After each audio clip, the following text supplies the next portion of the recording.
How do I... You click the button, man. I know, I'm trying to stop on your streaming Discord. Shut up! Okay. I changed it. Oh, I changed so much stuff last night. I hope everything breaks today. That's what I want. Why have you not put it on single chat yet? It was buggy yesterday. I don't know if it's fixed yet.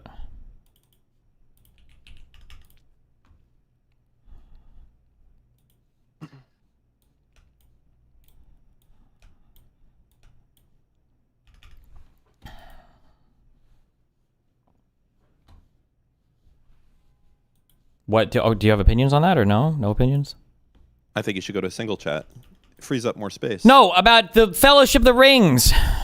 Oh, it's like a fucking Kino movie, and you're retarded for thinking that. It's like one of the best movies of all time. 1 second, I gotta look at it. I gotta see. Well, you don't know the movie? I'm gonna. Well, let me get a drink. Hold on. Just shut up. I don't know which one it is off the fucking top of my head. They all fucking run together. It's one big marathon when I watch them. Okay, Fellowship. Oh.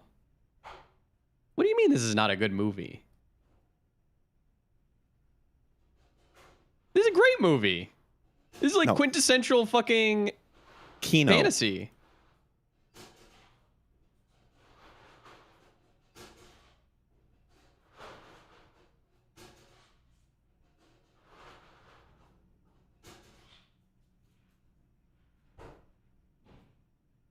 He's got nothing to say.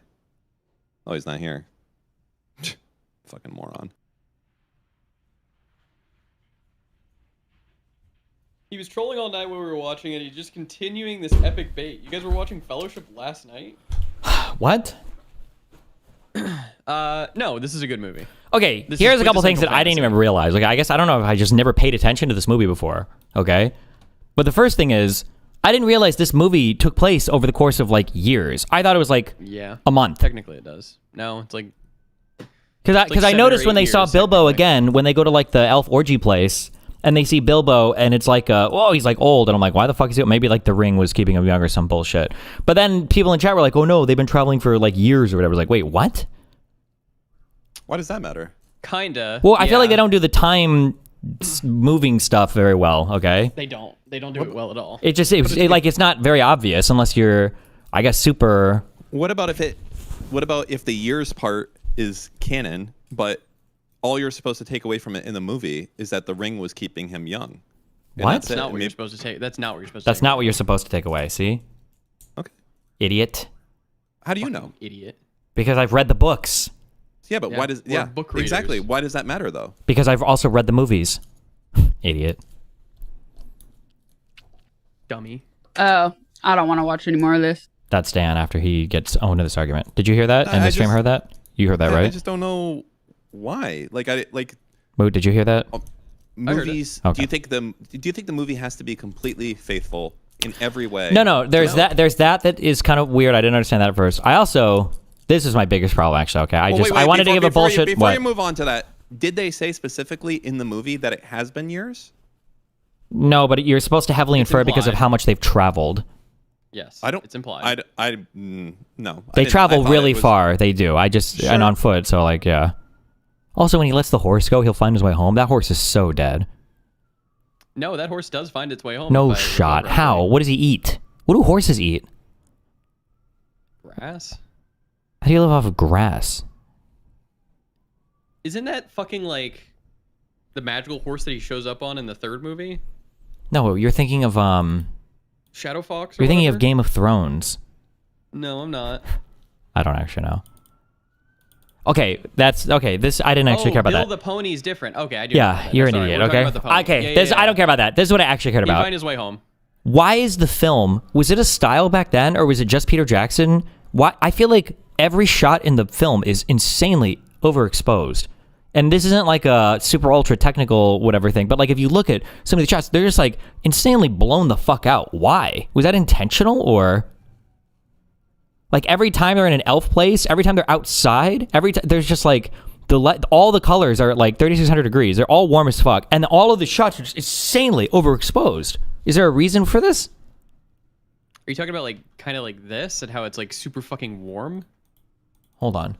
Warm and overexposed. Yeah, insanely blown the fuck out. This one is a little darker even, but wait, is this the Fellowship or is this the last movie? This is the Fellowship, right? There are so many shots that are like this though. It's like insanely bright light, super blown the fuck out, very warm. All of like so many different shots. Why? They have like the Mexico filter on. Yeah. Very, very warm. I'll give you that. I mean, if these are your biggest criticisms of the movie, I can't imagine you saying like, it's not a very good movie. They get a Koibu tier. I can't really use this joke anymore because on our last D&D thing, Koibu gave us so many magical items. But I feel like the magic, I'm going to reiterate this complaint. The magic in this world is very Koibu tier. They go to the most powerful fucking elf, Galadriel or whatever, in the forest. She's like, I'm going to give you the super secret, the last blah, blah, blah. And it's a magical flashlight. Why? Who the fuck cares? Yeah, the magic in Lord of the Rings is very, very, very, very minimal. Cringe. Also brings down the mountain. Did they not think? Is he just like screaming at the mountain and it just comes down? Was he trying to like fuck their trip up in all sorts of other ways too, or? In the books, he is actually. Yeah, he is fucking up their trip. Also, how do they get through all that snow? That's crazy. Also, where's their food? How are they traveling? Do they hunt and stuff? I guess they have Strider the Ranger with them, huh? I'm assuming that they're hunting, but even in D&D, that is the most dog shit part of when Koi was like, all right, well, how many rations do you got? Like, it's just not interesting or fun. Oh, so you don't like survival? No, you don't like realism. Really loves that shit, though. He fucking loves that. True, he does, yeah. I love my rations.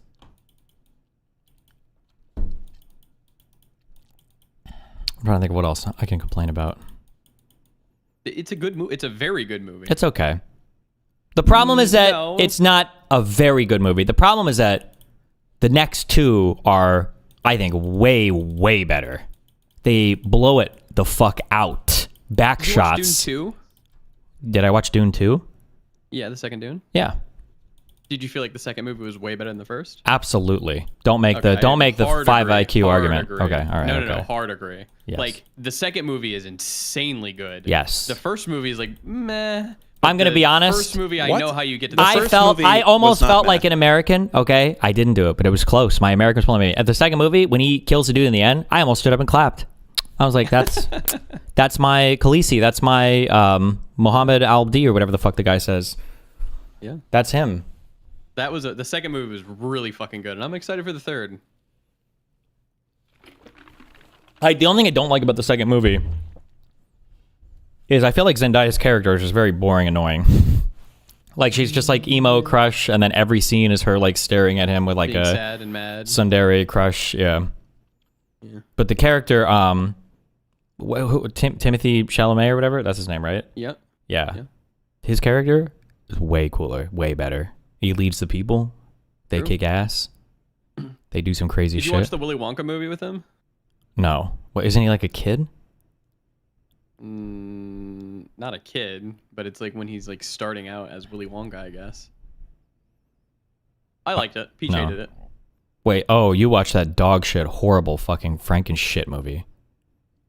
What do you mean? The Frankenstein one, didn't you? No. Oh, no, wait, that's not the one I made you watch. It was the other horrible movie. One Battle After Another. One Battle After Another. Oh Terrible. my I god. hated that movie. What a Dog shit. horrible, terrible movie. What do you mean you hated that movie, Dan? Weren't you defending this? No, I was the hater before it was cool to Okay, hate the maybe I was video, wrong. the movie. I was the first hater. I actually don't understand how people really enjoy that movie. It's got to be. I don't know, actually. I really don't know. I think people just say like, "Oh, it's meant to be like funny. It's meant to be like a comedy." Yeah, but it's which not I that just don't funny. feel like it. No, it's not that funny, and the tone doesn't go for that at all either. Oh, one more complaint for Fellowship. Although this kind of carries through with all the movies. Is there a single serious scene with Gimli besides him getting the girl's pubic hair or whatever? Is it always like fucking comic that was relief a lock memes? of her hair. And yeah, he's a short guy in an old movie. Of It course was he 3 could be strands funny. of her hair, actually, Mooden. Do you know why it was 3? Because he only asked for 1, and she gave him 3 times as many. Because that's how many times he I saw a nutted thing in her. about this. Apparently it was 3 because there's an old fucking elven dude who asked Galadriel for her hair 3 times, and she told him no. And then this time when Gimli, someone of pure soul, asked, she, instead of giving him 1, gave him all 3. Good one. as like a fuck you to like the old dude who made he was the guy who forged the rings actually. Nice. Why aren't you guys able to say any of this portrait ideas other than just saying this is bad or this is not good? So for one battle after another, I will be critical of this, okay? And listen, I'm a literal fucking slut, okay? I thought that the sex scenes, all of them were gratuitous, weird, creepy, Cringe. Cringe. I don't think that they Forced. served much like of the plot. I think you could have gotten as much across. So every single part of that was just ultra weird and cringe. I just didn't feel like I don't know what I'm supposed to feel at the end. Like if I were to try to summarize that movie in like a thematic way, I don't know what I'm even supposed to say about it. Like if I were to think about like Fellowship of the Ring is like a classic battle of good versus evil, and smaller people with friendship and heart and whatever, compassion for people or whatever, can triumph over evil. So like I can summarize this, or any movie I can summarize. You should be able to summarize the theme in like a few short sentences or whatever. I don't even know what one battle after another was about. People in chat were saying it's like a father-daughter like story. I don't know. That's what. But there's so much extra stuff around it that, like finding out that I really don't like. There should be a name for. Have you ever heard of the concept like Chekhov's gun or whatever? Even if you know the phrase, you've heard of it. Like if you introduce something in the first act, it has to be useful to the plot for the third act or whatever, right? Oh, okay. Yeah, I get that now. Yeah. Like there are movies sometimes. There should be a name for Chekhov's gun where you introduce a thing and it's a big deal, and then you reveal the thing, but like nothing actually matters. The biggest example of all time and for the rest of all the history of the universe and media is going to be Jon Snow being a Targaryen or whatever. It was like the most pointless reveal of all time. That girl finding out that she found out the real dad was the weird white nationalist dude, right? Yeah, it just didn't matter. Well, like I don't think any of that had any, like none of it. There was no like my real dad versus my biological dad versus my. Oh god, yeah, I don't know. That whole movie they was tried just to resolve that by like, oh, it doesn't matter. Like my dad is like the person. Yeah, but that's like a thing that you would pay attention to. You would give time and attention to it. I hate that you just said that. That's my number one fucking trigger. I understand what it can be, but I'm just saying that that's the thing that you explore that on the screen and you give like time and detail and attention to it. It's not just like a thing's like, oh, well, you're supposed to imagine all that in your head about how important it is. Well, like, why not like is there a single scene of the father talking to the daughter about her real father ever? No, I don't think the dad ever found out. He might not even. Okay, yeah, he might not even know. Yeah, I don't know. There's so much of that movie I thought was cringe and stupid. Hi, what's up, Connor? There's a lot of the meme of like, it's just like up for you to think about. Yeah. How's it going? Which movie are we talking about? I was still watching the live stream so we were talking about Lord of the Rings. What are we talking about now? One battle after another. Did you see this movie? I haven't seen it yet, but I mean, I trust it to be good. It's sad that sounds like you don't like it. It's not that we don't like it; it's that it's really bad. It's horrible. It's not that we don't like it. And trust me, it's not good. Connor, you will hate it. Okay, watch it and you will hate it. You'll agree. I thought the entire plot was Leonardo DiCaprio and his terrorist ex-girlfriend or whatever were raising a daughter, and then the government chases them for 2 hours. I thought that was it. Yeah, you'd think that, wouldn't you? It's not. Oh no. It's a horrible movie. You will think it's just so dumb. Trust me. Oh, and then the fucking the Super Adventure Fun Group. They just like, what the Christmas fuck? What are they even there for? It's fantastical and weird, and it's like, why would this exist? Well, they're like a neo-Nazi fucking whatever group, right? I guess. I mean, I just don't even feel like they're fucking needed at all in the movie. I don't think the movie changes much. I don't. It's to make I don't know. Yeah, I really don't know. I don't know what that movie was supposed to be about or what. Yeah. I'll be back. Well, I'm gonna go wait, one more quick thing. One more quick thing for Lord of the Rings Fellowship. The whole wizard versus wizard battle, that was cringe and retarded. Cringe. I was cringing. Kill yourself. When Gandalf is just spinning around on the floor. Oh, dual wheel. Yeah, there he goes. You fucking loser. Got him. Okay. Hi. Wait, did you do that to trigger mood so he'd leave? Yeah, what was that? He's a Gen Zer, is he? No, he should be a millennial if he loves Lord of the Rings. Wait, what generation is Moot? I feel like he's an old Zoomer. I think he's an older Zoomer. Bro, I don't know if this has been coming up more recently because I was talking to my parents or whatever too. I thought so apparently Hunter, so there was a thread on my subreddit that said Hunter Biden liked another Instagram reel of mine, and then somebody posted in the thing, no, that's not Hunter Biden, that's his son, Hunter Biden Jr. And then somebody's like, oh, that he was born in like 2006. And then the next reply was like, oh, so he must be like only 8 years old or something, right? And then somebody replied beneath and they were like, aware. And when I read that aware thing, I thought they were making like a fucking pedophile joke or some shit. And then I read the year again and I was like, oh, Jesus. You could be born in 2006, you're 20 years old. What the fuck? Wait, so Hunter Biden's son likes your content? I don't know, just random reels that pop up on Instagram. That wasn't the point of the story, Connor. The point was we're old. We're getting old. When I talk to my parents now about things I did in the past, I have to say like 25 years ago. It's a quarter of a century. That's a long time.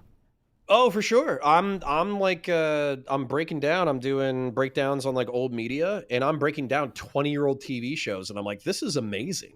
This is great stuff. And I can't believe how old some of the crap is. Absolutely. True. Well, what's up? What did you hop in for?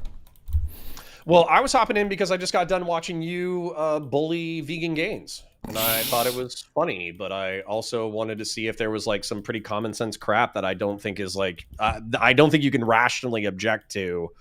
You're not defending vegan gains in any way, right? No, definitely he's going to say that Maduro definitely was a bad guy and make sure that I don't think Maduro was a good guy. And I do think Maduro was a bad guy. Matter of fact, like I admire his smashing of the keyboard. Like I have a $20 keyboard as well, and so like I could do it. I'm not going to, but I could. Yeah. Yeah, he was. Right, so he raged out of it. Yeah, go ahead. Yeah, go for it. Are you ready? Go for it. I'm ready. I'm walking. Okay, so the Venezuelan invasion, military action, I don't know what you call it. It's not without historical precedent. This could be like a 5-minute conversation if we don't get spicy. But it's not without historical precedent, yes or no?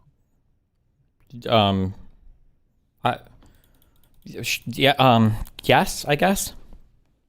Okay. I make hold on, just as a hesitant thing here. So when people talk foreign policy and people talk historical foreign policy, I draw a big distinction between pre-91 and post-91. That pre-91, the U.S. was involved in a bunch of weird South American stuff. I get it. Whether you want to argue it was right or wrong, we were in the Cold War, domino theory, the Soviet Union was doing a bunch of crazy shit. We were doing a bunch of crazy shit. But I feel like the post-91 world order standards are different and should be different. I'm glad they're different. So when we say it's not without historical precedent, like I would say, true, we've done a lot of weird South American stuff, but post 91, not really. So that's why I hesitantly will agree with you there. Why do you draw 91 as your barrier? The collapse of the Soviet Union. We don't have as much of an incentive to kind of meddle with South American affairs because we're not worried about them all falling to communism and then becoming, pawns against us like Cuba could have been during the Cuban Missile Crisis. That's a decent historical distinction. But I would still bring up, because these are effectively the people who are sweeping for Trump doing this without an authorization for use of military force and or an authorization of Congress. They point to 3 things that are after 91. So they point to Obama's actions in Libya and Syria, and then they also point to the Kosovo intervention as well. Okay. So with Kosovo, we didn't have an AUMF. We just had like a moral mandate that Bill Clinton decided, relatively speaking, unilaterally. And then when we have Obama, he was citing the 2001, 2002 AUMF, but he was trying to actively depose 2 foreign leaders in the Middle East and North Africa, which no matter how you translate the AUMF, you pretty much can't get there without the most extreme of imaginations. Sure. So what analysis, what paradigm are we analyzing here? Do we want the legal or do we want the ethical? I'm going legal first, I think. Okay, so for legal, I would have to go check the wording, but my understanding is that the AUMF has had pretty broad interpretation to apply to basically the entire, it's called the Greater Middle East North Africa region, typically what we refer to as like quote unquote the Middle East, but that like expands to Northern Africa and encompasses Morocco, Tunisia, Libya, stuff like that, Egypt, and then all the way east to places like Pakistan and Afghanistan. So legally, I'm pretty sure the AUMF covers that. I would also say that for Libya, we had a UN Security Council agreement on that. I don't think that China or Russia voted against intervention there, and I believe NATO was on board with that. I think for Kosovo, I think that was a NATO-led thing as well. And for Syria, I don't think we had official action on the ground in Syria, so I'd have to know more specifically what you're referring to when we say toppling Assad. Well, let me reverse the argument real quick. Mhm. So the reason why on Friday, whenever we did the incursion into Venezuela, I was ready to be like, this is Trump going off leash. This is him being totally psychotic. You know, no other president has taken this drastic of military action without authorization from Congress. And then over the weekend, I started hearing historical arguments that effectively said the opposite, stretching back almost a century and probably arguably 200 years. And so that's where, for me, if you check the 2001, 2002 AUMF, we can take a look at it. It's only a page long. Within there, the key targets that are authorized are people who either participated in 9/11 2001, are people who like helped harbor people who were involved in 9/11 2001, or people who were participating in terrorist attacks against the United States, or were like imminently planning terrorist attacks against the United States. So if you wanted to say that Bashir al-Assad or Muammar Gaddafi were like planning imminent threats of terrorist attacks against the United States, you could claim that and then cover those actions under the AUMF. But I don't think that those are like substantiated by evidence. I think those would just be like post hoc claims. Sure. But I mean, I would still argue that I don't think any of these actions were unilateral. I'm pretty sure Kosovo and Libya were both NATO missions. So you'd built some kind of what like... what does unilateral have to do with it if what we're analyzing is an authorization from Congress in order to use military force?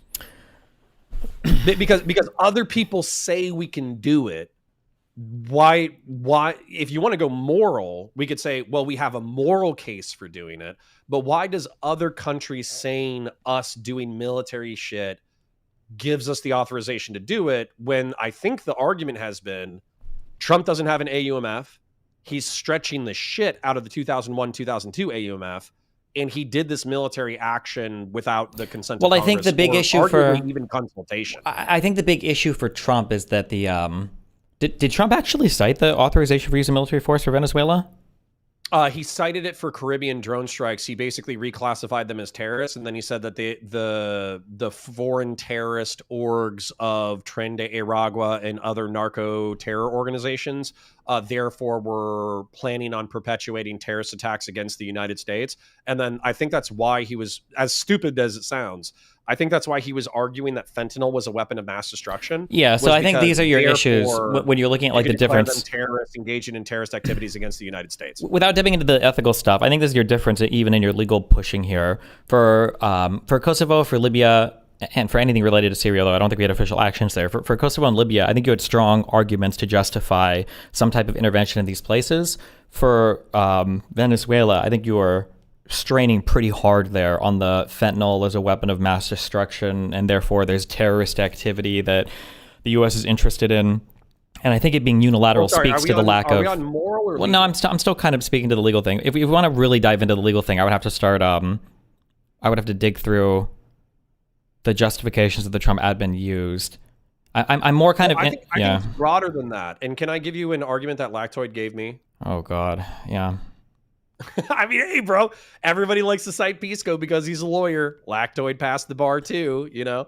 Yeah. So the thing that he was saying that if you look back for the past 200 and just as a real quick thing, my issue with Lactoid is he's similar to Ryan Mullally or whatever. Basically, if Donald Trump showed up and murdered and raped his mother's corpse, he would give you a really good reason why he did it, and he would defend it to the death. That's my issue with both of these people, is they have no values. But yeah, go for it. Okay, go ahead. What are the argument that he give? Yeah. Yeah. So the argument that he says is like, so if you go very early into the 1800s or whatever, presidents were already using the military for non-war functions, but still arguably acts of war, like the Barbary Pirate Wars or the Indian American Wars or skirmishes with Mexicans. And so, and I'm not saying Mexicans derisively, I'm actually referring to the state of Mexico. And so basically what he's saying is that the president is given broad authority as the chief of the military service or whatever to engage in every activity up to declared war. And that war is a specific state of declared hostilities between a nation, which is a people, and a state, which is a government. And basically these nation states are agreeing that they are now in armed hostilities. Whereas with the United States, in reference to our policing action in Korea, our actions in Vietnam, our actions in Iraq and Afghanistan, etc., you could actually say that these weren't wars because we didn't declare hostilities against the nation states of Iraq, Afghanistan, Vietnam, Korea, etc. We declared that we were going to engage in military action up to a certain degree. With and without Congress, by the way. Okay, well, I don't understand. What is the point, or what is the point we're making here? Is that the restraint of Congress on the president's capacity to engage in what we probably consider acts of war only starts once we're at the threshold of declaring open war on a rival nation state. And up to that threshold, the president has broad discretion. Okay, so I think that this is problematic, but I think I probably agree. I think most people have given pretty broad deference to the president insofar as military actions or whatever. I think that the issue you run into, though, is that the invasion of Venezuela and then the abduction of their leader is basically the most you can be at war with a country. And that all happened absent any kind of congressional approval. I think my pushback on that statement, though, is it's not. We could have bombed their Congress. We could have bombed their infrastructure. We could have killed more members of Congress. We could attack the infrastructure of their government systems. We could have, like, within the realm of warfare, you have to bear in mind that our last declared wars were, like, I think World War II. We were openly bombing civilian logistical structures because we knew it would dampen the war effort of the Germans. Wait, but that was after war was declared, no? Correct. But I'm saying, like, sorry if I misunderstood you, but it sounded like this is the most at war that we could be. Basically, yeah. But I don't agree with that. I don't the most know. At war we could be is at war. Well, taking out the leader of another country is like it's like one of the most aggressive acts you can do in terms of, like, for sure. Yeah, for sure. That's what I mean. Sorry. About, like, the threshold up to declared war, I agree. Yeah, absolutely. It's definitely an act of war for sure. Yeah, I'm just saying, like, of all the things that you could do that would be considered like, oh, we're definitely at war. Oh, we're like, we're treading on war. Like, taking out a foreign leader, that's like, whoa, we're mega at war. That's what I mean. Yeah. Sure. Mm-hmm. But the reason why people brought up Syria, Libya, and Panama is because in Panama, we actually just did the same thing. We actually just took out Manuel Noriega.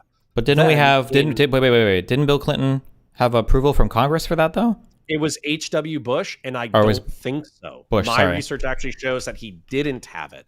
The reason why Congress didn't reel him in was because the country of Panama had actually already declared war on us, and we had some kind of, like, mandate to protect the Panamanian Canal, and also there was a like a skirmish where American soldiers had been killed in the previous week, so they didn't call HW out for invading Panama, but it was still the invasion itself was still a military action done without Congress, without an AUMF or a declaration of war.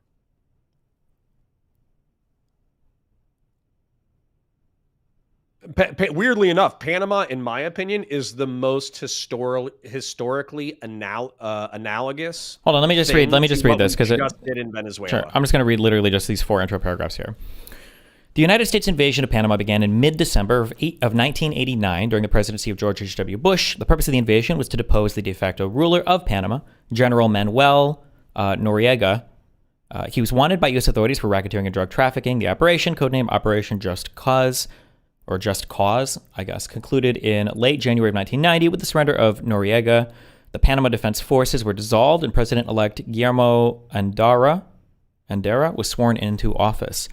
Noriega, who had long-standing ties to United States intelligence agencies, consolidated power to become Panama's de facto dictator in the early 1980s. In the mid-1980s, relations between Noriega and the U.S. began to deteriorate due to fallout of the murder of Hugo Spadafora, and the removal from office. I think that might be an FBI agent or something. I would have to check out who that is. And the removal from office of President Nicolas Ardito Barletta. His criminal activities and association with other spy agencies came to light, and in 1989, he was indicted by federal grand juries on several drug-related charges, negotiations seeking his resignation, which began under the presidency of Ronald Reagan, were ultimately unsuccessful. In 1989, Noriega annulled the results of the Panamanian general elections, which appeared to have been won by opposition candidate Guillermo Endara. President Bush responded by reinforcing the U.S. garrison in the Canal Zone, following the declaration of a state of war between Panama and the United States passed by the Panamanian General Assembly, as well as the lethal shooting of a Colombian-born U.S. Marine officer, Lieutenant Robert Paz, at a PDF roadblock. Bush authorized the execution of the Panama invasion plan. I would say the declaration of the state of war makes us quite different than where we're at right now between Venezuela and the United States. I can continue reading from there, I would but agree that it's a variance difference. However, the argument that I've heard consistently from critics of this military action is that effectively, in order to engage in serious military action that could result in a hot war, the president should either have an AUMF or a declaration of war. And any time that he engages in an act of war without the consent of Congress, it's effectively a violation of the Constitution of the United States. So I would respond with 2 points. So one, I would say, firstly, we're acknowledging there's a significant difference when the other countries actually super declared war on us, right? That's a substantial difference between this and Venezuela. And then the second thing I would say is, for the language of the Alien Enemies Act and when that was passed, I am sympathetic to the concept of the president sometimes needing to respond quickly to a rapidly evolving situation. I believe, I don't know if it's in the Alien Enemies Act or something else. Like, I think the president basically gets like 3 months to do whatever, and then he has to go to Congress to try to get like some kind of approval or affirmation or to continue whatever thing. Because the idea is like if we're being invaded, like literally, like China is like sending ships over to the United States. Maybe it's like on a Saturday night, and we don't want to wait for Congress to vote to authorize, the deployment of our armed forces. The president needs to be able to act swiftly and quickly. Or if another country declares war on us and they're doing some crazy fuck shit, the president and the military might need to get to swing into action quickly, and there might be opportunities that only exist for days or maybe even hours at a time where the president needs to act. I would argue that, and I think the argument has been, in those cases, the president needs to be able to act sometimes before the approval of Congress, and that makes sense. But I don't think anything there is analogous with what was happening with Venezuela. I don't feel the same thing there. For this, I mean, it seems like Panama declared war on us. Like they actually declared war, and then pretty quickly afterwards, I think we invaded and got their shit fucked. Yeah, I think the only thing that I would like to bring up there is that I don't think the Panamanian Defense Forces were capable of overcoming the U.S. garrison in Panama. I think that they probably did have time to seek out an AUMF or a declaration of war from Congress. However, by doing that, you wait. Say that again. I think HW, if he wanted to, he could have said, hey, we just had a shooting where a Lieutenant Robert Paz was killed. We also have increasing hostilities with the state of Panama. Their leader is illegitimate and a criminal, and also they're threatening the Panama Canal. I need an AUMF or a declaration of war in order to take action from Congress. I think he had time to do that. He could use exigent circumstances as a reason for why he didn't. How many people, wait, when you say he had time to do that, I don't know if I agree with that. They literally declared war on us. We had, how many people were living in that garrison and at the Panama Canal? Why would you risk all that? Well, I don't think you would. I think you would use the exigent circumstances of the situation to say, American lives are in imminent threat of death or great bodily harm, therefore we're going to take swift action. Yeah, so I don't think, so he didn't have time. That needed to happen immediately, right? It depends on how many American lives you're willing to risk. 0. I don't think we should have to risk if you can avoid it, right? Why would you risk any? They declared war on us. Why would you risk any? Okay, but then here's the thing where you're saying, okay, so we're granting the president broad powers to take military action in order to engage against hostile actors who are hostile to us. Declared war on us. Who declared war on us? As long as they can demonstrate like exigency. Well, they declared war on us, and we have people living there that could be under threat. If Maduro declared war on the United States, I think it would be fucking retarded. At that point, I would have personal issues with Trump, but I mean, at that point, what are you going to say? Like, fuck. I mean, damn, you declare war on the U.S. and Trump takes you out. I mean, damn, how stupid do you have to be? Yeah, Well, I think what I'm really trying to do is I'm trying to shift the conversation from this was a unilateral, ahistorical, whatever thing. Where like, in order to do any kind of military action, the president needs an AUMF or he needs the consent of Congress. Mm-hmm. I'm trying to shift the liberal argumentation from that to no, it's bad, because the exigent circumstances that Trump is using to decide why we're invading Venezuela are largely bullshit. Well, yeah, but I don't think it's even remotely similar, though. How many people? Somebody said we had 25,000 people. You deposed a leader. You didn't have the consent of Congress. There were exigent circumstances. Like, what else do you need to be similar enough? They declared war on us, and we had American lives that would have been at risk. So, okay, hold on. Let me ask you this question because this might cut through the bullshit. Do Okay. you think that Trump could or should be impeached and or removed from office for his actions in Venezuela? Yes. Why? For so many. Actually, I'm gonna write these down real quick. Let Okay. me write these down while you say them. Why should Trump be impeached and removed from office for his unilateral actions in Venezuela? Sure. I would say that everything, and there might even be individual things, you could say like there are 7 different reasons, but everything related to the murdering of Venezuelan citizens in the ocean. So like blowing up all the boats or whatever, not showing any compelling evidence to Congress. If we were to believe Rand Paul when he was on Joe Rogan, Rand Paul said there wasn't even proof that those people were armed. So, and there's probably individual things you could even go further into. So like the double taps, people floating on some wooden planks for 42 minutes to land. But basically everything having to do with the murder of all of the citizens outside the coast of Venezuela, I would say is one reason.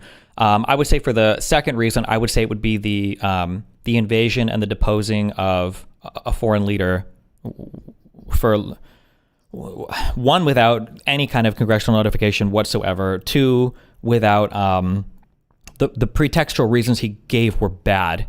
Things like we're going to invade this country to take their oil is gross and disgusting on a billion different levels.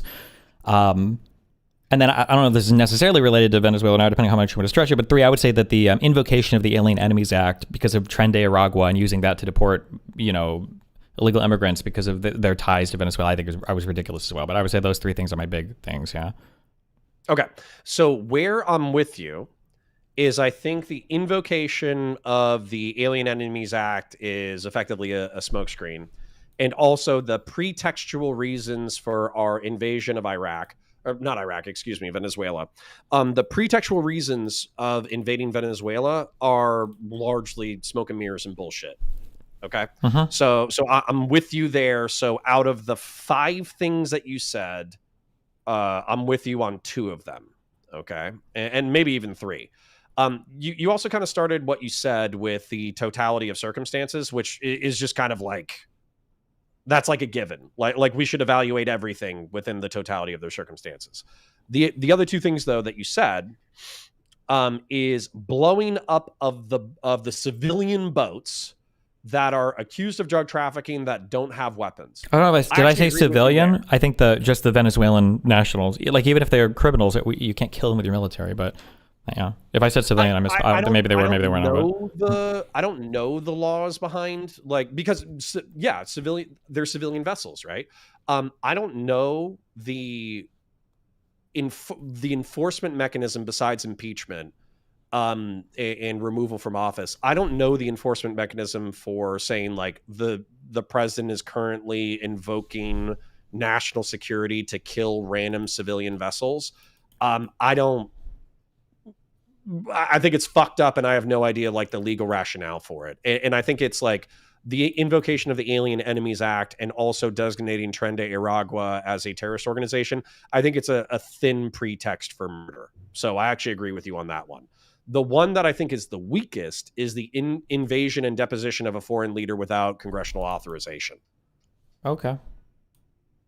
Well, but the reason why I bring that up is because for instance, like we took sides in the Syrian civil war to depose Bashir al-Assad because it geopolitically fucked over Russia. But we didn't do it, right?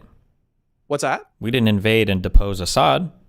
Well, I mean, I think we did have special forces on the ground that were embedded with Kurds and the Syrian Democratic Forces and all that kind of stuff. And the CIA and the special forces were definitely giving money and weapons to revolutionary militias. Mm-hmm. And then also we were doing airstrikes in order to favor different factions over different factions.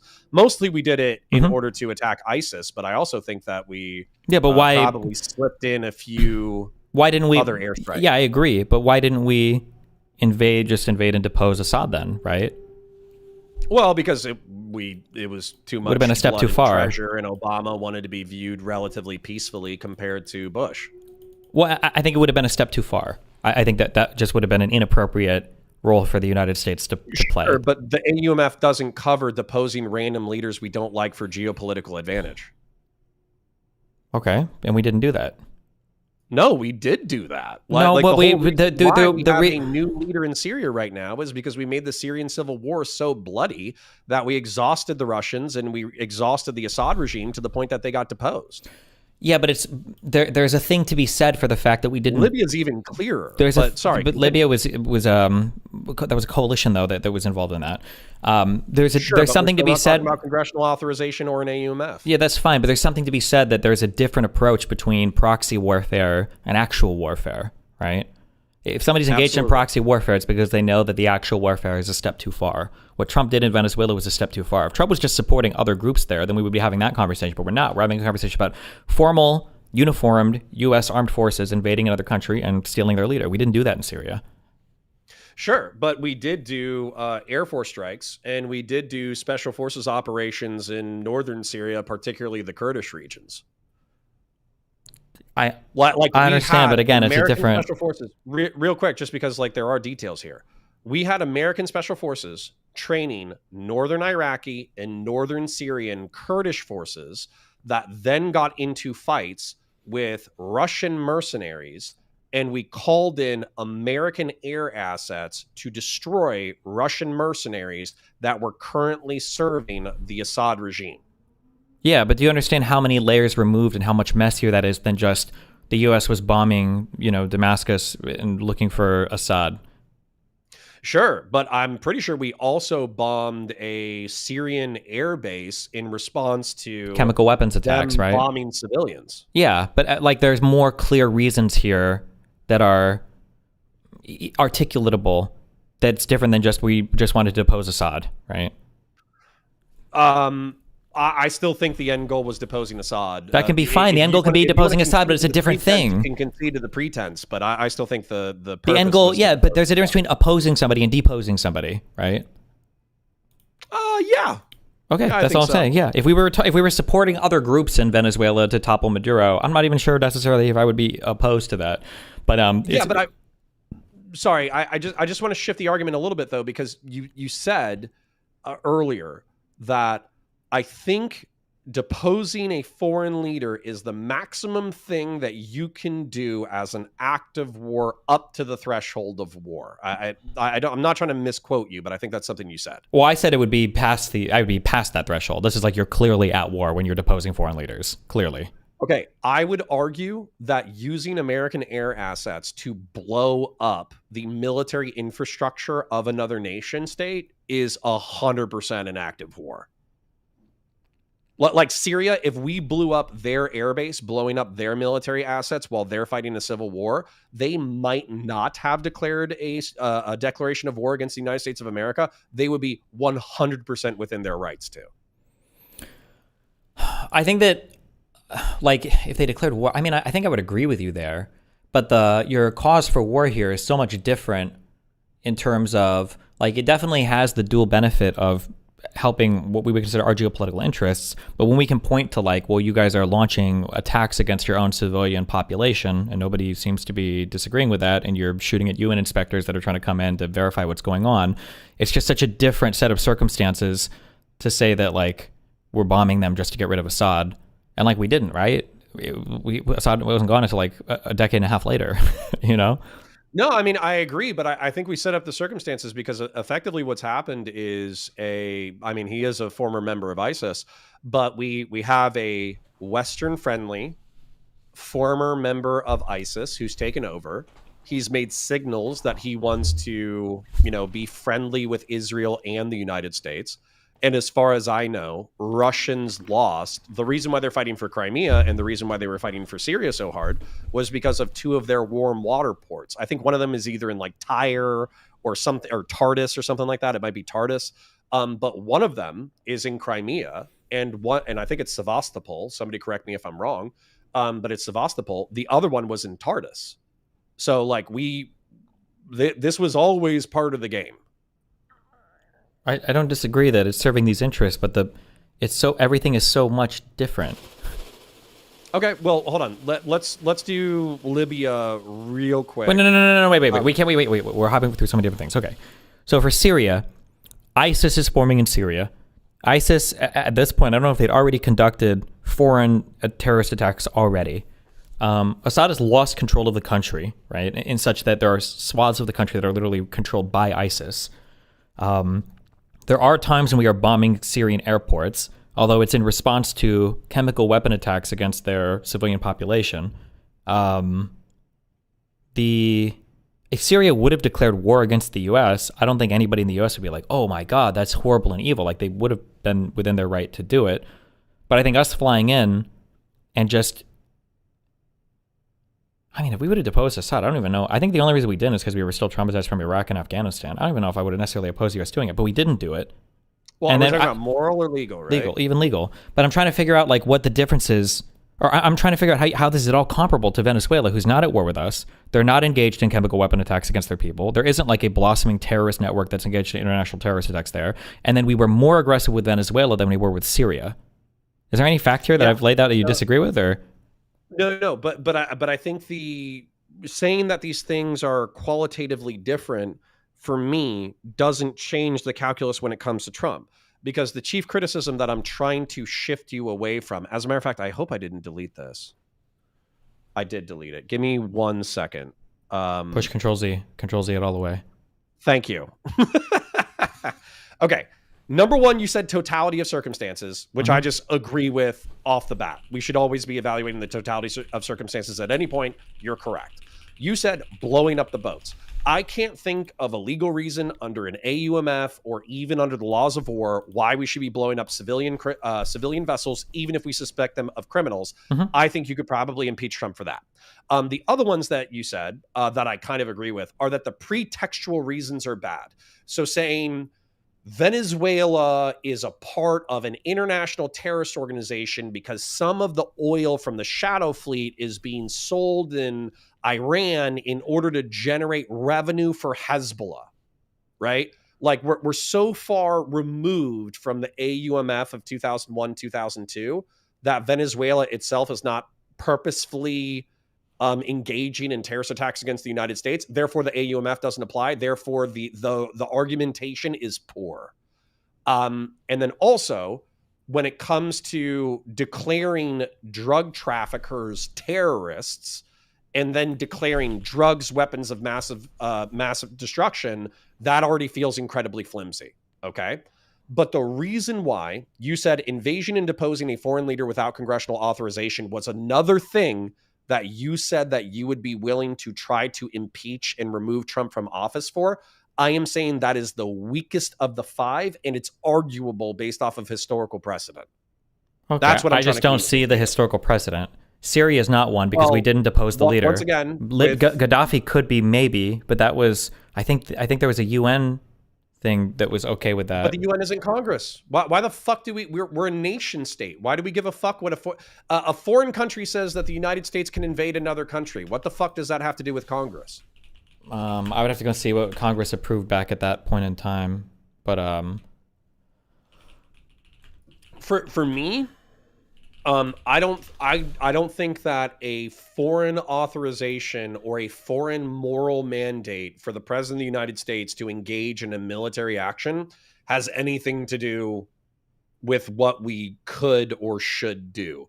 I think that the argument from a lot of anti-Trump people is that in order for the United States to conduct itself legally and morally, then it needs an authorization of use of military force from Congress, or it needs a declaration of war, or it's illegal. And I'm saying, looking at historical precedent, that doesn't seem to be true.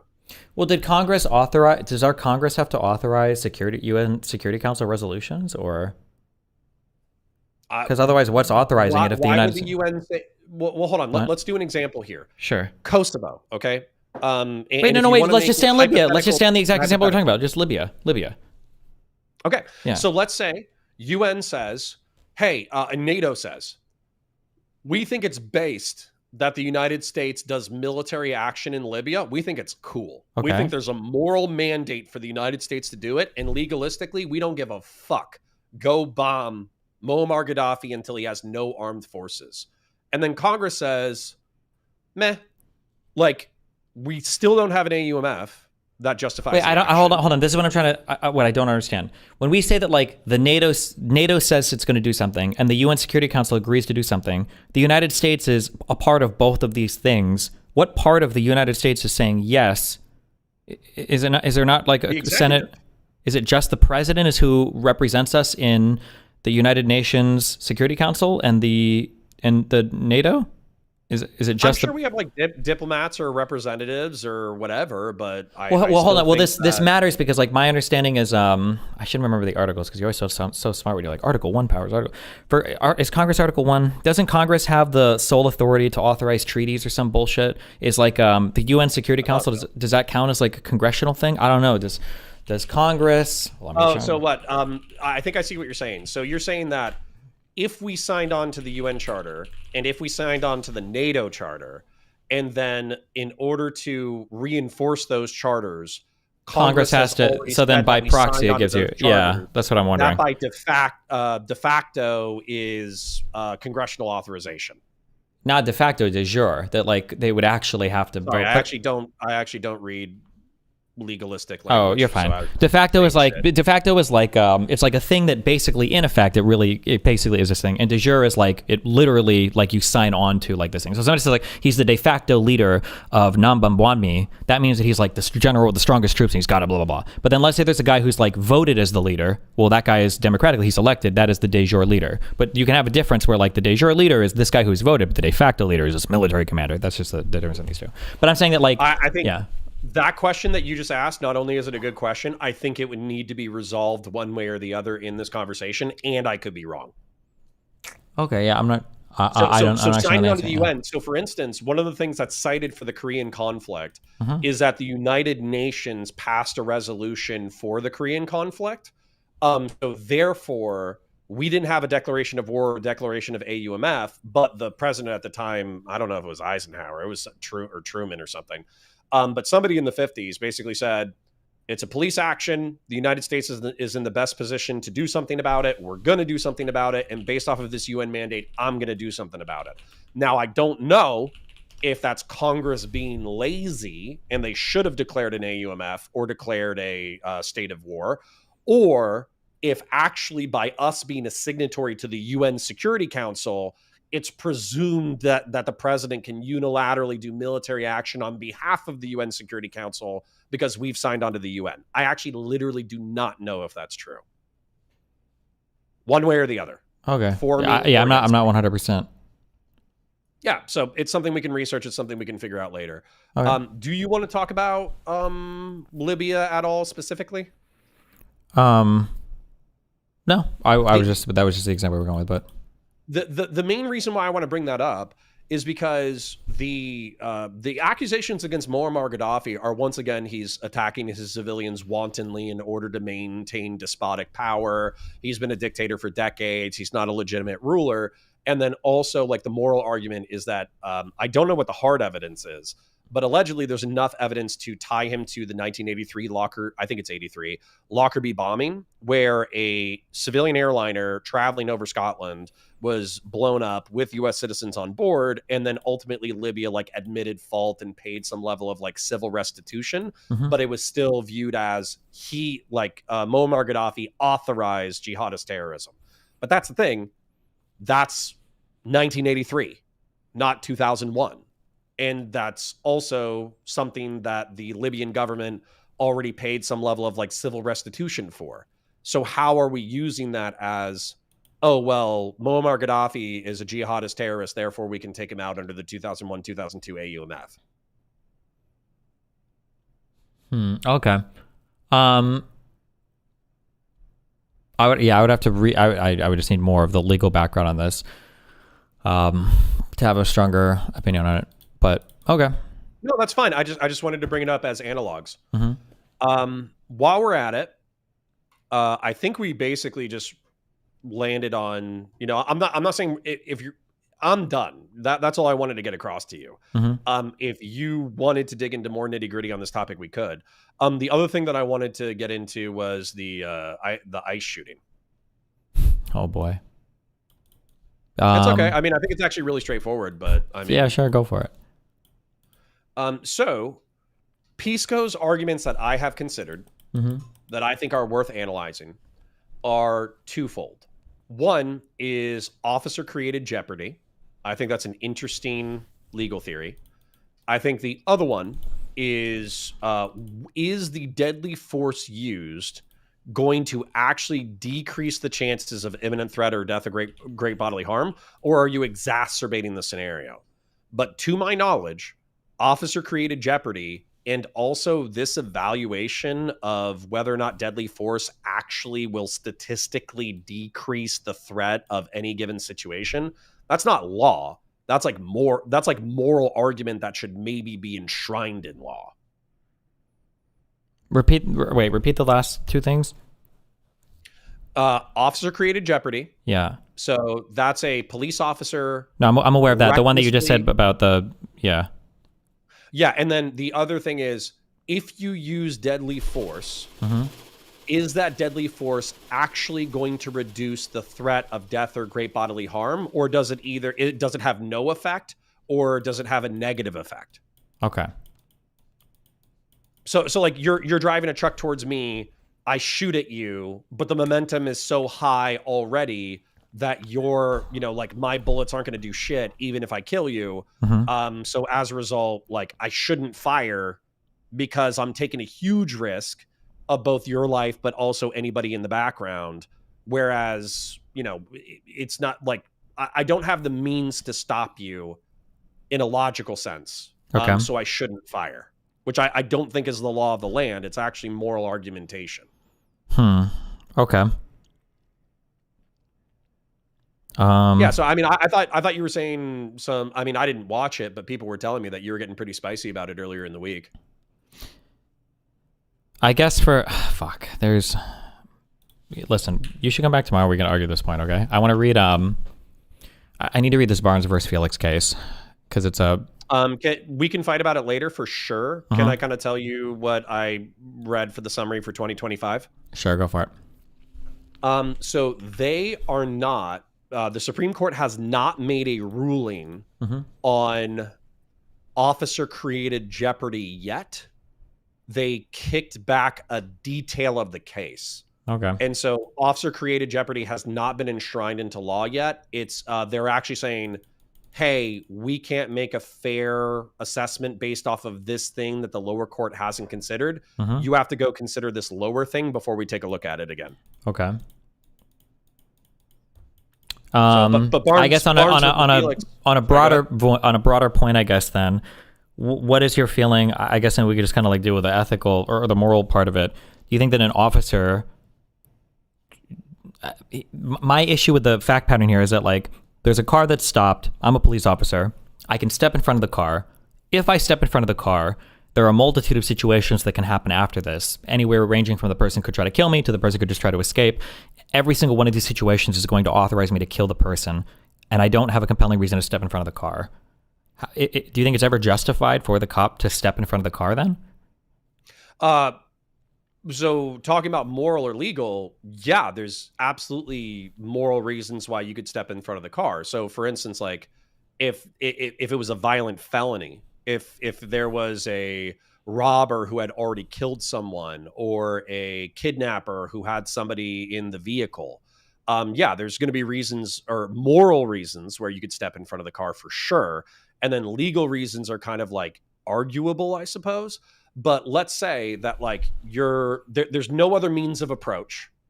You have a kidnapper, he's in a vehicle, and there's vehicles to other sides, right? And you know that there's a child in the car that you want to try to save. Okay, I'll grant you that, but like, yeah, I'll grant you this. But clearly this doesn't apply here. Like, if there is a way for you to approach the vehicle otherwise, if you're not literally forced to, they're not parked at the end of a long tunnel where it's just one way out, they're going to drive in front of you. Like, is there any reason ever to step in front of a vehicle like that? No. And I think that's where officer cause jeopardy is a interesting idea. But before you start arresting and incarcerating cops for officer cause jeopardy, you have to write the case law, set the precedent, and you have to completely change the way that law enforcement officers are trained. Because the only way they're trained right now is imminent threat of death or great bodily harm, imminent threat of death or great bodily harm, imminent threat of death or great bodily harm. You can pull your gun and kill someone.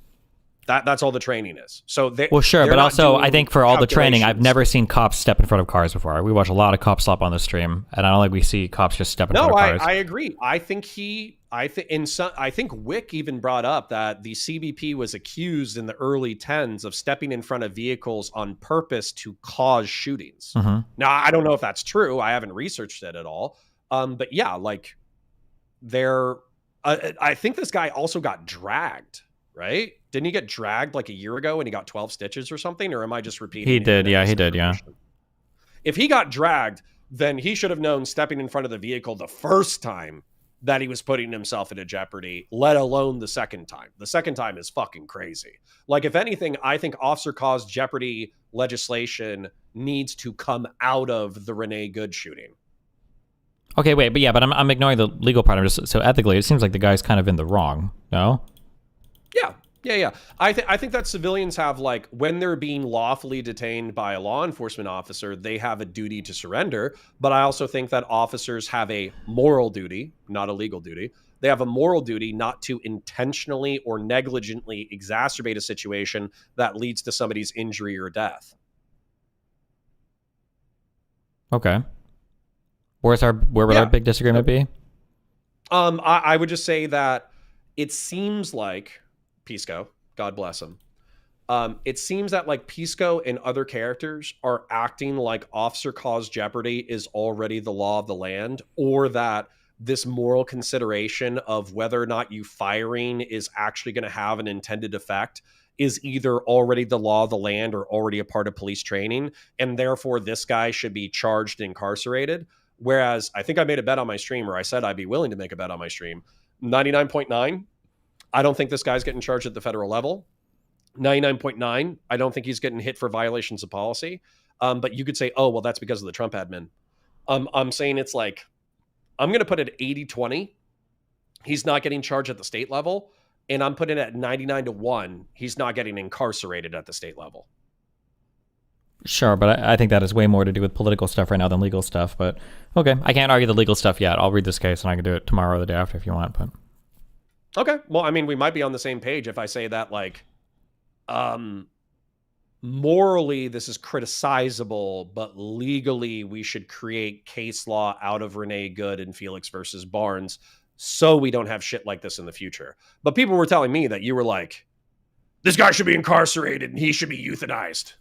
I don't think euthanized, but I mean, I do feel like the guy murdered her. Yeah.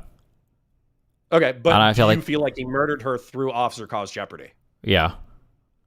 Okay, but that's like more moral than it is legal right now. Although I guess you could read Barnes and maybe you come up with a yeah. Maybe I'm different. I would be surprised if the legality, because I know for self-defense stuff, these are all factors that are heavily considered. Like, I'm pretty sure that if I were to, like, if we were going out and I were to approach you and I were to start to fight you or whatever, or I were to start talking a ton of shit, or I were to like provoke the fuck out of you, and then you go to hit me, and you're obviously a few inches taller than me, I would say, based on our encounters in real life, and I would pull out my gun and shoot and kill you. I think it cuts against my self-defense argument pretty substantially if I'm the one that provoked the incident. I think it can take away your self-defense argument entirely. It can. Oh, actually, and it did for the Ahmaud Arbery people or whatever. Yes, it did for the Ahmaud Arbery. Brilliant association, by the way. I forgot he existed for a second. But, okay, here's my but. The legal execution of duties is going to heavily weight it in the favor of the state. So the cop, regardless of whether or not he steps in front of a vehicle, regardless of whether or not he does officer caused jeopardy, he has a lawful purpose, which is to detain a lawbreaker or investigate a lawbreaker, which does not give the civilian the right to either resist arrest and or flee the scene. I don't think we're arguing that at all. Okay. Well, but that's what I'm saying is, like, when it comes to current case law, once again, I think officer caused jeopardy should become a thing and should be written intentionally, very intelligently.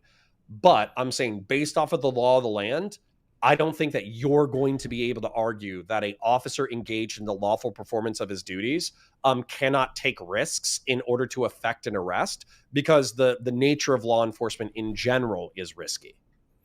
Well, but you're detaining people and you're taking away their freedom. But that's not true, because there are things that you can do as a police officer, even in the performance of your duty, that can like, at the very least, like, they could clear the other person killing you. The guy that shot back when Breonna, when Breonna Taylor got killed or whatever, the boyfriend that shot back, I believe he wasn't charged with anything. I think officers did a no-knock raid on another, it was an African-American dude's house. This was like a fucking 5 or 6 years ago. And I think he shot and killed the cop. And I think he got off just fine because he had no idea. So, I mean, like, there are things that you could do to put yourself in danger as an officer, and then you can get killed and the other person could be exonerated completely. Yeah, but you're going to, specifically, if we're keeping this to the Renee Good case, you're going to have problems with that, because she has uniformed people with like markings on their uniforms. She has a cop walking past her car. She even acknowledges, "Oh, I'm not even mad at you." So she clearly knows, who or what they are. He's videotaping her and her license plate, so she already knows that whatever legal trouble she's in, she's in. And then despite that fact, despite knowing that there is and by the way, we could even check out the cell phone camera footage. In the cell phone camera footage, while she's cutting her wheel to the right, she sees that the officer is in front of the vehicle. So you could argue that just as reckless and stupid the officer is being by stepping in front of the vehicle, she's being reckless and stupid by attempting to flee and elude law enforcement officers while there's a cop standing in front of her car. Well, that's true. The recklessness would relieve the officer of his defense of just performing his duty, right? You can't be, if you're reckless. No, I agree. Well, no, I'm saying from a legal standpoint, if you're doing something with reckless disregard, then you've lost the defense of your occupation for doing so. Like, cops have pretty broad leeway insofar as they can attack or kill people as part of their job. But once they've exceeded some standard of behavior, they no longer have that protection. Like the George Floyd thing, right? Like, I would say okay, I could be wrong. Maybe I could eat these words in a few days, but I would say you need to establish this case law. Yeah, I don't. This is, if it's just a legal question, I'm not sure. I'll read this case and I'll come back with maybe. No. And morally, I'm with you. Officer created jeopardy is 100% a valid moral argument from my perspective. I've even seen officer created jeopardy in person before, where a guy basically, he got an arrest of a homeless person, but he did everything by the book, quote unquote. He was using de-escalatory language.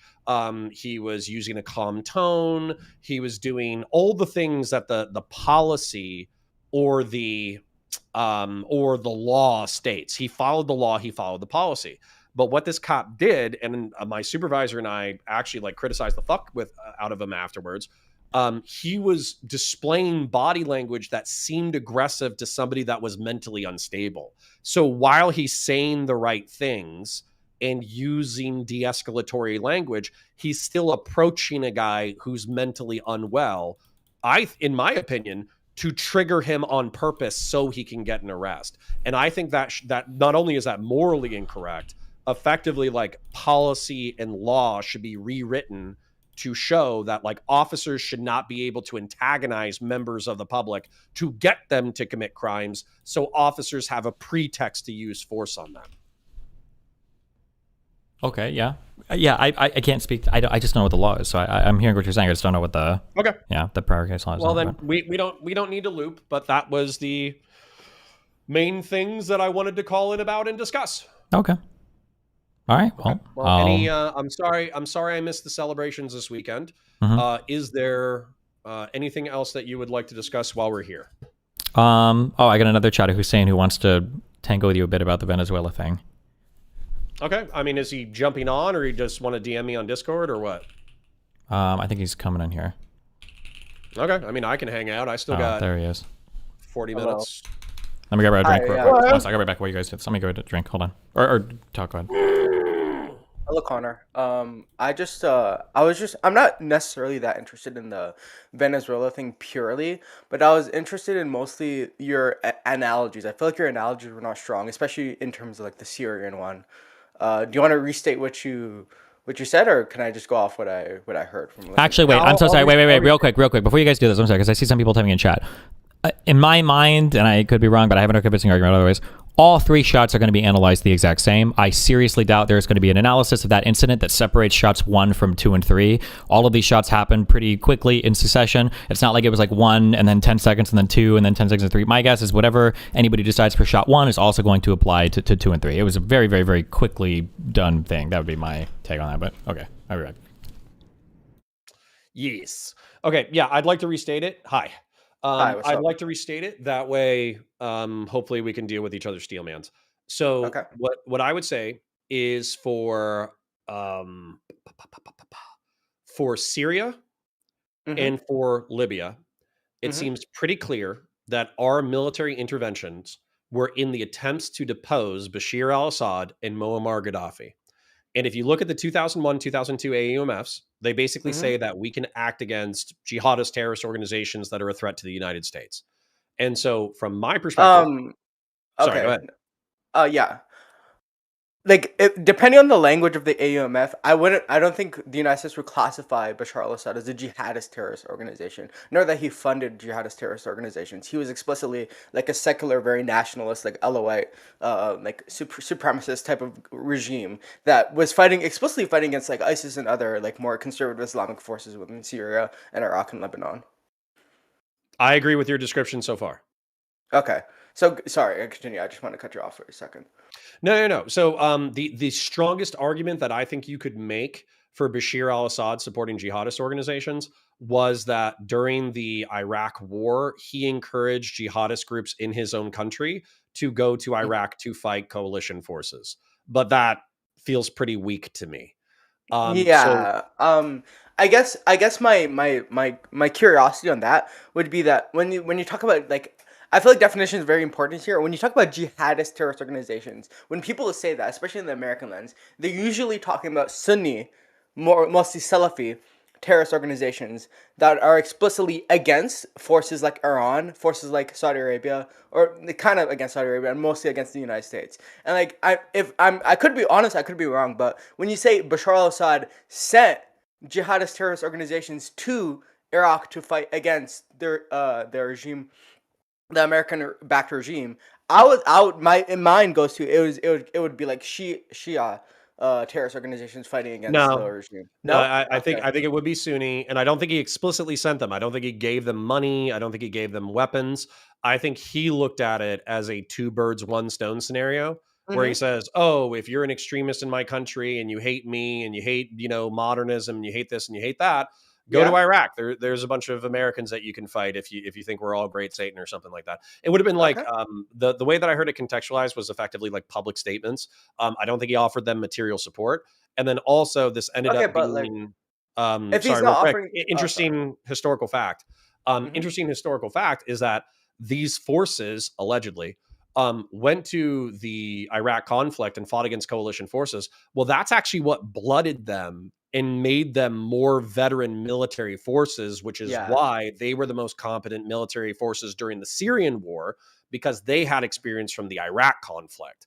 Mm-hmm. Anyways, just interesting historical Yeah, no, that's anecdote. probably I would guess that would be true because when you also another thing relating to what you said earlier, you said Ahmed al-Shara, he was like an ISIS guy.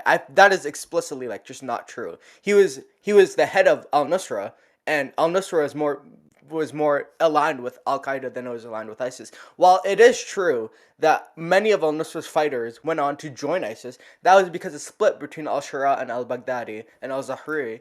That three-way split where al-Shara or Al Jolani, as he was called, went and sided with Al Qaeda. That's the reason many of people within Al Nusra went and fought with Baghdadi.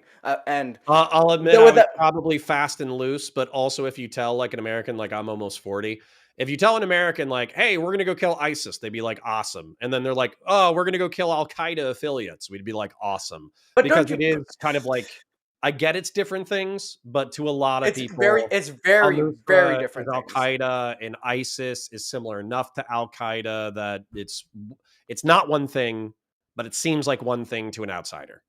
Yeah, to an outsider, that would be true. But like, it isn't like the most perfect world where we like kind of like look at these conversations and try to have the best conversation possible. Because like if like okay, let's use this analogy. Like if a retard is just like, oh, Bush and like Trump, they're like the same thing. That's like they have same like ideological roots almost, but it's the same thing with ISIS and Al Qaeda. ISIS, it's another analogy is like the difference between like Trotsky and Stalin, where Stalin he kind of wanted socialism in one country, and no, not Trotsky, and Lenin wanted like worldwide revolution, etc. Like that dichotomy. Like Yeah, sure. ISIS wanted a global, or they wanted to start local, but eventually form a pan Middle Eastern, North African caliphate, whereas Yes. Al Qaeda was an international organization that had like limited international terrorist goals in order to set things forth in motion. And I don't think Al Qaeda had any aspirations of like governance. They were more like a militaristic terrorist organization.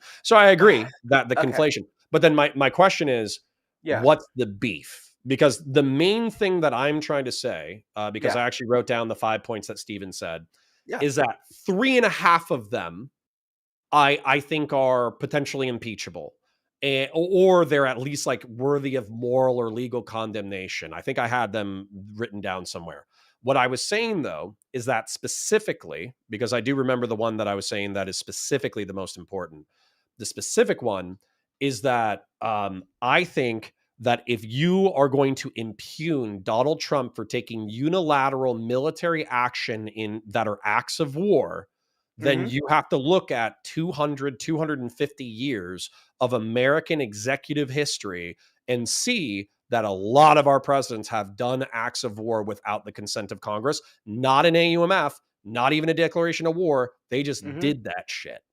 Yeah, but like what my point is, the examples you're using is they're not very strong examples. Like even the Panamanian one, the Panamanian junta, they declared war on the United States. I'm just saying, like if you're gonna like appeal What to does like that the what does that 250. have to do with the two? But here's the two factors though, Okay. because this is the argumentation that I consistently hear: is that the president of the United States, when engaging in acts of war, should get the consent of Congress either through an AUMF or through a declaration of war. Yes, Otherwise, it's that would be illegal ideal. and impeachable. I don't know if I you mean, agree with that last part. Because okay. if it's illegal and impeachable, then we basically have 200 to 250 years of presidents who have violated this concept. Yeah, but like my main issue with you right now, I'm not hating, but like it's just like when you say 250 years, all of the events across the 250 years exist within certain contexts of what was happening. You cannot draw a complete analogy. Like it's not completely analogous. What happened in Venezuela today and what happened in Panamadia in the 80s and what happened in let me in North break it down. Africa in the 1700s. Yeah, go ahead. Sorry. Okay, I want to see whether or not you agree with this statement, Okay. absent context from the series of conflicts that we've engaged in over the past 200 years. Just this sentence and this sentence alone. Okay. In order to comply with the Constitution of the United States, the president must seek the authorization of Congress either through an authorization or a declaration of war, or military actions that he has done are illegal and therefore impeachable. Is that I think statement that's true or not? I think it is. I think it is broadly true. Yes, it is true. Okay, so if you think that statement is true, that is a sentence standing alone, separate from the context of various conflicts. So now we start adding in the conflicts where I understand like, oh, there's a lot of nuances to these conflicts, whatever, okay? But the nuance is so important, though. But the nuances don't affect the statement that you just agreed to. You just agreed to that if military actions are done and they can cause war, because these are the acts of standard. war, and you do not have the authorization of Congress and you do not have a declaration of war, they are illegal and therefore impeachable. Yes, as someone who follows institutional liberalism in terms of geopolitics, that is a standard we should hold ourselves to, or the West should hold ourselves to, in terms of military conflict. We cannot go around acting like Russia or China or any like third world like a shithole country and just be like invading countries without the authorization of not only our own legislature or even the authorization of the UN. That's not. We live in a rules based world order. Okay. But what I'm telling you is I could go to the Barbary Pirate War, I could go to the Indian American Wars, I can Okay, go to wait, the wait. Banana Wars, I can go to a dozen wars in the 19th century alone, and I can go to a dozen wars in the early 20th century, and the statement that we made together, which is the president cannot conduct acts of war without an authorization for use of military force or an act of Congress, and therefore he is liable to be impeached and removed from office. That statement is not true in the 19th Well, century, in like, the early 20th, in the well, middle one 20th, of the in the late examples you 20th, just in the used, you early just 21st. misused an It's just example. not true historically. The Barbary Pirate Wars were authorized by Congress. After he had already taken action without Congress. Okay, well, you want to fuck. Okay, let me read this actually. Like, um, okay, just this is the Wikipedia. I'm not gonna be like a wiki warrior, but Declaration of War and Naval Blockade. Just before Jefferson's inauguration in March 1801, Congress passed naval legislation that, among other things, provided for 6 frigates that shall be officered and manned as the President of the United States may direct. In the event of a declaration of war on the United States by the Barbary powers, these ships were to protect our commerce and chastise their insolence by sinking, burning, or destroying their ships and vessels wherever you shall find them. It's like, Right. But he had yes, already deployed. And by the way, yes. this is where like the War Powers Resolution of 1973, Mm-hmm. I think reasserts Congress's authority over acts of war. Okay. Okay. So what you and I agreed to should be true.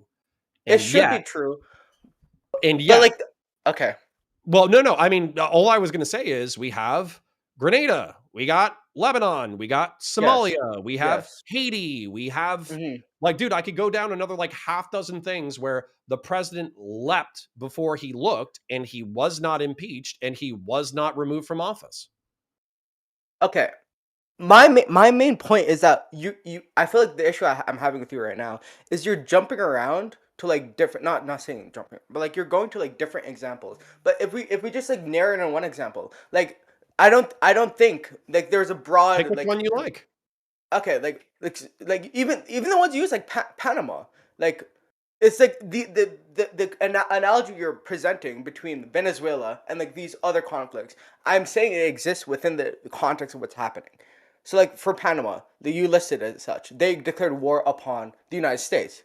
In the Barbary Pirates War, there was explicit authorization by Congress. Like we can look into these, but at the same time, I just After it's the just fact. okay. So, okay, even regard to after fact, you're saying what you're saying is that throughout history, presidents have been kind of like acting without the authority of Congress and declaring war and invading and like kind of fighting against like Well, they're not powers. declaring war. They're saying that Sorry, what not declaring war, they're but doing is actually engaging in acts of war. One might say. well, yes, but that's an important difference because effectively there was, again, you could ask Lactoid, but there was a argument about Obama's use of the AUMFs and military force in Libya and Syria in the 2010s. And effectively, what this like legal author said, I would have to ask Lactoid for the thing, but what the legal Mm-hmm. author said is that Congress is explicitly told that they have the right and ability to declare war. But Mm-hmm. war within this context is specifically a state of open hostilities between a nation, which is a people, and a state, which is a government. So you have a nation state saying that we are hostile to this nation state. We Mm-hmm. are in a state of armed conflict. That is Mm-hmm. war. Mm-hmm. Whereas if you look at what Obama did in Libya and Syria, we were actually not declaring war on the nation at all. We claimed that we were advocating on behalf of the nation. We are actually taking sides in a civil war because we want what's best for the nation. And we didn't even declare war on the state. We actually did acts of war within a limited frame in order to shift things towards our geopolitical ambitions. Therefore, this is not a state of war. Therefore, Obama does not need the consent of Congress in order to engage in this action. And that argument, while instinctively, morally, it feels wrong, okay? It feels wrong based off of our understanding of the Constitution of the United States and where war powers reside. It seems historically correct. What I would say to that is essentially that, okay, even if I grant you the thing that, like, okay, they have been acting like this in the past, I don't think that is necessarily justifying what is happening in the present with Venezuela. And, like, okay, even I take some issue with the way you're framing, like, the Libyan intervention. Like, I don't think it was purely for the geopolitical ambitions of the United States that the United States overthrew Libya, or that the United States attempted to assist rebels in Syria. Like, I'm disagreeing with the framing of these that our events. intervention in the Caribbean now is not just because we want to intervene and depose Maduro and the socialist regime of Venezuela. It's also because we want to enforce energy security and energy sanctions that are already on the books. And it's also because we want to stop drug trafficking north. Now, you can view these as fig leaves. You could view these as just pretexts that are very flimsy. And I would agree with you that they're relatively flimsy, but couldn't a earnest Republican or a earnest Trump cultist genuinely believe that these are additional pretexts that lend their arguments morally correct? Uh, Possibly. I would just wait. Can you repeat that so I can fully understand what you're saying? I'm just Yeah. I'm just generally trying to- What I understood you to say, and I'm not saying that I'm totally correct in my understanding, but what I understood you to say is that regime change in Libya and Syria were not our only motivations. There Okay. were other motivations like I'm not preventing. even saying that Libya Well, was. I was gonna, but I think these Okay. are good Sorry. Go examples. ahead. Yeah. Sorry. Go Preventing ahead. the proliferation of weapon and use of weapons of mass destruction. That's a reason to intervene in Syria. Also, Mhm. to clamp down on ISIS and to make sure that Yazidis and Kurds weren't massacred wholesale. Those are also two noble ambitions of the intervention in Syria. In reference to Libya, it's to make sure that Muammar Gaddafi, who's this psychopathic dictator that's been in charge for 50 years, who's been in charge of terrorism, it's to make sure that he doesn't massacre the entire, vast swaths of his own people. These are noble ambitions that contextualize these conflicts that are more than just regime change. But I am Yeah. saying that if you look at Venezuela, you can have a similar moral argument for why the despotic Maduro regime is abusing its own people and how they've done, they've engaged in this warfare that's made or these actions that have made sanctions necessary, and they engage in narco trafficking, which kills hundreds of Americans every year. You can make like a multivariant moral analysis of all of these topics, and it doesn't change anything. Okay. Especially if you're like an earnest Republican who drinks the Kool-Aid.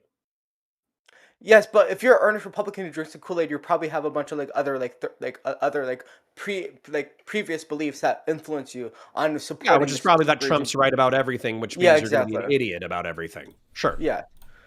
Okay. Yeah, it's like I guess post-hoc motivated reasoning. I'm not disagreeing with that.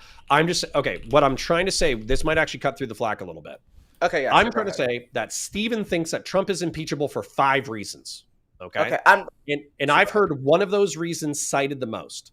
And I'm saying that I agree with 3.5 of those reasons. Wait, just as a real quick thing, I thought that this was a general liberal thing. My contention is not usually on the legal side. It's that everything was pretextual about this in terms of his invading to steal oil. It undermines the stability of our hemisphere. It damages relationships with the United States and everything. These are generally, just to be clear. But you can go. Not a big number, yeah. Well, then, yeah. So there might be more overlap than I'm saying. But like, the one argument that I think that liberals and progressives are currently making that is going to be nigh on impossible to achieve in an impeachment proceeding, even if the Democrats get a majority in the House and Senate, is Donald Trump acted without authorization from Congress in a military way. Therefore, he is impeachable and we should remove him from office based off of that action.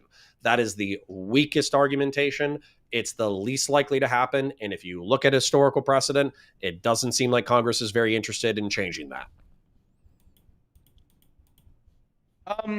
I mean, okay, I think that was I didn't necessarily come in here to like discuss the Venezuela thing specifically. I just came in Yeah, here you just to, heard that I called Giuliani and what I called him a fucking ISIS member, and he was an Al Nusra member, and you were like, this guy's a fucking idiot, and he doesn't know what he's talking about. I get it. I didn't call you a fucking idiot. I would never call you an idiot. Okay, you use But the R. I just have I You don't know, use I just- ableist slurs in order I to would never. impugn my I'm character. I'm a left winger, but I just have so many issues with your framing. I just don't know how to communicate them. Can I? Well, I'll but try I to get think back you to have problems with my framing though, because I don't think you have a problem with what I'm saying. I think you have a problem with my framing because realistically, what's happening, because we're so fucking sorry if I'm getting passionate, but we're so cucked in politics now that if you hear somebody saying something that's true, that's inconvenient to your political direction, then you think that the other person is joining the other side in order to fuck over your team. But there are like 3 of us left in the online political sphere that are just saying things that we think are true because we think they're true. It's not because we're trying to like, I'm not trying to maneuver for Trump to win. I want this motherfucker to like do a hard handshake, get bruised, have the bruise get infected, and then for him to die of like sepsis. That's what I want. But when I hear liberals making bad arguments, I'm going to call them out because they're contradictory to the cause of, number one, truth, but also number 2, having an efficacious political argument that actually sees the end of the MAGA movement. Okay. I just don't even know how to begin with to engage with some of the. I guess I'll just have to like read more into like the. I would have to read more into like the specific like interventions in Libya. Then I think I know quite a bit about Syria, but I guess for you. I think I want to read more about like Obama's justification for the war in Syria, because you did mention the fact that you're bringing up like this is a regime change, and despite all these other factors, if I'm characterizing you correctly, despite all these other factors, you're saying that it doesn't matter and it's still a regime change, and you can make that analogy with Venezuela. Is that correct? It's the first statement that I kind of got you to agree to, which is, if the president takes military action without an AUMF or a declaration of war, it is illegal, therefore impeachable, and a president can be removed for office for doing so. I'm saying, and not just take that in isolation. Do we think that's true? Then if we think that's true, then we need to go through Barbary Pirate Wars, Indian Wars, Lebanon, Grenada, all that kind of stuff. And we need to find all the ones where we don't have Lebanon, an AUMF, and we don't have a declaration of war from Congress, and then we need to figure out why presidents weren't previously impeached and removed from office for said actions. When you say Lebanon, are you referencing the bombing during the Lebanese Civil War that killed a bunch of American troops? Yeah, I think that what might have happened is I think that there was like a UN resolution to stop the Lebanese Civil War. I don't remember whether or not we got authorization from Congress. I think we might have. But then we went into Beirut, and then we and then like 300 of our guys got blown up in a truck attack, and then we withdrew. But almost immediately after that, I bring up Lebanon, even if it's authorized by Congress. But the thing that happened immediately after that was Reagan was taking a hit in the polls because he was viewed as a cuckold. And so he used that as a pretext in order to invade Grenada. And to my knowledge, we did not have an AUMF or a declaration of war for the Grenada intervention. Okay. That's so if you find like Lebanon, you're like, oh, I own Lebanon on this. We actually had a declaration of authorization of use of military force on Congress on August 20th, whatever. Then just moved to Grenada, and then Grenada, I think, is a stronger example of mine. Okay, that's fair. All right, cool. Well, I was going to ask Case if they had anything for me, or if they were here for Steven, and then based off of that, I was going to decide what I'm doing next. I am here for Steven, but I do have a question for you. Which Game of Thrones character is Hussein? Oh my god. Wait. Is which one? Saddam Hussein? No, Hussein, the one in the call. Oh, Hussein. Hussein would have to tell me. Hussein, are you a DGG bannerman? Are you loyal to DGG, or are you a liberal or a progressive? Are you unaffiliated? What are you? I'm a DGG bannerman, but I'm quite left-leaning. Okay, then what I would need to do is I would need to Google like Lannister bannermen during the Jesus Christ. what like the War of the Lannister? Five Kings, and then I would have to find some like some random hedge knight, some hedge Oh. knight that was loyal to the Lannisters, and then I would draw Hussein in there. Okay, thank you, Connor. Fair enough. Fair enough. All right. Then yeah, I'm at like 5 hours, and that's how long I'm supposed to work. So I parasocially love you. Fun conversation. I hope you guys have a beautiful day, and I will see y'all soon. All right. Love you. Goodbye. Love Goodbye, you. Connor. Bye. What a cool guy. What a cool guy. What a cool I guy. know, right? What a cool guy. Destiny, I have Marlo in stream disagreements. She's been waiting for quite some time to promote the papers. I was wondering if you don't mind dragging her in. Yeah, hold on. Yeah, I'll jump back later. Be careful. Intrude. Good luck, Marlo. Goodbye. Hi there. Well, hi, what's up? It's nice to finally meet you, Stephen. I'm here because it's my turn to talk about the pragmatic papers on your stream today. Well, what do you got for us today? I wanted to put something a little more, well, they said I could do this my style. So I think that the pragmatic papers is a really cool project because it is in direct line with one of Timothy Snyder's major lessons from his On Tyranny. Being kind to our language is something that he advocates really strongly. And when he talks about what that looks like, he says, avoid pronouncing the phrases everyone else does. Think up your own way of speaking, even if only to convey that thing you think everyone else is saying. Make an effort to separate yourself from the internet. Read books. And like when Timothy Snyder talks about the internet, what he's usually talking about is the like predictifying algorithmic feeds that really silo us into our like information landscapes. And I think that participating in and engaging with the pragmatic papers is a really good way for liberals, especially young liberals, to have a chance to engage directly with one another.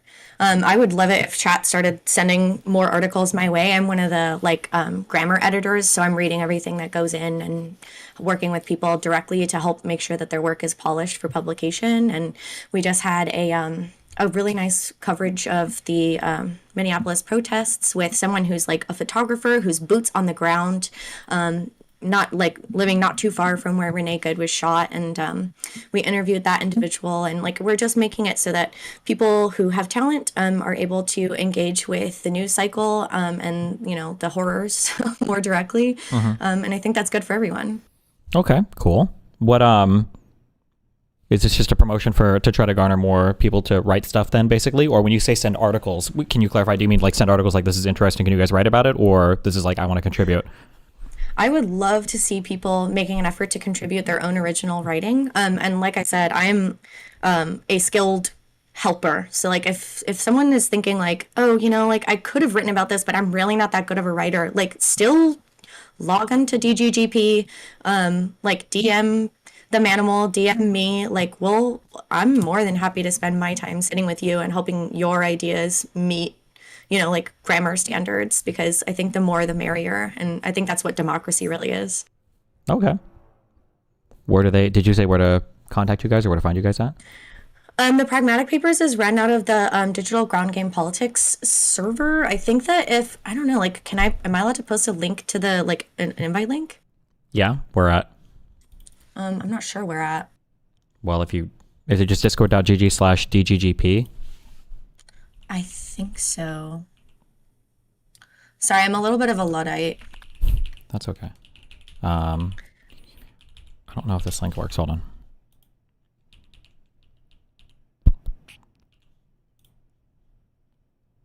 People are posting it in chat, I think. Okay. Okay, based. Yeah, and then we have like a side server for more like dedicated news stuff. So if you become part of the team, we'll pull you into that. And I think that taking time to really organize your thoughts and to express them in your own way makes the conversation more rich, more complicated, less predictable, more human, more organic, less siloed. All of those things are good for our whole country. Yeah, I mean, I agree. I think it's helpful sometimes to write arguments out, even if it's something I'm not going to publish. Like there are debates that I'll have that I'll write. I mean, people have seen me do now more formal debate prep where I'll write stuff out ahead of time, and it can help to, even if you don't change your position, just kind of like flesh out your own thoughts. Yeah. And like, I think you probably agree with me that like when you think an argument, it can get a little slippery if there's a lot of moving parts. But when you have it down on paper, it's not moving, it's not fluid, it holds fast, and you can build out on that more effectively. And I think that's really good for everyone too. Yeah, I definitely agree. Yeah. I really appreciate you having me on, man. I don't want to take too much of your time. Yeah, anytime. Just let me know. Yeah, or Casewell. Yeah. Shout out to the bunker, my home server, and to the GNG pod. Catch you guys later. Have a good one. Bye.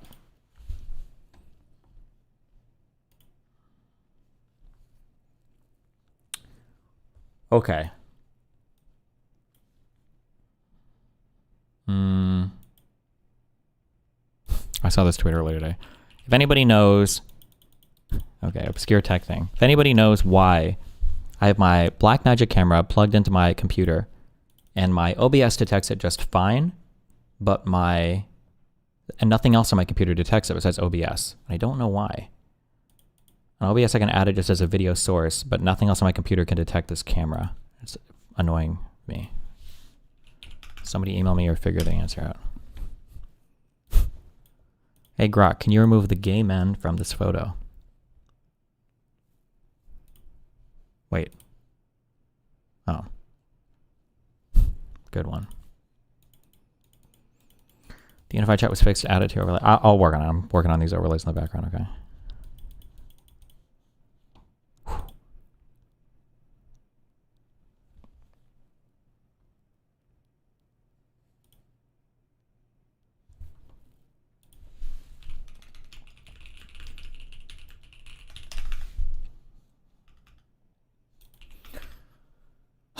I have like 50 different links open from things over the past few days. Let me see what we have here.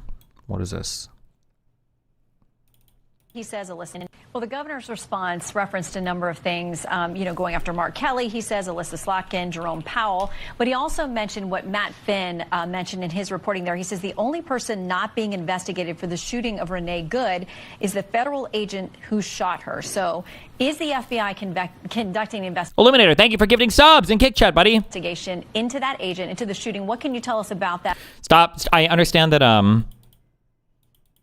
OBS might have some built-in driver or API thing to detect it, but your computer doesn't have a driver to know what the device is. Oh, that could be it. I know that I can't have it open on OBS and other things at the same time, obviously. Okay. Will it be made public? Look, what happened on that day has been reviewed by millions and millions of Americans because it was recorded on phones when it happened. Okay, the civil rights, the Department of Justice, our civil rights unit, we don't just go out and investigate every time an officer is forced to defend himself against somebody or putting his life in danger. We never do. That has nothing to do with what happened in Minneapolis. There are over 1,000 shootings. Wait, we never do? Or we don't always? Or that it seems like we switched answers up there. What? Public. Look, what happened on that day has been reviewed by millions and millions of Americans because it was recorded on phones when it happened. Okay, the civil rights, the Department of Justice, our civil rights unit, we don't just go out and investigate every time an officer is forced to defend himself against somebody or putting his life in danger. We never do. That has nothing to do with what happened in Minneapolis. There are over 1,000 shootings every year where law enforcement are put in danger by individuals, and they have to protect themselves, and they 1,000 with federal agents where they kill 1,000 people a year, or what? What are these numbers? We're using a capture card or connected via USB-C? USB-C. And I believe that the base resolution of the camera coming in via USB, I think, is only 1080p. A lawful right to do so. The Department of Justice doesn't just stand up and investigate because some congressman thinks we should, because some governor thinks that we should. We investigate when it's appropriate to investigate. And that is not the case here. It wasn't the case when it happened, and it's not the case today. If circumstances change, and there's something that we do need to investigate around that shooting or any other shooting, we will. But we are not going to bow to pressure from the media, bow to pressure from politicians.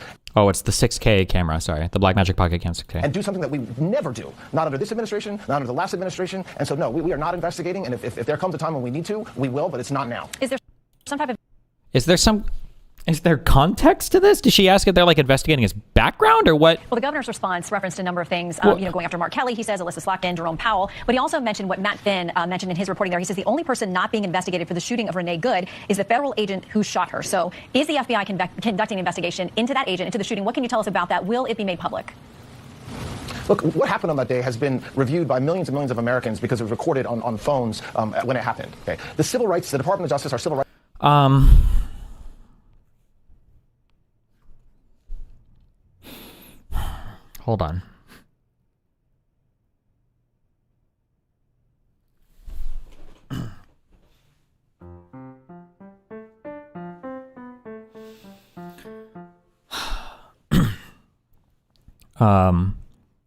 People looking at a cell phone video is not the same thing as an investigation.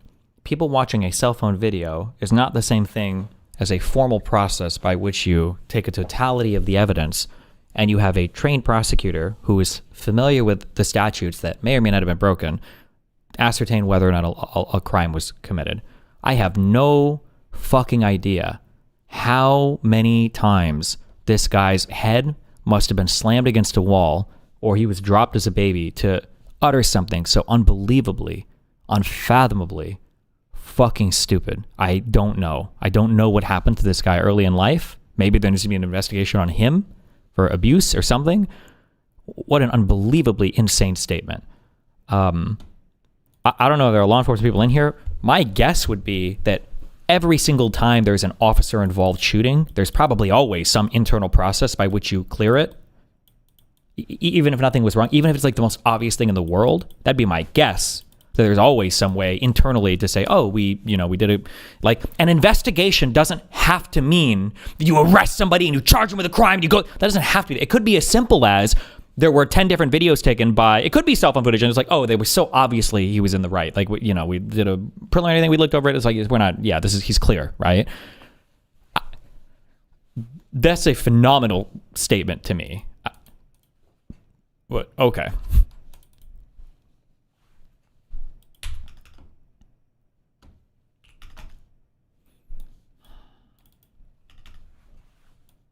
What is this? Hello? Yes, I'd like to speak to Congress, please. I'm on hold. But I'm trying to reach Congress on behalf of the Kingdom of Denmark. Now, my first language is Danish, but I figured I'd do this in English since I know how some of you Americans feel about people who speak foreign languages. You have to speak English. Anyway, the reason I'm reaching out is the northern part of the kingdom, namely Greenland, the world's largest distraction. The world's largest island. But listen, we here in the Kingdom of Denmark are getting a very Venezuelan vibe about the way the American president is talking about us right now. We're going to be doing something with Greenland, either the nice way or the more difficult way. So, what do you do when an employee goes rogue? Well, what I've learned, mainly from watching American TV shows, you ask to speak to the manager. And in Trump's case, that will be Congress. I mean, they can control the budget, they can hold investigations, they can even fire him. But they seem to be sleeping on the job. Mr. Moore. Mr. Moore. Hence my phone call. But while I'm on hold, maybe we can talk America? To start, let's look at a map. This is Greenland. And before President Trump says, he's asking the U.S. citizens to consider what the president's doing, he's basically calling for an assassination. I can't believe, when we're just going to skip it because it's just one of a billion stories, that that Fat Seth or whatever, what did he do for Mark Kelly? It's not a court martial. He's revoking his retirement or something for that video that he made. I thought we had a First Amendment. I thought this was America. What the fuck? Unbelievable. Unbelievable. Revoking his rank, which would affect his... Isn't your retirement based somewhat on the rank you retire at? E3, E7, 5... I don't know what the fuck the letter number things are. Actually, 50,000 Greenlanders live there, and it's not green at all. It's white. It's all white. Maybe that's why that Stephen Miller guy loves it so much. This is Denmark. Almost 2,000 miles away. 6 million Danes live here. We do minimalism. We do Lego. We do hygge. We do the fat shot. That's us. Now, Denmark and Greenland are not the same country, but we are in a relationship. We share a king, but we have individual governments. We are very different, but we make it work. To put it in American terms, we're like Trump and Melania. We're formally together, functionally separate, and both pretending it's very normal. America and Denmark actually go way back. Out of curiosity, what's the blackboard behind you with the places for letters? It's called a Vesta board. We usually follow blindly whenever you guys feel like invading a country. We did it with the Gulf War, we did it with Afghanistan, we did it with Iraq. Coalition of the willing. We will lead a coalition of willing nations to disarm him. We were the willing. But this time, we can't help you. Because you're talking about invading a country that we already invaded. Look, we already know how colonialism ends. We've seen this film before. India in revolt. Protesters smoked out by the police. Here's why invading Greenland, the easy way or the hard way, would be bad for America and for the world. I think I need some fresh air. Danish missionaries invaded Greenland in 1721, slowly taking over the country. And for 200 Hey, just checking. Are the groceries cheaper yet? What the fuck did we elect this fucking retard for? Why the fuck are we having foreigners making videos about why we shouldn't invade our fucking NATO allies? What the fuck are we doing in this country right now? Hello? 50 years, we did whatever we wanted to them. Basically going full colonial on them. Even in the 20th century, we were inserting IUDs into Greenlandic women to limit the population. We were separating Greenlandic children from their families, sending them to Denmark. Horrible stuff. We even let America build military bases in Greenland. During the Cold War, you guys had 10,000 troops based there. You even crashed a B-52 carrying 4 nuclear bombs there in 1968. Remember? The hunt is on to locate the missing nuclear weapons. So, what did we Danes learn from the past couple of centuries? Well, the obvious. No population is going to be happy with a foreign government ruling over them. The Greenlanders hated us for centuries. Some still do. So Trump invading Greenland is not gonna help America's place on the global stage, or at home. And I know he says he's the most popular president in the most popular country since the dawn of time. I'm a very stable genius. But trust me, he's not. And going old school colonial on Greenland is not gonna help. Anyway, back to the history lesson. In 1979, Greenland voted for greater autonomy from Denmark and to form its own government. And this is important, because Trump keeps talking about buying Greenland. The fact that they had a boat land there 500 years ago doesn't mean that they own the land. Denmark doesn't own Greenland anymore. Greenland owns Greenland. Us Danes even asked the Greenlanders how they feel about being bought. 300,000 kroner. No, he could never buy us. Ever in my life, I would... 500,000? No. You see? We know the Greenlanders. They're a proud indigenous people who are not interested in being Americans. You can't just buy them off. So, Trump is running wild. He's kidnapping presidents, he's invading other countries without congressional approval, and frankly, we don't want that mess spilling into Greenland. Or Europe. Or Legoland, for that matter. So again, that's why we're trying to speak to the manager. But Congress still isn't picking up the phone. Hello?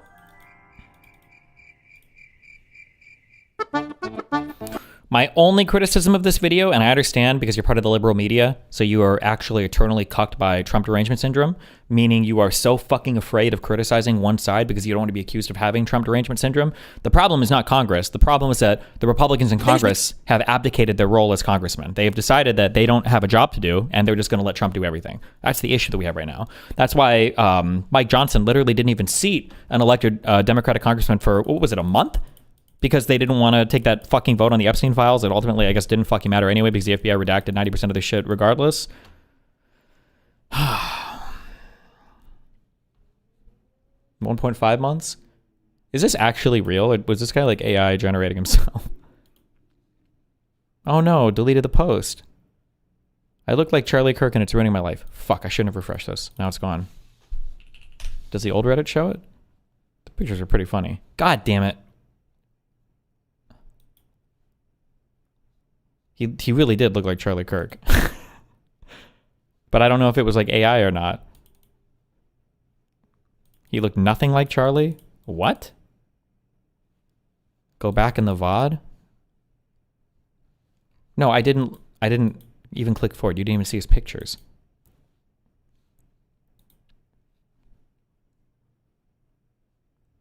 Well, rip.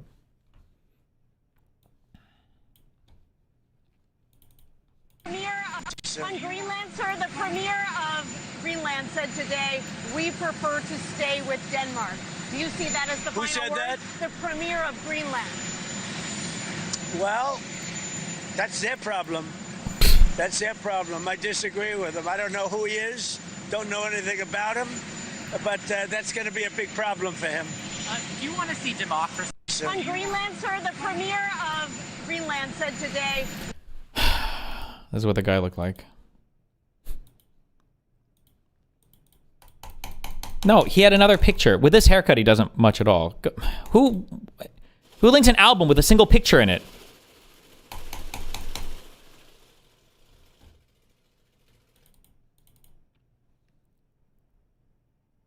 You're trolling me. Okay, don't care. No, I don't care. We've moved on from it.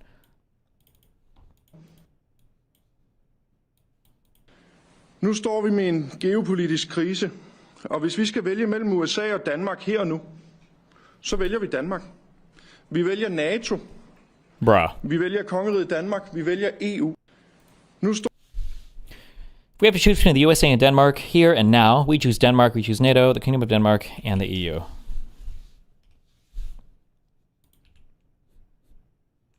Bruh.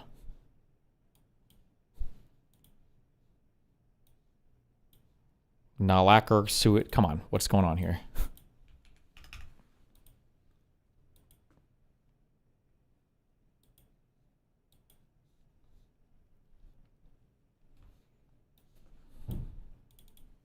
The tensions between content creators, like we talk about clippers and clip farmers in general on Twitter.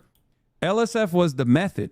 It was the original place where that exact same thing happened, where you would take someone's clip out of context and you would have every single content creator watch it and give their takes on it, and then every single thing that would drive discourse would come from LSF.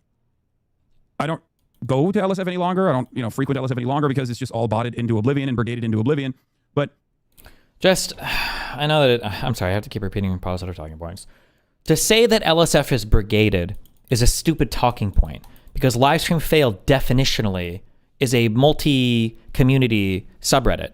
Like, LSF posts clips of streamers, and their streamers' fans are going to be the ones that are visiting that subreddit and engaging with the subreddit. So, like, it's like by design to call it brigaded, like it's designed to be brigaded. That's the type of, it would be like if I made a subreddit called, I don't fucking know, top 4 NFL teams. And every year, the top 4 NFL teams probably change every year, right? Like, this is always going to be a quote-unquote brigaded subreddit. I imagine by the team's fans, whoever's the top 4, they're always going to come in and quote-unquote brigade. But like, yeah, that's the purpose of the subreddit. It's to have people from, it's not like it's not like an endemic community that is just like detachedly watching streams or whatever. They're the fans of the streams. It's such a dumb, low IQ criticism. It's just one of like, Hassan has like 15 different low IQ insults or talking points that he uses that his similarly low IQ or intellectually detached fan base just kind of like wheel out. But everybody's fans are on LSF. That's the point of the subreddit. It's such a stupid criticism. Just all botted into oblivion and brigaded into oblivion. But they did this. Oh, and then also the only reason Hassan is ass pained about LSF now is because he's lost the culture war on Twitch, and he's completely and utterly dominated by Asmongold. And then the other sub communities, or I shouldn't say sub communities, the smaller communities don't like him. So XQC's community doesn't like Hassan. My community doesn't like Hassan. The Miz Kids and the OTKs and all these people probably don't like Hassan. So he has no allies anymore on LSF. I don't even know how much Hassan's community is on Reddit anymore. I'm not actually sure. Oh, H3H3 and anybody that was even remotely tangential to that doesn't like Hassan. And now Yeet does this on Twitter as well in a similar fashion. But they did this to go after Destiny's enemies and to try and present Destiny in a positive light to the best of their ability, even though he kept, Like, this is just ridiculous. I hate that people can just say shit like this with no proof. Hassan cried to Stale himself, probably. Can I ask him? Just curious, over the course of you being the LSF mod, how many times did Hassan ever go to you guys and ask for threads to get removed, ? Stale said he didn't. Oh, had he given up by then? When did Stale become head mod? Because the moderation team before, there were so many requests put in by people like Mizkif, by Nick, by Hassan. And I know this because they had that little side server or whatever the fuck set up. And I think the mods even leaked it. They even said as much that people put in requests. The only thing I think I've ever requested in my entire life, I think, from ever being removed from that subreddit was when people were putting names of other people that were in my leaked revenge porn videos that people like Hassan watch on repeat because I like to jerk off to everything they can find me on the internet. I think it's the only thing I've ever requested, like, hey, you probably shouldn't have other people's names in it.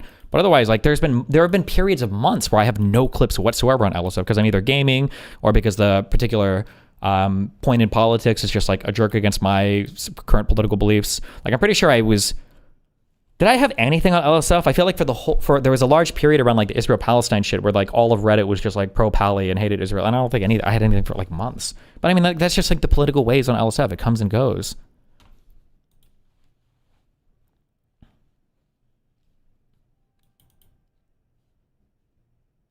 The mod team before Stale were the Hassan Dick Sucks. I don't even know if they were necessarily Hassan Dick Sucks. I just know that at one point they quote-unquote, I don't know why I said quote-unquote, they banned politics from the sub, which essentially banned all of my content from the subreddit. So, yeah. fucking up his he kept fucking up his own optics by popping off and doing horrible, monstrous things. Also, Stale Epstein's Discord already confirmed nothing about LSF will change, and all the other mods on the team are also Epstein. Also, Stale Epstein's Discord already confirmed nothing about LSF will change, and all the other mods on the team are also Epstein orbiters, as Stale is the one that hired them. Yeah, because he took over a very popular subreddit and played a formative role in the collapse of like Twitch as a space where there was a major community that collaborated with one another. Great. Stale destroyed Twitch?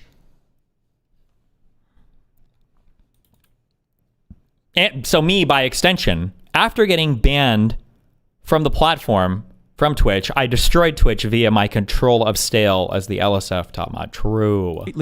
Greatly fucking heightening the tensions between content creators. Like, we talk about clippers and clip farmers in general on Twitter. LSF was the method. We do the same thing with you, bro. There is nothing that even remotely compares to this level of propaganda, specifically at the behest of one singular individual. Wait, somebody had it linked. Hassan would literally brigade the fuck out of LSF daily. He would like go on LSF and he'd be upvoting and downvoting comments on LSF.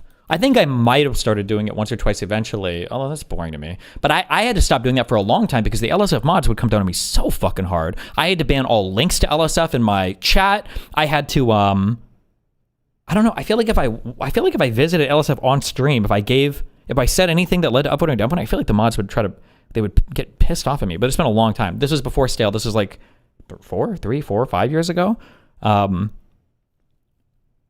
Yeah.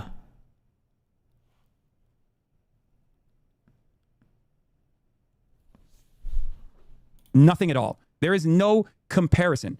You cannot point to a single subreddit that like my fans have taken over with my direction and use a subreddit specifically to like attack people. Because you don't have a subreddit, because your fans are only on Twitch. You can't direct fans to do anything because you have no fan base outside of Twitch. It is an insanely insulated fan base. On Twitter, the people who defend Hassan are just like the lefty tankies in general. On Reddit, he has like a Reddit community, but it's pretty small.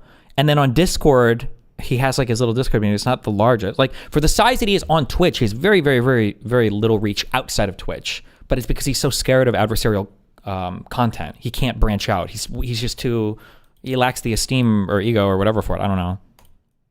Something that Ethan Klein does as well to a certain degree, but something that Destiny eats off of forever. This is his primary focus. This is his primary content. Like, I don't get anything from LSF, bro. Like, I don't win from LSF. I don't gain anything from LSF. Like, I've saturated the fuck out of that sub in the past. It's not like there are new fans there that I could win from livestream fail. It's just such a stupid analysis. It doesn't even make sense. If anything, my fucking community is my biggest op. I banned a bunch of people from the subreddit and consistently botted and brigaded certain posts against Destiny's enemies over and over again. In many instances, Hassan fans spamming the Mia Rose clip on LSF claiming it's assault. Maybe they should. What, this is 3 years ago. What the fuck is this? If she can't consent to a kiss, then it's sexual assault. Why do you keep... Damn, 3 years. Wait. How long ago was this? Was this 3 years ago? Bro, my time thing in my brain is fucked. minimizing it? How does Hassan get such high profile publications writing glowing he's got a really good PR firm right now that works for him. Because if he's also drunk, you are assuming that he's like doing this with malintent.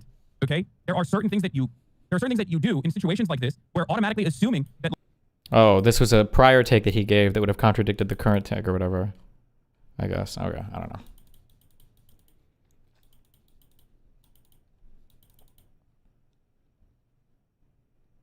Instances leaned into like, propaganda that was pro-Israel because Destiny's pro-Israel. Like, I don't even know what this person's like, if this guy has his own opinion on things outside of what Destiny believes, but like his primary purpose on LSF was to, whoever was saying like, fuck Hassan's a terrorist. Every Roach King post is botted, negative instant downvote and positive upvoted. Yes. This is something that other people that use Reddit frequently have noticed as well. Anywhere around the website. But Asmongold's posts are unique. They're not like mine. Mine have never looked like that, where we mass downvote Hassan's threads, but like there are positively upvoted comments of him in there. That's just never been the case. Like it's very obvious that he looks different. The type of threads that Asmongold's communities are engaged in look a lot different than the types of threads that my fans have engaged with. One of the things that's like so boring now, especially as like communities have gotten more insulated and people are so deathly fucking afraid of having any confrontation whatsoever, is that like everything becomes so ridiculous and so caricatured and so like not worth engaging. Like there's just nothing interesting to even talk about. Like I'm listening to Hassan having like a schizo hallucination that Stale 2000 was under my command DGG operative who was rigging LSF in my favor, despite the fact that Hassan has absolutely zero evidence of any of this at all. There's no evidence for any of these things, right? It's like when Justical Server talks about how I like intentionally seek out women to manipulate them, and it's like, do we have any evidence of any of this at all? It's like, nothing. But like when these people just stay together and they talk and they talk and they talk, and then all these things just become like true in their mind, and it's like, how do you even argue against anything, right? I don't even know what to, like, there's nothing you can even say because all of it is so like built-in fantasy and unreality, and they're not even relying on any kind of like evidence or proof for anything for any of these claims. If there's a negative, if there's something that presents Asmongold in a negative light, it instantly gets botted. Downvoted. If there's anything that presents him in a positive light, it instantly gets upvoted.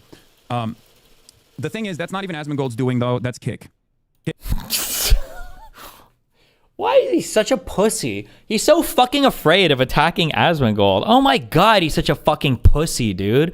Oh my god. Kill me. Kick also heavily upvotes all the LSF posts. It's not an accident that so many random streamers that are associated with Kick or are Kick streamers have been frequently upvoted on on LSF over and over again. Okay, Hassan gets denied VIP seating in Zora Mamdani election stream.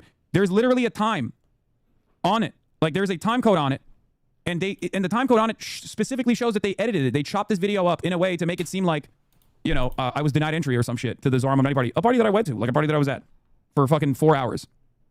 So Amaranth's husband Nick dresses up as Hassan's dog Kaya at TwitchCon.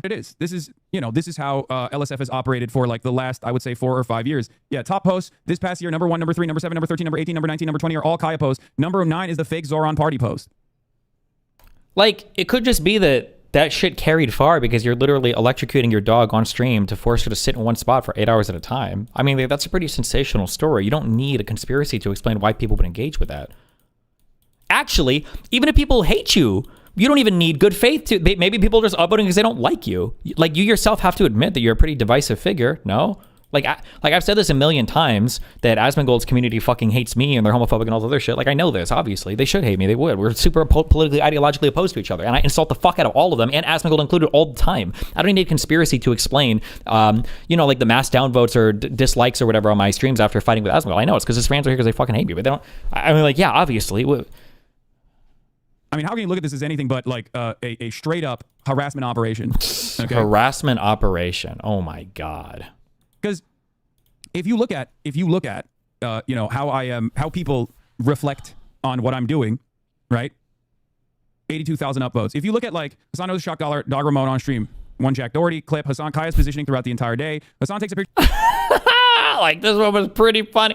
I bet even Hassan fans laughed at this one. Oh. Kaya with a fan on the streets in Ireland. Another edited video, by the way. They could have easily just posted a video from my stream, but they posted the video that's edited. Was it was that one edited? Was that the one I was complaining? There was one that got edited that I was like, why the fuck would you edit this? It was stupid. That triggered the fuck out of me. That one was edited? That was the one you complained about? Okay, yeah, that might have been that one. But wasn't it one that it looked bad anyway? So I don't know why the fuck they edited it. That triggered the fuck out of me. Miami Beach resident, right? Your mayor sending police to people's homes over mentioning him. Why? What's his name? Miami Beach mayor.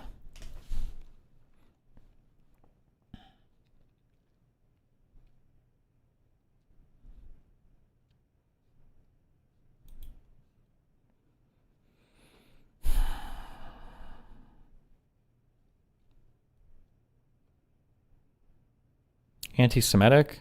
I hate Jews right now, so I don't give a fuck. I don't care. All right. Fuck them. Fuck Israel. Fuck the Middle East.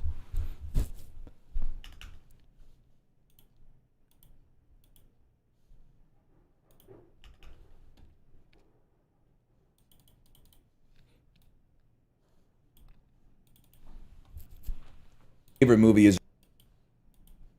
I just hate the idea that you're going to grow up as an adult and be like, my favorite movie isn't a movie that inspired a fire in my spirit. My favorite movie was the movie that made the most sense. That's a little bit depressing to me. You want to read something that makes sense? Get into baking, because the recipes are just chemistry, okay? Get into plastics or something like that. Leave the art for the real yearners, okay? Because you don't have the necessary handling to be pushing the accelerator on this kind of engine. I just hate...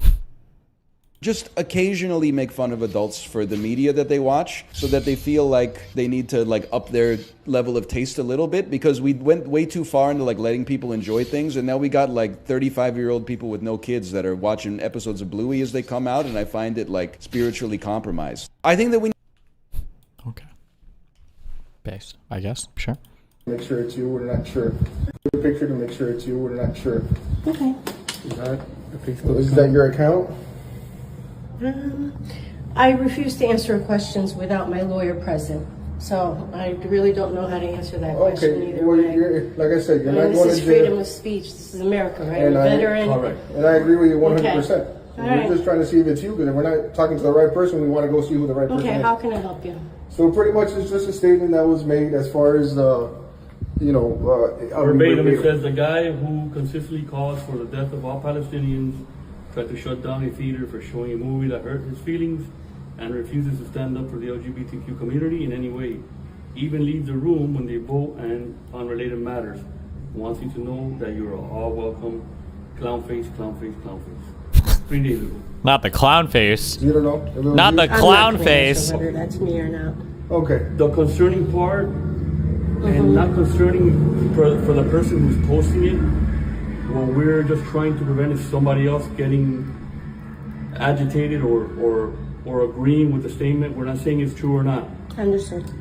That guy who consistently calls for the death of all Palestinians, that can probably incite somebody to do something radical. That's all we're here to talk about, and we wanted to get your side of it. Was you that posted that? That could incentivize somebody to do something bad? Yeah, and so? I would think to refrain from posting things like that, because that could get something.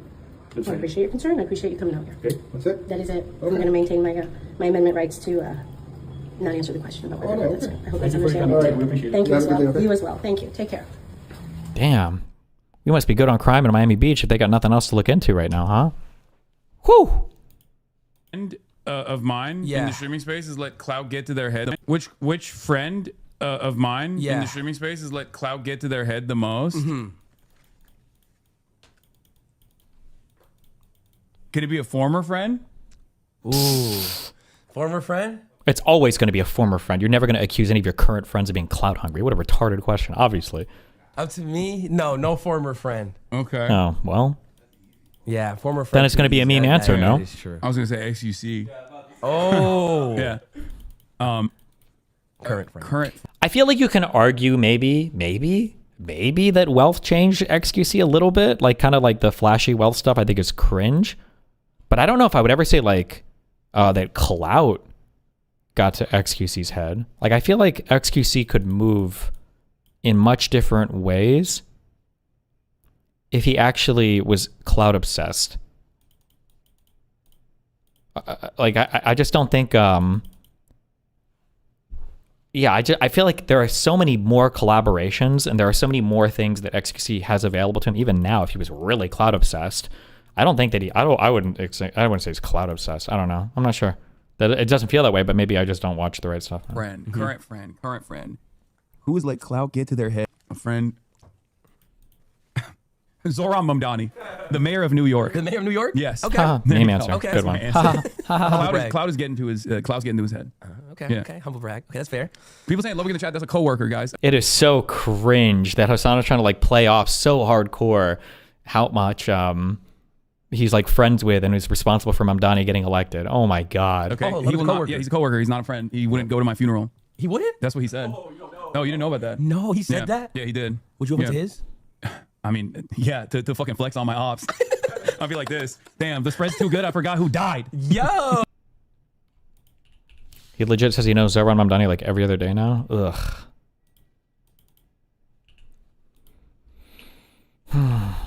Ugh. Oh my god, I had this open in another tab. How many times did I open this? Okay, hold on.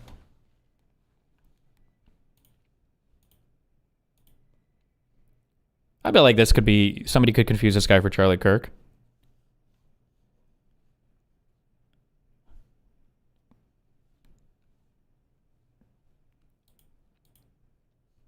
Damn, this guy's face was so small. Holy shit. This isn't photoshopped, is it? I can't tell.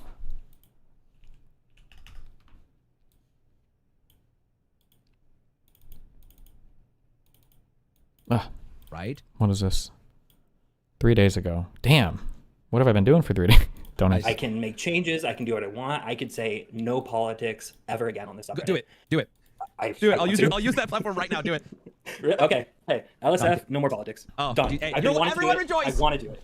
I'm done with politics. I didn't join LSF to moderate politics. I'm like you. I don't know a goddamn thing. I have to now decide what's anti-Semitic. That ain't my job. Oh God, dude. I'll be honest with you. You seem. I don't know how the users feel about you, so I don't want to get. I mean, I'm sympathetic towards it because politics is actual fucking AIDS cancer, right? So I'm sympathetic towards that complaint. But your biggest streamer on the platform is, well, actually, I don't know who the biggest streamer is because there might be some gamer or like a South American guy who's got 20 million viewers. But Asmongold is probably the largest by viewer hours, right? He's one of the largest political YouTubers, maybe the largest political YouTuber right now. So it's kind of weird to say like this is LSF, but we just don't represent one of the largest forms of content that's on Twitch right now. I mean, you can if you want, I guess, but it's just kind of a weird line to draw. I don't know. But I mean, it's also annoying because I guess if you like other stuff and you see so much politics, you don't really want to engage with it. So I don't know. It's a rough situation to be in. It's kind of cancer. Politics becoming a hobby or a part of any other thing is kind of cancer because it infests it and fucks it all. It's kind of like anime when it comes to movie streams or TV shows where there's such a hugely dividing line between people that want to watch it or don't want to watch it. Married to the idea that I think you sound all right. But from talking to you just now in these few minutes, you seem reasonable, and I actually don't envy the position you're in now. Yeah. Big Destiny fan there. Yeah. I see. I mean, can't you just hear it by listening to him? He kind of has the same talk, I think. Oh, okay. So you've drawn a line in the sense. Pitched as the largest streamer conversation. Okay, true. Yeah. Subreddit is clearly a super fan of one of the two most divisive people in an ongoing battle. Like, isn't that a problem? Super fan? How is it always Destiny too? It's always me. Isn't there another huge fucking streamer fighting with Hassan, who is inarguably the most popular politics streamer in the entire fucking world, who is getting more viewer hours across Twitch and YouTube than any other political streamer or YouTuber in the entire planet? How is it me? How is it always me? What the fuck, bro? Jesus Christ.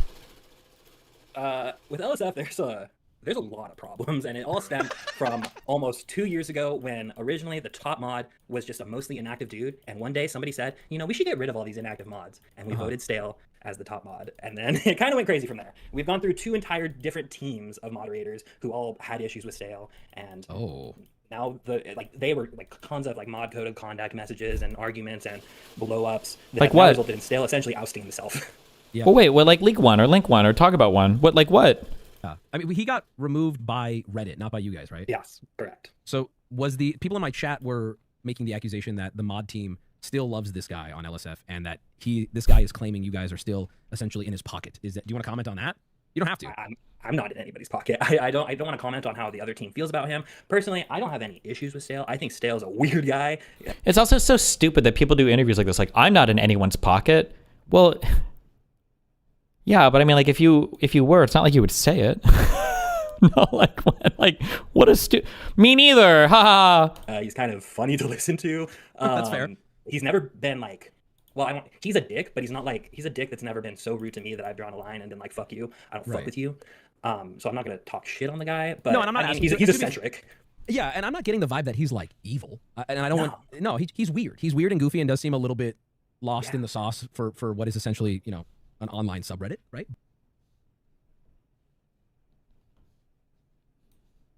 As opposed to all the offline subreddits? What is this? 3 days ago. It was bullshit. Stale was too deep in the cult.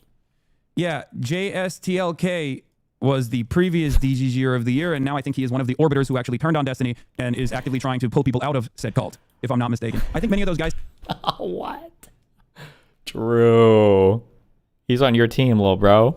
Still have resentment towards me as well, but slowly but surely, some people have awakened from the really toxic way that this cult operates. Toxic way that my cult operates. That's me. And have realized that maybe Destiny wasn't the person that he presented himself as. Dan Saltman is the money behind this operation. Jesus, they have alumni? Yes. How much money am I getting from Dan Saltman? What? We're just making shit up now? How many little girls did Hassan rape when he was in Germany at the brothel or whatever? Does anybody have a count for that? When he was in his little rape frat in college, do we have a count for that? They do. But in any case, the reason why all of this unfolded and he lost his cherished, coveted position as the top moderator of this live stream, fails subreddit. And this is one of the previous moderators of the subreddit, Jissiphus, who was ousted from his position when this guy took over. He has also openly stated that the rest of the mod team is still his guys and is openly taunting the Reddit admins. My guess is more mods will be removed. Yeah. The thing is, Reddit knows exactly what's going on. Like Reddit, the actual company, knows LSF is doing this kind of stuff, right? And for the longest time, they haven't actually punished them for brigading, botting, using it as a vehicle for harassment against specific content creators. Or the reason why they haven't done so is because it drives a lot of traffic, right? What? I don't think the Reddit admins know or care about any of this shit. Why the fuck do you think the Reddit admins are like, oh yes, we know that LSF is fighting with streamers? I doubt they give a fuck about any of this. I don't. Why would we even assume that they would know anything about any of this?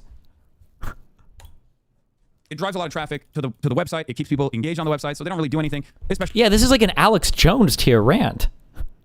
Especially because people don't actually push back too hard on it, right?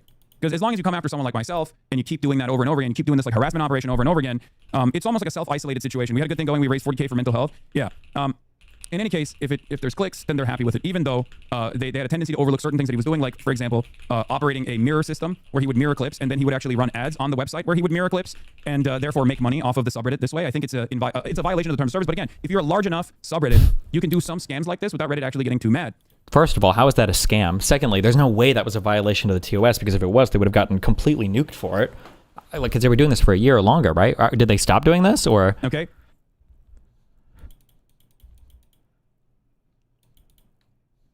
Have you noticed that every Roach King post is botted? Negative instant downvote and positive upvoted? Yes. This is something that other people that use Reddit frequently have noticed as well.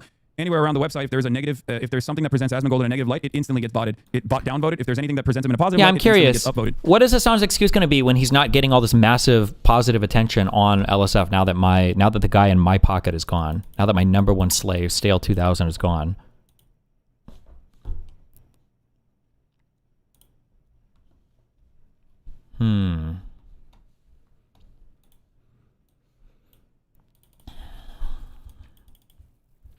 Trump's Arctic commissioner shares that we could annex Greenland in weeks or months. He used to work in Russia and is a Russian expert, or a Russia expert.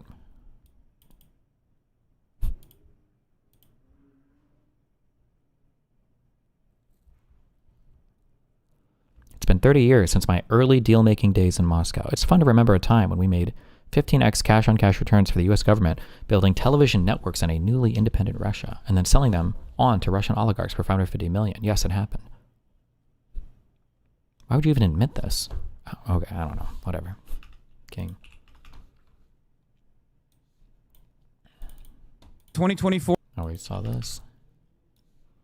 These are just links I've had open over the past couple days. New POTUS letter to Jonas Garstor links Nobel Prize to Greenland, reiterates threats, and is forwarded by the NSC staff to multiple European ambassadors in Washington. Dear Ambassador, President Trump has asked that the following message shared with Prime Minister Jonas Garstor, or Star, be forwarded to your named head of government/state. Dear Jonas, considering your country decided not to give me the Nobel Peace Prize for having stopped 8 wars plus, I no longer feel an obligation to think purely of peace, although it will always be predominant, but can now think about what is good and proper for the United States of America. Denmark cannot protect that land from Russia or China, and why do they have a right of ownership anyway? There are no written documents. It's only that a boat landed there hundreds of years ago, but we had boats landing there also. I have done more for NATO than any other person since its founding, and now NATO should do something for the United States. The world is not secure unless we have complete and total control of Greenland. Thank you, President Donald J. Trump.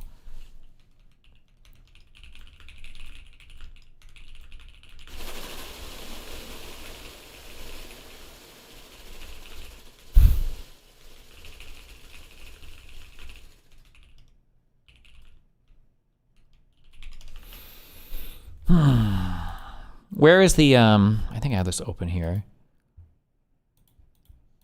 There was a stupid fucking video of Trump getting the, or no, it was of Macron. Does anybody know what I'm talking about?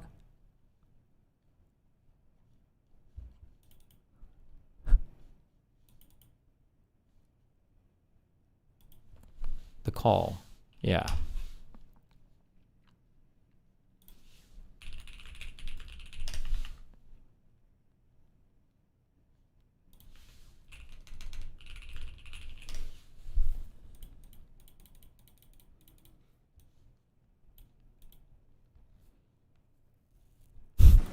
Bro.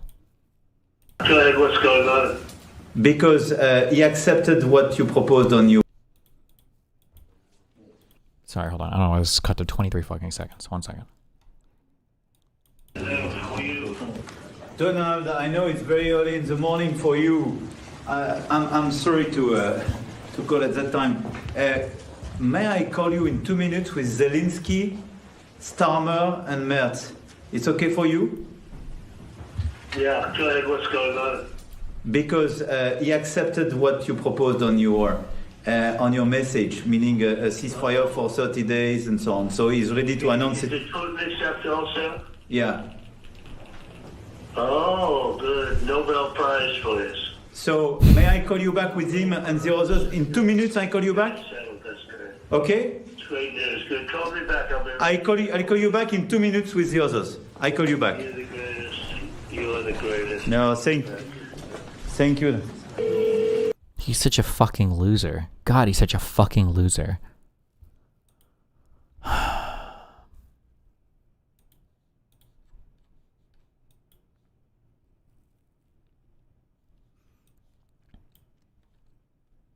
Norway's PM response to Trump's message. Norway's position on Greenland is clear, obviously. I can confirm that this is a text message that I received yesterday afternoon from President Trump. It came in response to a short text message from me to President Trump sent earlier on the same day, on behalf of myself and the President of Finland, Alexander Stubb. He added, in our message to Trump, we conveyed our opposition to his announced tariff increases against Norway, Finland, and select other countries. We pointed to the need to de-escalate and proposed a telephone conversation between Trump, Stubb, and myself on the same day. The response from Trump came shortly after the message was sent. It was his decision to share his message with other NATO leaders. Norway's position on Greenland is clear. Greenland is part of the Kingdom of Denmark, and Norway fully supports the Kingdom of Denmark in this matter. We also support that NATO is in a responsible way. It's taking steps to strengthen security and stability in the Arctic, he continued.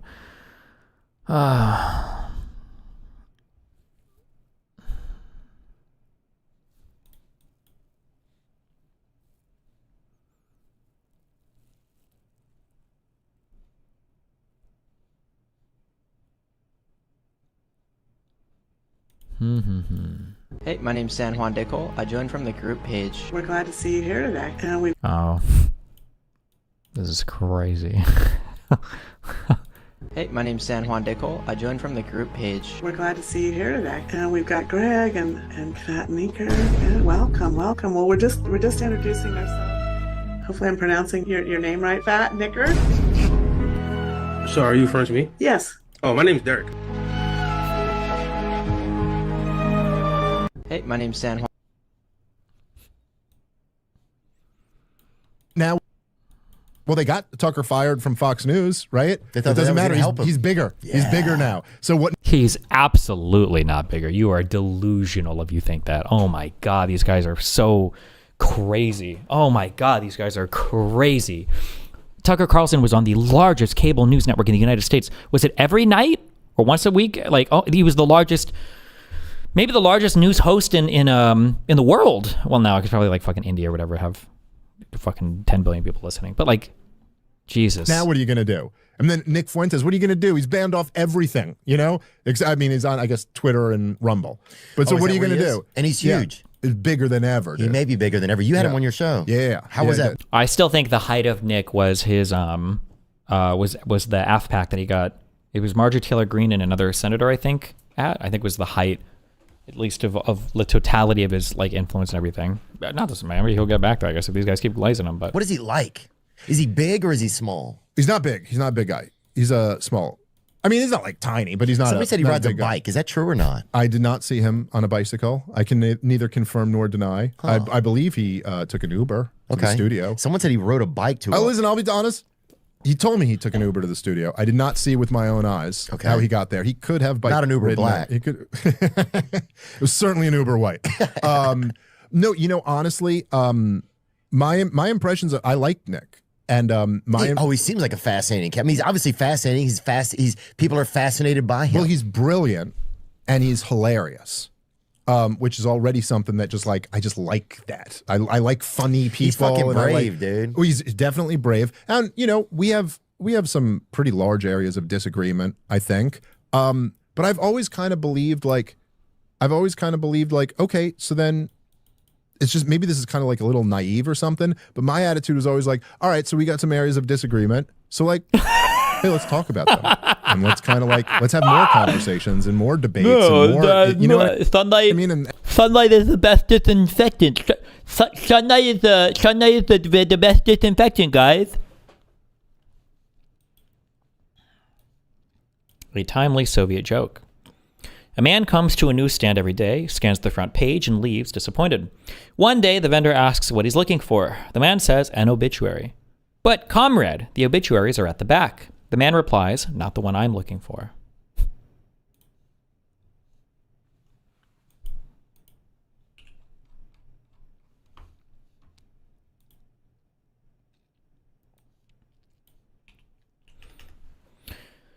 Previously unknown documents from the Danish defense show that the Ministry of Defense and Denmark's top military leadership were concerned that the United States, informally and without involving Copenhagen, had attempted to persuade Danish counterparts in Greenland to hand over information about military installations, ports, and air bases in Greenland. The ministry was immediately informed out of consideration for the strategic climate in relation to Greenland. The same applied to the overall top leadership of the Danish defense, including the chief of defense. An expert says that we must expect American espionage against Denmark. I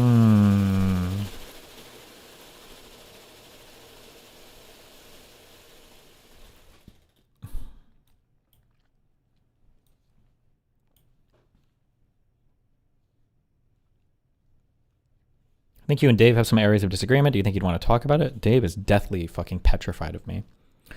Dennis Villeneuve, I don't know how to pronounce this guy's last name, sorry. It says young people want longer films.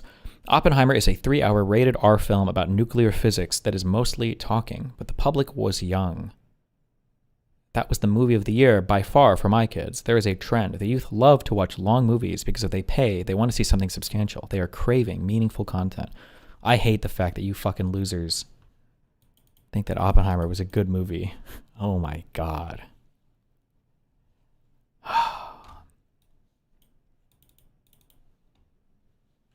Anyway, I just wanted to point that out because this guy, for the record, okay, this guy is the textbook case of someone who is an egomaniac.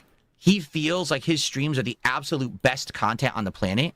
He will criticize everyone else and say, you got to work on this, you got to improve this, you got to do this. But when you look at his own content, none of it holds up for his own content.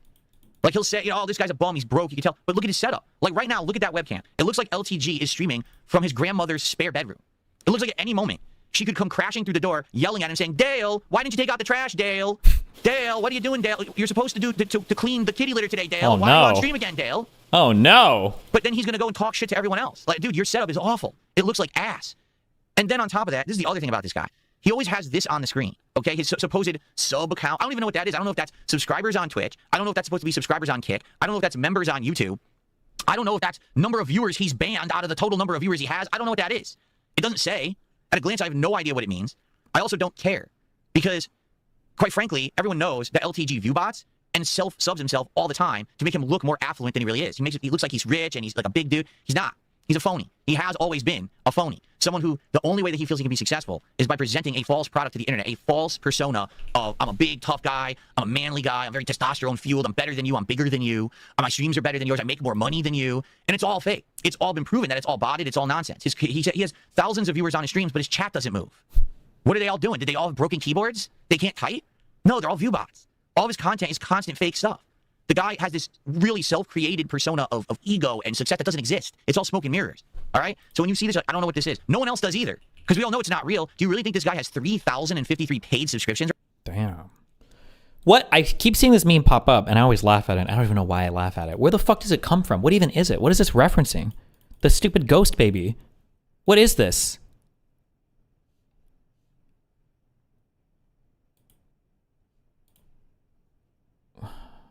How do I see the thing?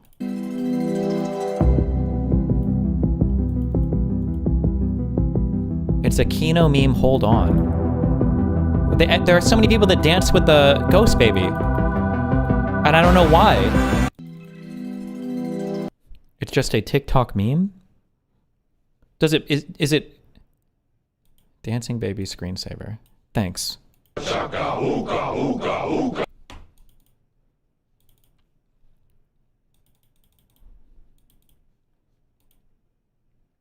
Son, I'm crying.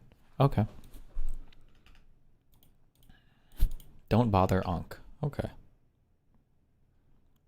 Not referencing anything, it's just brain rot.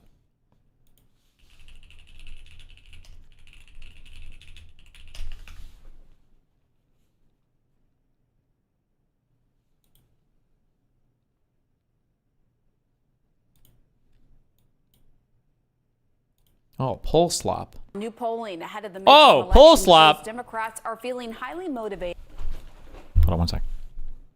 Highly motivated. To get out and vote. The guy, this year, guy. And that could be bad news for Republicans who One are sec. hanging on to a slim majority in the House. So let's go to CNN's chief data analyst, Harry Enton. What exactly are these poll numbers telling us, Harry? Yeah, oh my goodness gracious. I can't believe it. The first year of the Trump administration already pretty much done. We got a midterm election coming up in November. And what are the poll results showing us? Well, you know, that generic congressional ballot, right? That's matching up the Democrats versus the Republicans and the choice for Congress. And what do we see? We see the Democrats with an advantage on that generic ballot. Right now, they're ahead by 5 points. And what I think is so interesting is you look at this 5-point advantage, and it's the same exact advantage that Democrats held among registered voters when you went back to Trump's first term in January of 2018 at this point in the cycle. And why is that so notable? Because I don't know if you remember, Pam, but back in 2018, Democrats were looking to pick up the House majority. Republicans held, of course, the House of Representatives, and Democrats were able to net themselves 40 seats in the House come November. Now, I'm not quite sure they're going to be able to net that many seats this time around, but at least according to our CNN polling at this point, the Democrats' lead looks very much the same now as it did back during the 2018 cycle, and that's good news for Democrats. But that's not the only piece of good news in this poll, because, of course, if you know anything about midterm elections, you know that it's about turnout, right? Turnout is lower in a midterm election than it is in a presidential year, and it's all about that motivation to go out there and vote. And this is where I think it gets really interesting for Democrats. So if we break it down by motivation to vote, right?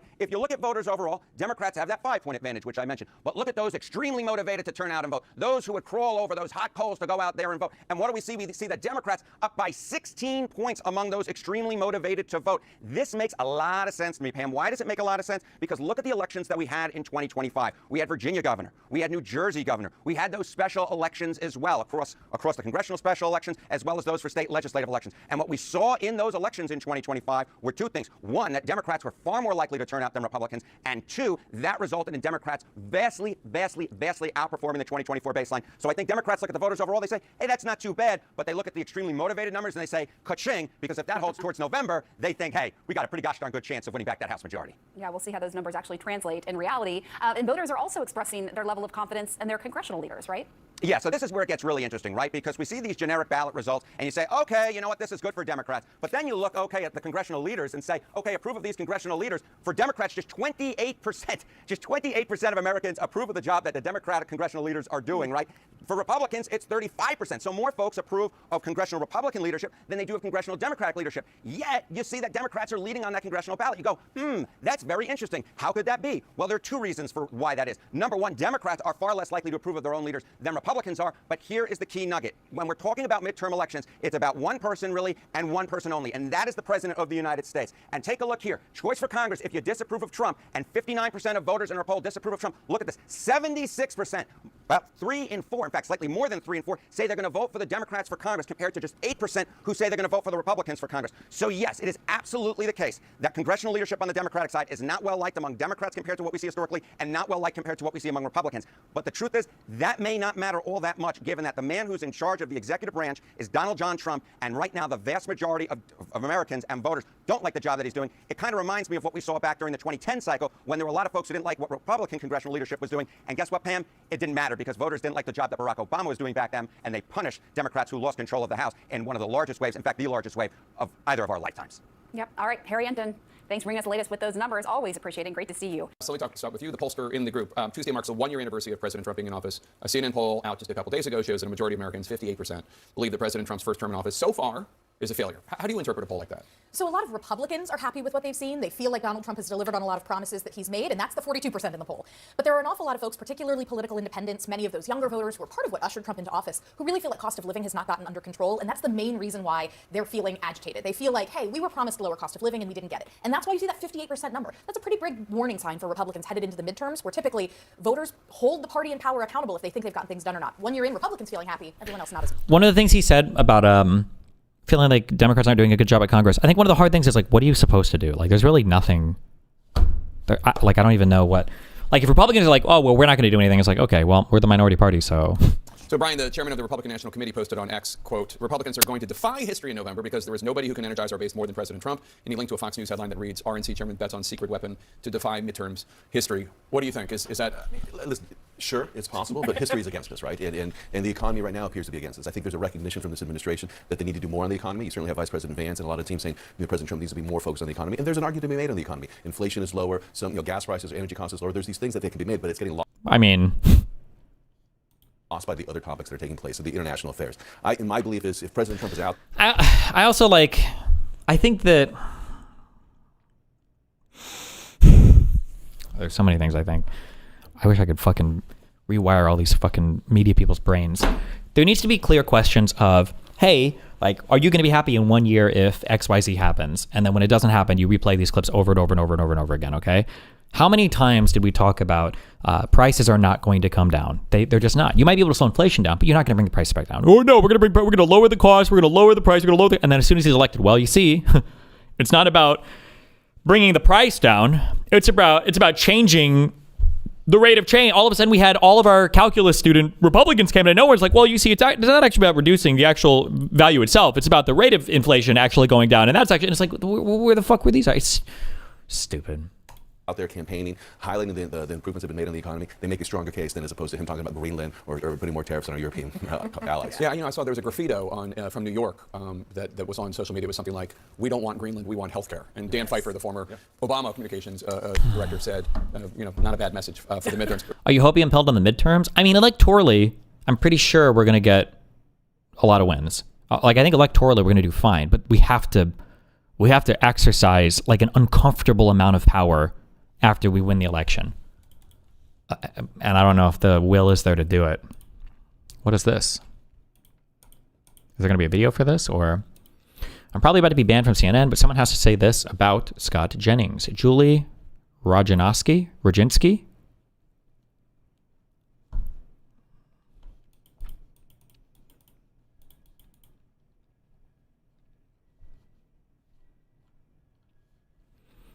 There are times you need to tell your friends that they are committing a grave mistake, even if they resent you for telling the truth. This is to say, I'm fairly confident that this column can be banned from CNN's airwaves. CNN's what sold itself as the grown up in the room, in the network. What am I?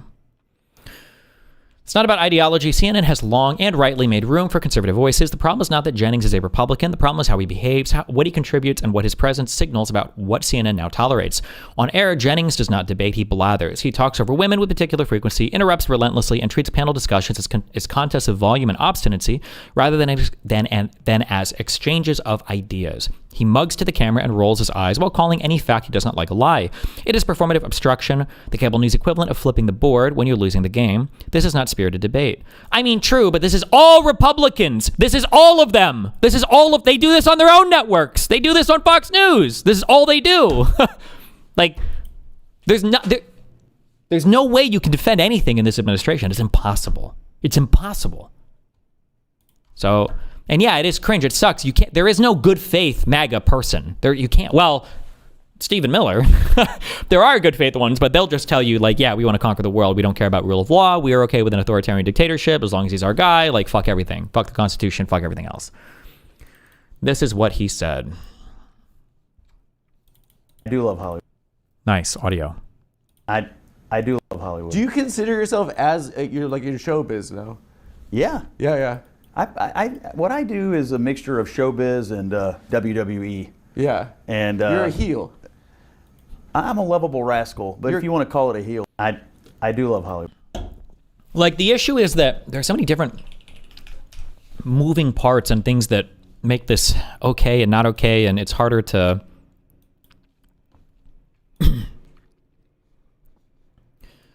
there is a world of performativity here where if this is like the public, right? If we are the public and we are watching this spectacle and we see, you know, like the red and blue fighting with each other, and it might get a bit performative where they're saying things and it's kind of like, okay, we get it, like, whatever. There's like a bit of what he says, like this, the heel thing, you know, you're screaming at each other, whatever.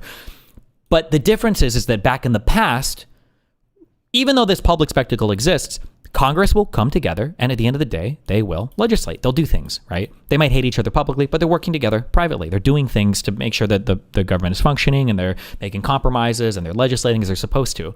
But the problem is that now, it's no longer this shit. Okay? Now it's this shit. This is the thing. It's just this. Like, what we see publicly is what's happening privately. There is no more working together on anything. There is no more legislation. The Republicans have completely abdicated their role in Congress. They're not doing anything anymore.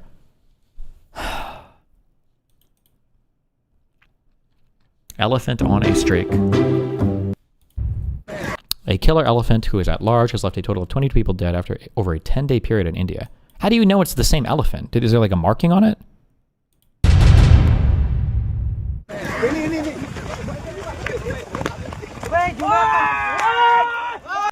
Wait, are there gonna be people dying? He's okay. He didn't die. Jesus.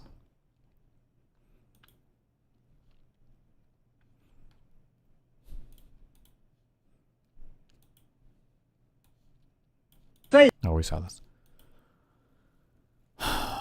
Nicki Minaj. Don cocksucking lemon is disgusting. How dare you? I want that thug in jail. He would never do that to any other religion like him. Is Nicki Minaj, is she the one who's like weirdly conservative for some reason? Was she the one who did the Turning Point USA event?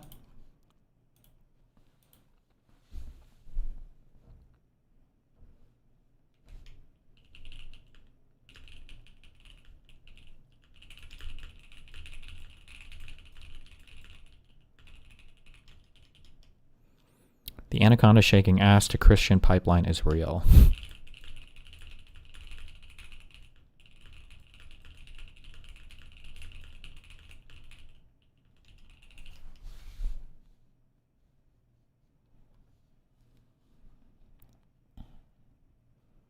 Breaking. Leaked video of Trump talking about Greenland to the rest of NATO.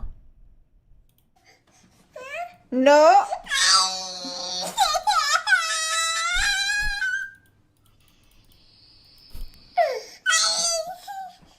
No. Okay. Okay.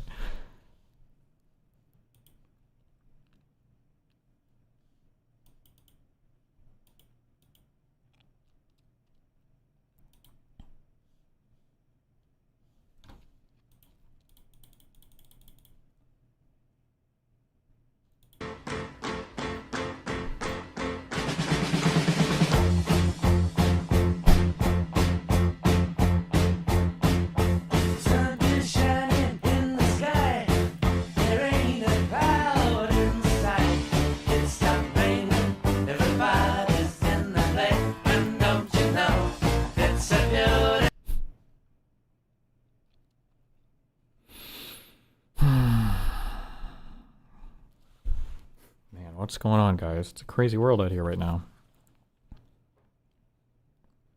Just a reminder, Republican legislators could end all of this literally whenever they wanted. True.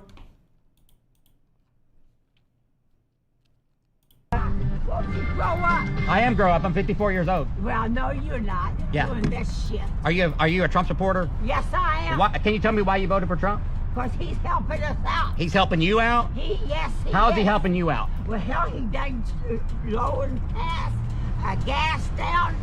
Does the president control gas prices? Yeah. How does he control gas prices? Oh, bullshit, you're a fuck. You know what you are. What am I? Motherfucker. Ooh, got him. That's what you are. I'm going to be nice to you. Actually, I was going to be nice to you until you called me that. But I think as a woman voting for Trump, you're a piece of shit. And is that your husband? He's a piece. No, I'm a fucking I'm her son. Oh, and you're a piece of shit, too. Call me piece of shit. You're a piece of shit. Yeah. Yeah. It's okay. I'm ready to go to jail. I'm ready to put you in the hospital. Punch me. Punch me. I'm ready to put you in the hospital. Do it. Come on. I do it. Call my mom. Do it. I'm right here. Come on, do it. Do it. Oh, you're a Trump supporter, too? My mom's something like that. Hey, your mom's a piece of shit. You're a motherfucker. Your mom, hey, and you're a piece of shit, too. That old lady said I was a motherfucker. Uh-oh.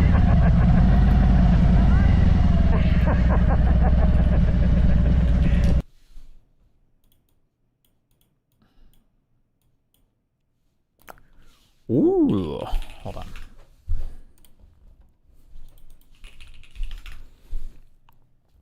R/Asmongold uncritically or unironically posting a Pearl clip from her Anna Kasparian debate. Bro, I was uncomfortable watching that. I feel like she was on something. Oh, I'm putting the wrong thing. Hold on one second.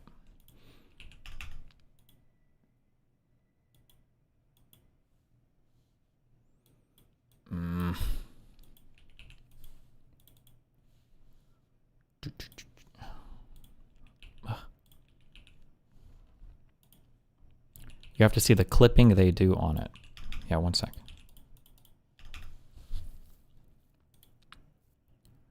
What is the... I'm normally logged into it's the Nathaniel Bonnell account. No, the Mr. Nathaniel account on this computer, right? Is what I was logged into before I reformatted it. Hold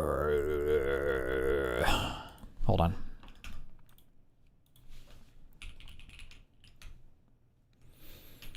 Dun, dun, dun, dun, dun, dun, dun. I got that stupid. Is that the Stranger Things song?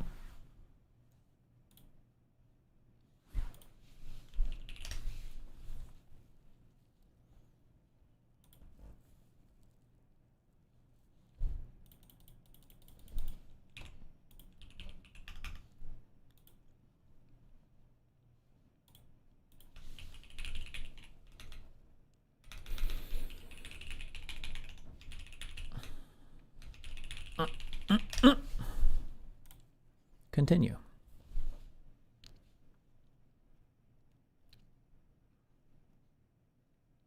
Okay. Boom, boom, boom, boom. Boom, boom. Stop. Log in. Boom, boom. What? What do you mean invalid? It's literally not. Hold on. Refresh. Log in.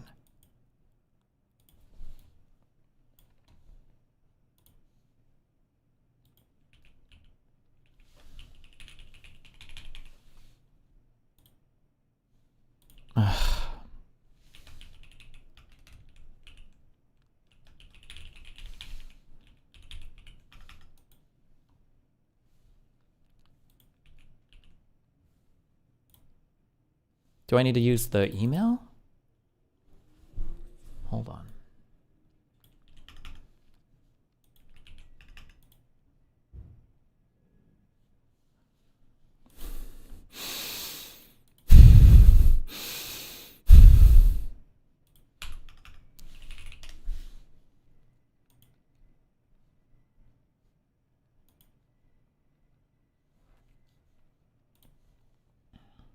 And before I reset the password on my main Reddit account. I hope that's what I did, actually.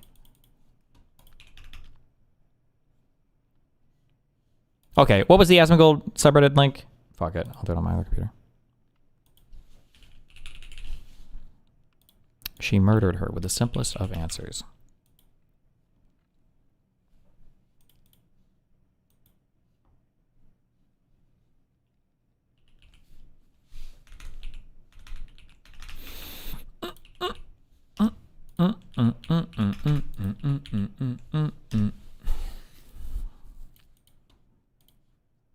Plan when men stop doing the dirty and dangerous jobs that keep society running.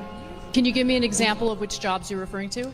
Logging, plumbing, crab fishing, oil rig. What is your plan for when the 80% of women who work in the healthcare industry no longer want to do it? What's your plan? I have a plan. Yeah, what's your plan? Let's give the jobs to the men, they'll do it better. Holy fuck, this edit is some crazy copium. Oh my god.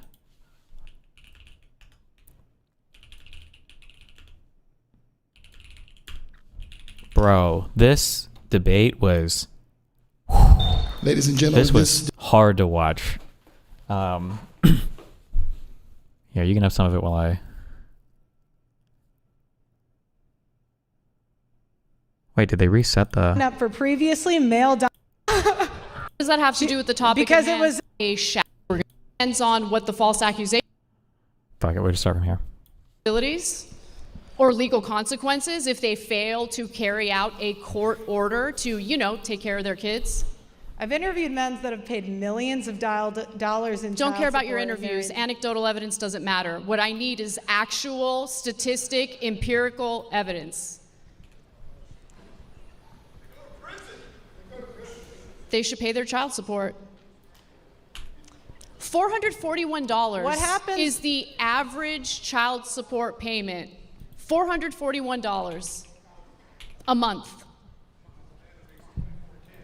Yeah, that's for someone that makes $24,000 a year. You just told me a woman can just go to work and take care of the kids totally by herself. How does a guy live when he's paying $500 a month on $24,000 a year? You think $500 a month is too much in child support? Do you know how much it costs to raise a child? Do you know how much childcare costs, for instance? I mean, that mother has to go to work, right? Where's the kid going to stay while that mother is working? How is she going to pay for the What happens to men when they don't daycare? pay child support? Sorry, say that again? What happens to men when they don't pay child support? There are legal repercussions for not What- carrying out a court Okay. mandate Do you think to that do something. Do you think that fraud should be illegal? Absolutely. Okay. So why is it not illegal for women to fraud men on paternity? If a man does not find out he's the father over the age of 2, he is on the hook for child support for 18 years. I don't know Where what the have you law been on is this when it issue? comes to A that, third- but it's a- wrong. If you're lying about paternity, that is wrong, and there should be legal consequences why for haven't that. feminists fought? It's that simple. Then why aren't feminists fighting for it, Anna? Because feminists fight for women, obviously. Right. That's my point. Yeah. At the expense of men.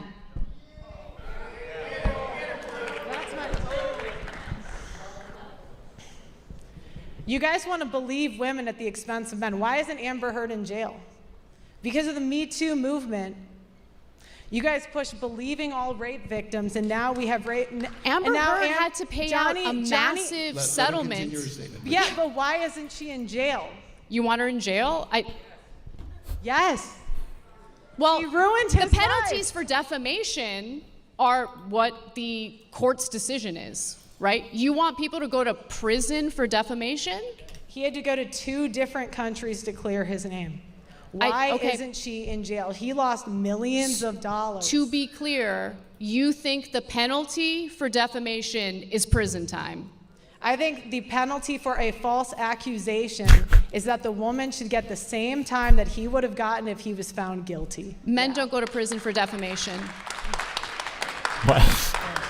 And see, this is the problem with feminists. You want all these freedoms, but you won't actually be equal. I do Be want equal. equality. No, if you wanted to be equal, you would fight for 50-50 child support, no alimony. No alimony. So again, if a woman decided to forego working, decided to stay home to raise the children, and the marriage doesn't work out, she's got no income whatsoever, she doesn't Number deserve one, any women alimony. aren't even doing that. Number one, that's not even women are not staying home with the kids. And number two, you have daycare. A lot of women You do have- these days, you actually. have daycare as The a choice. the traditional Again. women who want to stay home, they want to be traditional wives. And you trash them all the time, which I don't understand. if It feminists seems like cared women about can't do anything equality, right when it comes to you, right? If They're feminists- stay-at-home moms, if- they're Look, traditional, they're... I understand that you can personally attack me. That's fine. I'm not personally attacking you. Okay. These are things that you have said on the record multiple times. But if you cared about equality, you would care about false accusations. You would I do care about false No, accusations, you yep. don't. You don't know me. You don't know what I care about. Look, all right. Let's talk about rights that men do not have. Men do not have the right to be enlisted in selective service. You know, we have 125K men who were drafted and buried overseas. Think about that over a second. You talk about the oppressions of the past, but how many men died in World War I and World War II and had no choice? And yet Anna complains about oppression. Men do not have the right to face their accuser in court when they have a false allegation and for personal protection orders that strips constitutional rights away from the man. Women go before a judge and say they don't feel safe, and more than likely a PP order will be issued. The man was not in court, had no say, has no defense, and does not get to face his accuser. That is done en masse, and many servicemen and first responders lose their careers over this because it strips a man's Second Amendment rights away based on no evidence. Men do not have the right to raise their children. Divorce is no fault, but when it comes to child custody, it's always the man's fault. He loses his children to the system. 96 hours a month the father does not make. Men have longer prison sentences. Women get a third of the time for the same crime. Where are the feminists fighting for equality on that issue? There has been rampant discrimination against better qualified men in hiring across multiple industries. Men pay more child support, and child support orders are not enforced at the same rates between men and women. Women are more likely women pay not child to support. pay Fascinating. and are prosecuted for non-payment at lower rates. Men cannot opt out of parenthood. Men have very few domestic violence shelters and are not taken seriously when they're domestic violence victims. I agree on that. I do White agree men on in that. particular are discriminated against when it comes to hiring and educational attainment. True. The Duluth model is a model that law enforcement, courts, and counselors use automatically that assumes men are the aggressor. The tender years doctrine is a guideline in divorce used to justify removing the father from the child's life. The only institutional sexism that exists is institutional sexism that discriminates against men in favor of women. Furthermore, U.S. courts do not require receipts to show how that money is spent by the custodial parent, unless there's overwhelming evidence of starvation, malnutrition, or severe child abuse. There are numerous reports of custodial You want the parents government spending the to money check on receipts and luxury. see, like... Let's let her respond to some of that. Hold on, no, let's understand something. You want government to be so big that you literally have the government looking at receipts to see what a mother is spending the money on? That's insane. I want no child support, no alimony, 50-50. Yeah, because you're crazy and you don't live in reality. I want equality. I'm more of a feminist than you, Anna. Because I say if you want to vote, be in selective service. Be on the front lines just like the men are. Who do you think gives birth to and raises those soldiers?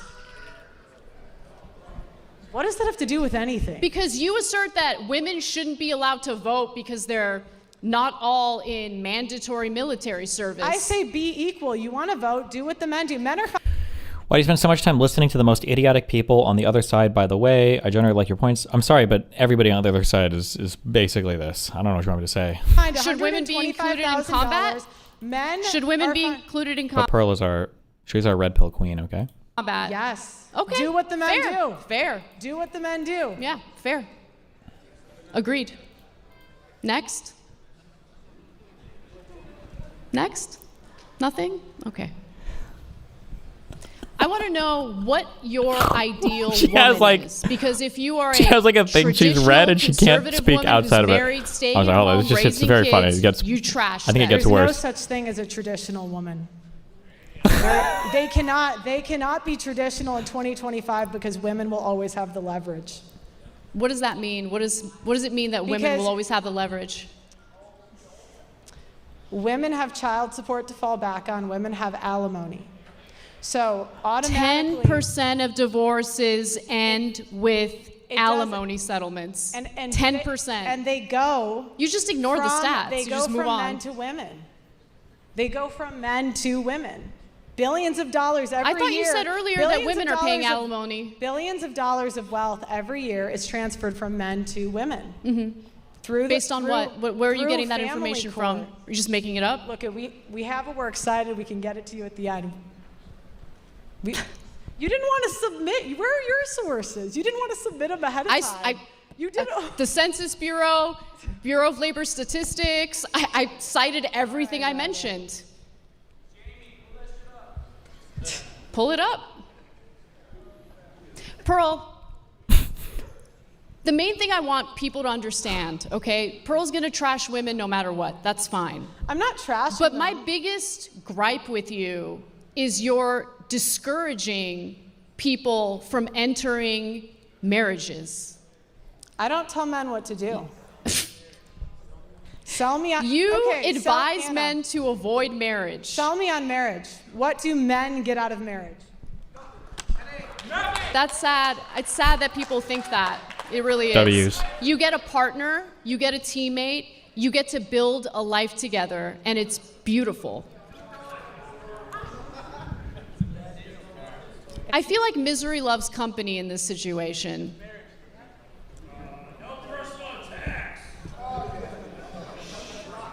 And how would you know what you get out of marriage if you haven't experienced marriage in the first place? I'm not saying that as a personal attack. I really hope that Pearl meets the love of her life and gets married. It's not about that. But you trash The next talking it point is popped without in her head. really Hold on. understanding what the benefits are.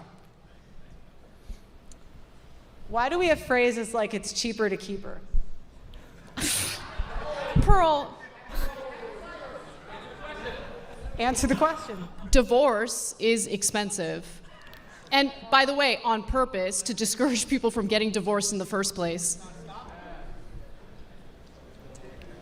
Why do we have phrases like happy wife, happy life? Because it's true. Same with happy husband, happy life. I don't want to come home to an angry husband. But that's not a phrase. Do you have any other like catchphrase or slogan you want to throw at me? What do men get out of marriage?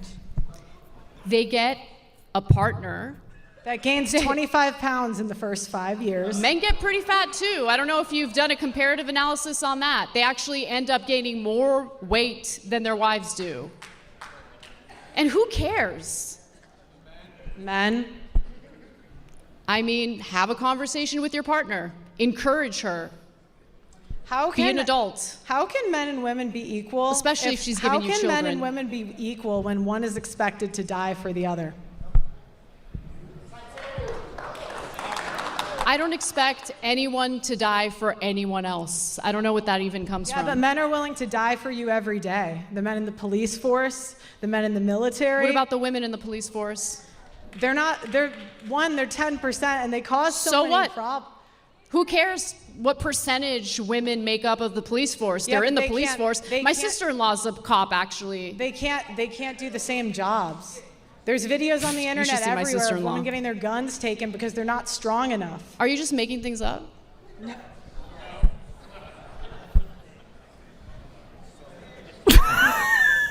Pearl, what are you doing? Like, seriously. Next question.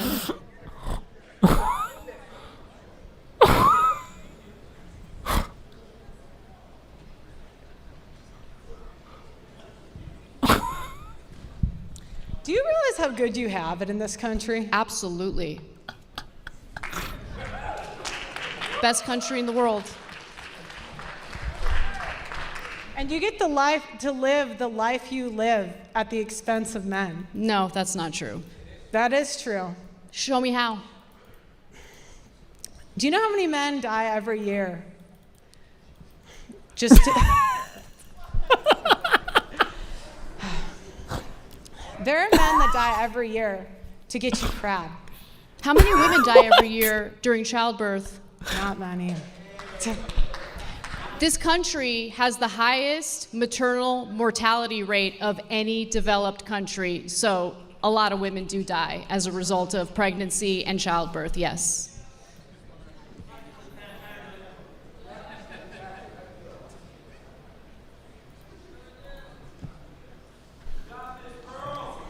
You got this, Pearl. This is painful, man.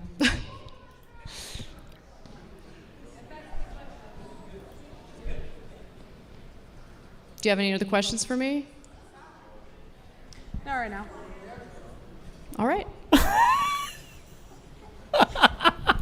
Should I move on? Like, what are we doing now? Can I ask a couple questions? Absolutely, yeah. Okay.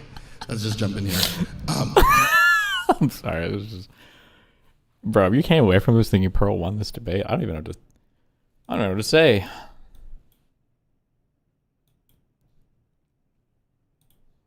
Yeah, she was... I thought about it. I'm like, you can talk like this to men, but I'm bigger than you. I could body you. Do you know what I mean? I'm like,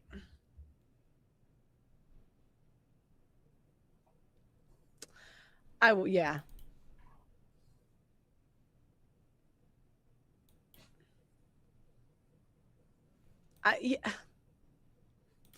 I know, but I have this fear in me of the police. I never want to like get in trouble in that way. But you know, I'm getting older, and have you noticed the older you get, I'm like, do you know what? I could catch a charge. I thought about it. I'm like, anyway, good memes. Destiny crashes out, causing Mr. Moon to end his stream early. I don't know if this is gonna be a hot take or not. No. Nice. Trump wins Wimbledon Women's Singles Tennis Championship. Trump heaped praise on Serena Williams for handing over to him her 2016 trophy prize for the best tennis Trump has done. Good job, Trump.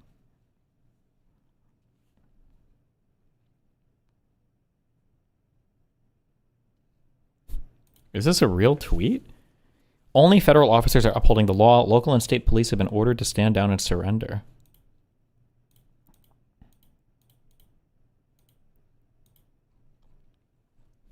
Link that tweet. What is this in response to?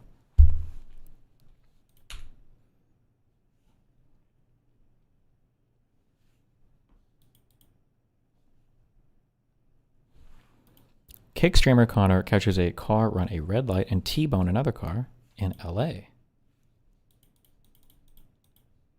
Wait, hold on. Local cops have gone AWOL. The things I'm hearing out of Minneapolis are insane. Actors forcing their way into churches, attacking random pedestrians, stalking SUV. Oh, Tim Pool, very reliable. And Miranda Devine, definitely a real person, for sure. Oh, book she's written. Hashtag laptop from hell. Hashtag big guy. Stephen Miller. Quote tweet. Only federal officers are upholding the law. Nice, okay.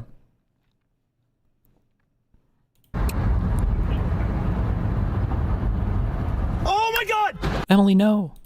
Just kidding. Just kidding. Just kidding. Just kidding. God damn. Oh my god, he ran the red. Oh my fucking god. Oh my fucking god, dude. Oh my. Oh my god.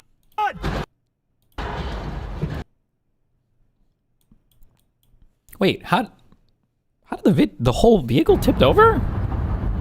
Is this like got hit plus steered the wheel in a particular direction, or that seems kind of crazy, no? Oh my god, he ran the red. Oh my fucking god. Oh my fucking god. People keep saying SUVs. SUVs are prone to that. Motherfucker, this is a van. What do you mean? Or there's a minivan or whatever. What do you mean SUV? Oh my god. What?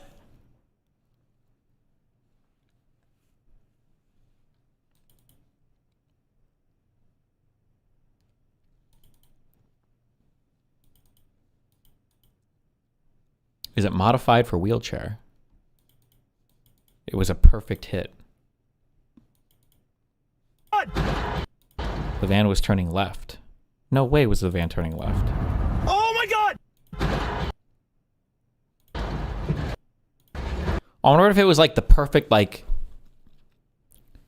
if like you hit the back a little bit and then because it's going forward and then the back causes it to spin a bit to the right and then the whole vehicle, the force, because it's like top heavy, maybe something like that. I think that's my guess.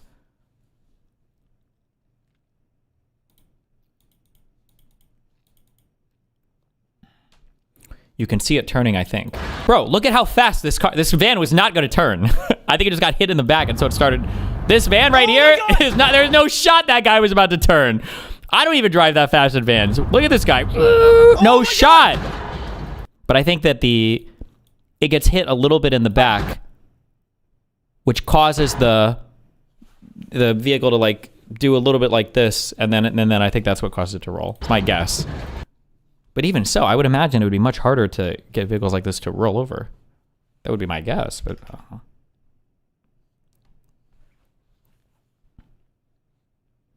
Anyway, I just wanted to point that out. Yo, Nick, I'm gonna bring some girls over for you. I'm good. epic. Whose fault do you think that was? White van. You should be looking both ways before you cross the street. The other guy, maybe he had a really good reason to run the red light. Him as a kid, nice. Super monkey ball with round obstacles. These levels are such shit. I made it. I kinda. Jesus, holy booba. Northern Lions 10 out of 10 clapback doesn't apply. You are 37. Holy moly, I'm 36. What happened to your hair?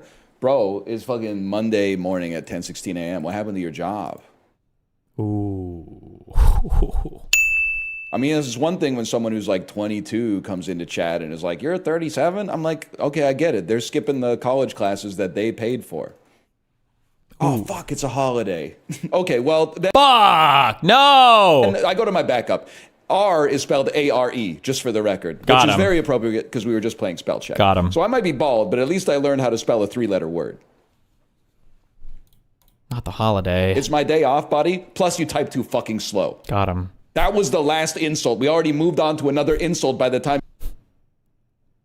It is a psychotic terrorist death cult, so would some people in Hamas kill for fun? Probably. Iranian protesters are a psychotic activists who get paid for by the Israeli government and the CIA exclusively. Oh, together? Like as a joint payment? Or does like the CIA pay some and the Mossad pays the other? Or You know, once again, the irony of this kind of stuff where Hassan does actually have his own thoughts.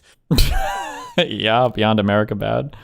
Really, no. Would you rather find 1,000 roaches in your attic or a single human being? Alive, or is it alive or dead? Alive? What ethnicity is he? Jesus. Show proof of the refunds. Oh, I didn't watch this stream last night. How does Stale do? Lowest level 1. What is? Wait, how do you change? Arky and Hassan play shot collar the trivia. level? Mine is You gotta click it in, and then lowest yeah, there you level. go. There you go. Wait, it says 16. No, that's 16 for the vibrate. Oh yeah, that was vibrate. You see how, Okay. you see how it's at that yellow icon? That means Uh-huh. you're adjusting vibrate. You gotta click it. Oh in yeah, that again. was okay. Okay, good. Hey. Wait, how do you make a dog collar? You can't. You can't. You have to. Okay, I hate VTubers and I hate like the fucking Zoomer humor bullshit or whatever the fuck. But I've seen a few clips from this Peanut dude. I feel like it's actually decently funny. Okay, I don't know if I've like looped back around or I've horseshoed into being retarded, but you know, I feel like he's decently funny. I don't know what you want me to say. He's decently funny. I laugh at some of the clips, and he's got a funny voice, and I like the Peanut VTuber avatar. Okay. Wait, how do you make a dog collar? You can't. You can't. You have to find it. You have to find it. There's low T. I need to figure out how to transform on my OBS to get things to, because it's not just tilted. It's tilted and it's like on a 3-dimensional axis. It's like pushed back a little, right? Like this is cute. Good job. Tier ones and then the high tier ones are in Hassan's room. We can go back to like. Wait, what? There's low tier ones and then the high tier ones are in Hassan's room. We can go back to electromagnetic and grab one and upgrade your chicken if you want. That's where you can find a lot of them.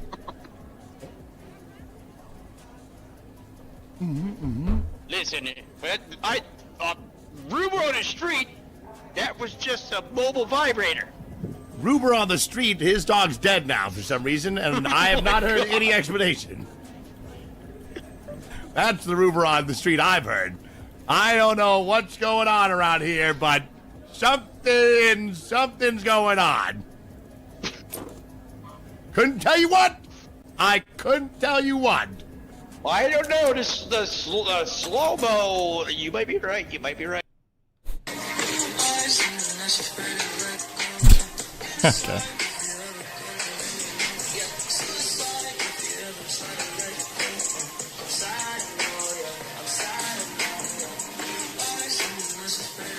Imagine caring about sports while ever.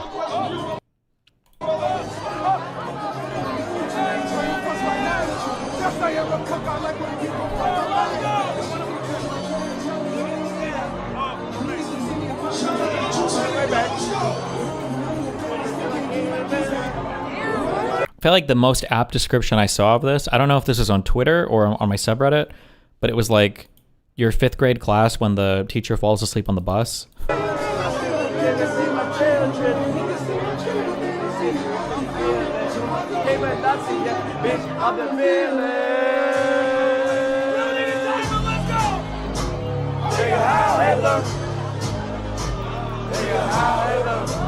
They don't understand the things I say on Twitter.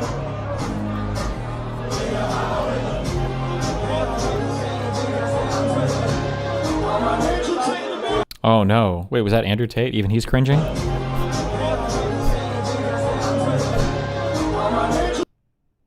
Why does he have like the devil facial hair now? What the fuck?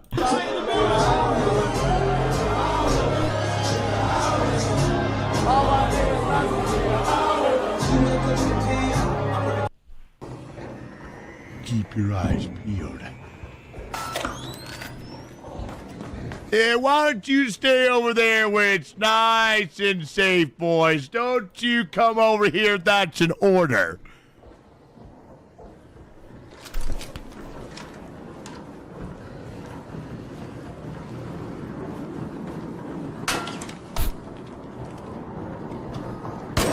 Oh, dingle, oh, dingle!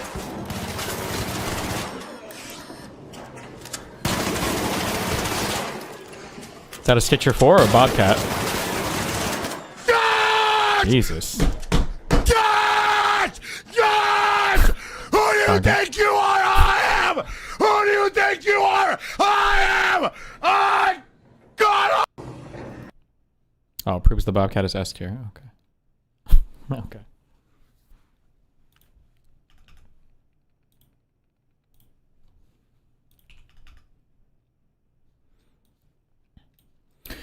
Members of the Minnesota National Guard are on standby, ready to assist local law enforcement and public safety agencies. If our members are activated, they will be wearing reflective vests, as pictured here, to help distinguish them from other agencies in similar uniforms. King! Nice.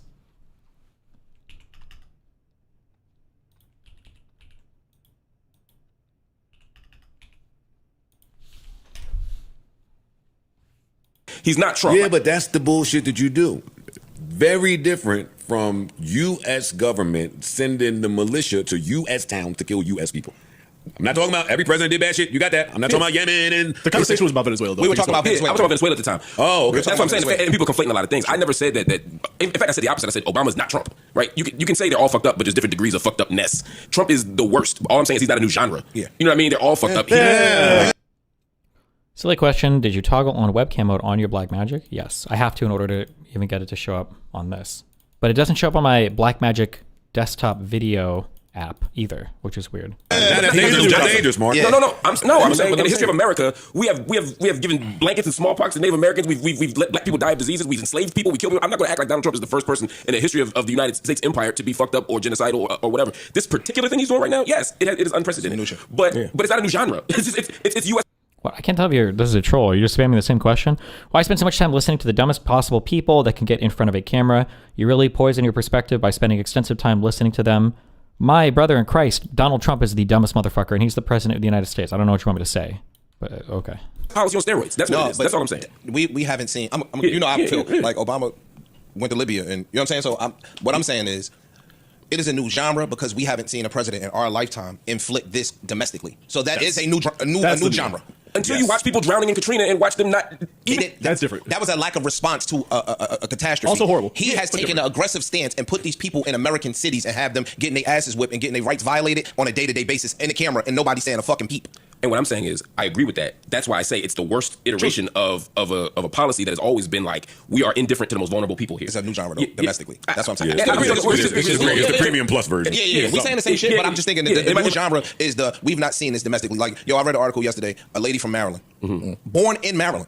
Fam got snatched from her family. She was in a detention camp for 25 days. My nigga, and they just let her out and was like, go back home. That's true. My nigga, you can lose your job. You can lose your house. They locked up the New York City councilman who has his papers. It's a big thing. No, Trump is some other level of fucked upness. You know what I mean? My point is less to beat up on people who aren't Trump, and it's more just to remind people that this problem doesn't get fixed when Trump leaves because it's a deeper system. That's the point I'm trying to make. You know what else is a little different? Like, we didn't see the figurehead actually just standing up and standing in the shit publicly. Like, not domestically. Not domestically. Like that's, even though they were doing shit, we never saw these motherfuckers like, yeah, I did that, and I'm gonna send them here, and I'm gonna fuck with you, and I'm gonna fuck. Like, he doubling and tripling down to the American people in America. Y'all also got to remember when it comes to Mark is a person of the people, meaning that anything that happened around the world, he stands up and he speaks for it. Yeah. A lot of us.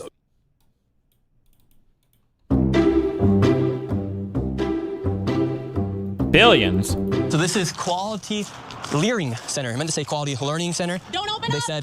They spelled learning wrong. Don't open up. How do you have ice here, ma'am? I'm literally a YouTuber. Don't open up. Ma'am, what do you think about the fraud that's taking place here in Minnesota? Don't open up. We have ice.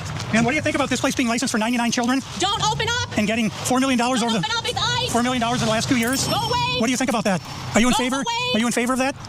You just watched a snippet of a report that went viral, carried out by a 23-year-old independent journalist and YouTuber by the name of Nick Shirley. Now, he describes himself as a YouTube journalist, and along with a gentleman by the name of David, the two of them visited various child daycare centers that had been receiving grants funded by state and federal taxes to show that these entities are not actually operating as child daycare centers. In fact, they believe that these centers are committing fraud off the taxpayers' dime. Now, this story kind of piggybacks off of something that broke earlier this year in November. There was a huge story that was published in the New York Times about fraud cases in the Minneapolis area. And most of these, nonprofits or these little businesses that were popping up and basically benefiting from COVID era public money were Somali owned. Now, two things are happening at the same time. She says broke on the New York Times. Is she talking about the reporting on the prosecuted companies already by the DOJ, or? On one hand, these fraud cases appear to be very serious and very real. On the other hand, the issue itself has become incredibly politicized with the right kind of using it, the right and also, let's keep it real, Israel defenders kind of using it as a distraction.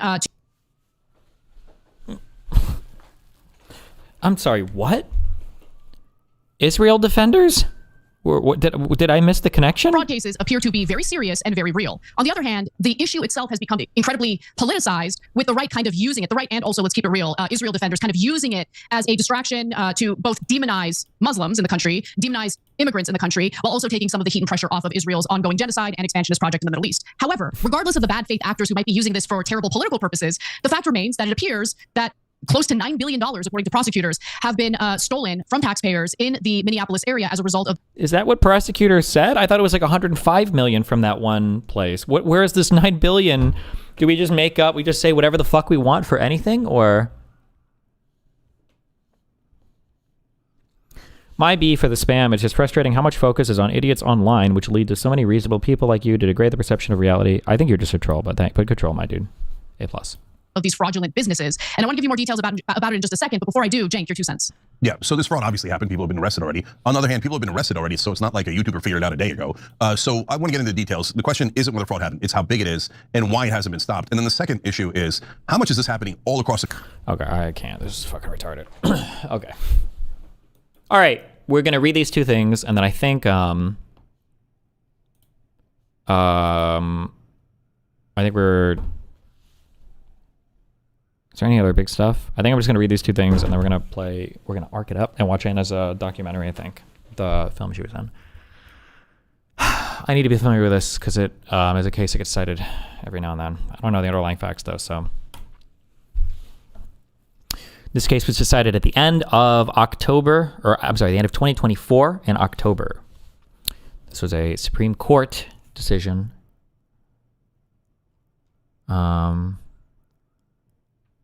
Is this just the syllabus, or is it the whole thing? No, okay, it's the whole thing. It's a short decision.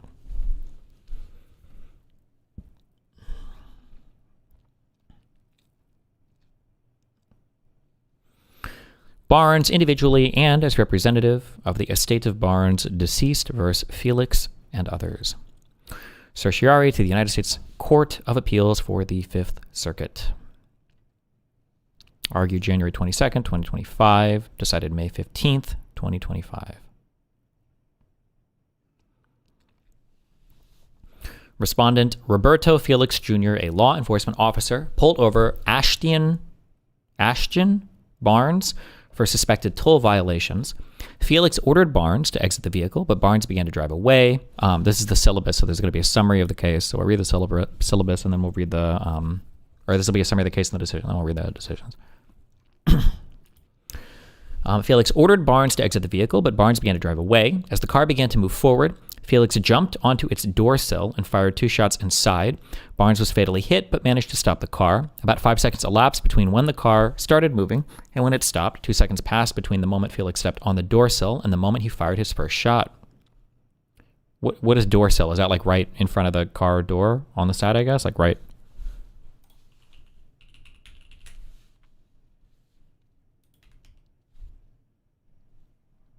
Okay. Is there a video of this?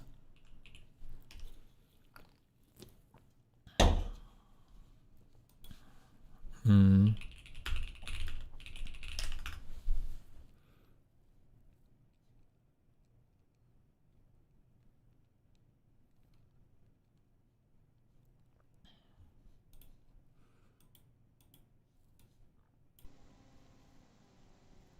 $2016, Jesus. Is this going to be super not safe for life, or? Well, I guess it's on YouTube, so it is what it is.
Damn, you get pulled over for toll violations? What? Anything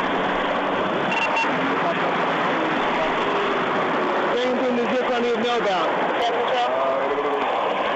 Okay, I'll go digging around. I smell marijuana. There's any marijuana in the vehicle. Don't dig around. Don't dig around. Don't dig around. Okay. Do you have anything, any identification on you? Sure, go ahead and pop the trunk for me. Okay. Go ahead and put that paper off to the side for me.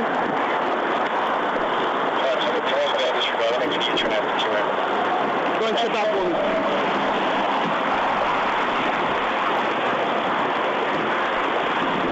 Don't fucking move! Oh, shit.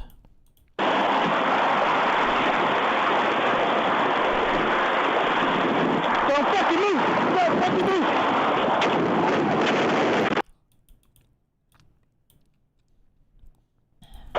Sure, go ahead and pop the trunk for me. He doesn't shoot until he's already starting to get... Go ahead and put that paper off to the side for me. Go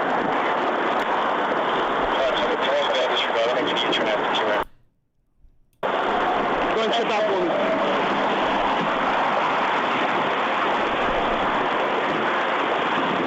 Don't fucking move! Don't fucking move!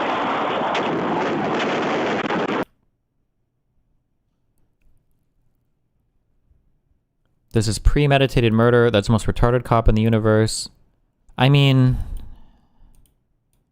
Go ahead and shut It's hard because I can't see what's going on in the car, but he wants him to step out.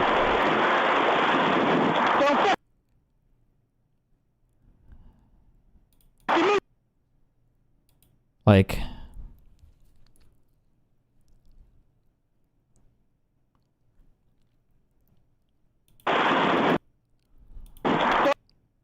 why did he have to step on the car? I don't know what my I don't know what your gut reaction would be when you're already like this much inside of it. Like, I feel like this could go either way. Like, would your gut reaction be to like jump back, or would your gut reaction be with like you've got the door pressing against you, and you're already kind of inside? It almost looks like he's got a foot on the door sill or whatever. And then especially once this door closes. Oof. Yeah, I don't know. That's a...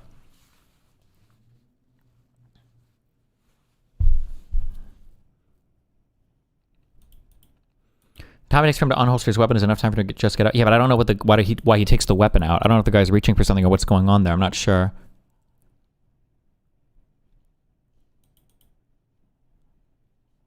But okay. Okay, that's this video for this.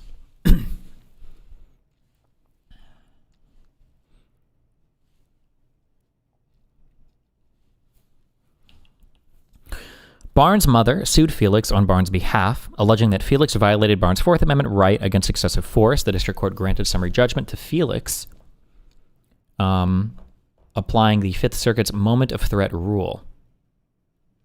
The Court of Appeals affirmed, explaining that the moment of threat rule requires asking only whether an officer was in danger at the moment of the threat that resulted in his use of deadly force. Under the rule, events leading up to the shooting are not relevant. Here, the precise moment of threat was the 2 seconds when Felix was clinging to a moving car. Because Felix could then have reasonably believed his life was in danger, the panel held the shooting was lawful. So the district court ruled in favor before getting to trial. They granted summary judgment to Felix, the police officer, and then the decision was appealed up to the Fifth Circuit. And then that Court of Appeals also held it. And then it seems like a writ of certiorari. So the Supreme Court, to hear the case, it went up to the Supreme Court. And then they also hold on that the police officer was in the right here, I think, is what this ultimate holding is. But okay. Held a claim that a law enforcement officer used... Oh, wait. Wait, I'm not misunderstanding this, am I? Right? To Felix.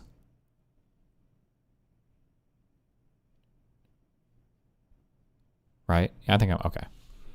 Held a claim that a law enforcement officer used excessive force during a stop or arrest is analyzed under the Fourth Amendment, which requires that the force deployed be objectively reasonable force from the person or from the perspective of a reasonable officer at the scene. The inquiry into the reasonableness of police force requires analyzing the totality of the circumstances.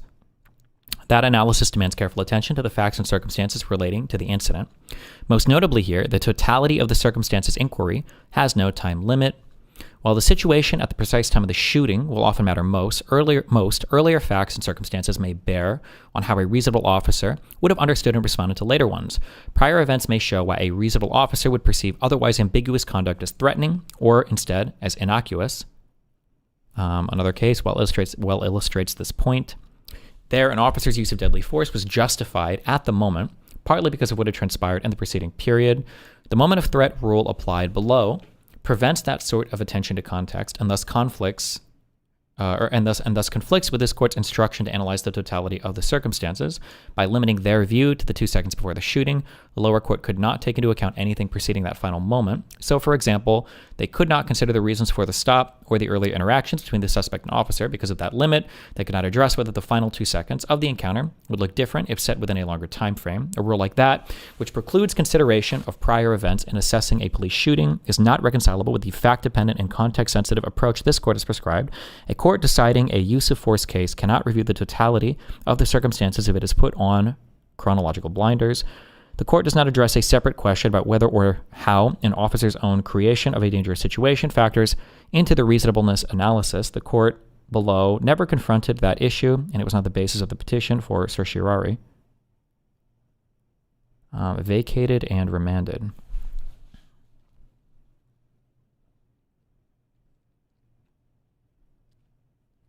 Oh, so they rejected the lower court's decision, telling them that they need to engage in a different type of analysis,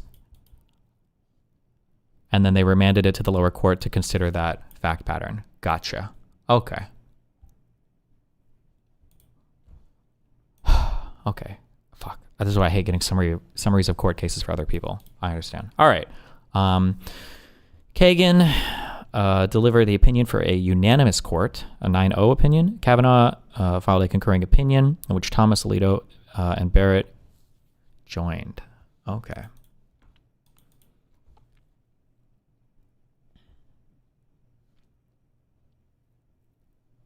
Supreme Court of the United States. All right. Let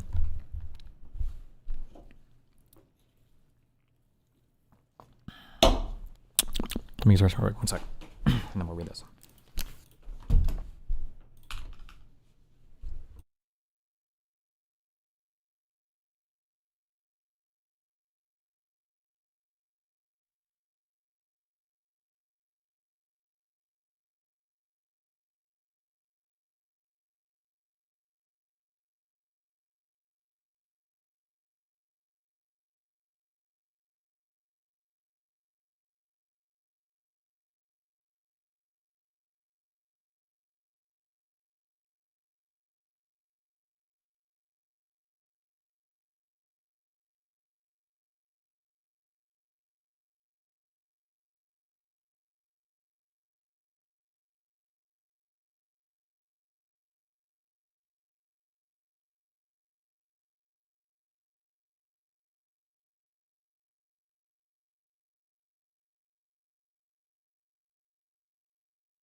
Okay. Justice Kagan delivered the opinion of the court. A police officer's use of deadly force violates the Fourth Amendment when it is not objectively reasonable, and that inquiry into reasonableness we have held requires assessing the totality of the circumstances. I wonder where they got this other standard from, moment of threat. The Fifth Circuit's moment of threat rule. Sounds like that's in conflict with the totality of circumstances that the Supreme Court is saying they need to use. Okay. Ugh.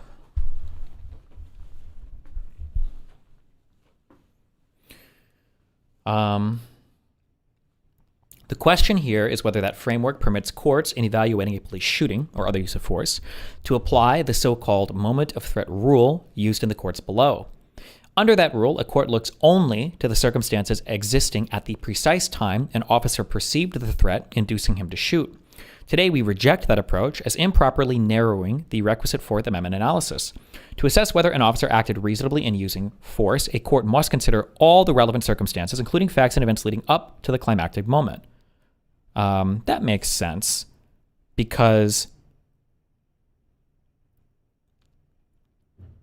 let's assume that, a guy pulls out a gun and you see the gun and you pull out your gun and you shoot him, you kill him. And at that moment in time, the moment of threat or analysis, you're like, oh shit, what are we going to do? And it's like, okay, well, reasonable. The guy pulled a gun on you. But let's say if you kill him, you find out, oh my God, it was just an airsoft gun. Oh no.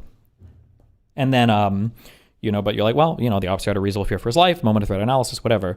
But let's say that the officer was conducting an arrest or an investigation or something outside of an airsoft arena or something. and then a guy comes out with a gun and like fake, goes to shoot at the officer or whatever. Well, that assessment might look a lot different, right? It's like, well, did you really feel like he had a real weapon? Like, would a reasonable person have thought that? You're coming out of like an airsoft arena, like that might change the analysis. Not saying it would necessarily change your final decision, but like a reasonable person might have a different perspective here, based on taking into account more circumstances,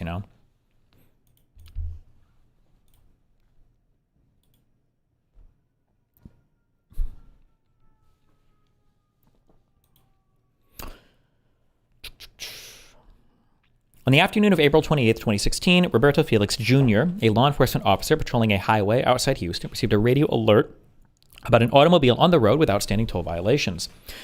Felix soon spotted the car, a Toyota Corolla, and turned on his emergency lights to initiate a traffic stop. The driver, Ashton Barnes, pulled over to the highway shoulder. Parking his own car just behind, Felix walked to the Corolla's driver's side door and asked Barnes for his license and proof of insurance. Barnes replied that he did not have his license with him and that the car was a rental in his girlfriend's name. As he spoke, Barnes rummaged through some papers inside the car, causing Felix to tell him several times to stop digging around. Felix also commented that he smelled marijuana and asked if there was anything in the car that he should know about.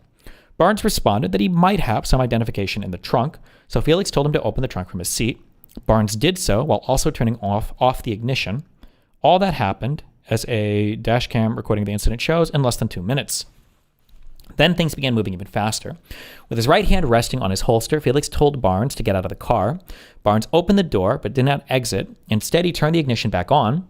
Felix unholstered his gun and, as the car began to move forward, jumped onto its door sill. He shouted twice, "Don't fucking move," and with no visibility into the car because his head was above the roof, he fired 2 quick shots inside. Barnes was hit but managed to stop the car. Felix then radioed for backup. By the time it arrived, Barnes was dead. All told, about 5 seconds elapsed between when the car started moving and when it stopped. And within that period, 2 seconds passed between the moment Felix stepped on the door sill and the moment he fired his first shot. Barnes' mother, Janice Barnes, sued Felix on her son's behalf. The suit, brought under 42 U.S.C. Section 1983, alleged that Felix had violated Ashton Barnes' Fourth Amendment rights by using excessive force against him. The district court granted summary judgment to Felix. The court explained that to prevail on her claim, Mrs. Barnes needed to show that Felix's use of force was objectively unreasonable. In the usual excessive force case, the court noted, the inquiry into reasonableness would involve considering a variety of circumstances, but when an officer has used deadly force, the court continued, the Fifth Circuit has developed a much narrower approach. Then, a court could ask only about the situation existing at the moment of the threat that sparked the fatal shooting. The district court identified that moment as the 2 seconds before Felix fired his first shot, when he was standing on the doorsill of a moving vehicle. At that moment, the court found an officer could reasonably think himself at risk of serious harm, and under the Fifth Circuit's rule, that fact alone concluded the analysis. The court explained that it could not consider what had transpired up until those last 2 seconds, including Felix's decision to jump onto the sill.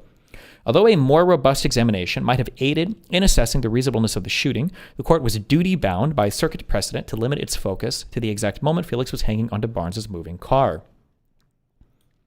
Fuck, this is going to be really boring, I think. Is this just going to be rejecting that particular test? I have a feeling I feel like that's going to be what this course is about, or what this case was about. But we'll see. The Court of Appeals affirmed, explaining that it too was bound by this circuit's moment of threat doctrine. Under that rule, the panel agreed the inquiry is confined to whether the officer was in danger at the moment of the threat that resulted in his use of deadly force. Any prior events leading up to the shooting, including actions the officer took, were simply not relevant. And here, as the district court found, the precise moment of the threat was the 2 seconds when Felix was clinging to a moving car, because Felix could then have reasonably believed his life was in danger. The panel concluded his decision to shoot did not violate Barnes's constitutional rights. In a concurring opinion, Judge Higginbotham, who also authored the panel opinion, expressed concern with the Fifth Circuit's moment of threat doctrine. He thought that rule inconsistent with the court's directive to assess the reasonableness of an officer's use of force, including deadly force, by looking at the totality of circumstances. Under the totality approach, Judge Higginbotham wrote, a court could consider not just the precise millisecond when an officer deploys force, but everything that had transpired up until that time. And with a wider focus, Judge Higginbotham would have found that Felix's shooting of Barnes was unreasonable. Oh, if he was using this wider thing, okay. We granted certiorari to address whether, in resolving Fourth Amendment excessive force claims, courts may apply the moment of threat rule just described. We hold they may not, because that rule constricts the proper inquiry into the totality of the circumstances. A claim that a law enforcement officer used excessive force during a stop or arrest is analyzed under the Fourth Amendment. The touchstone of the Fourth Amendment is reasonableness as measured in objective terms. So the question in a case like this one, as this court has often held, is whether the force deployed was justified from the perspective of a reasonable officer on the scene, taking due account of both the individual interests and the governmental interests at stake. That inquiry into the reasonableness of police force requires analyzing the totality of the circumstances. There is no easy-to-apply legal test or on-off switch in this context. Rather, the Fourth Amendment requires, as we once put it, that a court slosh its way through a fact-bound morass, or said more prosaically, deciding whether a use of force was objectively reasonable demands careful attention to the facts and circumstances relating to the incident. As then known to the officer. For example, the severity of the crime prompting the stop can carry weight in the analysis. That makes sense. So too can actions the officer took during the stop, such as giving warnings or otherwise trying to control the encounter. And the stopped person's conduct is always relevant because it indicates the nature and level of the threat he poses, either to the officer or to others. Most notably here, the totality of the circumstances inquiry into a use of force has no time limit. Of course, the situation at the precise moment of the shooting will often be what matters most. It is, after all, the officer's choice in that moment that is under review, but earlier facts and circumstances may bear on how a reasonable officer would have understood and responded to later ones.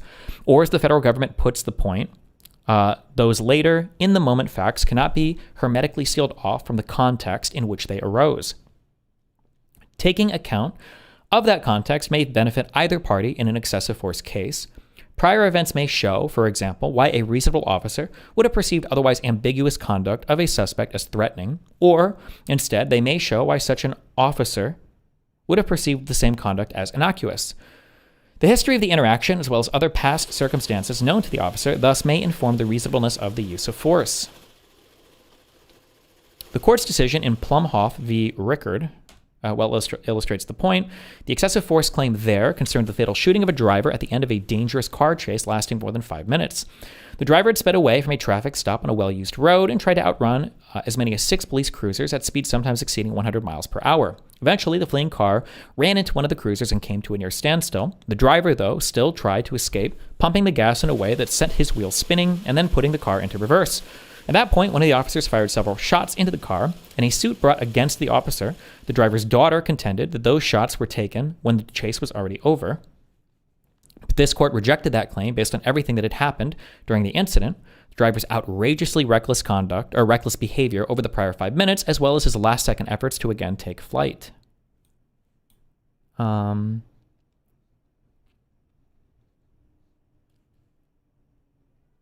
What district court was this in? Hold on. Plumhoff v. Rickard. Richard? Sorry. No, Rickard.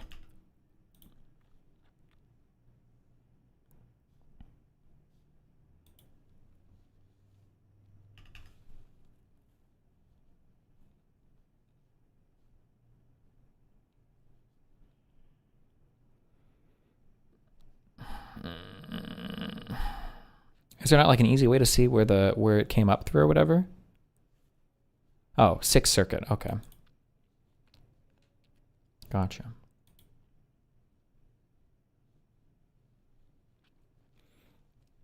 Am I getting this wrong, or is this saying that if the officer, let's say, was filming on his own phone and walked willy-nilly in front of a vehicle, does count against him perceiving someone as a threat? We'll get to anything interesting in this case. Now I'm annoyed because I feel like I've heard this cited by a bunch of people over the past few days, but I'd have to go back and rewatch. But also, I'm not done reading this yet. All this is saying right now is that that police officer that we saw earlier killed the man that was driving his car. And when the district court considered this case, what the district court was using was a rule for the moment of threat, or the moment of threat analysis or whatever. That was the rule that they were using, meaning they could only consider what had happened at that precise moment when the threat began and then when the threat was terminated, for apparently when cops kill somebody. And then that was appealed up to the circuit, the Fifth Circuit, and then the Fifth Circuit held that. That's the rule. That's how they analyze things. And then it was appealed up to the Supreme Court. And now it sounds like the Supreme Court is saying, well, hold on. You can't use this moment of threat analysis. You need to use a totality of circumstances analysis. And that totality of circumstances is going to necessarily be much broader in terms of the facts that you consider when deciding whether or not it was a fair use of force by the police officers themselves, right? That's what this is saying. And it sounds like they're just rejecting one form of analysis in favor of another. Have the lower court re-ruled with this new direction? Considering this was a May ruling of, this year or something? Probably not, so...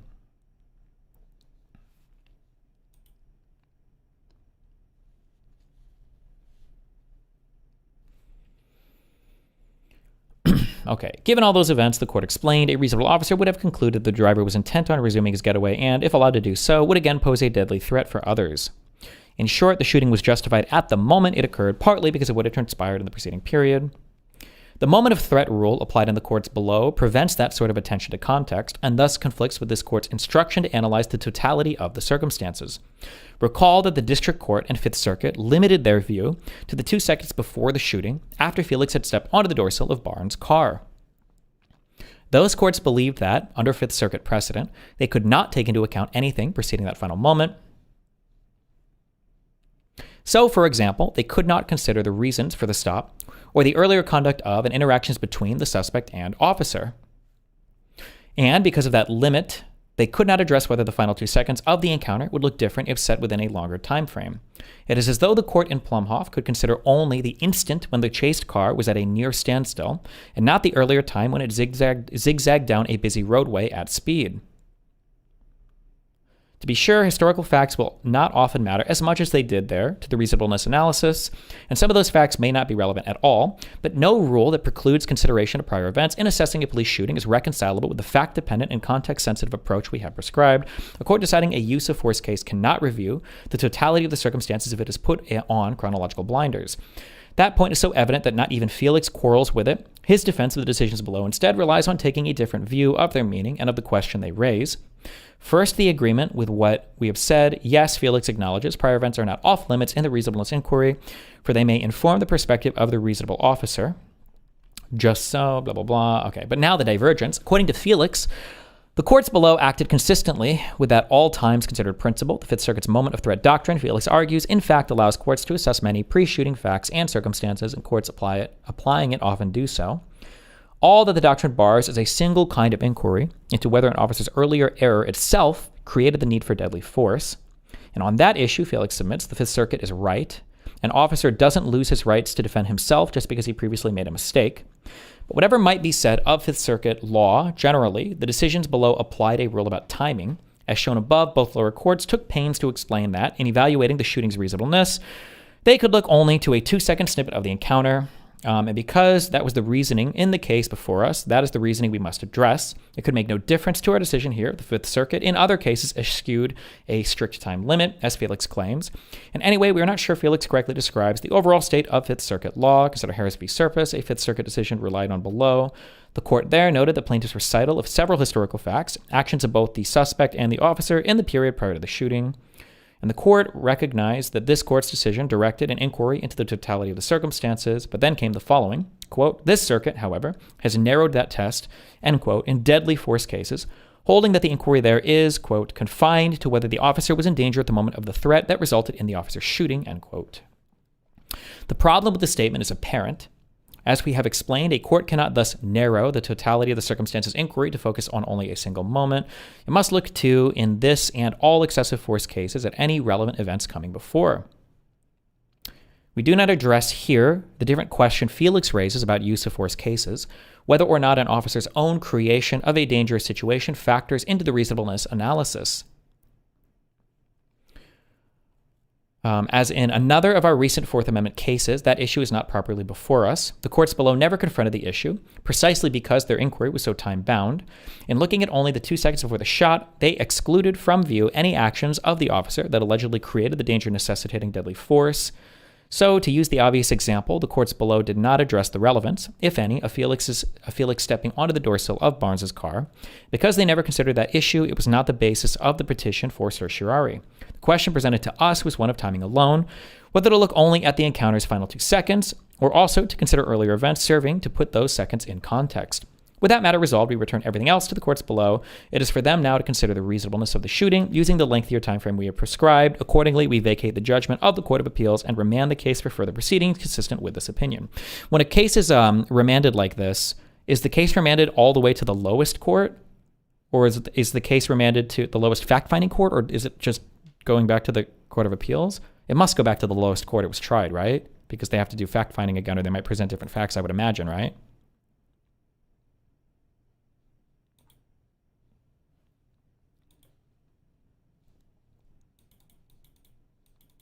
Yes, I have no fucking idea. And then I imagine they would have to do another trial, right? Would they have to redo the whole trial and see what the jury finds? Well, here there's not a trial to redo because it was granted on summary judgment, I guess, so.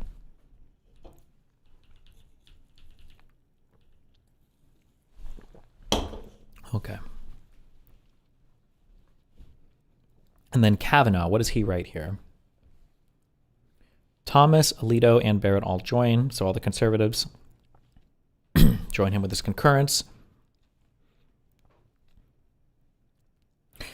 I join the court's opinion. I agree that the officer's actions during the traffic stop in this case should be assessed based on the totality of the circumstances. I write separately to add a few points about the dangers of traffic stops for police officers, particularly when, as here, the driver pulls away in the midst of the stop. Even for routine traffic violations, traffic stops are fraught with danger to police officers. An inordinate risk confronts an officer as he approaches a person seated in an automobile. That is, in part, because officers operate at a tactical disadvantage when approaching an unknown vehicle with limited visibility and unpredictable threats. As this court noted nearly 50 years ago, a significant percentage of murders of police officers occurs when the officers are making traffic stops. Traffic stops remain highly dangerous today. On April 8th, 2023, 2 officers were shot and killed at an intersection in Cameron, Wisconsin after stopping a car for a warrant and welfare check on the driver. On December 8th, 2024, an officer was shot and killed once after he pulled over a pickup truck with expired license plates in a Super 8 motel parking lot in Terrell, Texas. The list goes on and on. Officers cannot let their guard down and assume that any particular traffic stop will be safe, even if a driver is pulled over for nothing more than a speeding violation, a broken taillight, or the like. The driver may be drunk, on drugs, armed, or some combination thereof. Or the driver may have committed, or may be about to commit, a serious crime. People detained for minor offenses, such as ordinary traffic violations, can turn out to be the most devious and dangerous criminals. Timothy McVeigh, the man responsible for the 1995 Oklahoma City bombing, was stopped for a missing license plate, which ultimately led to his apprehension for the bombing. Likewise, serial killer Ted Bundy was pulled over based on a stolen vehicle alert in Pensacola, Florida. When informed that he was under arrest, Bundy kicked the officer's legs out from under him, and the two struggled over the officer's gun before the officer was able to subdue and arrest Bundy. So even though most traffic stops end without incident, traffic stops are nonetheless inherently risky for police officers. And when, as in this case, the driver suddenly pulls away in the midst of a stop, the risks multiply. A driver speeding away from a traffic stop could easily endanger bystanders and other drivers, especially if the fleeing driver is under the influence of alcohol or drugs, as might as well be the case when a driver flees. Moreover, the very fact that a suspect flees when suspected of a minor offense, such as speeding or a failure to pay tolls, could well be indicative of a larger danger. Fleeing from the traffic stop could suggest that the driver is preparing to commit or has committed a more serious crime and is attempting to evade detection or arrest. The driver may have illegal drugs or an illegal gun in the car. I feel like we need some evidence of this, or the driver may be unlawfully in the country and fear removal if apprehended. He might have a warrant out for his arrest. He could have an abducted child in the car. Or, as the tragic 2025 New Year's terrorist attack on New Orleans illustrates, the driver might intend to use the car as a weapon. The possibilities are many, but the key point is a common sense one. A driver who speeds away from a traffic stop can pose significant dangers to both the officer and the surrounding community. The question when a driver flees, therefore, is not merely whether the underlying traffic violation presents risks to public safety. This is a crazy standard because this suggests that Kavanaugh and the other 4 conservatives here would say that every single time somebody flees any kind of traffic stop, that they could just be killed for it. That's what this is suggesting to me. But I don't know. I feel like that's a little bit wild to me, but It's Kavanaugh plus 3 others. What was it? It was Kavanaugh, Thomas, Barrett, Alito. Was it just... Oh, wait. Was it anybody else? Kavanaugh, Thomas, Alito, and Barrett. Oh, just 4. Sorry.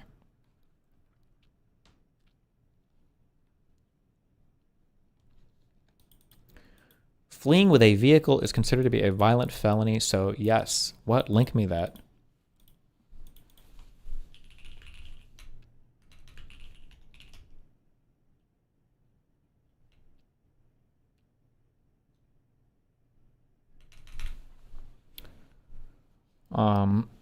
Okay, where am I? So is there many?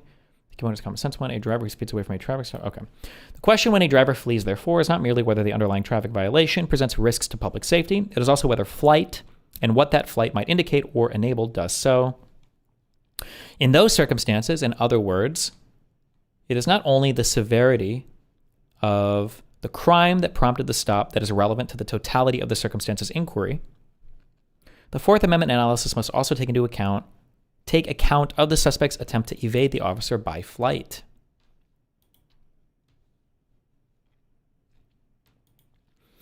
What should the officer do when a driver flees from a traffic stop? There are no easy or risk-free answers. Every feasible option poses some potential danger to the officer, the driver, or the public at large, and often to all three. And an officer in that situation must make a split-second choice among those various dangerous options.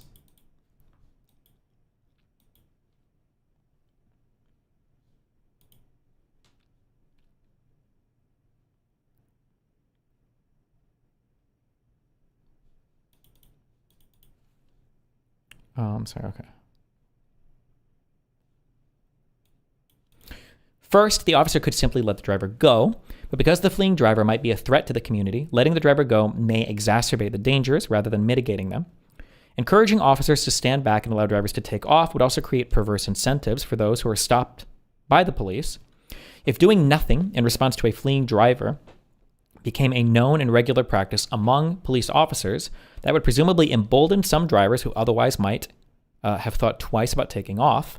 Of course, the officer could let the driver go in the moment, but then attempt to catch the driver by, for example, tracking the car's license plate or reviewing surveillance footage. But after letting the driver go, the police may not be able to later track down the car or the driver of the car. Even if the police are, I hope he does two sides. I feel like sometimes when Supreme Court justices are like, when they really feel strongly about an argument, they never analyze the other side of the argument, right? Like, the other side of this is if you say you can just execute anybody driving by, might encourage behavior from police officers where there's always like, from now on, like the new meta, I don't know if this happens in GTA RP or whatever, right? Like the meta is to just stand with like your hip in front of the car so that they start driving at all. You can always just shoot and kill the person, right? Which is probably not, you wouldn't want that to happen either, right? Even if the police are able to do so, the escaped driver may pose a serious risk to the public in the interim. And given that the driver has already shown a propensity to evade law enforcement by fleeing a traffic stop, attempting to execute an arrest upon finding the driver could itself be dangerous for the police and others. Second, the officer could get back in his police car and give chase, or could radio other officers to pursue the driver. But a high-speed chase, likewise, can be exceptionally dangerous to the officer, the driver, and others on the road. Vehicular pursuits are often catastrophic. Many real-world examples demonstrate as much. Plumhoff v. Rickard involved a dangerous car chase in which the driver tried to outrun as many as 6 police cruisers at speeds sometimes exceeding 100 miles per hour, ending in the fatal shooting of the driver. In Scott v. Harris, multiple police cars, with blue lights flashing and sirens blaring, chased the driver for nearly 10 miles while he ignored their warning to stop, culminating in an officer ramming the driver off the road. Moreover, a recent study concluded that a significant percentage of those killed in police chases are not the fleeing drivers, but rather are passengers or bystanders. From 2017 through 2020, more than 500 bystanders were reportedly killed as a result of police chases. Third, the officer might try to shoot out the tires of the fleeing car or otherwise try to hinder the car's movement in order to bring it to a stop, but shooting at a car, especially its tires, can be dangerous and is often ineffective. Even if the officer manages to hit the tires, the driver could lose control and crash into others on the road. That course of action also poses the risk of the officer accidentally shooting the driver or innocent passengers.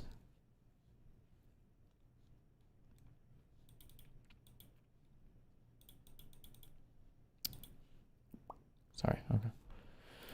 Fourth has happened here. The officer could attempt to stop the fleeing driver at the outset by jumping on or reaching into the car. The dangerousness of that option is readily apparent. Jumping on the car stops the fleeing. What?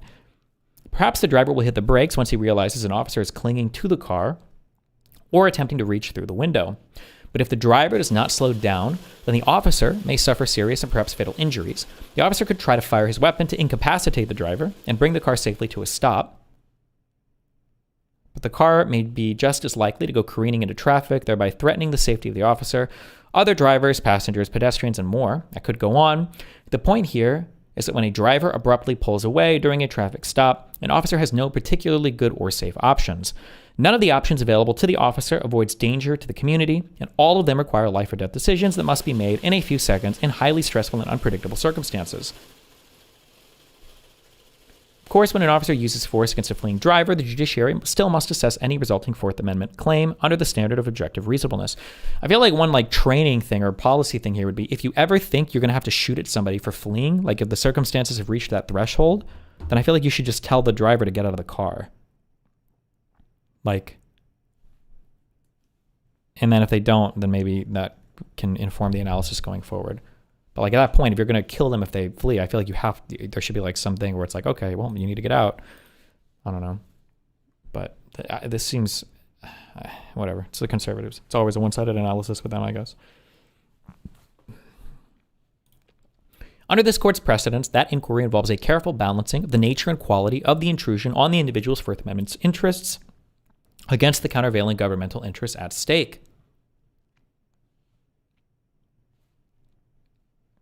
In conducting that analysis, judges should keep in mind that it is one thing to dissect and scrutinize an officer's actions with the 20/20 vision of hindsight in the peace of a judge's chambers. It is quite another to make split-second judgments on the ground in circumstances that are tense, uncertain, and rapidly evolving. In analyzing the reasonableness of an officer's conduct at a traffic stop, particularly traffic stops where the driver has suddenly pulled away, courts must appreciate the extraordinary dangers and risks facing police officers and the community at large.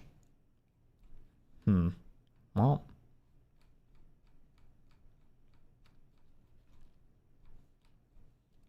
I don't know how I feel about this concurring opinion. I feel like it was kind of inappropriate.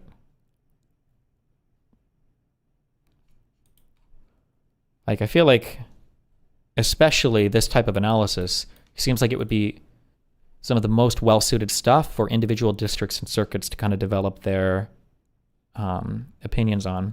Well, or maybe not, since it involves the Fourth Amendment. Maybe not. I don't know. Just not too sure why this needed to be here. It's Thomas posting. Well, this was Kavanaugh writing, though.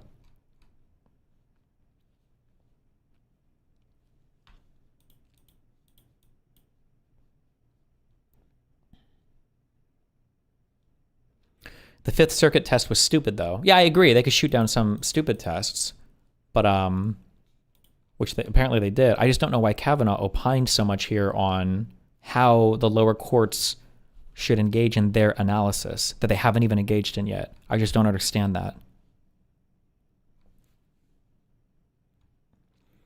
How do you think this affects the Renee shooting?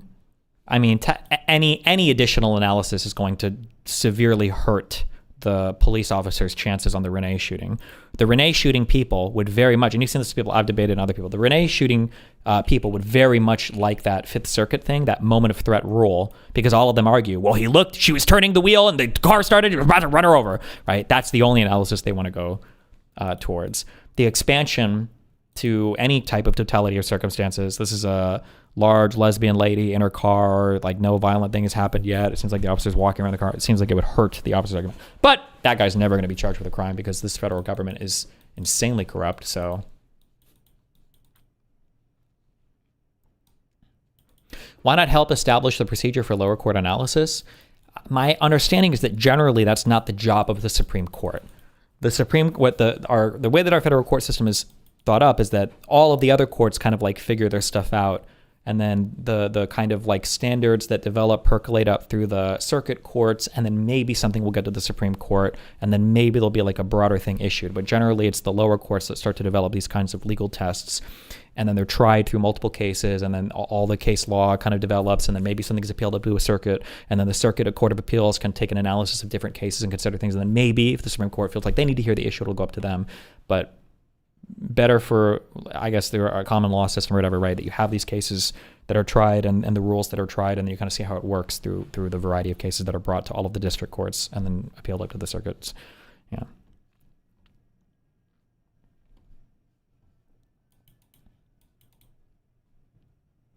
Didn't the Supreme Court write the rules regarding abortion in Roe? I don't think they waited for that to percolate. I don't know all of the underlying case law that underpinned that, so I can't say. I didn't. Yeah.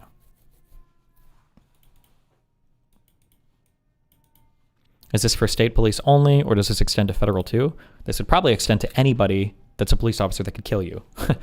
It's a Fourth Amendment analysis. That would apply to everybody except for the President of the United States if he wanted to kill you, because the Supreme Court thinks that the president can commit no crimes. But for everybody else, yeah. Wait, there's no way this is real, right? The DOJ to charge Don Lemon under the KKK Act for inciting church raid. What is this church raid thing that I've heard? Did this happen today or yesterday?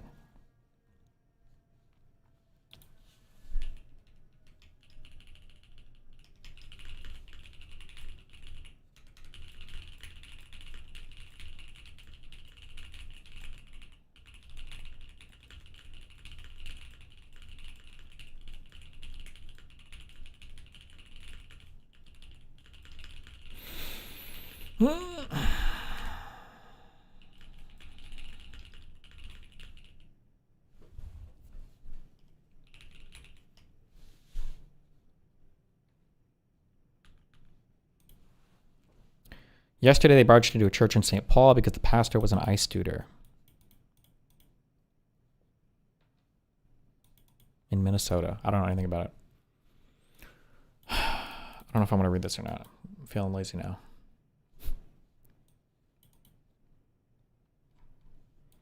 America's own goal. Who pays the tariffs? Kiel Policy Brief. Kiel Institute for the World Economy.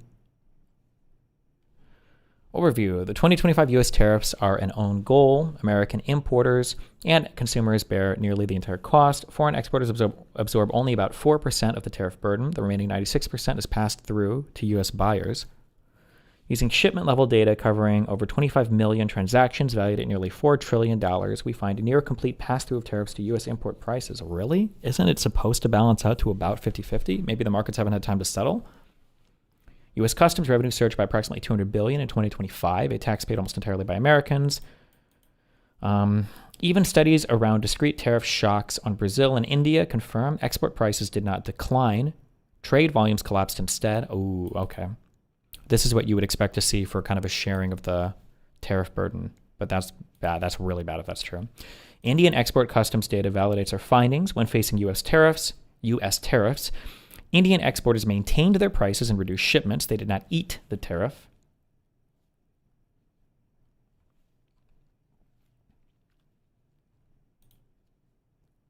Damn.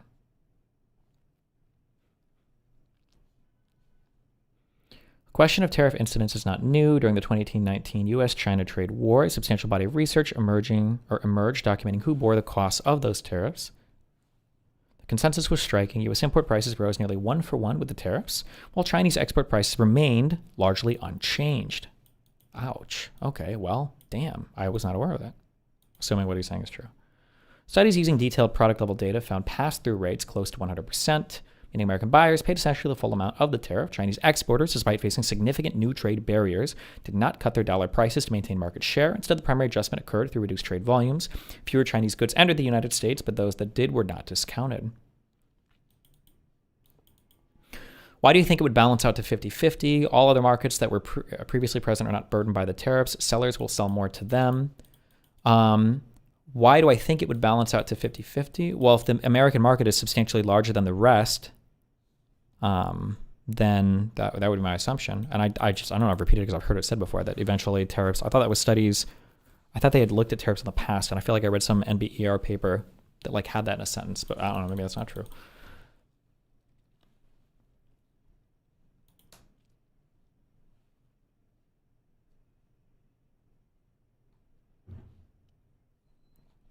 Don't ever read this slop from people on X unless they're like high-level celebrities or like high-level people that you know of, like you know they're a real person. I would treat all of these like they're just bot accounts, or if they're not bot accounts, they're people that aren't worth reading anything from.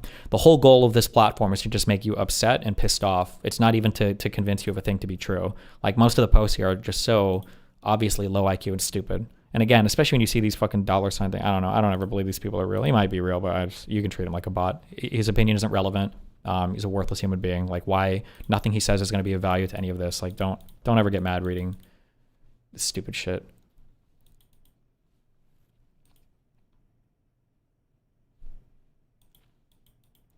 Cake, yeah, but it's at the command issuer, so it doesn't mean we need to trigger it. What are we triggering?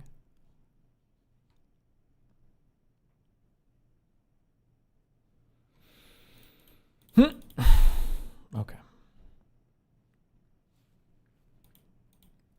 The finding was initially surprising to some observers. Standard economic models suggest the incidence of a tariff depends on the relative elasticities of supply and demand. If foreign exporters face highly elastic demand, meaning buyers can easily switch to alternatives, they might be expected to absorb part of the tariff to remain competitive, but the 2018 to 2019 evidence suggests otherwise. Maybe there were no easy substitution goods? Maybe. Several explanations emerged. First, for many products, there were no close substitutes readily available from non-tariff sources. That's a big one too, non-tariff sources, because we tariffed everything too. Maybe that made it harder. Respond to my follow-up, Destiny. What? Additional costs will be eaten by those who can eat it. If a seller's a 500% markup, they will eat the additional cost. If the markup was 1%, buyer has to eat all additional costs. Okay. Second, Chinese exporters may have faced capacity constraints that limited their ability to redirect sales elsewhere. Third, and perhaps most importantly, the structure of global supply chains meant that many U.S. importers had already optimized their sourcing could not easily switch suppliers in the short run. The 2025 tariffs provide an opportunity to test whether these patterns hold at a much larger scale. The Liberation Day tariffs were broader in scope, higher in magnitude, and applied to a wider range of trading partners. Our findings confirm that the same dynamics apply near complete pass-through to U.S. buyers.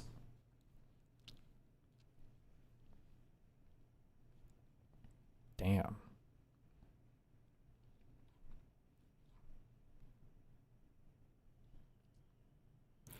Validation. Brazil and India case studies. Our baseline estimates capture the average effect of tariffs across all products and countries, but averages can mask important heterogeneity, and identification relies on the assumption that tariff changes are not correlated with other factors affecting prices. To address these concerns, we conduct event studies around discrete, well-identified tariff shocks. We focus on two countries that experienced sharp sudden tariff increases in August of 2025, Brazil and India. I'm confused. Do consumers eat the tariffs or no? My understanding is that general economic thought is that over time, the exporters will try to lower their prices in some way or eat the cost in some way, such that it's basically like 50-50. Consumers and exporters, importers and exporters both bear about 50% of the cost of tariffs. But according to this, basically 100% of the tariffs are being passed through to U.S. consumers, and there is no reduction in price from the exporter. The only difference is we're just buying less, but still at like an increased price, and we're basically eating 100. Like the consumer is apparently eating basically all of the tariff.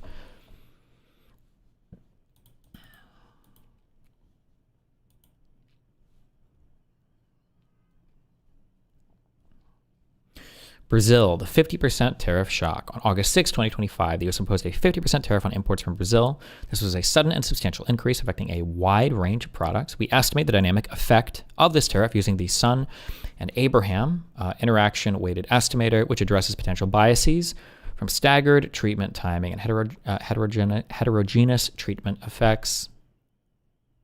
Heterogeneous? It's heterogeneous, right? I think. Figure 2 displays the results. X-axis weeks several figures sent out. First, the pretreatment coefficients are centered near zero and show no systematic trend. This supports the parallel trends assumption underlying our difference in differences design. Absent the tariff, Brazilian import prices would have evolved similarly to the control group. Second, and most importantly, the post-treatment coefficients remain close to zero and statistically insignificant. Following the imposition of a 50% tariff, Brazilian exporters did not substantially reduce their dollar prices. The estimated coefficients hover around zero with confidence intervals that exclude economically meaningful price reductions. This finding confirms our baseline results in a cleaner setting. Brazilian exporters did not eat the tariff. The burden of the 50% tariff was passed through nearly in full to U.S. importers. And then India, sounds like apparently this Did the same.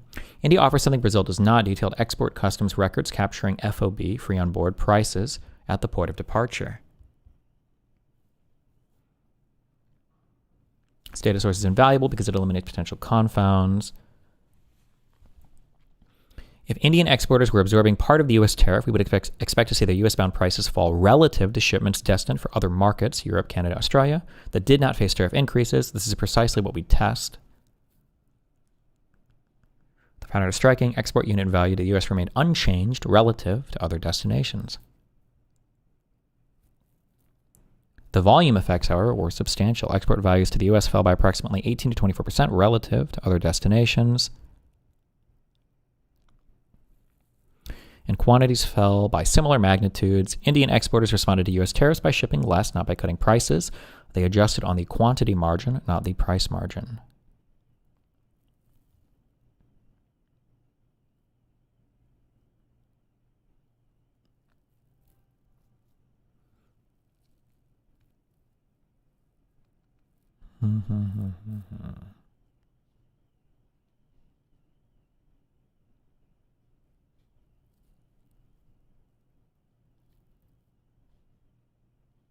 Well,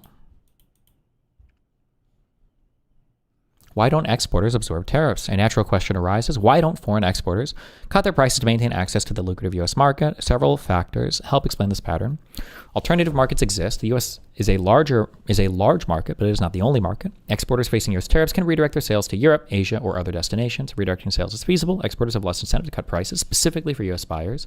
The Indian export data confirms this. Indian exporters maintain their prices across all destinations, suggesting they were able to find alternative buyers for goods no longer competitive in the U.S. Cutting prices may not help. Even if an exporter cuts prices, a 50% tariff is extremely difficult to overcome through price concessions. True. An exporter would need to cut their price by 1/3 just to offset a 50% tariff, a margin cut that would likely be unprofitable for most firms. Given the choice between maintaining margins or on reduced sales or slashing margins to maintain volume, most exporters apparently prefer the former, which makes sense. Expectations matter. If exporters believe tariffs may be temporary or subject to negotiation, they may have less incentive to make costly price adjustments. Cutting prices in response to tariffs could set a precedent that invites further tariff increases in the future. And supply chains are sticky. Many U.S. importers have longstanding relationships with foreign suppliers and cannot easily switch to alternative sources. Well, consumers are the ultimate bearers of the burden, whether through higher prices on imported goods, higher prices on domestically produced goods that use imported inputs, or reduced availability in a variety of products. American households pay for the tariffs. The $200 billion surge in customs revenue is not free money. It comes from American wallets. The economic cost, moreover, exceeds the tariff revenue collected. Tariffs distort consumption patterns, leading consumers to substitute towards less preferred but non-tariffed alternatives. They disrupt supply chains, forcing firms to bear adjustment costs, and they reduce the variety of goods available to consumers. These deadweight losses are pure economic waste, costs borne by Americans with no offsetting benefit.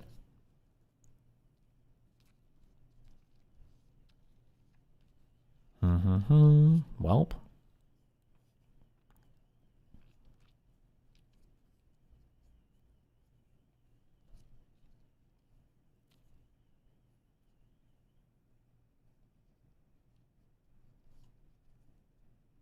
Okay, based.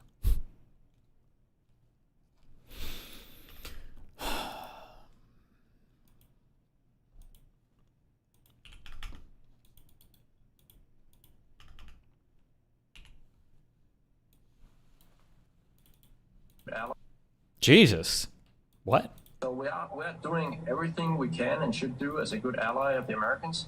Would this essentially be a VAT? No, because it's only selectively applied to some goods at like random varying rates that change every time the president wakes up and has a new fucking idea or whatever. It's retarded. As a good ally of the Americans, and we hope we can keep it that way and we don't become enemies. Rasmus, you may be somewhat dismayed to hear what one of Donald Trump's senior advisors, Stephen Miller, had to say. Please take a listen to this. I'll get your reaction on the other side. Denmark is a tiny country with a tiny economy and a tiny military. They cannot defend Greenland. They cannot control the territory of Greenland. Under every understanding of law that has existed about territorial control for 500 years, to control a territory, you have to be able to defend a territory, improve a territory, inhabit a territory. Denmark has failed on every single one of these tests. Rasmus, you gave a pretty comprehensive answer, pretty much countering everything Stephen Miller had to say before I asked this question. But if you could say one thing to Stephen Miller, what would you like to say? I hope he's kept away from young women because that's the mentality of a rapist. You can't King alert. defend yourself. So Is that a Destiny fan? I'm going to take you. That's basically what he's saying. And it has never been like that in international law that he's saying. On the contrary, the United States have signed several treaties with Denmark recognizing the ownership. One of them.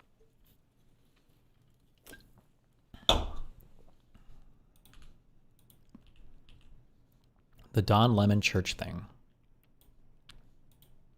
What do you think? What do you think of this? I mean, this is unacceptable. It's shameful.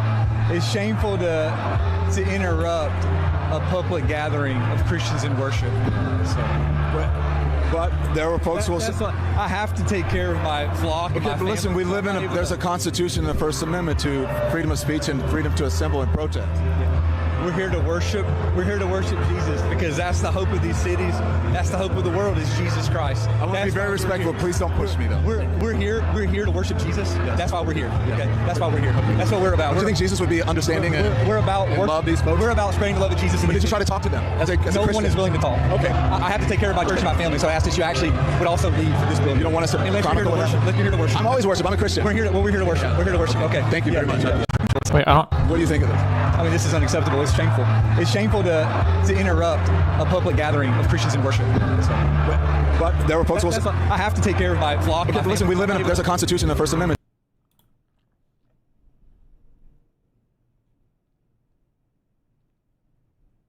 I'm so confused about what was happening.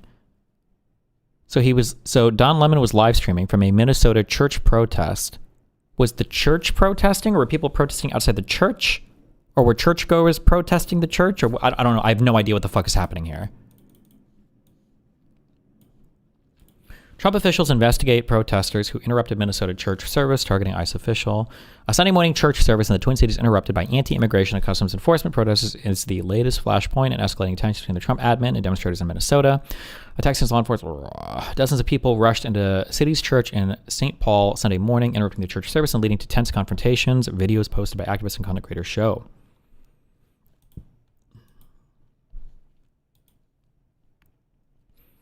The demonstrators said they were there to protest David Easterwood, who was listed as a pastor at the church and appears to be the same David Easterwood who is a top ICE official in the Twin Cities. He was recently named as a defendant in a case brought by protesters who allege immigration agents had violated their First and Fourth Amendment rights. David Easterwood out now. Protesters yelled at one point.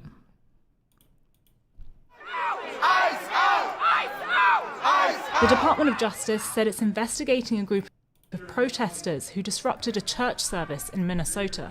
Protesters allege that one of the church's pastors, David Easterwood, is a leader of the local ICE field office, according to the Associated Press. Renee Good! That office is overseeing operations that have involved violent tactics and alleged illegal arrests. Video was posted on the Facebook page of Black Lives Matter Minnesota, one of the organisers of the protests. It's unclear if Easterwood was at this Sunday service. The website of City's Church, which is based in St. Paul, lists David Easterwood as a pastor. His personal details also appear to match the court filings of the acting director of the ICE field office in St. Paul, according to the Associated Press. In October, Easterwood can also be seen alongside DHS Secretary Kristi Noem at a press conference. A US Department of Justice Assistant Attorney General said on X her agency is investigating federal civil rights violations of the protesters for, quote, desecrating a house of worship and interfering with Christian worshippers. Meanwhile, Black Lives Matter Minnesota co-founder Monique Cullis-Doty said, "We can't sit back idle. Contact information cannot." So is this nothing? I'm trying to figure out what the fuck happened. So nothing happened. It was a protest. Nothing happened? Well, I feel like somebody got killed or something was blown up, or what do you mean? What are people investigating? What happened? If they're in a church, can't you call the cops and have them removed? I imagine it's private property, no?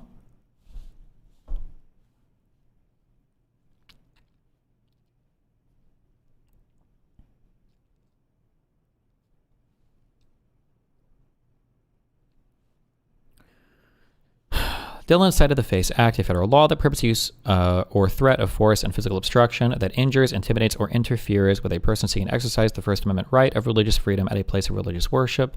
Did that happen? She reiterated the Justice Department is pursuing federal charges in a post on social media Monday morning. She said federal officials, on social media Monday, she said federal officials must first obtain a warrant before making arrests.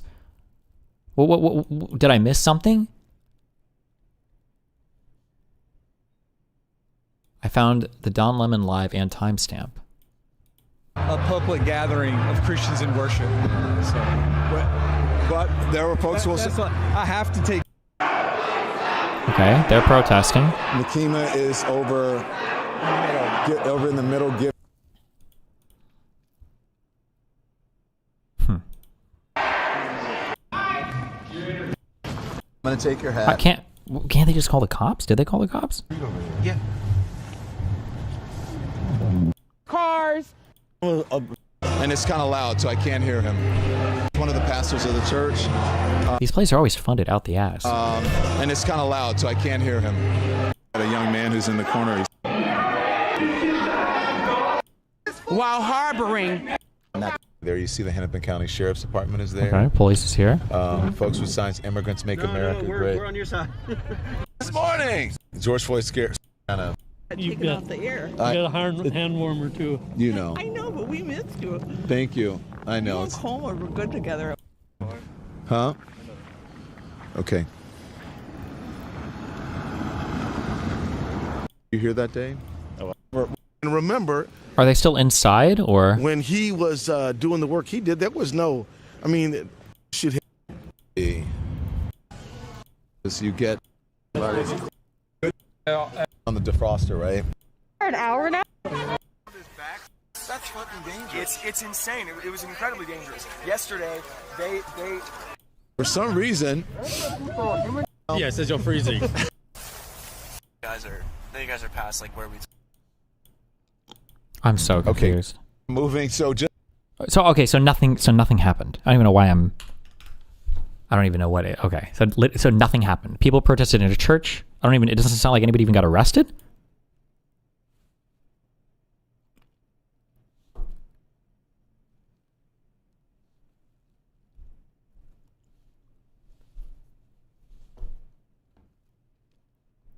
Destiny, R. Asmongold calling him out for spreading lies he saw on X. Can't wait for this one to get deleted.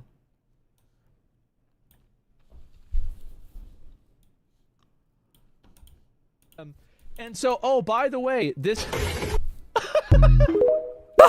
6 carrots get arrested. What was that? Service I ever had. You suck. Oh. Fucking owned.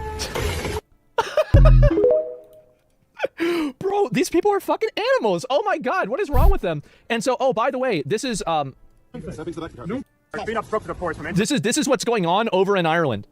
Irish teacher arrested. Mario Nawfal. This is like one of the most slop accounts on all of X. I can't believe he just scrolls his recommended feed for news. Holy shit.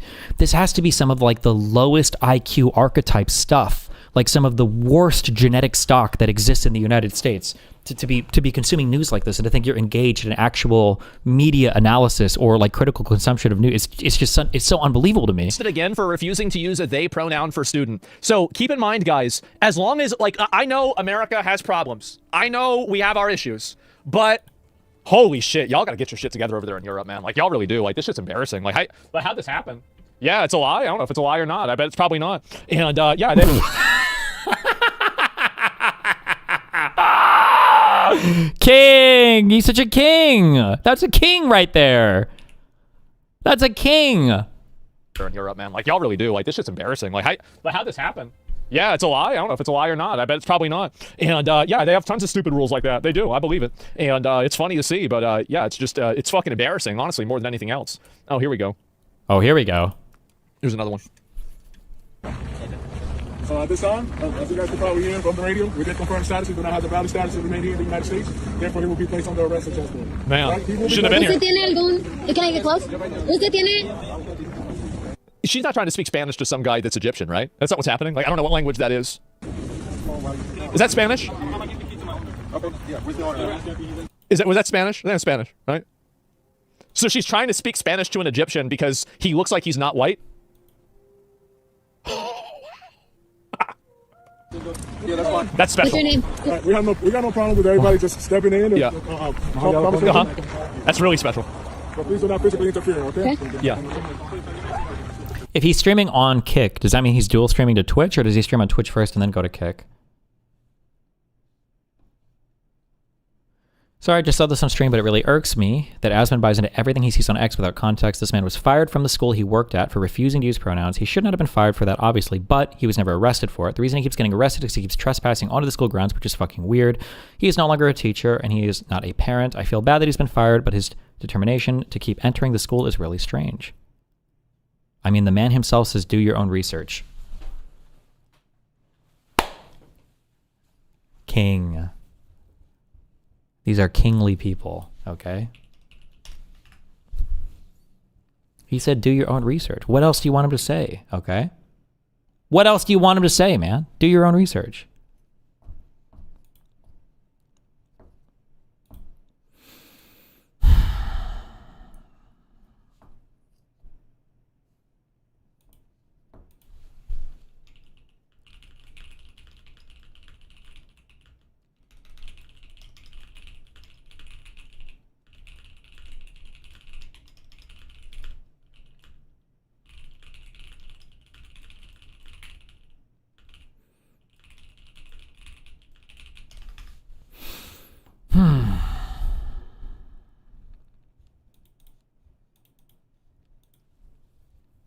Oh, shit. I take back everything I said earlier. America is back. If he just keeps truthing it.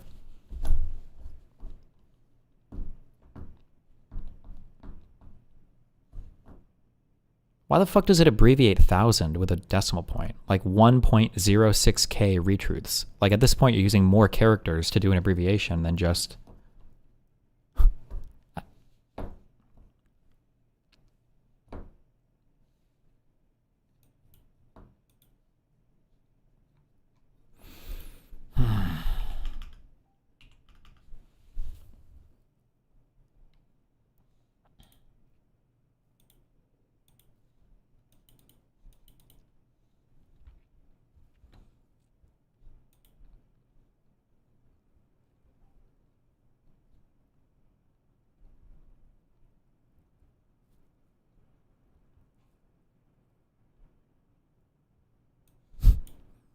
Justice Cregan delivered a high court ruling today. It laid out in plain English what Enoch Burke needs to do if he wants to go home from prison, which he can do whenever he likes. Stop trespassing on private property. That's it. Mr. Burke's purging of his contempt. I would like to make it crystal clear to Mr. Burke what he must do to purge his contempt and to be released from prison. He must give an undertaking to the court that he will not enter on or trespass on the school's property again without the school's consent. That is all. The issue of outstanding fines will however remain. He does not have to give any undertaking that he will follow the school's principal's direction to call a child they or them. He does not have to accept transgenderism. He does not have to stop protesting against transgenderism. He does not have to change his religious beliefs one iota.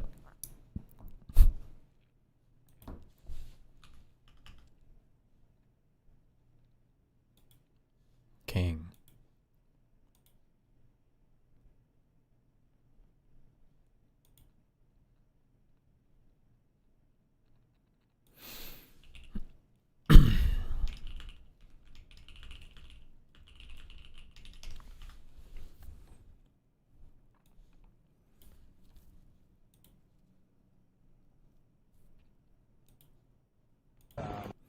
Breaking. Leftists in Minneapolis are getting armed and standing guard against ICE. Leftists with a rifle. This is my neighborhood. Mr. Tough Guy wouldn't last 2 seconds. This is what Tim Walz and Mayor Frey want. A shootout. Charge them!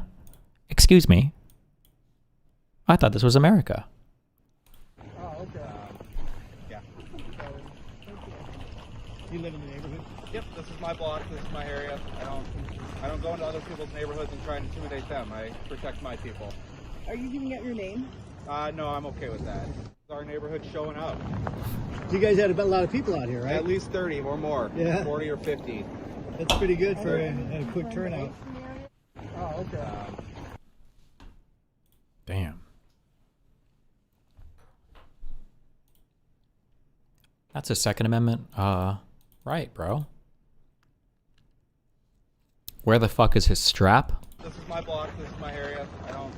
I don't go into other people's neighborhoods and try and intimidate them. Wait, good question. My people. Are you giving out your name? No, I'm okay with that. Oh my god, what if the strap is under his coat? And like the thing is out of his zipper? Do You know what I mean? Our neighborhood showing up. You guys had a lot of people out here, right? At least 30 or more. Yeah. Does anybody do that? 40 or 50. That's pretty good for a quick turnout. Oh, okay. Oh no, wait, I think I saw it. Fuck. That would have been cool. He's got an attachment, I think, on the stock. Maybe right here. Is that one? And then maybe another one down here.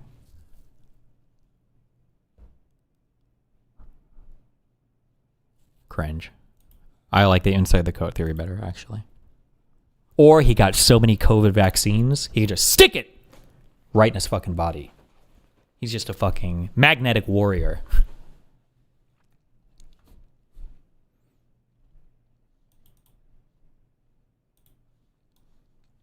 Check the post of it on AR-15. It got removed by mods because of left-leaning comments. Wait, why do you think that? Removed by moderator.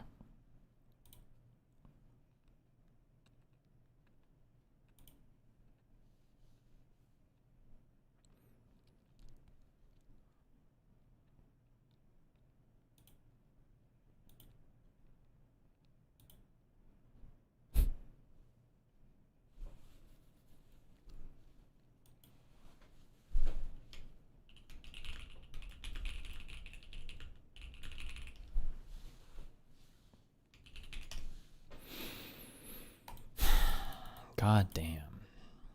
Our right wingers mad this guy's showing up. What about Kyle Rittenhouse?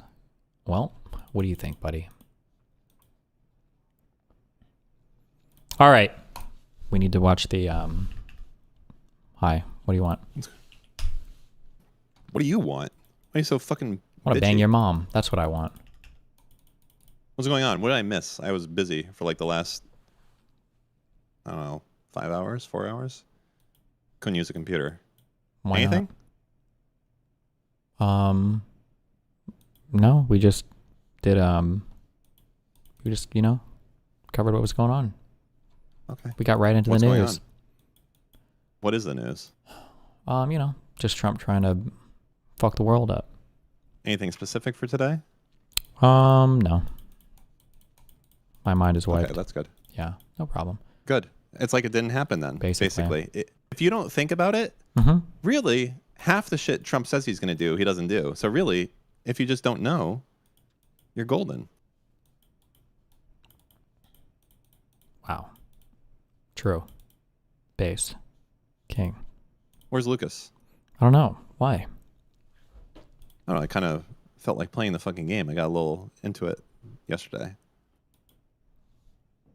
Well, come back in an hour and a half. Maybe we'll play again. I got to watch the documentary thing that Anna was a part of. Oh. Okay.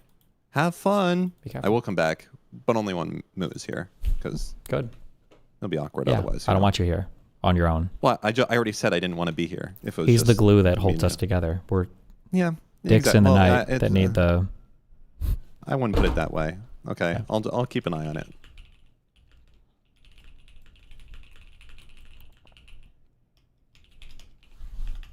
Based. Oh, also it's Anna's birthday too, so...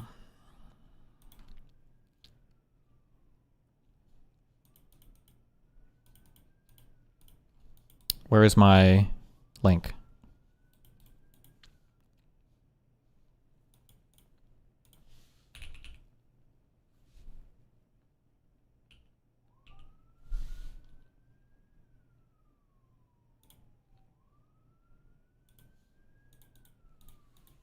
Uh-oh, coppers. I hear him.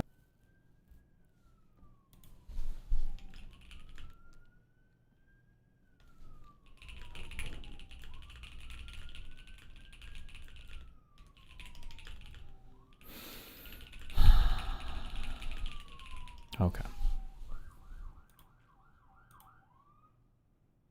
Oh shit, what if that's the Miami Beach Mayor Investigation Squad? Because I talked shit earlier. Hi, what's up?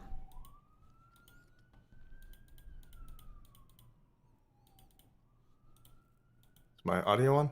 Now it is. Oh shit! Hey, you politicking or video gaming? Politicking. What's up?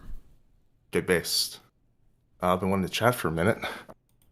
Obviously, how you been? Pretty good. What do you want to chat about? Good. Any and everything shit's pretty fucking wild. Did you read the letter Trump sent to the Prime Minister of Denmark? Yep. Yeah. By letter you mean the text message, right? Huh? By letter you mean that fucking text message, right? Apparently it was an actual letter. Was it the one saying that he doesn't care about peace now, or is it? Am I thinking of it, or is there a different horrible thing? All of the screenshots that I've seen are like an actual letter, at least from like everything I've seen from Midas Touch. And I think that. Oh, hold on, wait. The text was to Norway. There was a different letter to Denmark. One sec. Oh yeah, over the Nobel Peace Prize. Dear Jonas, consider your country decided not to give me the Nobel Peace Prize for having stopped. Okay, wait. I don't even know if I've seen this one. Hold on. Yeah, it's fucking bad. Holy Dear shit. Jonas, considering your country decided not to give me the Nobel Peace Prize for having stopped 8 wars plus, I no longer feel an obligation to think purely of peace, although it will always be predominant, but can now think about what is good and proper for the United States of America. Denmark cannot protect the land from Russia or China, and why do they have a right of ownership anyway? There were no written documents. Okay, this was a letter. Okay, well, okay. Yeah. So I think I was watching. Do you see that Michael Knowles versus Adam Mockler and the Lauren Pietrczyk? No. No. Did you see Michael Knowles talking to Kyle Kulinski? No. Okay, well, I've been AFK the last 3 or 4 days, just fucking grinding away at my ARC writers. Based. Hell yeah, based. Well, I think specifically Michael Knowles was debating like Kyle Kulinski on this, and he was basically in favor of like everything going on that Trump is doing. And, no way. Yeah, and so is the rest of the Republican base. Just the fact that we have so many people who seem to just be okay with like speed running us towards World War III is kind of fucking crazy to me. I think I fully agree with you now that Republicans need to be afraid of getting killed. Whoa, in a video game, I don't believe that anybody should. I don't even mean that. Stop. I don't agree with that statement at all. Stop. No, I agree. I agree that they should stop fetishizing. People need to not do Civil War stuff. It's not good. Nobody should want to fight. No violence. No one do that. No one do that. Yeah. Okay. No, I disavow that. Thank you. That's what I understand. I agree with your original. Gotcha. Messaging, okay. I agree with your original message. That was saying everybody needs to be less violent and not violent and no killing people. Yeah. Okay. All right. Yeah. Yeah. Like you have to actually fear those consequences if you are cheering on like war. Why? How the fuck did we get here? I'm trying to wrap my mind around the fact that like, is it literally just because like none of these fuckers have like ever actually faced any? I mean, it's been like, it's a slow march. It's just a slow march towards. It's been like this for 30 years. It's like asking like a 70-year-old person who has like multi-organ system failure, who's like been obese their entire life, has never exercised and smokes. Like, oh my God, like how are they dying? Like it's not going to be one thing. It's just going to be a multitude of things that have been piling up for decades. Yeah. Yeah. I mean, I feel like just given how bad stuff went in Iraq, stuff went in Syria, I feel like even in recent years, we should be primed. We should be more primed against war. Yeah, but I mean, like the issue is that when you don't do like a fair analysis of a thing and you don't figure out what actually happened with a thing, it means that you can't prevent a bad thing that's resembling that thing from happening in the future. So like now it feels like half the people, maybe I'm exaggerating or over-indexing on online discourse. I think I am. But like it feels like a lot of the people that talk about Iraq speak about it as like some CIA deep state operation or like a Mossad-led plan that was part of our being led around by Israel to get rid of all these other, and just like all this retarded shit. And if that's your current takeaway from why the United States was involved in Iraq, well, for Venezuela, none of that can apply. So let's fucking go. It's just like retarded shit. But again, like I've said, all of this has been a slow and steady march in this direction. A very clear example could be if you look at the Republican approval in the Senate and I think in the House for Obama's strikes on Syria versus Trump's strikes on Syria, you can see that like Democrats, I think, are not very supportive in both cases.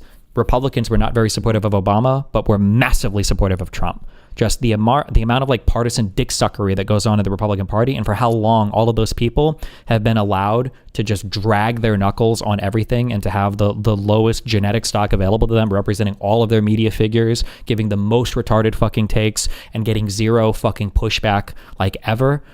Like every single time a Republican goes on any type of liberal media outlet, they're basically flinging their own shit at the liberals and then telling them that they smell bad. Like, it's just the most ridiculous media environment that we've had to live in for decades, and pretend that everything is like normal and strange. And part of it comes from the fact that the Democrats are the ones who keep having to govern the country while the Republicans are just making a mess of everything. Yeah, it's just, this has been like a slow rolling state of affairs that's been building for decades, and it's going to take a lot to unwind it. I guess, what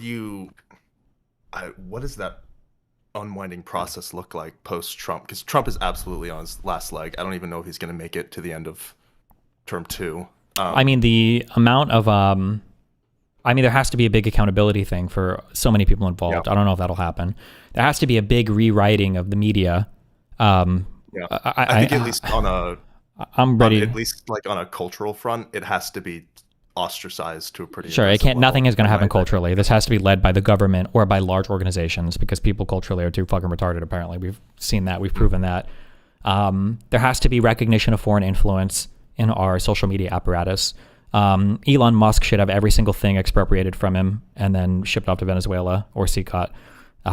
Just as an example, for anybody that comes from another country and tries to buy up so much American shit and fuck with our shit so much, for what he did to USAID, for what he did to X, his shit should all be stolen and he should be thrown in the fucking ocean, or a shallow ocean where he can swim and play video games.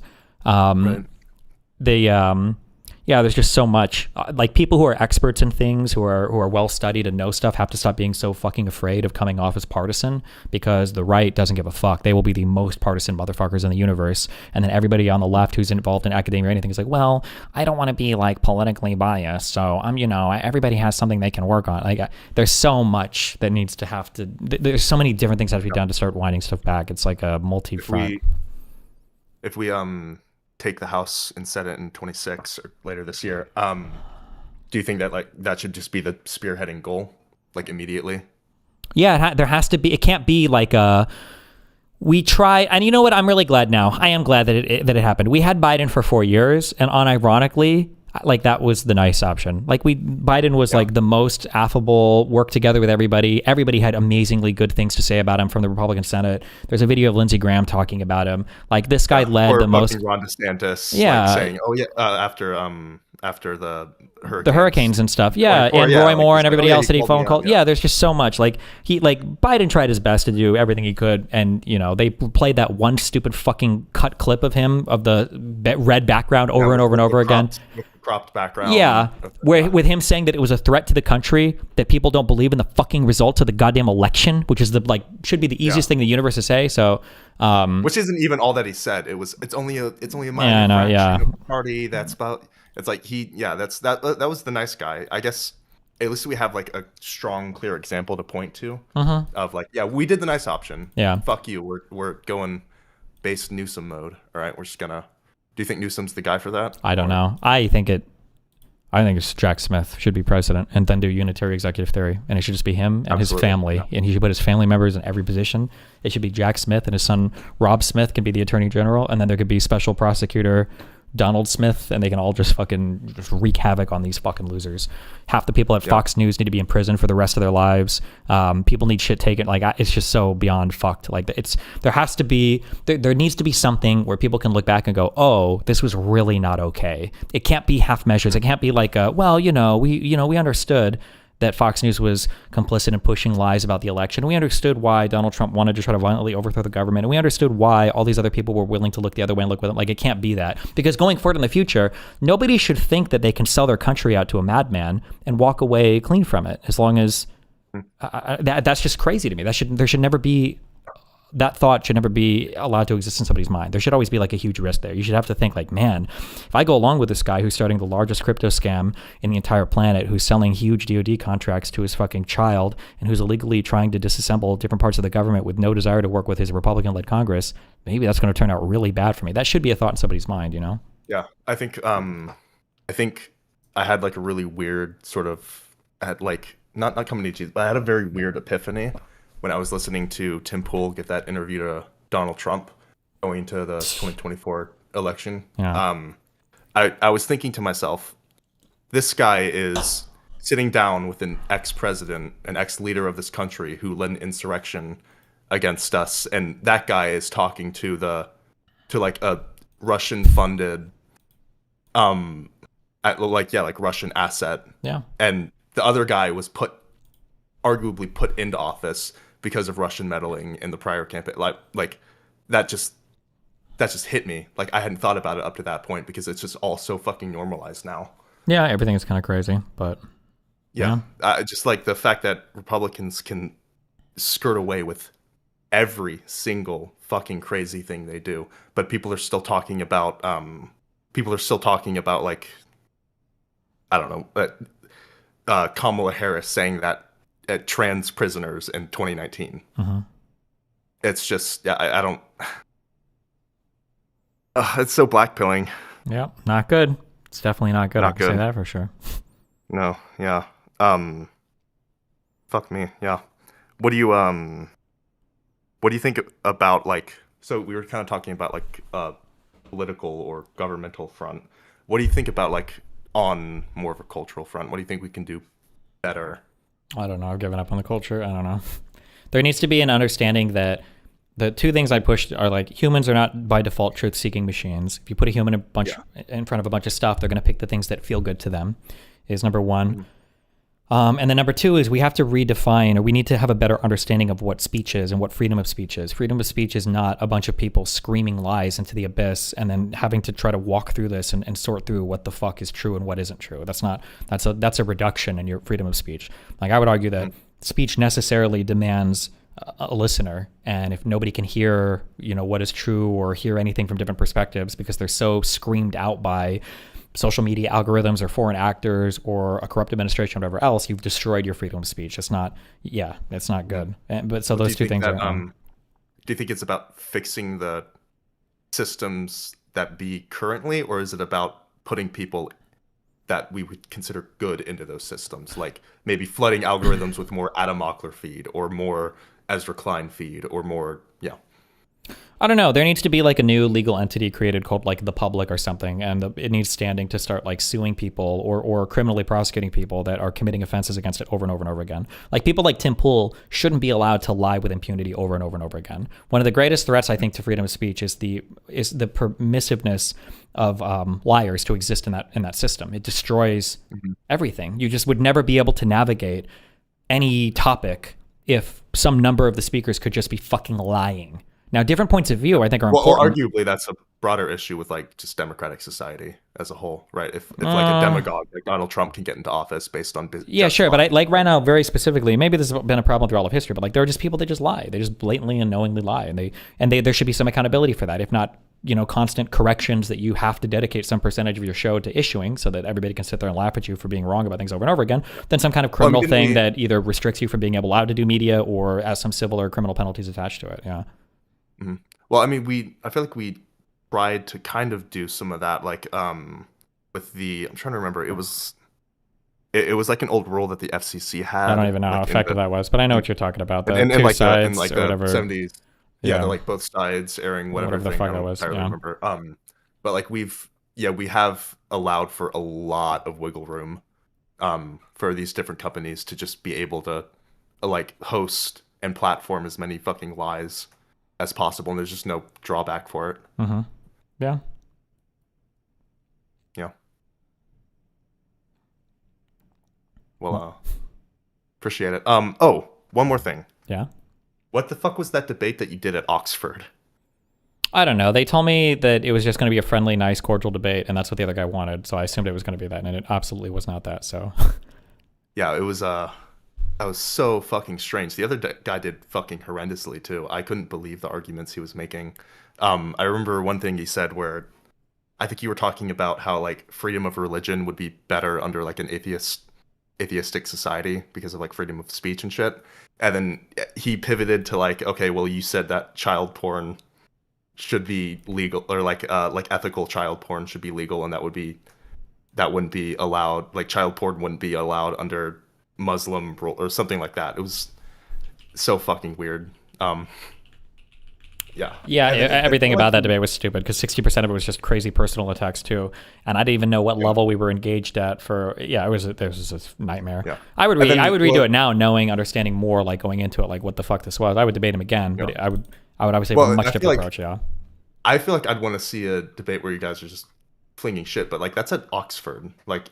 Even not shit flinging, like I thought I was about to get like some crazy formal apologetics or something. I didn't know it was going to be like level 1 retarded arguments. Like I assumed that anybody that does apologetics for any kind of religion is going to have really good arguments, but this guy, it was just all like very dumb shit. Yeah. But And then I also felt like you guys were having to, like you guys were approaching the prompt in different ways. Like I think the prompt was like, is religion? You guys were debating on like religion, right? Specifically. I'm not even sure now. I don't know. Yeah, I think that was the prompt. But you were saying like religion leads to better, or atheistic like liberal societies leads to better outcomes, and the other guy was wanting to debate like at like epistemics or like metaphysics or something. Sure. Yeah. Yeah. All right. Well, appreciate it. All right. Well, I love you. Stay safe. Be careful, babe. Will do. I'll talk again soon. Bye now.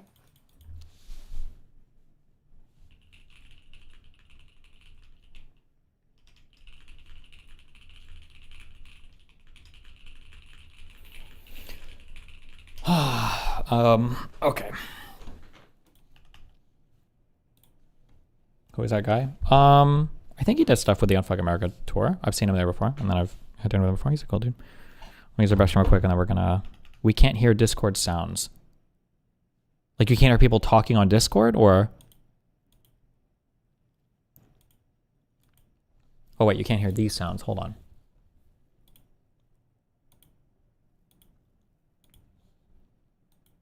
Should you be able to?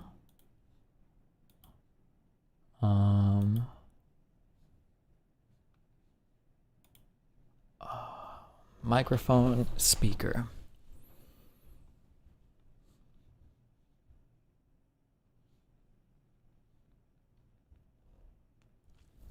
Why would the voice play into a different speaker than the Discord sound effects?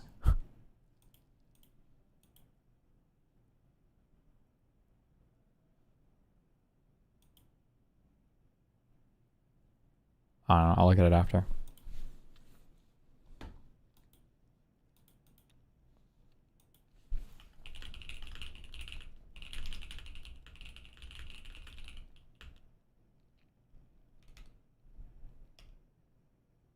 Discord has 2 outputs, one for voice and one for system sounds. Yeah, I understand that. Is there one to change the other one? The system sounds one? I see voice and video.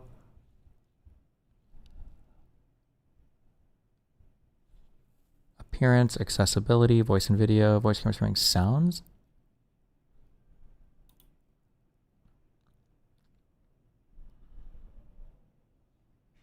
Chat, keybinds, language, Windows settings.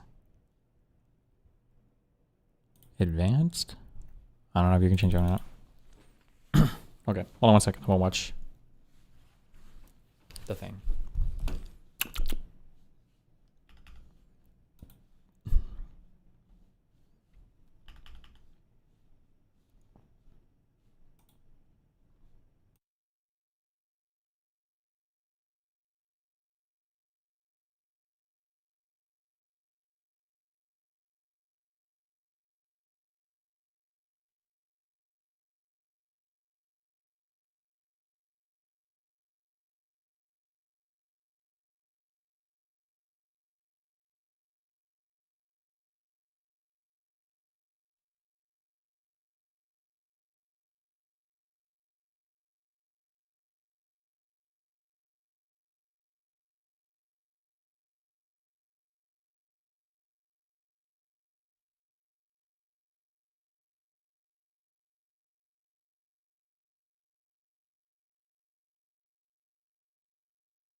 Oh, okay.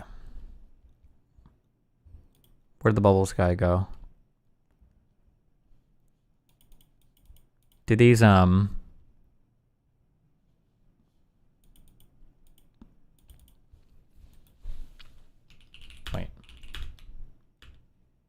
Is there a way to change both of them? So I don't have to search for this all night tonight.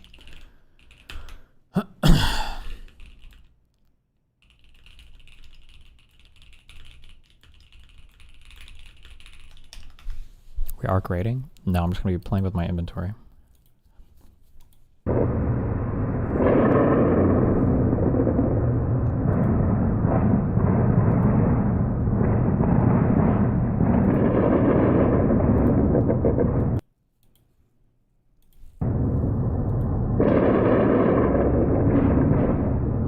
Мы иногда с своим коллективом, караулом задаем себе такой вопрос, как вообще мы выжили. Я сейчас объясню почему. Такой вопрос, как вообще мы выжили. Я сейчас объясню почему. Потому что сейчас уже 3-й год войны, и у нас практически есть вся информация о пуске РСЗВ, пусках ракет. Ну, тогда беспилотников не было, вот эти 3 вида. Тогда не было никаких тревог, тогда никто нас не предупреждал. Мы не знали, летит, не летит. Действительно было, во-первых, очень опасно, было очень страшно. Вообще, как в принципе это началось.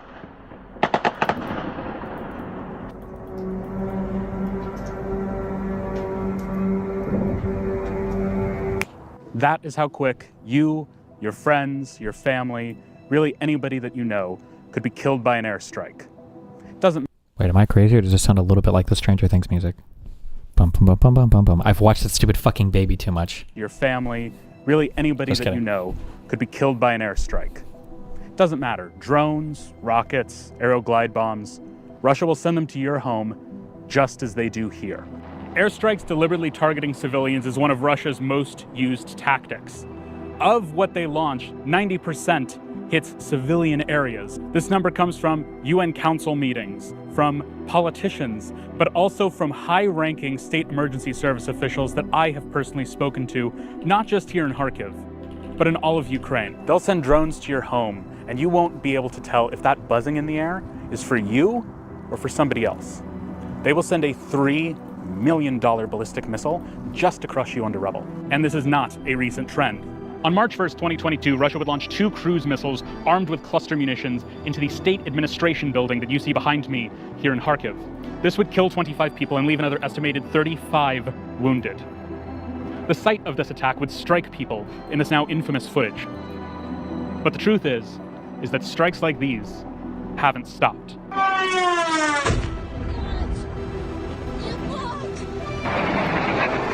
Вот! Ебать! А тут прям чел, ебать! Пизда! Ебать! Сука!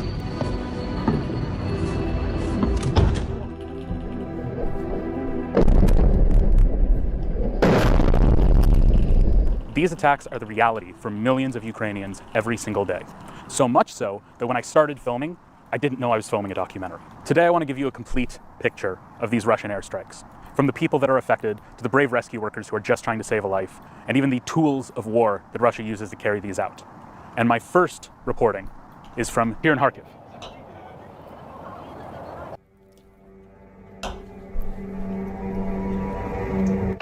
Вообще, как в принципе это началось, это было 5 утра 24 февраля, я был дома, это была вообще не моя смена. По сигналу тревога, ну, понятное дело, были взрывы, мы поняли, что началась война. Turgut, head of Kharkiv's 22nd Fire and Rescue Crew. Why videos from these attacks not aired regularly on TV? Ukraine-Russia is much less interesting from like a I have my fucking war issue perspective, right? So like for Israel-Palestine, you've got like the Western imperialist world versus other people. You've got Brown versus Jew. You've got U.S. backed versus non-U.S. backed. You've got Jew versus Islamic. There's like so many different things. You've got your class shit, wealthy versus poor. You've got so many different things. For Ukraine versus Russia, even though I would argue the conflict is much more clear in terms of who's right and who's wrong, which I feel like should make it even a stronger moral imperative on one side. It's just all the people that would be mad about Nazi stuff or right-wing stuff don't care because it's Russia and Ukraine, and the Nazi shit in the beginning that was fake bullshit anyway was pushed against Ukraine regardless, and all the lefties hate Ukraine because they're like US, they see it as like a more Western thing, and because that they hate all Eastern European countries because they don't simp for all the tanky socialist shit. It's just like it's a yeah. There's just not all of your interesting things that people usually obsess over here. What the fuck did he record this with? Jesus Christ. These are the only guys operating out of the... This image is insanely sharp on my monitor. ...brutally ravaged northern Saltivka district of the city of Kharkiv. He was here when the Russian full-scale invasion turned his home into a front line, and he has seen how these strikes have evolved over the past 3 years. Я тогда остался в части. И первый выезд был как раз 24 февраля в 6... или в 6:30, плюс-минус в 7 утра. Мы ездили в село Бобровку, это тут за окружной, тут 2-3 километра, в принципе, как бы недалеко. Вот.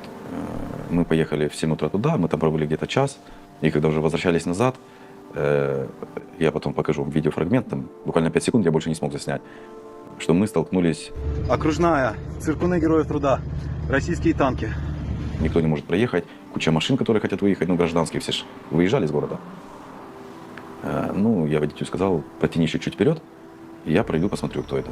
Я подошел к ним и начал, ну, я по георгиевской ленточке, я понял, что это русские. The fact that the USA didn't outright send in the troops to stop Russia will forever be a black mark on the so-called leader of the free world. The issue is for Democrats, the Overton window is a constraint, and for Republicans, the Overton window is like created, right? Like, we can't really have a value-added tax because Americans wouldn't be able to bear it. That's the liberal thought, and there's some truth to that. But then Trump is like, oh, well, I'm actually going to tariff every single product, which is basically a worse version of a value-added tax, and I'm going to brag about taxes. It's like, okay, and you're a Republican? Or like, we don't have an appetite for war anymore. Listen to all of these guys, you know, with Trump's dick up their ass, like Dave Dipshit Smith and all these other fucking centrist losers. You're like, we can't do war, we can't do regime change, we can't do that. We're like, oh, you know, Venezuela, we'll see how it turns out, you know, maybe, you know. It's like, oh shit, the president of peace, the no new wars guy has, I think, I need somebody to confirm this is true, because it's a good talking point, but it's true. But supposedly he's bombed more countries in a single year than any president in all of U.S. history. Like the no new wars guy has done that. So, but they're fine with it. I don't know. Yeah. И начал спрашивать, кто у них старший, чтобы нас пропустили, чтобы мы вернулись в подразделение. На что мне ответили, что, мол, никого не пропустим, не выпускаем, не пропускаем, команда никого не выпускать, не пропускать. Я еще тогда не понимал всей серьезности ситуации, я еще так чуть-чуть, типа, а что нам делать? Ну что, типа, будем тут стоять? Может быть, я сейчас... Can you explain what value-added tax means? Basically, we'll just say for a short term, it basically like a national sales tax. The United States of America doesn't have a national sales tax. Certain states do. The U.S. doesn't. I think most European countries, most countries have a form of federal or national sales tax, and the U.S. doesn't. They're going to be a bunch of retards in chat that are going to actually me and talk about how value-added tax is actually just taxing the value added at different stages of production, blah, blah, blah. And that's not really the big deal about a U.S. VAT. It's the fact that we would have a federal sales tax, so fuck off.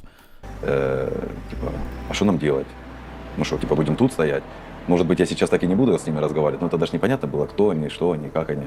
Ну, то есть от нас это было плюс-минус, как бы, мы с этим не сталкивались. Это все происходило в Донецке, в Луганске, вот, и мы с этим не сталкивались. И я еще так прям на тоне, а что нам делать? Что мы типа тут будем стоять? Мы просто пожарные, но нам нужно проехать. Нет, мы не можем пропустить. Ничего не грубил, не кричал, не угрожал, ничего такого не было. Вот. Мы потом полями, лесами, в общем, вернулись в часть, и через минут 40 начался бой. Ну, отсюда видно, мы смотрим сразу столб черного дыма, я сел на свою легковую машину, поехал, посмотрел, там идет автоматный бой, прям уличный. В общем, их оттуда вывели. Вот. И да, вот с 26-го был первый выезд на многоэтажный дом. Было поврежден лестничный марш, и люди не могли эвакуироваться. То есть лестницы нет, лифта, понятное дело, нет. И все вот эти наши навыки, которые мы когда-то тренировались, там, спасение человека, там, вязание петли спасательной, вот, все это практиковали там, под прилеты градов, да, то есть это было настолько все быстро. Если говорить за начало войны, то, что вы спрашивали, что вот тут постоянно были обстрелы РСЗО и всех видов. Turkey Tom's accusers went on Kiwi Farm Knowles' stream and talked about you a whole lot. Apparently, Tom talked about you a lot to them. Nice, based. Did he reveal that we had a secret, ongoing sexual relationship where me and him were continually banging both each other and his mom at the same time? В артиллерии, в том числе и танки. Скорее всего, выезд. Ну, сейчас позвонили, не знаю.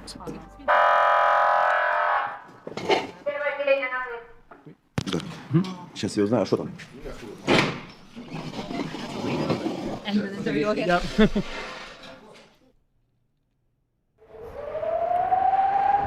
Saltivka used to be home to 500,000 people. But by summer of 22, it was estimated that only 1,000 of those residents still remained. When I arrived in spring of the following year, it was a ghost town. And even now, 3 years on, while reconstruction has begun, some residents in this district still live without basic household utilities. I was just talking to the lady that lives here, so a little updates. She said next week they're going to start repairing this building, so she's very happy that by next winter she will have indoor plumbing, she'll have electricity, and she's really looking forward to that. So it's not all doom and gloom here. It'll be the first time in 3 years that she'll have electricity and running water. And while Kharkiv is now outside of artillery and multi-launch rocket system, or MLRS, range, Kharkiv is still targeted intensely.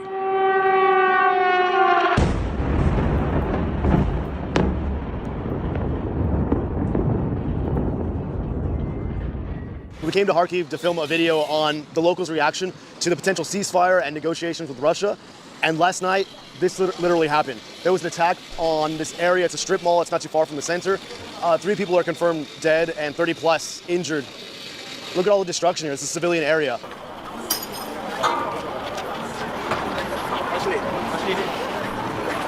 The following day, myself and Corey went back to the scene of this attack to speak with Ivan, the owner of this On My Way coffee shop, who was present during the attack. Typically, me, my staff, we stay in this place when we heard something or when the news publics write that it's rockets, shahed, because it's the walls here and it's more safety than in other places in the coffee shop. But that time, I ran here, I stayed here for 3-5 seconds. I heard it very, very loud, and I told to my staff that it's too loud. We have to go inside the building. Fortunately, we have second doors, and inside the building, it's safety. I was first who go, then my staff, they were two, Alona, barista, and Eric, also barista. You can see. What is the reason Ukraine doesn't fire rockets into Russia? Morale or lacking the long-range weapons? I mean, for a while it was lacking long-range weapons or authorization from Western countries to do it. But I think in another world it's also probably a bit, I'm talking shit here, I don't know, but because the two different countries, I think, kind of operate in different ways. You have like a Western actor versus a non-Western actor. I don't know if Ukraine terror attacking Russians helps their cause at all. Like, I don't think that, I don't think it emboldens Ukrainians that much. I don't think that it would scare off Russians that much. I think it would probably turn Russians more against them. And I don't think it builds a coalition of Western partners as much. Sorry, yes, they do strike into Russia for military targets. I thought we were talking about targeting civilian things. My bad. Yes, they attack. Yeah, yes. Is that Eric went out 25 seconds. And in 32 seconds, it was a very big bang. So 7 seconds. Wow. Wow. Unfortunately, Shahed fell down exactly on my car. Not near, not exactly on my car. How often do attacks like this happen in Kharkiv? It can be, it's a very hard question. Because we have attacks every night, maybe every day.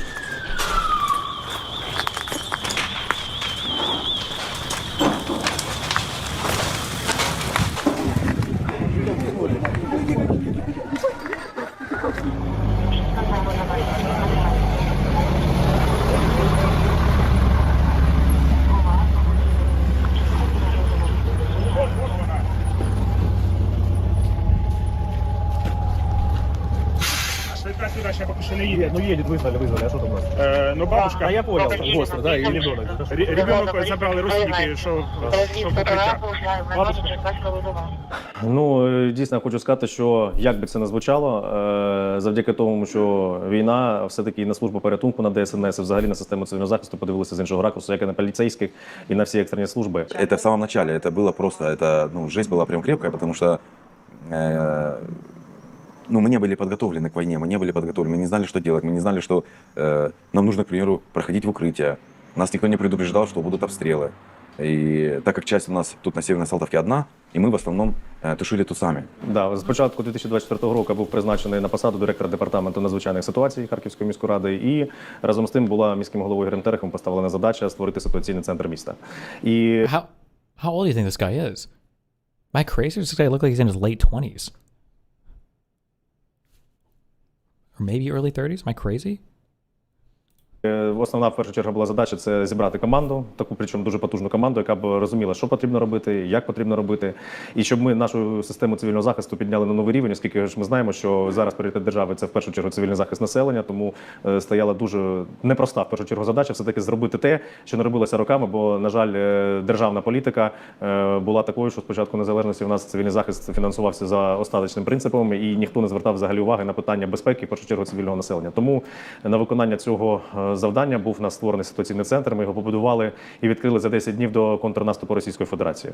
І це стало дуже знаковим, оскільки ситуаційний центр почав працювати одразу в бойовому режимі. Ну, я хочу сказати, що ситуаційний центр, в тому числі, у нас середній вік працівника 29 років, тому в нас дуже швидко ми підлаштовуємося під ті обставини, які є. Тобто мінімум бюрократії, максимум, скажімо, інновацій. Бо ви ж розумієте, що ми ж точно так же ми будували центр, і його в бойовому режимі випробували і випробуємо. Якщо є якісь моменти, де ми потрібні змінитися, або ми повинні знову якісь ввести там новації, ми це робимо дуже швидко і вчимося дуже швидко, бо в нас немає часу, знаєте, на всі ці такі бюрократичні речі. Тому, починаючи з того, правильно ви сказали, що коли почали по місту прилітати каби, ми спочатку їх взагалі не бачили. Потім була ситуація, коли ми не бачили KABs again? Пілотники «Молнія», які вперше були застосовані по місту Харкову ворогом. Їх стали бачити. Тому місто дуже в тісному зв'язку працює з Those are the glide bombs? Okay. військовими, з радіотехнічними військами, за що ми також дуже вдякуємо, бо у нас дуже крутий, класний командир Віталій Птащенко, полковник Збройних сил, і його команда, яка робить титанічну роботу для того, щоб всі ці повітряні цілі були виявлені вчасно. Бо я вже сказав, що до того, як був створений ситуаційний центр, у нас час реагування на прильоти складав десь 3-5 хвилин, поки перші заявники не почнуть телефонувати на екстрені номери. Зараз це 15-20 секунд, бо ми одразу бачимо локацію, бачимо попередні наслідки, розуміємо, яку кількість сил і засобів необхідно надсилати для ліквідації таких наслідків обстрілів. Тому ми були перші, хто це зробив вже під час війни і з тими умовами, яких живе місто Харків, а вже дуже багато міст України, як і Європи, наш досвід беруть і впроваджують в себе в своїх громадах досвід ситуаційного центру.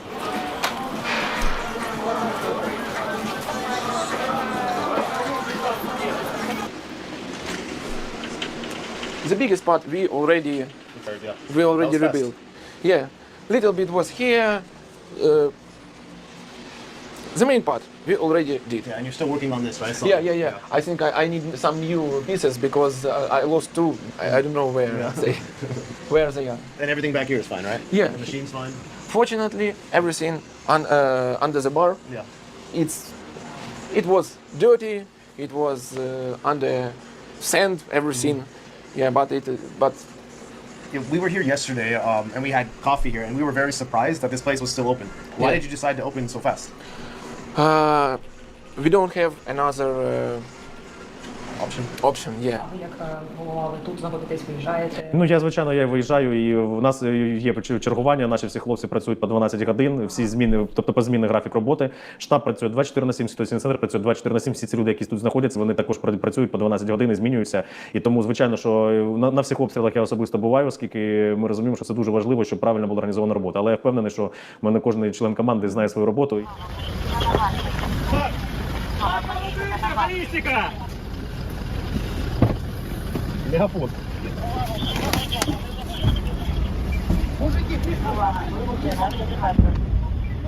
В укрытие, баллистика!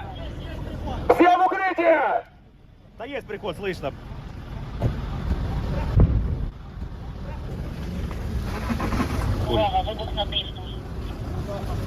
Вон уже с камер с наших есть прямо. Пятикатки пришла. Ёп. Слышишь, это пятихатки или это за пятихатки? По-моему, это за пятихатками. Кавказское шоссе приблизительно. Вас спрашивают, за пятихатками или за в районе стадиона. Пятихатки? Да, пятихатки, да? Да, пятихатки. Хорошо, давайте службу направляйте к месту, давай. Стали помочь на пятихатках, вот. Пиши, что прилет 2 ракет баллистики по пятихаткам, Киевский район. Давай. Добро. Увага, загроза балістики зберігається. Увага, загроза балістики зберігається. Увага, загроза балістики зберігається. Увага, балістика зберігається.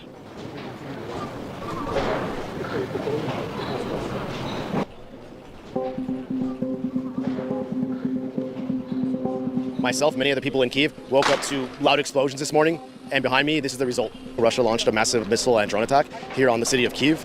This whole area has been devastated by this attack. This is a residential area, and you can see directly into people's apartment. There's people sitting on this side over here that's basically lost their apartments. This is one of the worst attacks on Kyiv in a very long time.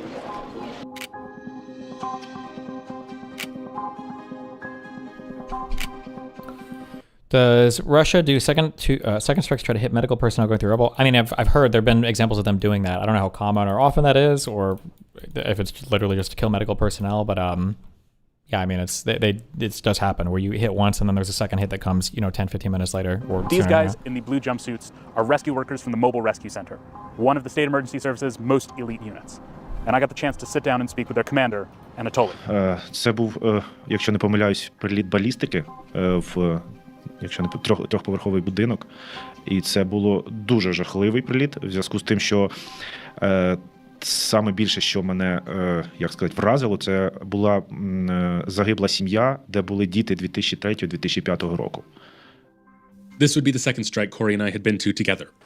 These, though, were the result of a North Korean-made Hwasong-11A ballistic missile, manufactured by North Koreans, provided to the Russians, and used to strike Ukraine.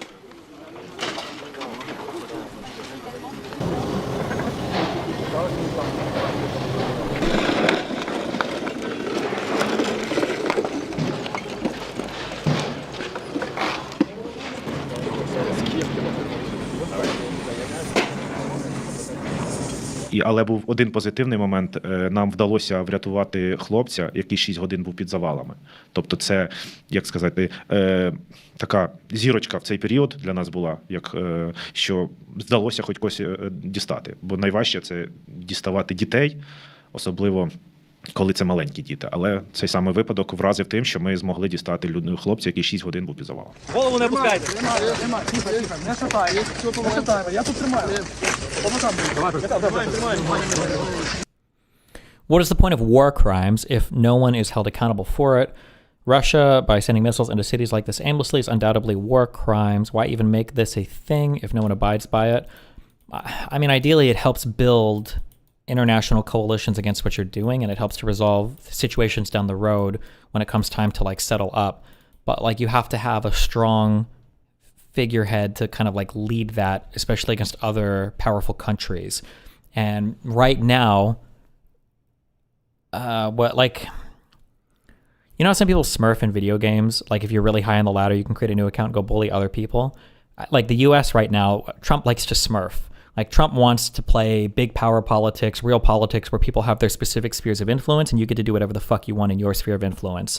So Russia can blow up Ukraine, and that's fine because that's their backyard to play in. China can do whatever the fuck they want in Southeast Asia because that's their backyard to play in. And now we have South America and the Americas, and that's our backyard to play in, and Greenland, and we can do that. And you don't have to confront any big enemies. You don't have to do any kind of moral policing. It's literally just whoever has the power to act in whatever way they want is whatever way you're allowed to want. So without there being a big head like NATO or the United States pushing the United Nations for some type of action on a thing, there's just not much. At the end of the day, laws are only as powerful as the people that are there to enforce them. And when the United States has abdicated, not just abdicated its role as the head of the Western world, but has also decided to start acting as a reckless, disgusting, imperialistic nation that's now just exercising its own, foreign influence in self-destructive and destructive to other people ways. You don't really have anybody that's can take the moral authority and step in and do anything, unfortunately.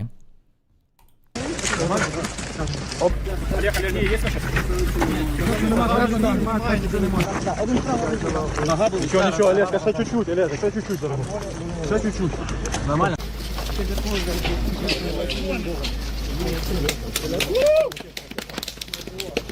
Саме в мобільному рятувальному центрі я 1,5 роки працюю, так як я в період війни ще був як на цивільній посаді. І з настанням війни, я вже в період війни повернувся на цю службу, так як я звільнявся, в 12-му році звільнився, і в 24-му я повернувся на службу. Місія мобільно-рятувального центру – це реагування на надзвичайні події як в Україні, так і за межами. Так як ми є членами, точніше, ми є важкою командою Інсарага, саме в період війни, то це можливо більш сказати, що це ти вже не належиш сам собі, тобто ти вже є частиною того підрозділу, який повинен думати більше про інших, ніж думаємо про себе, про свою особисте життя. Тому в зв'язку з настанням війни ми зараз, мабуть, більш є державними людьми, які належать саме Україні. Не собі, не своїй сім'ї, а, мабуть, Україні. Саме важливе в цих питаннях – це думати як і про цивільних, так і про людей, яких ти ведеш туди. Тому важливо особистим прикладом брати на себе відповідальність і показувати людям, що ми це можемо зробити саме завдяки команді. Тому команда – це, мабуть, найсильніша позиція, яка є зараз в нас в підрозділі. While we were unaware of it at the time, 2025 would bring a sharp incline in airstrikes, not only to the capital, but in all of Ukraine. The world order is not just the U.S. as important as it is. Big leaders are not what make the system work. It's the strength of institutions. Yeah, but institutions are only as strong as the people who support them, unfortunately. Russia has had all the time in the world to perfect these attacks. And they would show off their expertise in this year more than any other year of the full-scale invasion.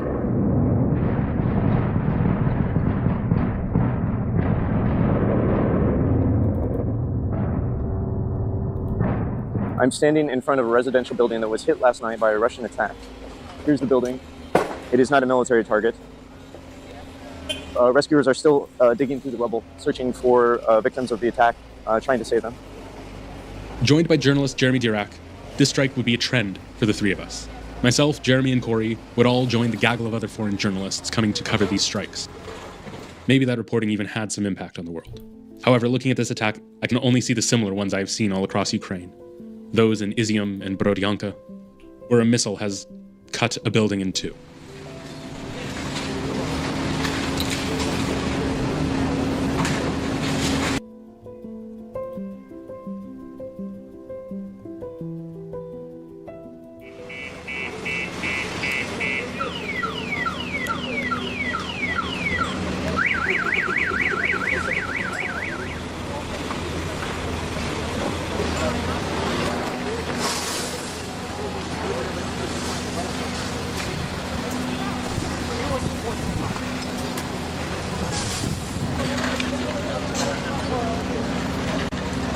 Так, тоді був приліт ракети також, і був обвалений весь під'їзд.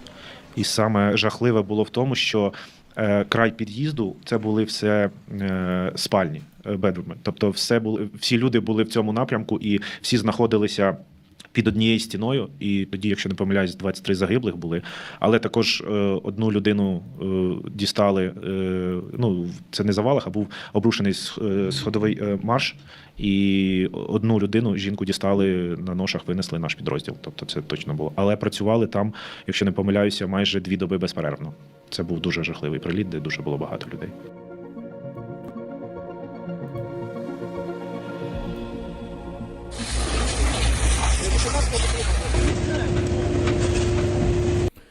But an explanation of why we have international law can't be because we have the strong leader to enforce it. Populism is antithetical to building systems of law and strong institutions. I mean, I disagree. I think after World War II, it was like leadership from the United States that kind of dictated what the world would look like afterwards. And after the fall of the Soviet Union, it was kind of like leadership in the United States that dictated what our relationship and the West relationship with the West of the world would look like.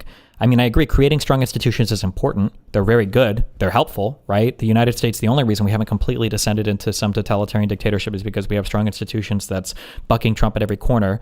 Same thing with the way that the world order kind of works right now. But the United States is doing everything it can to destroy itself and the rest of the world. So like those institutions can only hold so strong when your big leader at the top has decided that he doesn't like any of it anymore. It's difficult. Yeah.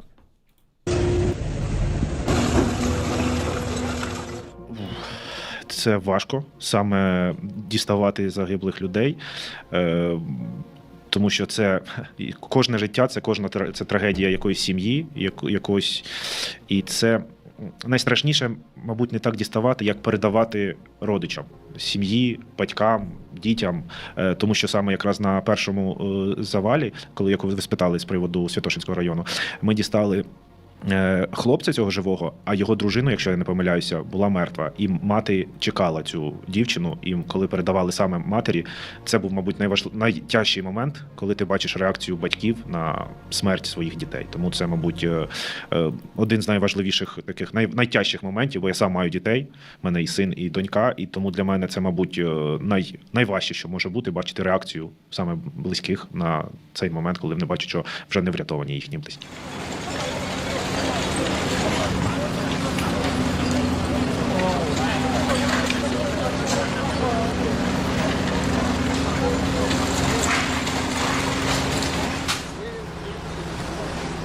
I think what's kind of interesting for me is actually how much I'm able to, I guess, sort of unfortunately disassociate from some of the individuals that are impacted by these strikes. Because every one of these that you see, there's real tragedy that's happening. I can say that I wasn't present, but I think it was the first one that we had gone to together. They had been waiting all day for their son to hopefully be okay, and it turned out that he wasn't okay. He didn't make it out of that. That's just extraordinarily sad for the victims of these strikes, because I think we all have this belief that we're invulnerable, but that day it was that family that realized that they were not invulnerable. Their son was not invulnerable. So I hope that I'm glad to be doing this work. I think it's so easy for people to lose sight, forget what's happening here. But I think if we keep showing this video, showing what's happening, then my hope is that only if we keep at it, it's going to have an impact, slowly but surely.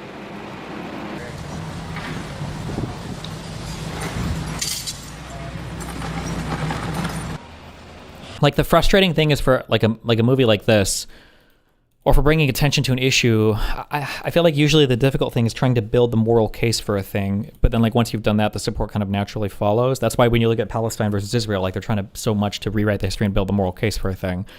But for this, like the situation is like just so clear cut.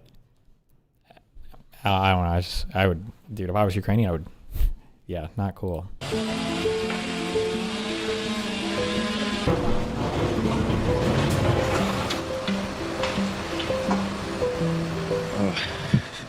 Мабуть, кожен приліт я якось транслюю на свою сім'ю, і як би я реагував на цей приліт, якби щось сталося саме з моєю сім'єю. Тому так, я моделюю цю систему, тому зараз я якось намагаюся свою сім'ю вивести за територію Києва, тому що Київ зараз дуже сильно обстрілюють, і намагаюся якось дати якусь безпеку для дітей, для дружини, щоб в період роботи не думати про те, чи можуть вони також постраждати від цих обстрілів. Тому намагаюся дати все, що можливо в моїх силах, але ж не завжди я це можу дати. Тому це така важка тема, особливо зараз. Намагаюсь пояснювати не тільки близьким, що ні квартира, ні дві стіни – це не є захист від прильотів. Тому потрібно кожному шукати сховище, зробити якусь там тривожну валізку і завжди, коли є така ситуація, йти саме в укриття, де є безпечно. Тому що квартира, будинок – це не є захист. Неважливо, яка атака. Зараз, ви ж бачите, дрони несуть вже повноцінний заряд, який може зруйнувати і не одну квартиру. Тому будь-яка атака, яка відбувається, чи це дронова, чи ракетна, потрібно тільки йти в укриття. Тому що нічого не врятує життя від тільки укриття. Тобто це 100%.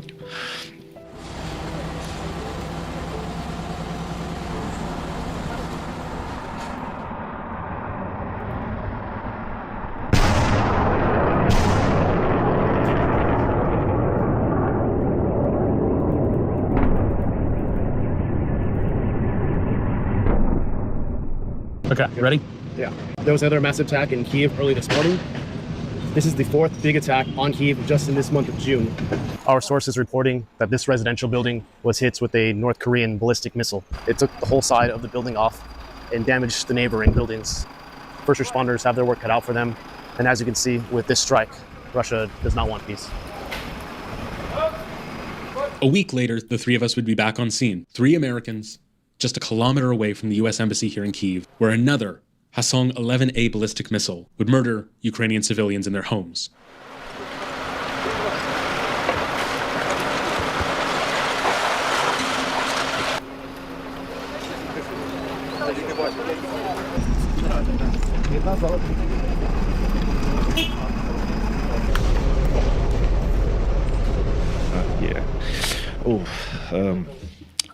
Наша команда приїхала саме, моя група приїхала, ми вже другими, працювала перша команда. Ми заступили в цей період з, якщо не помиляюся, з 7 ранку і завершили роботи, коли дістали останню дівчинку, якщо не помиляюся, 11 років. Тоді ми дістали 3, було 3 жертви. Хлопець, який повернувся, якщо так, він повернувся, тільки він отримав відпустку, був в фронтовій зоні, воював, і мати з донькою. Це також був приліт ракети, який зруйнував 2 під'їзди. Працювали ми там також 2 доби, і якраз саме в цей період було найважче діставати дитину 11 років. Це зовсім діти, діти це найважче, що може бути в цій війні.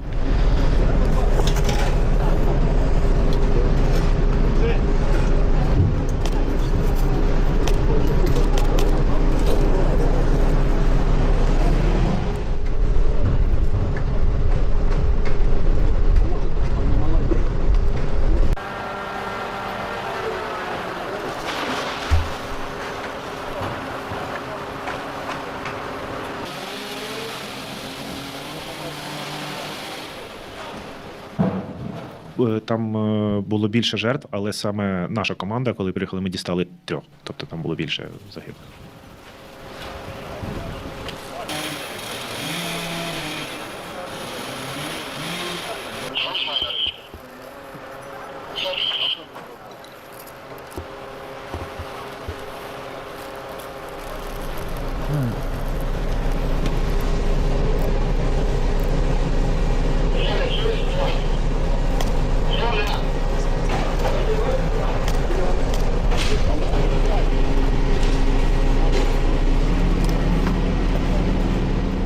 It is hard to be at these sites. It is hard to see these things. As a journalist, sometimes you need to even disassociate from what is in front of you, to disconnect from it, or use dark humor to try to get a laugh in now and again.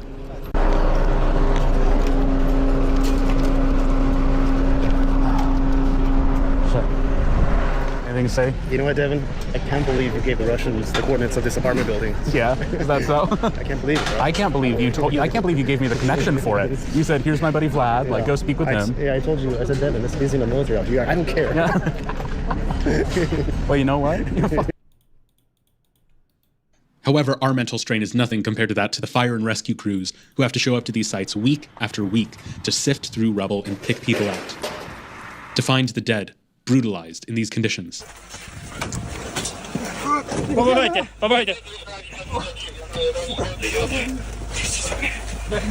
And stay here for long hours, sometimes days on end, to do their jobs.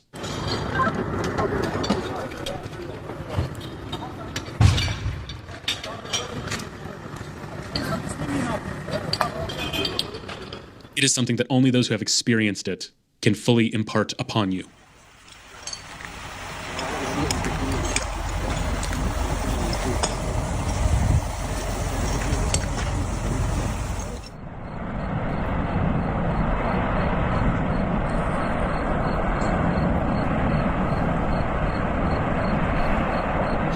один из сложных выездов, это, наверное, был, это не наверное, вообще за всю мою историю, за 12 лет службы, самый сложный в плане не физически, а морально. То есть я как бы, в принципе, морально устойчивый, и за 3 года войны я много с чем сталкивался, но самый сложный выезд, пожар после обстрела, это был у нас тут в частном секторе находится нефтебаза, вот, и российские шахеды как раз ударили по нефтебазе. В результате чего сами резервуары лопнули, и горючая смесь, просто огненной лавой начала вливаться просто на поселок, на улице, и загорелись дома. Дома горели не 3, не 5, если я не ошибаюсь, 14 домов или 15 домов сгорело. Вот. И мне как раз дали тот участок, и именно тот дом, в котором находилась целая семья. Это отец, мать и 3 маленьких детей. Вот. Я почему говорю, что это самый тяжелый был для меня случай, потому что я как бы сам родитель, и задача была потушить дом. То есть мы знали, что эти люди не эвакуировались. Я уже психологически понимал, что они находятся там. Спасти я их уже не смогу, потому что дом был охвачен огнем. Вот это, наверное, был самый тяжелый пожар, в смысле пожар и случай, потому что пожар не сложный был, я вам так скажу, пожар был не сложный, сложное было просто поиски тел детей, вот, когда вокруг куча сажи, и вот это, наверное, самый тяжелый, и ты просто понимаешь, насколько циничные люди, насколько просто бессердечные, бездушные. Вот это, наверное, самый такой. Короче, братан, смотри, из-за вот этой огненной лавы сколько домов сгорело. Некоторые люди, конечно, смогли спастись, а некоторые нет. 08, я друзей это прийти. Просто, понятное дело, я эти кадры никому не буду показывать. Что по 27 закончили? Просто когда такие моменты видишь и понимаешь, что... По 27 части закончили?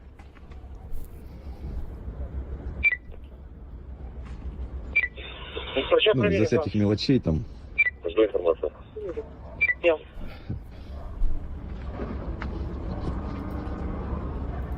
Немножко сложно. Сейчас.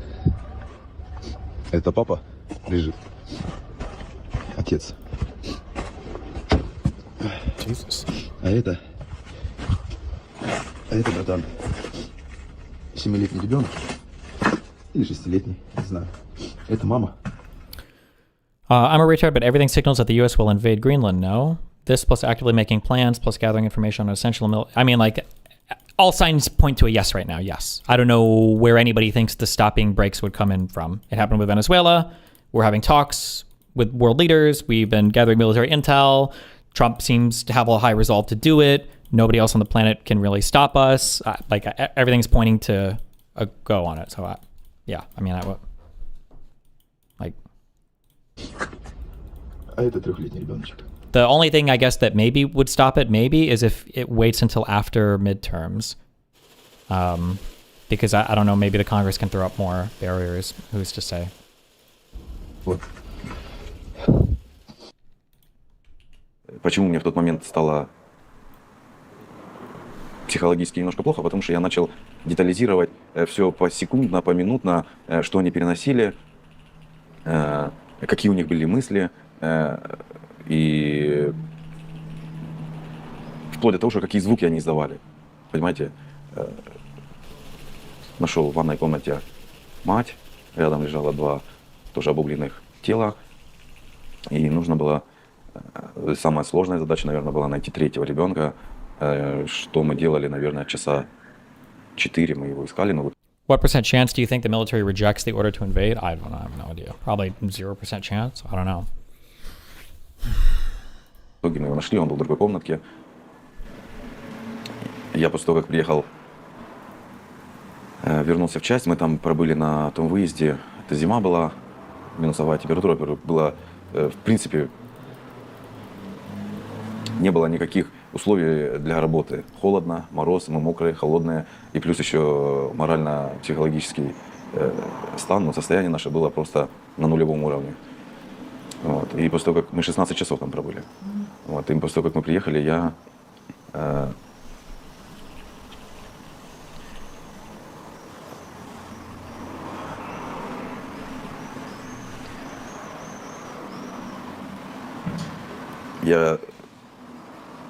где-то 10 часов, у меня сел телефон сразу, и я где-то часов 10 не мог связаться со своими, семьей со своей. Я потому что, когда приехал, вернулись мы в часть, и мне звонят дети, жена, и я, наверное, до смены дежурства, плюс еще там через 10 часов, я не мог с ними разговаривать по видеосвязи, потому что, мне было сложно. Просто я смотрел на видео на своих детей, и я понимал, что как бы мои дети ничем не лучше тех детей, и русские дети тоже ничем не лучше тех детишек, которые там погибли. А эта ситуация прям сильно меня тронула, прям сильно меня задела, и я все это держал в себе до тех пор, пока я не сменился с дежурства, приехал домой, и как-то дома мне немножко стало легче, я отпустил, пообщался с семьей, пообщался с женой, и как-то вот это вот общение, оно мне чуть-чуть отпустило все вот эти эмоции. Это самое сложное было.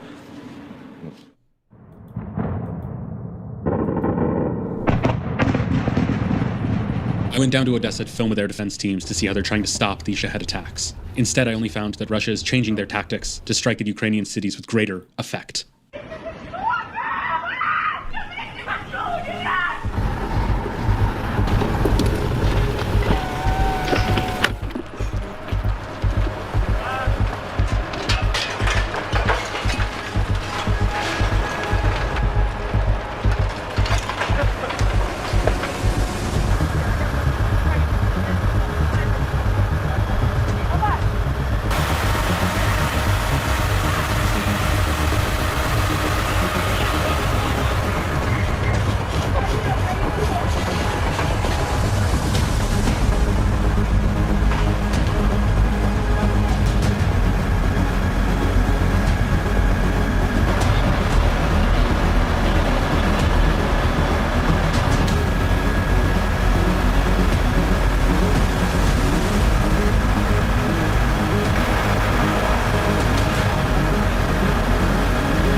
Why does Russia do these multiple small-scale attacks? How does this further their end goal of annexing Ukraine? I don't understand. It's just general wear and tear on the civilian population. You're not getting punished internationally for doing any of it. I imagine the cost to benefit is probably low. Lob fucking missiles into civilian towns, disrupt emergency services, kill people. It probably wears down their resolve over time, right?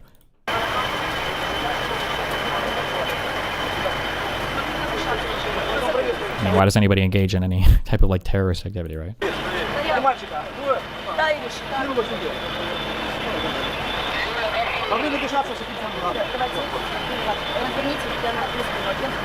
Так может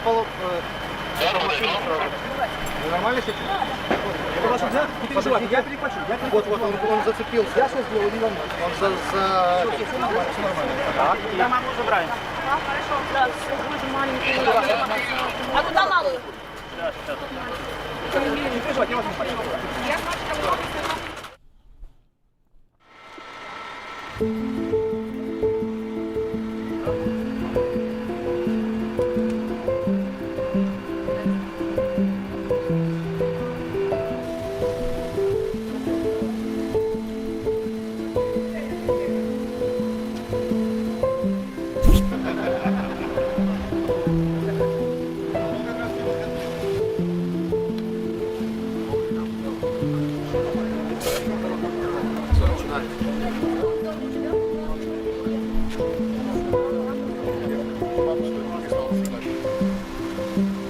Being on sites like this so soon after a strike can invite further tragedy. Double tap attacks are something heavily underreported, but very common. It is something so common that just about anyone in DSNS I talk to has a story about them. К сожалению, это наш горький опыт. Вот это именно повторные обстрелы. Мы попадались на эти их ловушки. Они либо кабами, либо шахедами били. И примерно там, через минут 15-20, когда уже было скопление куча служб, там и полиция, и пожарные приезжали, они повторяли типа обстрел, но создавали повторный обстрел. И в результате этих обстрелов много пожарных погибло. В том году за один пожар, это было на Холодной горе, 3 водителей погибли. Личный состав успел уйти в укрытие, а водитель, так как находится возле автоцистерны, возле насоса, и в силу того, что работал насос, он не слышал, в принципе, той информации, когда передавали, что личному составу срочно бросить позиции, да, и уйти в укрытие. Они просто этого не услышали. И они уже тогда начали прятаться, когда шахед пикировал, и кто-то пытался залезть под машину, но один из водителей, ему тоже это не помогло. И один из водителей, и там 3 водителя было, и один из водителей был отцом пожарного. А, я видела. Да, и пожарный приехал, он тоже работал, он работал на Южном вокзале, их часть там, и он приехал тоже на Южный вокзал, то есть приехал на Холодную гору і увидел тело свого отца. Це такі жуткі кадри теж були. Так як ми не є пожежниками, ми є рятувальники, ми приїжджаємо трішки пізніше, тому я думаю, це питання чи ця проблема більш стосується саме пожежників, які перші прибувають. Тобто ми вже після них заходимо і прибуваємо, але якраз по другій прильоту, саме там був момент, коли були повторні прильоти саме дронів. Женевська конвенція забороняє це робити, але, на жаль, ніхто її не дотримав. Перше, що хочу сказати, що в минулому році у нас, на жаль, загинуло 3 рятувальники якраз під час повторного обстрілу. Це буквально сталося за 1,5 місяця до того, як ми відкрили наш ситуаційний центр. І одна із основних задач була ситуаційного центру – це попередження про повторні прильоти. Я хочу просто привести вам приклад. Буквально один тиждень тому, в минулу суботу, коли ліквідовували наслідки обстрілу в Київському районі міста Харкова, в нас знаходилося більше 100 комунальників біля тієї локації, де сталися перші прильоти, це були удари кабами. І по нам було завдано 2 ракетні удари іскандерами. І завдяки тому, що своєчасно ситуаційний центр по цифровому радіозв'язку попередив про загрозу, ми змогли всіх людей відвести в найпростіші укриття, і це врятувало життя. В нас за цей прильот, при тому, що знаходилося 100 людей, це і рятувальники ДСНС, і наші комунальні служби, і безпосередньо керівники підрозділів Харківської міської ради і комунальних підприємств, у нас не загинула жодна особа. І це показник того, що ефективність роботи цього ситуаційного центру, що завчасно змогли попередити людей. Тому пріоритет – це безпека тих, хто рятує, і тих, хто вже врятований, і ті, хто знаходиться там. Бо ж ви розумієте, що практично в 90% випадків це все під обстріл попадає цивільні об'єкти, які не мають жодного відношення до військових і до військових підрозділів. Тому тут важлива така складова. Наша система оповіщення диференційована, яку ми за півроку побудували, і вона вже працює, довела свою ефективність. У нас, по-перше, кількість тривог по місту зменшилась порівняно з Харківською областю.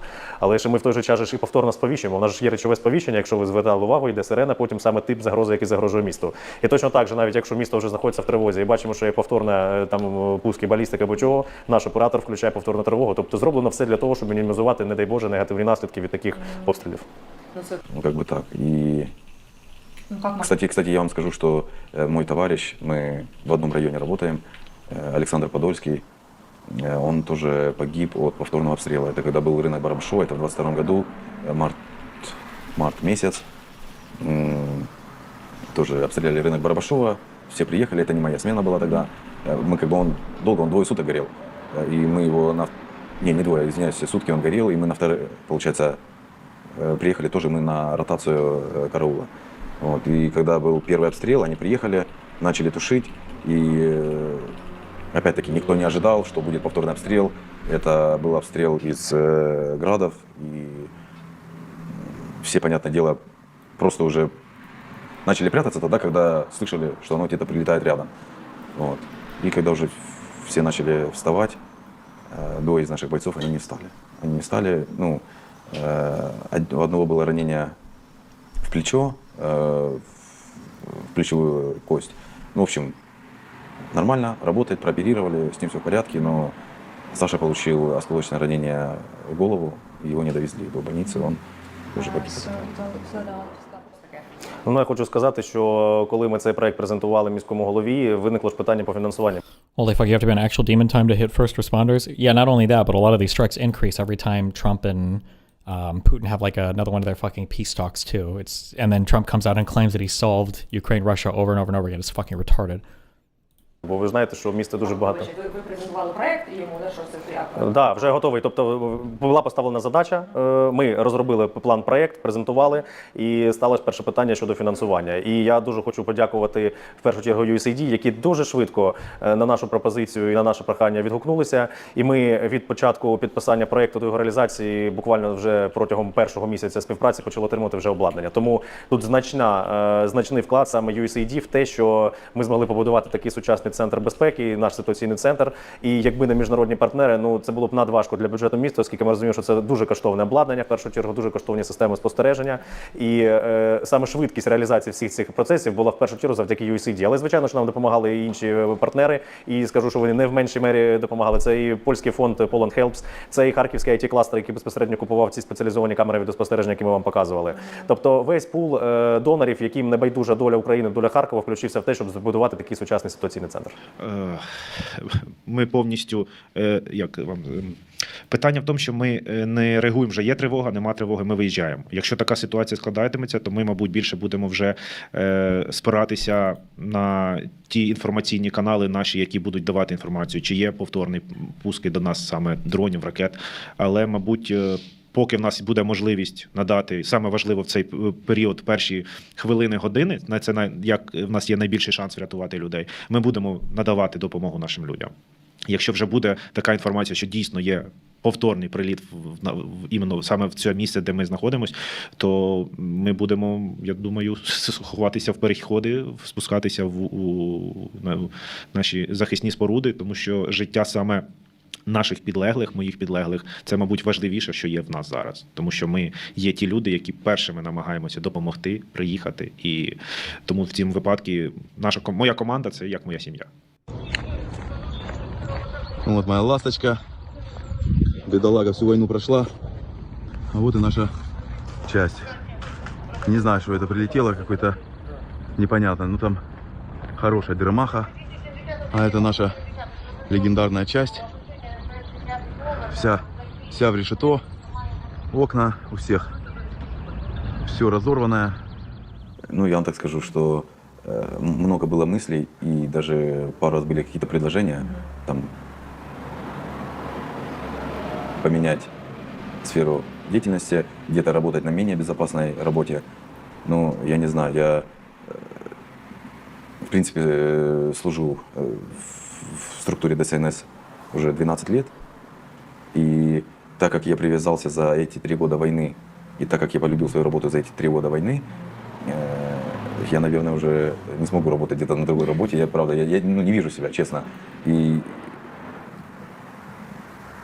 если, к примеру, до войны, ну, как бы нас любили, уважали, да, пожарные, но уже после войны люди реально начали видеть, что как бы мы работаем, и мы отдаемся, ну, полностью. То есть, не жалея себя, у нас даже сколько массы случаев было, что сам в тот же пик войны, это май, июль 22 года, когда российские войска вышли с Циркунов и стояли в Борщевой, это относительно там, ну там недалеко, там 5-7 километров.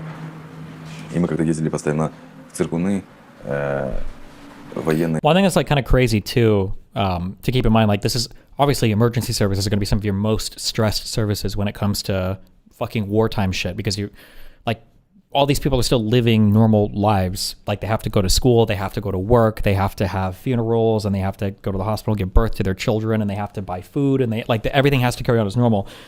Your emergency services are going to be some of your craziest, like having to visit places that are blown up and shit. But there are so many other ordinary services of society that you wouldn't expect, or that aren't normally like stressed to the limit. Like I can't imagine what the lives are like of the people that do like energy delivery, like for people that have to maintain power lines or make sure that the grid is somewhat reliable, or like these people also must have insane jobs and have to respond to like crazy shit, and even like relatively seemingly trivial stuff like mail delivery or package delivery or like taxi or any type of like supply chain related thing. There's just like so much stuff that has to continue to function for these people to even live somewhat normal lives. It's got to be crazy, yeah. На блокпостах они просто были в шоке от того, что типа куда вы едете? Они нам говорят типа подождите, стойте, туда ехать нельзя, там типа серая зона, мы вас типа туда не пропустим.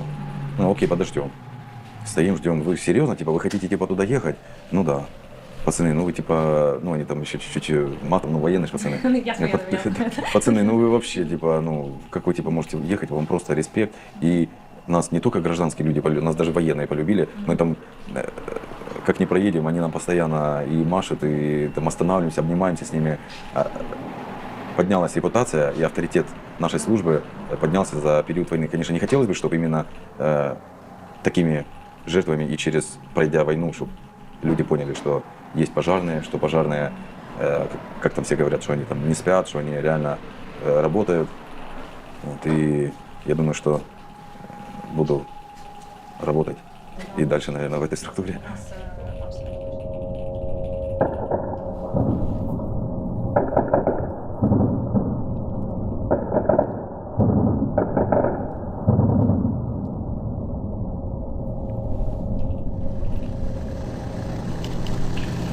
Well, yesterday early in the morning, I was down in Odessa reporting on a strike.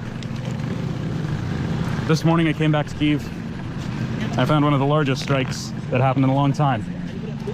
Of course, I came back just in time to film it, photo it. Why wouldn't I? Jeremy.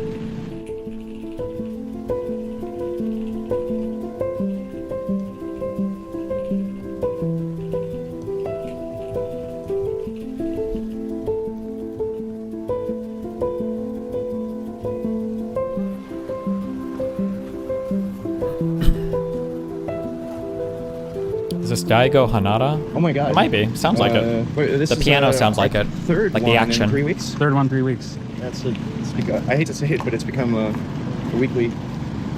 Composition, I guess, is similar too. Yeah. This is actually my fourth one in 3 weeks. Oh wow. Because I was at the one in Odessa last night.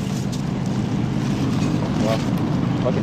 Or yesterday morning, I should say. What a weird life this is. Isn't it?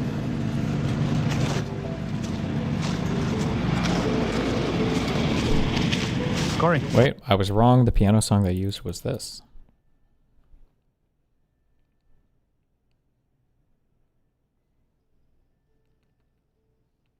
Okay.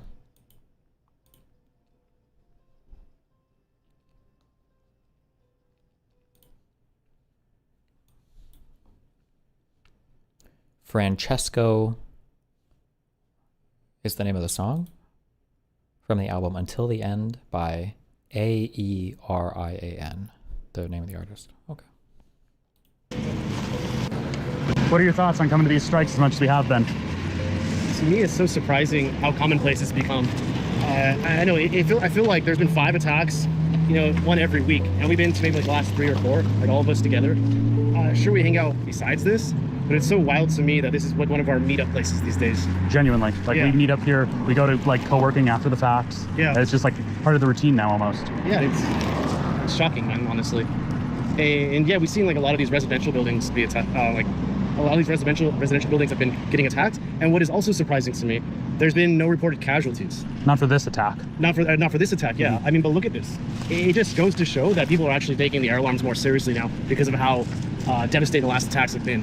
This attack, yeah, I was talking with you last night. It was like so scary for me. It was the first time I was actually like in the shelter. It was so loud. I heard the ballistic missiles go off. Yeah, the Shahed drones were flying above. It's such a surreal thing, but in Ukraine, especially in Kyiv these days, it's become normal. Right. And it's not supposed to be normal. It's fucking crazy. And this is just a residential building, so people live. You know, I've lived in buildings that look similar to this, so it's quite surreal to me. And I just thank God there's no casualties here, or like no fatalities here, because it looks like, well, what does it look like? Maybe a Shahed hit it, or like a ballistic? That'd be a Shahed. Not a ballistic, that'd be a Shahed. Actually, the one we went to not the last time, but the time before that, that was my old office. Yeah, that's right. I used to work right up there. I was there every day. Fuck. But I mean, if you get a shot of this, like, there's no end in sight. So the stop sign.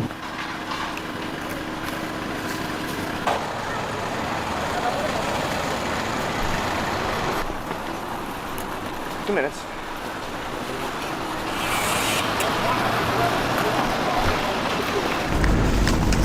Before we go to our normal spot, I gotta stop by my apartment, pick up my stuff, so. We're gonna pick up laptop? Yeah. Meet at the normal location?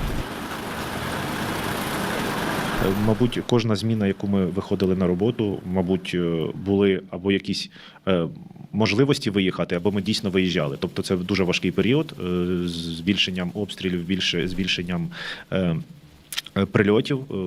Це був важкий такий період, який, ну, майже кожна зміна і були якісь виїзди. Тобто ми майже ніколи в нас немає відпочинку в плані завжди десь задіяні, залучені і завжди кудись їдемо. Так як ми підпорядковуємося саме, є центральне підпорядкування підрозділ, то наша сфера виїздів вся Україна. Тобто ми можемо поїхати в будь-яку точку України, навіть не знаю, чи ти йдеш на зміну, ти будеш там 24 години чи 7 днів. Тому з роботи, на жаль, дуже багато.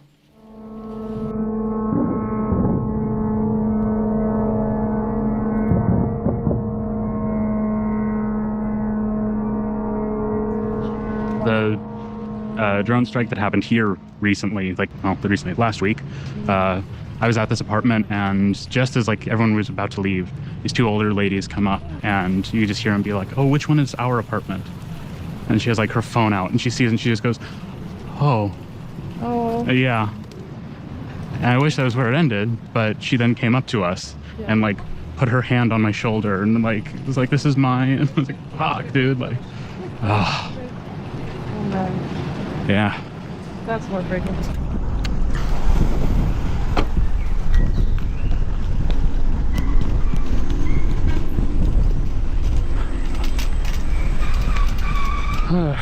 Bye-bye.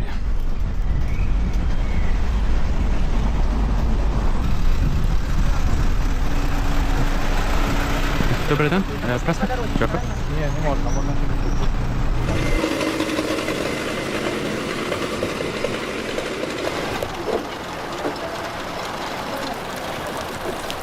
You were there first today, Jeremy. What did you see? You could kind of see the residential building from down the street, and I could see that there was some damage at the top left corner of the building. There's some police tape as I approached, and got closer, and I could still see that there was water that had been used to extinguish the fire from the building. That was still like pouring off of the facade, and the apartment was very much destroyed, or at least someone's apartment was very much destroyed. Didn't see who might have been living in that apartment. I did see at one point, I saw a woman who came and she swore she was on the phone. She said, "He's dead," you know, and she was kind of rushedly walking toward the apartment. So probably she might have, you know, or someone that she cared about might have experienced some kind of difficulties in relation to the attack.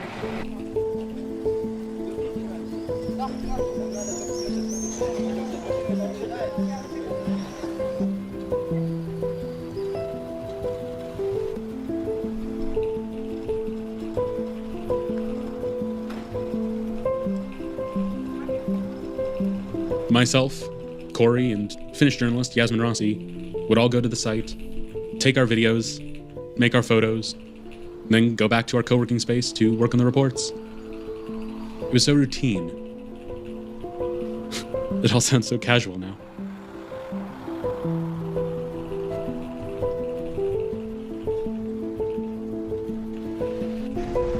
Last night, I was just eating watermelon with Bubbles and Nemo on our balcony and looking at the light show. Just like, oh, this is interesting, right? Yeah. Then Bubbles would go like periodically would be like, "That's closed, Jazz. It's coming to us." I was like, "Fuck you." Yeah. I know the fucking Shaheeds last night were like buzzing us half the night. So Yeah. me, Not like that. no, not your favorite. No. No. I was just like, "It's a boy on a motorbike. Yeah, It's a boy on a motorbike, lost in a summer night." Just singing to myself, like, please. You're just hoping. It's you know? fine. Yeah.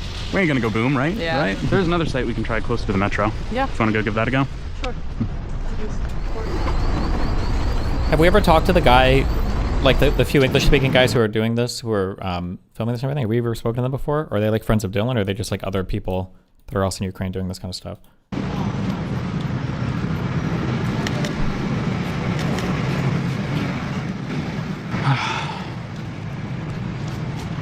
This is a weird one. Don't Yeah. think you've talked to Adolf? Okay. I think when it's a store, it's a lot less loaded. Yeah. A lot easier to kind of sit and process with. Yeah. The strikes, like the big ballistic ones, those are never. The ones where people are getting pulled out of the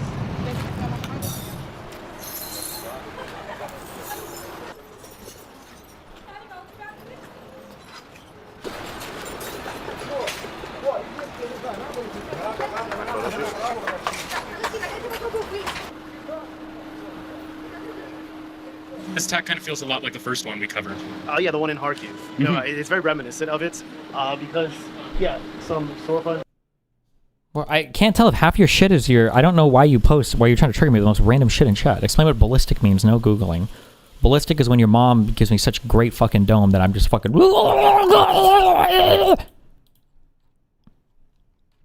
I'm pretty sure ballistic means that it's lobbed at a distance and it doesn't have any secondary guidance surfaces once it's taken off. Like you're calculating the trajectory initially and then you shoot the missile and it's like you're doing like a trajectory-based attack. Whereas like a cruise missile will have secondary navigation surfaces and will have other boosters or thrusters on it to kind of maneuver it once it's been launched. But a ballistic missile I think is generally shot with some trajectory in mind with minimal or no guidance whatsoever once it's already launched. It's my understanding of a ballistic missile. That doesn't mean they're not accurate, and that doesn't mean that they can't hit things with dizzying precision from far distances. But that's Over here, they got damaged, and also I think they're like in general they're easier to predict the trajectory of because a ballistic missile is shot, and if you know the speed and the trajectory, you can calculate almost exactly where it's going to land, precisely where it's going to land. Whereas like drone, or not drone, but cruise missiles or things with secondary navigation surfaces or I think it's some kind of secondary services or whatever can move, and they're you can't predict where they're going because they can move mid-flight.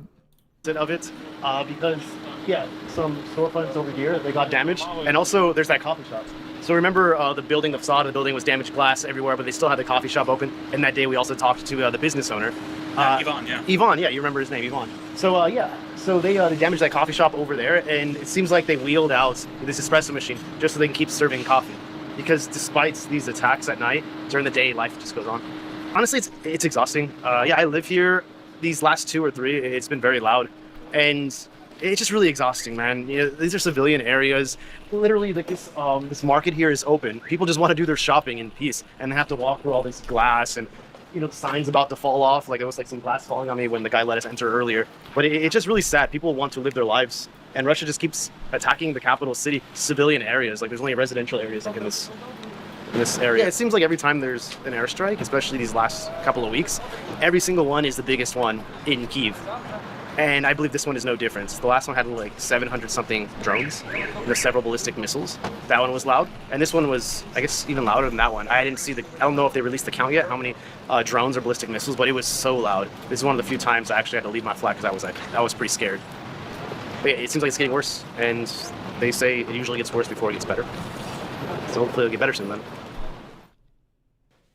Yeah, I know. The hair is a bit much right now. Truth be told, when I knew that this would be a documentary, I told myself that I would not cut my hair until it was finished, and this is the very last thing I have to film for it.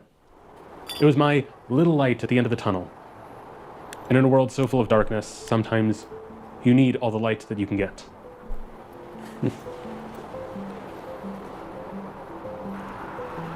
Airstrikes have not stopped in Ukraine. And in fact, the Shahed drones that Russia makes, their technology is only getting better and better, as is their production. Technology is advancing so fast that it's hard to keep up sometimes. Even now, these smaller FPV drones can reach deep past a frontline position. I was with Ukrainian military engineers as they were installing these anti-FPV drone nets as far as 30 plus kilometers from the front line. Matter of fact, this is the propeller from an FPV drone that tried to kill me just a few days ago. These airstrikes loom large over Europe as well. We see Russia actively testing NATO airspace in cases like Poland and Finland. We also see the Russian Shadow Fleet using their drones. I think Dylan, a long time ago, was like recording videos. I don't know if he was streaming or if it was a video he was recording, but he's been in areas that have been like under attack before, like stuff falling, within 100 meters from where he's at.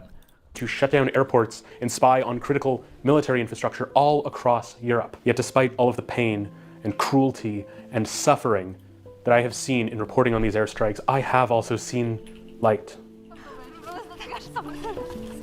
Light in those who are still willing to run towards the danger. Those who are willing to subject themselves to unimaginable conditions just to save their fellow man. And I have seen the light in those of people who care so very deeply that they are willing to do this without thanks, without attention. But I think that they deserve some of that. Перше, що, можливо, я б хотів би від себе сказати, не бути байдужими до чужих проблем, не бути байдужими до чужих якихось надзвичайних подій і ситуацій, тому що зараз живемо в такому часі, що потрібно не тільки між сусідами допомагати один одному, а й між державами. Тому, можливо, в майбутньому наші рятувальники і будуть ділитися досвідом з рятувальниками з інших країн, тому що той досвід і той експірієнс, те, що ми маємо зараз, це, мабуть, не має жодна країна. І наші ДСНСники в майбутньому зможуть допомагати, так само, як зараз ви допомагаєте, гуманітарною допомогою, навчаннями. Ми, можливо, будемо ділитися своїм досвідом і, мабуть, бути трошки добрішими. Можливо, це врятує наше життя, наш світ. У нас реально, мы когда выезжали на все вот эти пожары, я не знаю, как другие караулы, все всегда хотели дежурить именно в моем карауле. Потому что у нас такая была отбитая команда, что мы, когда выезжаем там в Циркуны, Северную Салтовку, мы едем, мы, короче, когда горела Барабашова, хозяин магазина говорит, берите все, что хотите. Я всего-навсего, там много кто что брал, я взял себе маленькую колонку. Она реально нам нужна была в машине, мы включали там музыку. И мы, когда выезжали, постоянно вот это после обстрела, кто-то выезжал там без настроения, кто-то боялся, а мое отделение, мы всегда выезжали таким на позитиве. Да, я включаю, короче, музыку, песню, и на таком позитиве, я тебе говорю, мы просто, у нас эта колонка выручала, мы на громкую включаем, едем там, трактора, район класса. Там людишки вышли, кто-то там пирожками торгует, там что-то заработает, знаешь. Апрель месяц, вообще ничего не работает. И я давай там включаю, там, слава Украине! Все такие поворачиваются, героям слава!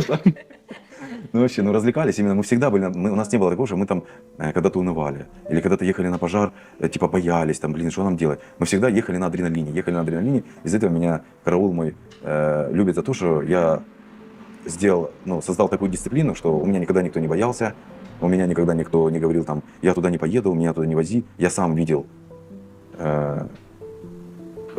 по поведению, по глазам, в принципе, по всему я видел, у кого там что происходит. И я мог, допустим, сказать там, братишка, ты сегодня посиди, не сегодня, допустим, ты этот выезд посиди, ты не едь. І тим самим я йому давав розгрузку, він оставався, і він, допустим, не їхав. Про себе хочу сказати, що я закінчив Національну юридичну академію Ярослава Мудрого, за фахом я взагалі прокурор і юрист за освітою безпосередньо. Так сталося, що ще студент там прийшов на практику до Харківської міської ради, попав в юридичний відділ департаменту реєстрації, потім став начальником відділу цифрових навичок, і потім вже був створений в 2017 році департамент цифрової трансформації. Це передувало створенню Міністерства цифрової трансформації. І до 2022 року, до початку війни, я займався саме цифровою трансформацією, IT-технологіями, розвитком всіх цих речей. Місто розвило дуже велику кількість електронних сервісів. Була така в нас також дуже така креативна і крута команда. А вже під час війни міський голова запросив саме займатися цим питанням, бо, в принципі, скажу чесно, що я дуже, напевно, з дитинства одна із таких мрій була це стати рятувальником. І, скажімо так, вона реалізувалася не в повній мірі, але все-таки дотично до того, що потрібно було все-таки переформувати ту систему цивільного захисту, яка була на той час у міста. Це ж питання укриттів, звичайно, вона дуже така специфічна проблема, так і питання забезпечення безпеки. Тому була поставлена задача, виконали. Одного можу сказати, що мене дуже багато питають, от де ти набрав таку команду, де ви взяли таких людей, і першу чергу молоді. Ну, перше, хочу сказати, що у них у всіх горять очі. Вони люблять свою роботу. І найголовніше, я ж кажу, що, знаєте, напевно, не завжди потрібно мати фахову освіту, професійну освіту за спрямуванням. Всіх нас, хто працює в ситуаційному центрі, об'єднує одне – це нереальна любов до міста Харкова. І вона робить надзвичайні речі. Тому я пишаюся кожним, хто працює в нашій команді, і дуже дякую кожному за те, що вони роблять кожного дня. Ну, звичайно, всім нашим рятувальникам, працівникам ДСНС, всім нашим патрульним поліцейським, які також перші приїжджають на місце прильотів, всім нашим медикам екстреної медичної допомоги, газової служби, всім нашим комунальникам, всім тим, хто приїжджає кожного дня і рятує життя. Дякую. Тому що світ з кожним днем приносить нам все більше і більше випробувань, але якщо ми об'єднаємось, підтримаємо, то, думаю, ми справимося з любими випробуваннями, що готує нам це життя. You know, maybe at the end of the day it really is all about small victories, and maybe it's time for mine.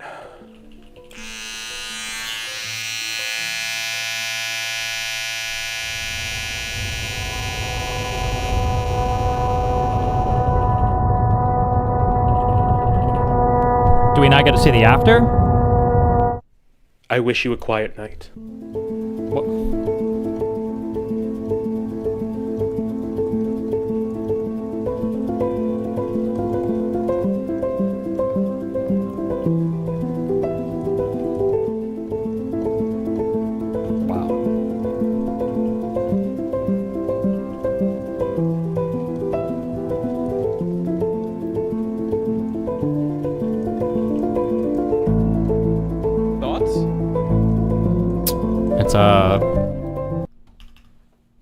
It's a thing, yeah. Why are you laughing? Actual fucking classic. What do you want me to say? I mean, it's a documentary. It's a bad. It exists. It's a bad war. What do you want me to say? It's bad. Russia shouldn't be attacking Ukraine. It's fucked.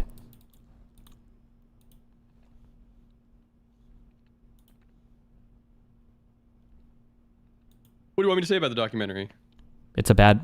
Not. I mean, it's they not a made bad it. documentary. It's a bad war. It shouldn't be happening. Okay. I mean, they created the documentary. It Yeah, exists. it was a good Piece of documentary. It was media. nice. They should have had some footage Okay, of there the we guy. go. The guy who has the crazy crew, though. I would have liked to have seen some of that. That sounds like they could have a mini movie. We could have really used Anthony Bourdain right now. I wonder if I don't even know what it would take to make Americans give a fuck about Ukraine. I don't know. I don't know. I mean, if we don't even care about our own country. America, We're about ready to maybe start then they would invading care. Greenland. So No new wars. true. Watch, like, subscribe. Hold on, I'm liking in chat. Here you go. Send your friends and family.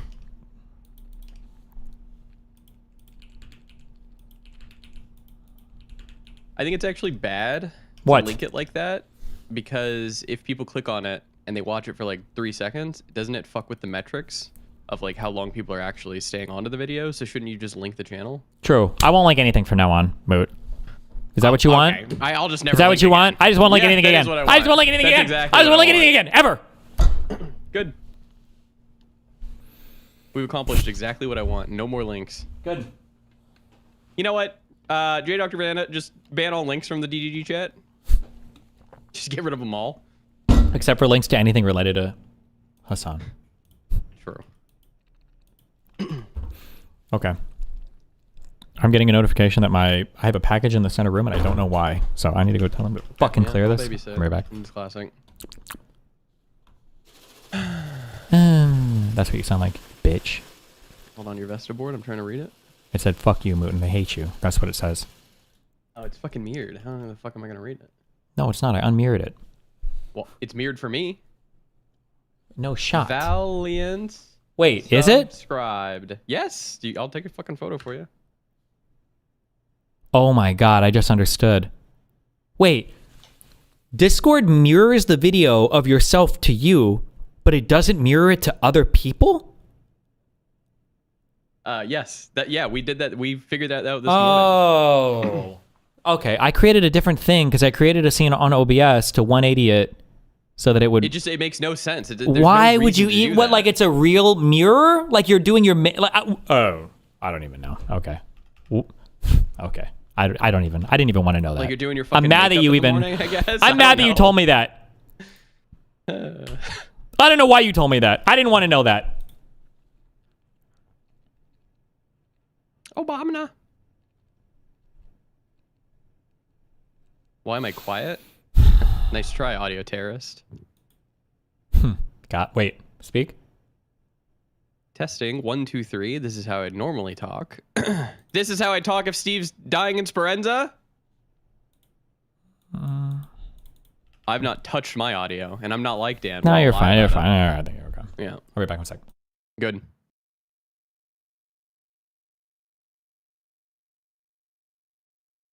You guys are so wrong. Oh, fucking boo-hoo, J. Dr. Fernanda. I'm gonna get a mob going in DGG, and we're gonna take you out. Yeah. We're gonna take the source code. Where is it? Where is the source code? I know a few commies who need to spin up a website.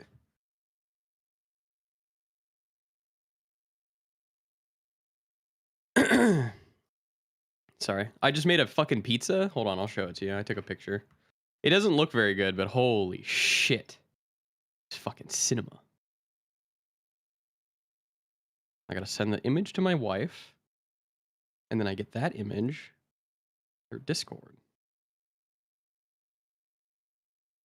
What kind?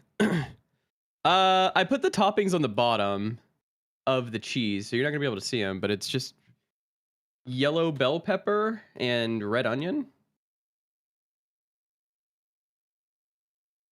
Gotta make sure my toe's not in here. Can't be giving that away for free. Okay, there we go. Got the image. Close, close. Copy. Post. There it is. It's in DGG chat.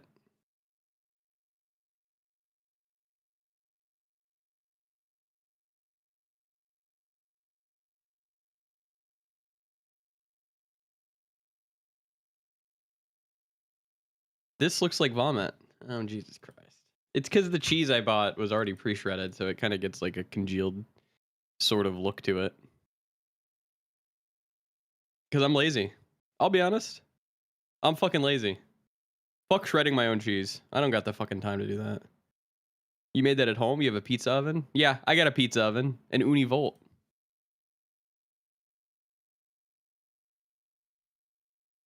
Just buy a pizza then if you're lazy. No, a pizza's expensive.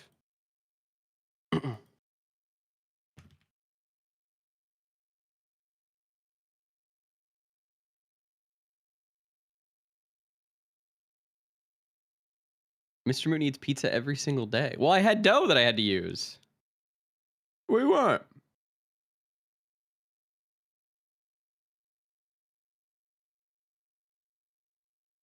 I don't know how this happened, but I was on the couch earlier and I was listening to, I think, Steve's stream when he was talking to someone.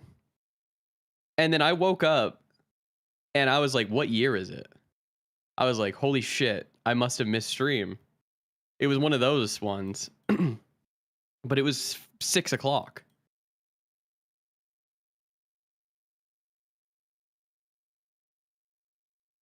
Were I on the couch? Yeah, I was sleeping on the couch.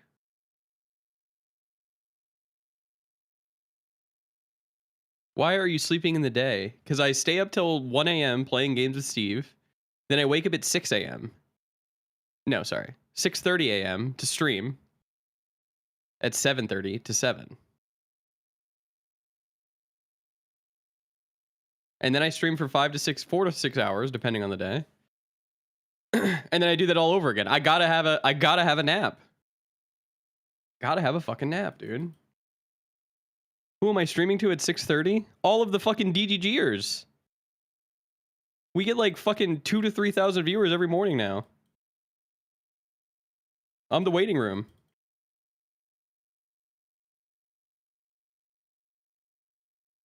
So make sure you tune in. I'm working on getting Steve back into anything else.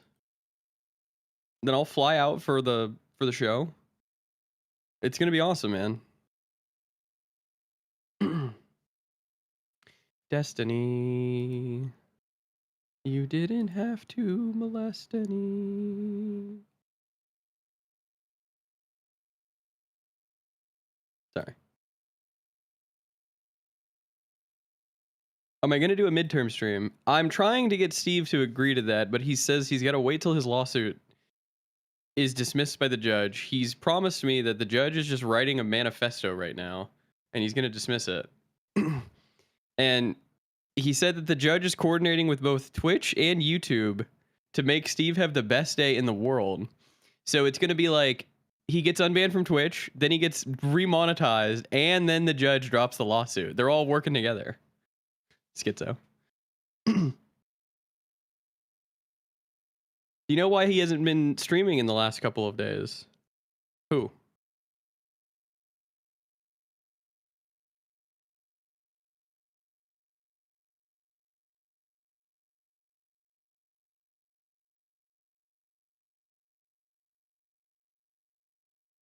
Who asked, bitch? Shut up and be a fucking chatter. Stop worrying about what daddy's doing, okay? You see those guns behind him? Maybe he was out shooting. Maybe he was shooting his shot with your mom.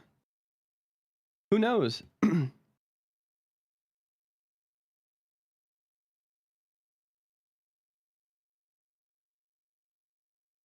Please do another Saber stream for the midterms. I'm thinking... Now hear me out. I'm thinking we do a midterm stream. But what if we split the stream and did a segment where we rated hummus? Genius, right? But this time we get Steve involved in the segment.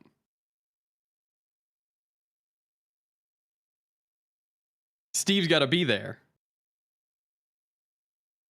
This is awesome. Yeah, true.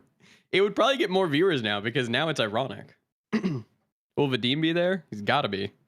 If not, we're going to make a LLM named Vadim.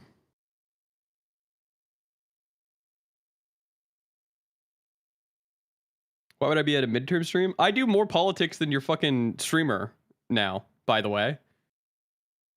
So, eat that L. Hello, sir.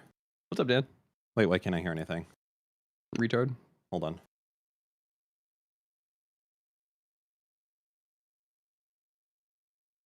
I fixed it. I think.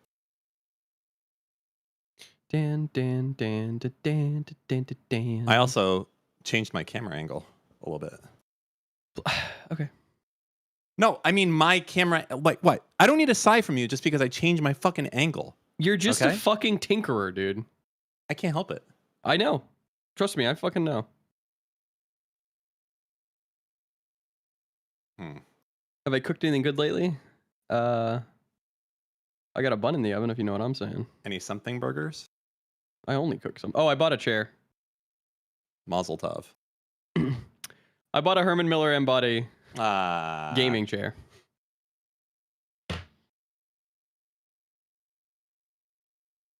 I bought the Logitech one. Didn't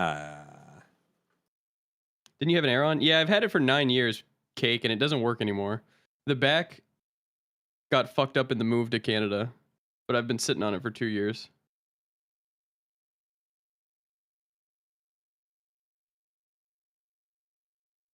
Turn your cam on. I want to see it. It is on. What do you mean you fucked with the camera angle? I can't be any more specific than that. Nothing looks different. Well, that means I did a good job then. That means you did nothing. No, I did. I moved it like 8 inches over. Now it's like basically on top of my... Okay, why are you moving it again? It's my right. Yeah, I mean, it is your fucking right, I guess. You can, yeah. The Aeron has a 12-year warranty. You could have gotten a replacement. Well, the issue is that I bought this Aeron already refurbished. So I bought a used Aeron, and then it's lasted me like 10 years. I think I got my money's worth out of this. I bought this chair for $500. Let me load up this stupid... What a deal.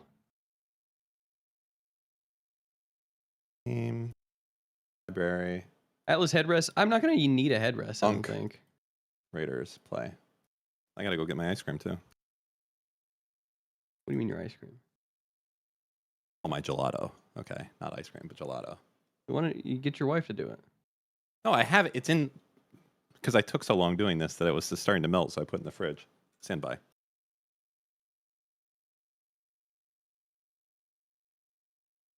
I just don't. What would I need a headrest for on my M body?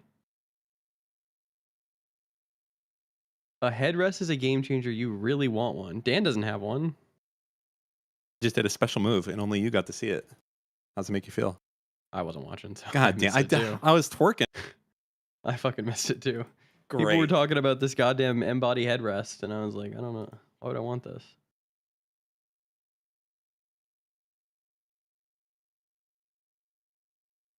Obama. I better not have to put this fucking chair together. You're gonna have to. No, I'm pretty sure it comes together. Invite me, sir. Sir. What am I inviting you in? Unk Raiders. I'll invite you in a little bit because I'm not even in a lobby right now. Really? No. Okay. I'm not. Look at Steve's stream. We're not in a group together. No one's in a group. I see how it is. Came on a pallet. I just had to wheel it inside. Yeah, that's what I'm thinking, Cake. That's how my Aeron. Well, mine came from Amazon, so it's a bit different. It comes assembled. Good. Thank you.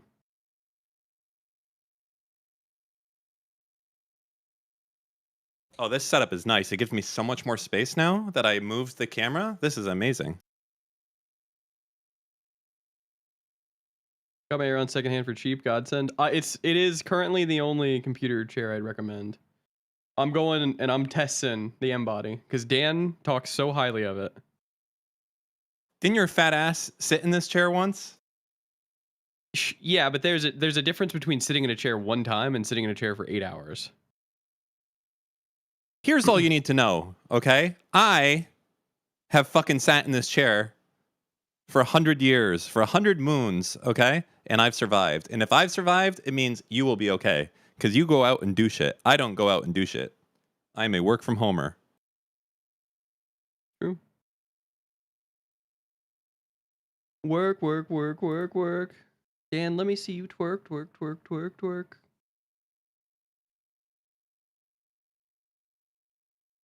My embody totally fixed my back pain. It's sick. I'm old, so I still have back pain, even though I have the embody. That's just the way And that that's it goes. just the way it is. Da-da-da, da-da-da, da-da-da. How many gifted to see Dan twerk? Fuck, man. Like 25? I'll do that? You do it for 10. Nah, not for 10. For 25, I'll do it. This chair is better for premium chair. Yeah, I saw you link this. I just don't. Listen, man, I only trust fucking Herman Miller now. Yeah.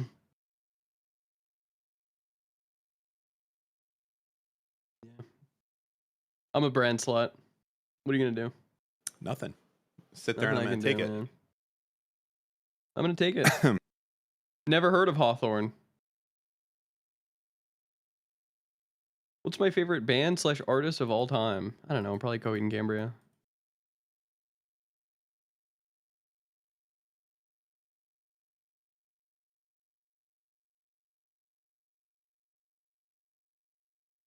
I don't really listen to them anymore though, but that's like nostalgia. Uh-huh. Who was a better ass? Me. Between me and Moot? I've seen Xena's. Not impressed. How the fuck? Oh, this is an old photo. Oh, because I just did this move to Mr. Mooten. I was like, how the fuck did you get this photo? Hmm? Here. How long does it take this motherfucker to go get a package? So, someone posted in chat. I just did this exact move to Mr. Mooten. I was like, what the fuck? How'd you have this? And I realized it's old Dan. I missed those pair of shorts. It looks like you can see your ass crack. Yeah, it's been it's highly modified photo. Really? Okay, all right. You got 25 gifted on a Dan needs to twerk. Hold on, let me look. Kick.com. I'm checking. Dan, you got to twerk. That's true. Bullshit. Let me where?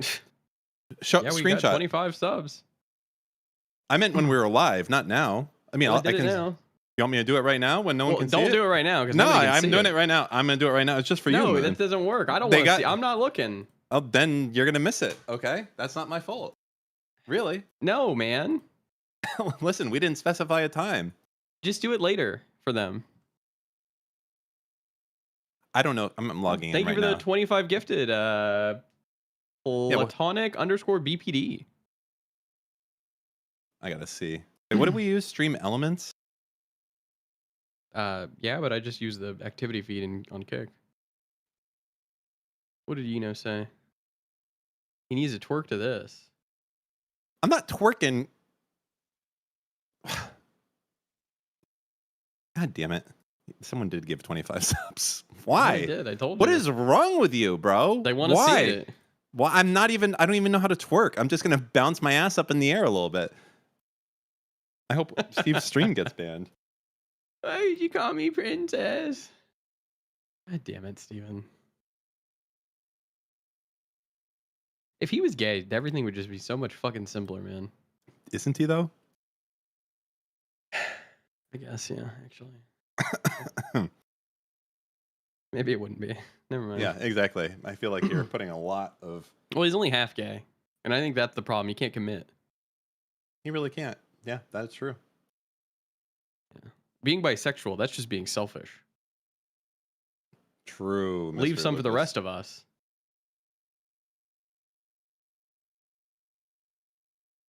You're waiting? What do you want? Fine, I'm doing it right now. You getting your money's worth? Yeah. What was the band? Coheed and Cambria. If you don't like alternative music, you won't like it. How much for a gamer girl filter? How do I do that? I don't know how to do that. Oh, God. Don't teach Dan how to do the filters, man. Bro, I want to be a cat. Cat? I'm a kitty cat. Alternative? Meow, I mean, meow, what would you meow, call meow, Coheed and meow. Cambria? Cat? I'm a kitty cat. It's not fucking rock. No, they are not metal. The alternative is literally the fucking word.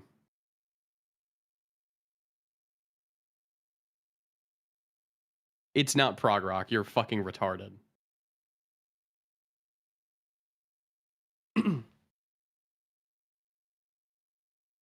Bro, we must be close to 1,000 subs now. Can you stop fucking... I'm just excited. It's a big moment to have that many subs. I'm sorry. We're not even on our stream and you're having it out. I'm just excited. Can a guy not be excited to hit a goal? I'm removing the goal. No! Don't you dare. Don't. He doesn't know how to remove it anyways. It's fine. I do know how to remove it. Stop it. Don't touch it. I'm going to... Do I know how to remove it? Yes or no? Yes, you do, but I'm going to put it right fucking back. Don't you touch it.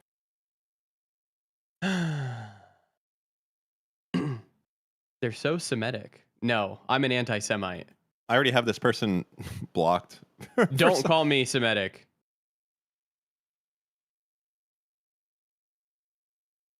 Work, work, work, work, work. Where is this motherfucker?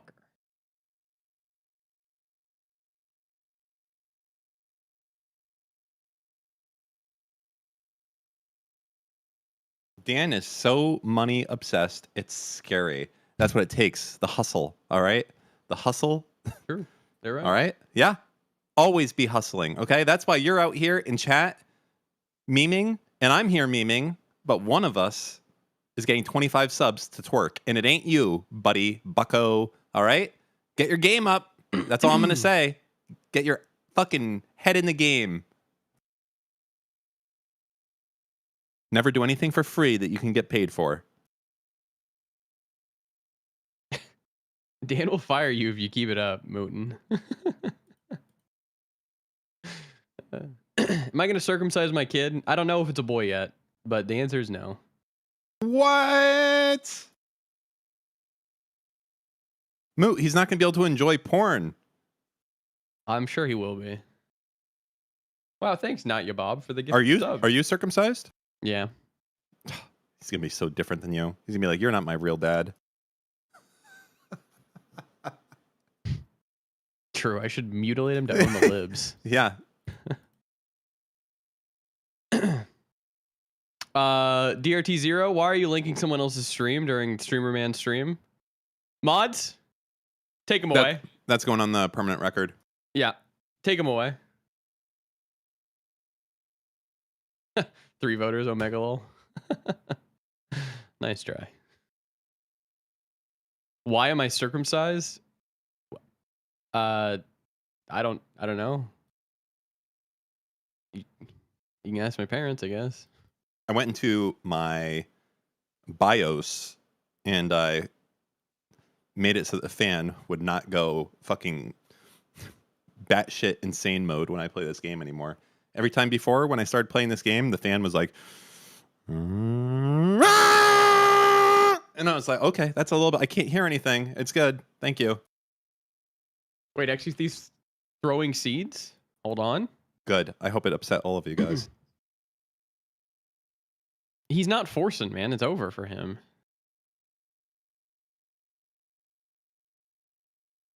What about the crashes? I don't know what caused them.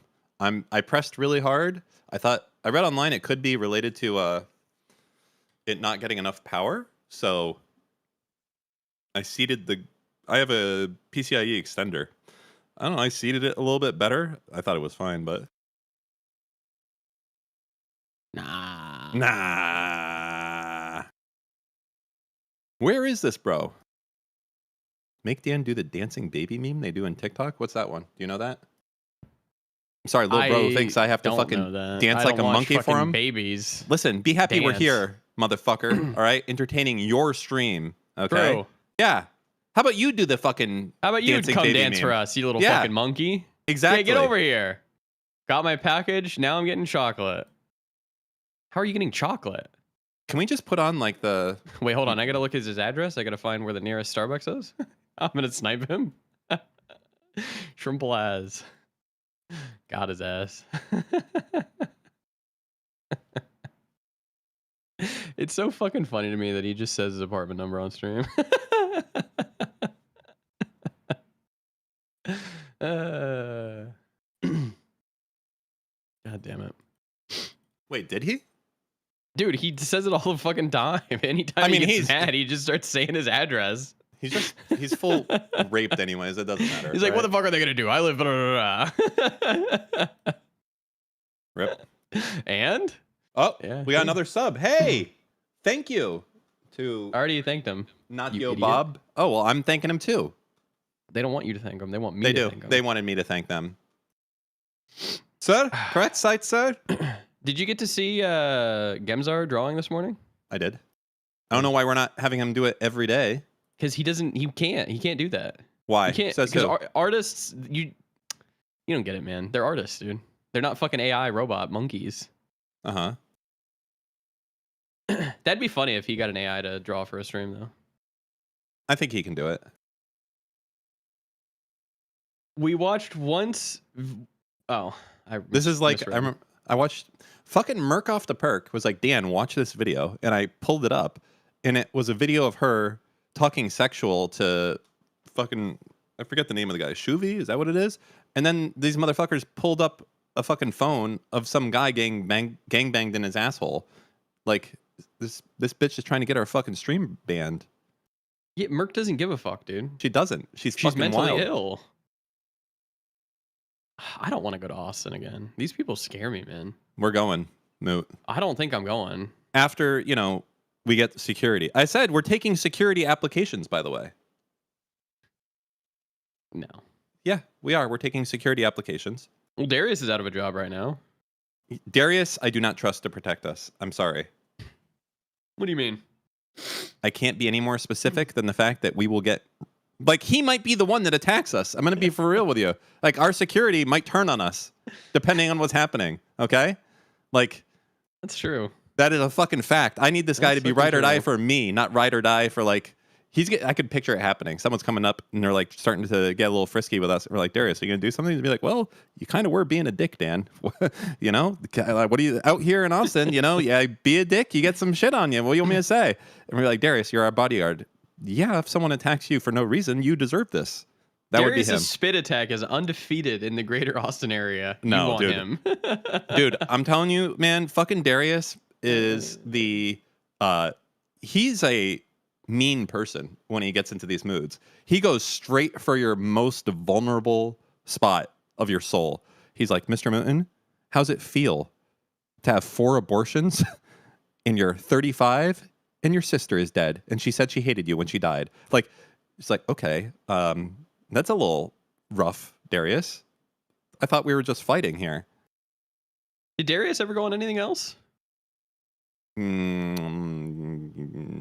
I think so. Or he was here for something because I remember I met him and we Yes, the relevant. Rally. Okay. Yeah. What I happened? arm wrestled him. Did you win? What? I think I beat Darius, but I didn't beat Irrelevant. Well, yeah, duh. That guy's got the fucking. He looks juiced. Irrelevant. I feel like I made good progress, but then he like. It wasn't. Wes was the best episode. Wes's episode was cinema. It was, dude. That fucking 9/11 scene was the funniest shit I've ever seen in my life. Wes is a funny guy. He's funny in short bursts. But that motherfucker, yeah, he'll ruin your life. Let's just say that. I would not count on him not ruin your life. That's it. Did he get AIDS or was that a joke? That was a joke. Okay. Because I never understood. I never got that. Surely, yeah. Hold on, X is on a run, guys. This motherfucker got his baggage, then he fucked off. He just fucking left. He just fucking left. That was such a wild episode. You guys took that down and privated the Patreon VOD immediately. That one is it out still or no? You can get it's on our Patreon, but the one that with J-Reg was very confusing to me. Who's like, J-Reg? He's like, it doesn't matter. Basically, he started like crying really loud, and I wasn't quite sure what was going on. But I just figured like the only way to roll through it and ignore him was the best solution as opposed to not. So we're getting donos now too. We got a $10 dono. Whoa, hold on. What's a dono? Read it. I don't know where it is. Stream Elements. Duh. Stream Elements. I still got it open. Uh-huh. You know what it is. I'm going. I'm already reading it. No, I'm reading it. Would you recommend Tampa for those of us non-millionaires who want good weather? No idea. Never been there before. Ever. I've never been to Tampa either. You know what I would recommend? What? Miami. Miami sucks. It's the best. The food isn't even good. That's your number one concern, isn't it, Tubby? Yeah, it is, actually. Yeah. Oh, I think you've had enough food, all right? You need to settle down. Yes, honey.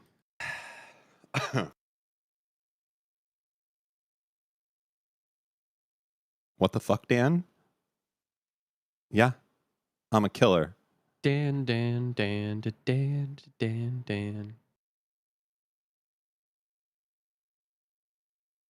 gonna have to get used to this new setup. I'm used to my camera being over there, but now it's over here. You want to go to the Gulf of Mexico? Doesn't exist. I don't know what you're talking about. True. What, the Gulf of what? The Gulf of America. Oh, the Gulf of America. Why didn't you say so? President Trump, please help me, President Trump. I'm in Greenland. If we keep it going, there's gonna be like $5,000 you make this month. How excited are you? He's really gonna fucking do it, isn't he? I mean, I'm hyped for you. $5,000, you can live on that type of money, Mr. Mountain. That's exciting. Rich. That's big money. Big for Mr. Mountain. Okay? What are we getting big money for? Oh, just Mr. Mountain twerking. Dan's just being again. No, I'm not. Damn it, I scratched my arm. Look!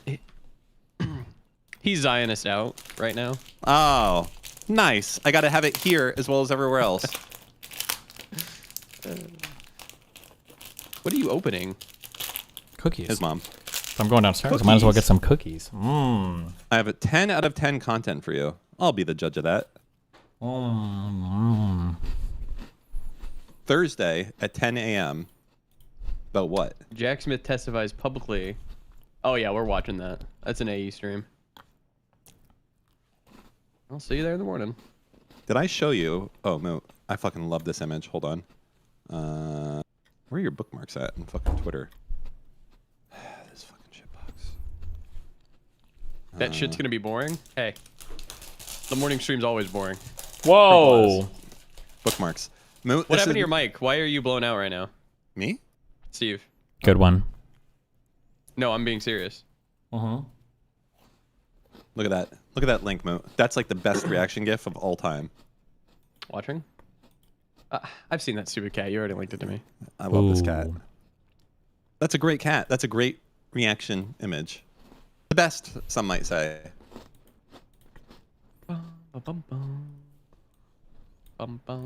Why? Because it's really seriously looking at you, then it takes a quick break, and it goes back to really seriously looking at you again. And it just makes me happy. And I'm able to be happy, unlike you, who's perpetually sad and depressed and not accepting. That's not what your mom there said. can be Got him. Content cats. Why are you wearing a jacket inside, Steve? Yeah. Well, because it's freezing. Because my hands are cold. Get it? Sick reference, right? It's a good reference. It's all right. I've seen better, heard better. Mm-hmm. Dan, is this real? I'm clicking. Stand by. No, I don't think so. Glad I could be help. Of help. Yeah. No. You were fine the first time. You were fine. Every time you do this, when you go away, I'm gonna fucking say a hard R. Okay. In your voice with the Destiny voice changer, and they're gonna think that you did it, and they'll have no proof that it was me. True. Yeah. I You agree. didn't think about that, did you? Yeah, I didn't. You're right. Fancy Sloth just said classic Jew. I guess you that's your type of chatter that you enjoy? Yeah? Oh shit. You made me laugh. Prospecting probes. Is that a major event? Let me look. On Dam right now. Prospecting? No. Doesn't give you 2 times. Are you sure? Yeah, it would say at the bottom left if it did. Yeah. Dummy. Okay. And then there's a night raid on Blue Gate. Yeah. Let's do one Stella Montes freeload out to wake Dan up. I'm woken. You're woke? Oh, I'm not woke. I said woken on purpose because I have gone past woke to be woken up. Wake up, sheeple. Wow. What? Nothing. Look, it's like we're all hanging out together. All 3 guys on cam. My cam's infinitely better than all of yours combined. Oh, Steve, get rid of that fucking cringe-ass shit behind you. Just move the thing there. Now that I'm looking at it and it's larger, I don't like it at all. The flowers, what the fuck is that? A toy car? It looks like a dentist office. Knock it off. Who? At least Who put asked some Dan? fucking effort into the who's. Make it, like, something I can fucking trip into. Nah. Steve, I'm swap good. your overlay? No, I'm good actually. They want the full cam. They want us on camera. Well, I don't care about us being on cam. No, I care. I know they want the full thing. Oh shit, that one shot is working. Oh, nice. Oh fuck, it's hella small.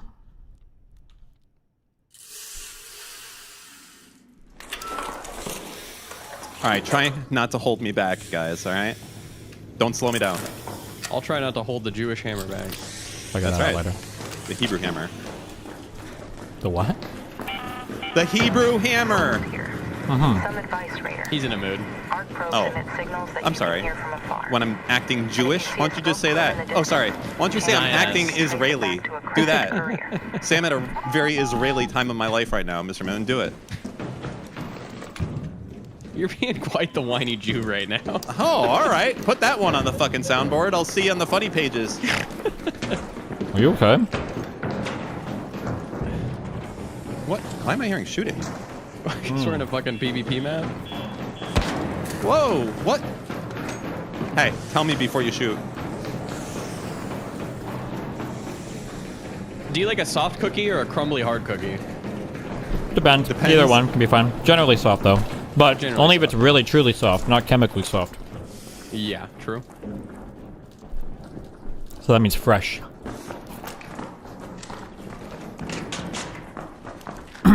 Okay, I'm ready.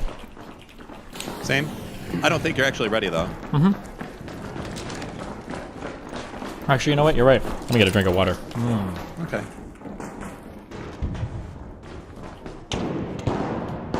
Is the Rattler full auto or not? Yep. Lobby time. Ready? Yep. Yep. Oh, it's big. You know where they are. It's big fighting time. It's gonna be into the left, in into the left, in into the left. Let me jump first. Wait. Should we take the rope up? No. Okay. Who wants to die? There. I want to die. Let's go. They're upstairs, and we're all gonna be moving on the stairs because that's what we wanted. I got a smoke. They are throwing on 3rd floor, I think. Yep. We should have roped up, and now we're all gonna die. Oh, there's one. Down. Easy. One. There's another up here. Yeah, there's a whole team up here, Mooten. Down another. Geez. Yep, he's behind the thing. Oh, and I'm getting shot up from above. Yep, I see it from Yep, above. and I'm down. Where's Dan? Good luck. Right there. Oh, there's Moot getting killed for Dan's free. just Not sitting doing on the anything. fucking- Yeah, no I was shit. Getting It's fucking Dan. Fuck you, bro. I hope my game crashed. I think it did. I'm glad it did, actually. If it did. It did.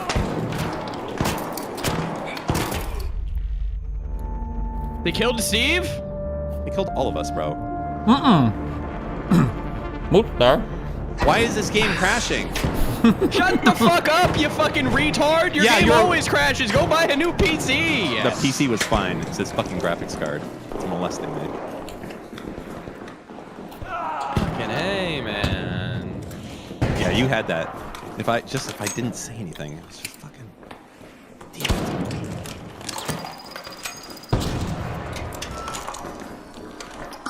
Don't ram. Good carry.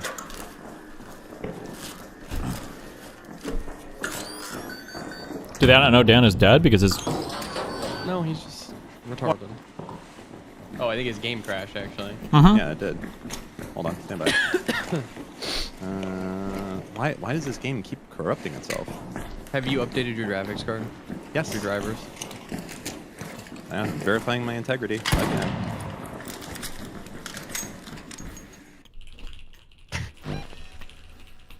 What? It's not funny. It is actually really fucking annoying because I don't It's know like why playing it's games doing. with my grandpa. Just, oh, the computer's not working. I don't know what to do. I am more sprightly and computer knowledgeable than you are, young man. Okay? Don't you dare. Don't you dare. That's all I'm gonna say. Don't you dare. Don't you dare. 62%, 64, 65, 67. Ah! Wait, what's he doing right now? Go I'm free loadout. verifying his game. Go free loadout. Go free loadout. It's gonna take him 2 hours. No, fuck you. I got 2 seconds. I want to wait because I don't want to be an asshole to him today. Yeah, don't start. You're gonna push me. You don't want to push me. Okay. Don't Verified. me. Playing. There we go. Yeah, I see it. Push me.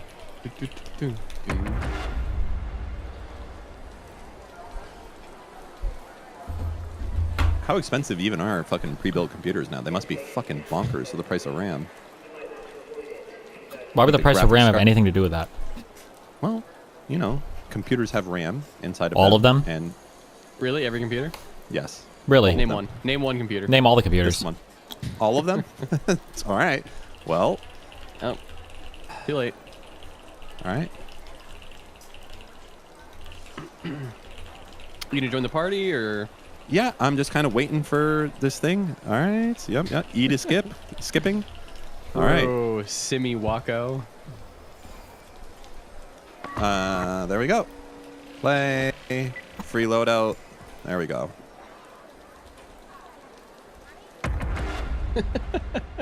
What are you laughing about? True. What? Group chat, you fucking moron. fucking end your... Oh, it crashed. How? What is it doing? Okay, kick him in, load one while he's doing his thing, okay? Yeah. What could this possibly be? Chat, I need help. It's probably, you know what it is, Mooten? They don't know. I bet it's something to do with the HDR shit that he did. It's something to do with the HDR shit that he did, guaranteed. Probably. I guarantee it's something he did. Guaranteed. All right, ready up. Steve. It's the HDR thing. I'll try turning it up, turning it off. Was it Control Alt Windows Alt B? Windows Alt B. He's pushing Mac shortcuts now. He's just smashing the keyboard, man.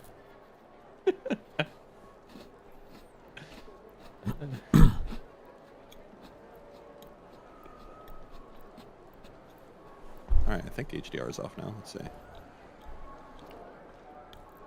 Who is this TDN Panda guy, and why does he have a colored name in my chat? He's one of the new mods. Oh my god. How many mods do we have? Me, Bing, him, Rinlux. Rinlux? RTBA? Lemmywinks? My god. Alright, HDR is off, and... playing. Wait, so Lemmywinks is verified, but TDN Panda's not? What's that mean? Do you pay Lemmywinks? No. Oh, well then I don't know.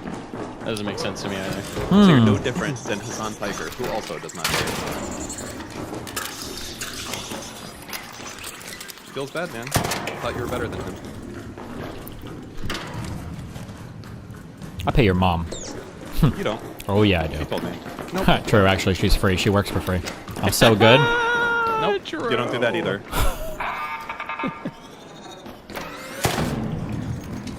Alright. There's another one to the left. Yeah, I'm about to kill it. Boom. Push me. No.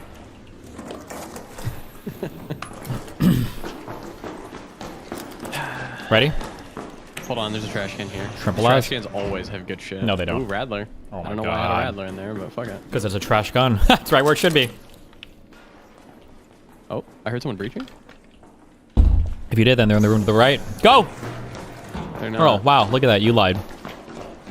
Oh, wait, these. Now, these always have good shit in them. There we go. Couple blue items. Alright, my graphics version, let's see. Click. Oh, yeah, certainly. Having a graphics card driver that's out of date would cause the game to randomly crash. Ooh, ready? Bro! Can't see shit. Oh, cool.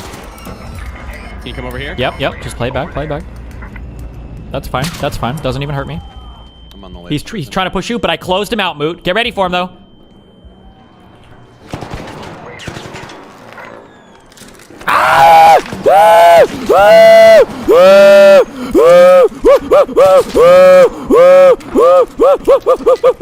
He's coming at you with a melee weapon, Moot! Melee weapon! Block it, I'm blocking him! There he is, he's got a thing! He's got his melee weapon out! He's got a fairy kid! One more shot! One tap! Yeah! Alright, good job. Wait. You die?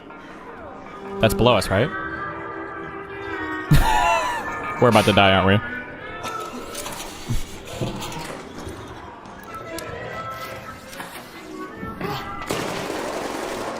I'm down. It's alright, my ally's up, it's fine. Yeah. My honor's intact. What?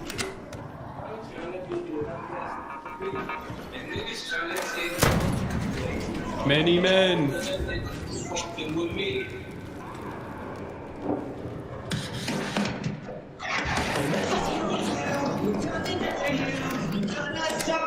Wait, where does Ally go? We jumped down. God damn it. This guy's got the jams.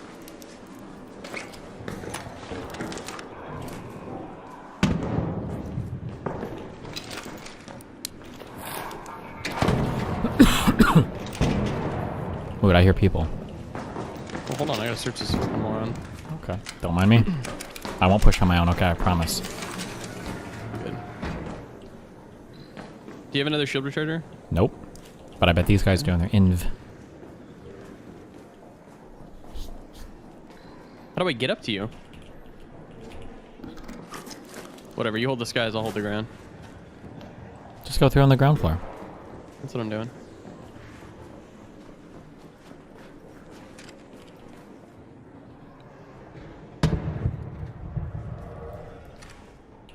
Oh, I bet they're in the cafeteria.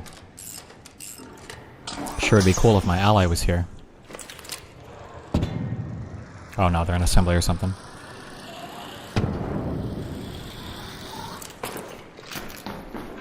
Hold on, I gotta kill all these fucking cuck arcs.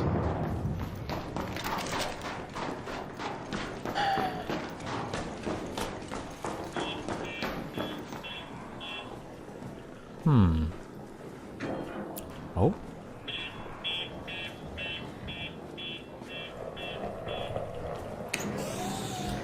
Charging.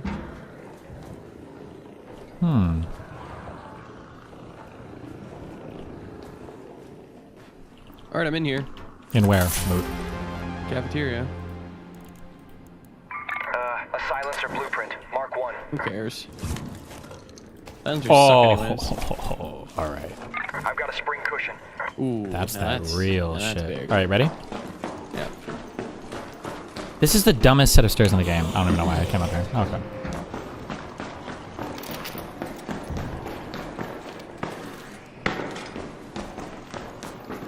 I feel like I can't see anything right now.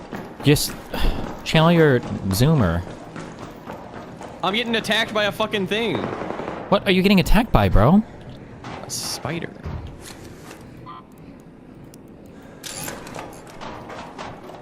Bro, you're cringe. You lost me. I don't What know are where you? went. Okay, that's alright. I'll come here.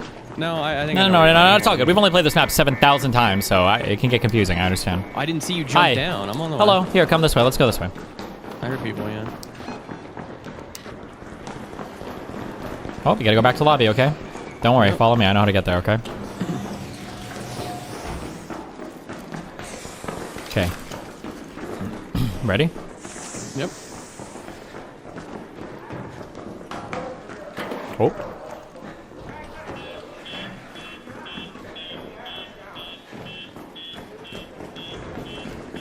They down there? What are you thinking? I'm not sure. I think they might be above. Oh, I hear some shielding.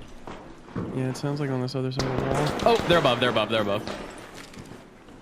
Oh, like up there?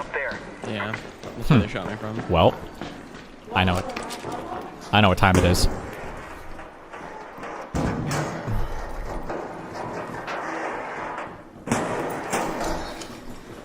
Careful. I'm gonna throw a smoke in so we can get cover to go in. Throw a smoke right here. Just right here. Ready? Yeah, just right here. See that? Look Ready? at that. Go. Go! Stairs? He was up here? Oh, well, I'm not ready for that. Careful, careful, careful. Okay, careful, careful, careful. We're doing good, we're doing good. Now trust the process, Moot. Trust the process. Watch the stairs, watch the stairs. Trust the process, trust the process. Oh, cool. Can't really watch that way.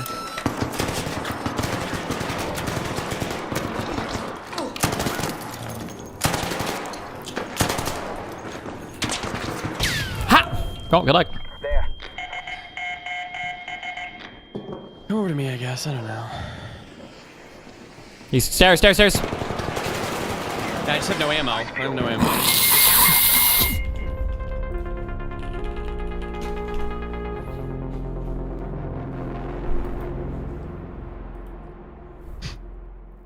Good man. Is your shit fixed, Dan? Yeah. No. Invite me.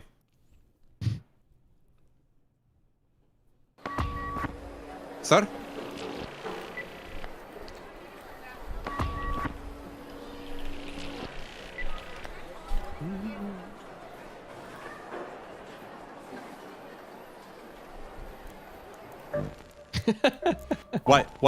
What is so funny? True. Nothing.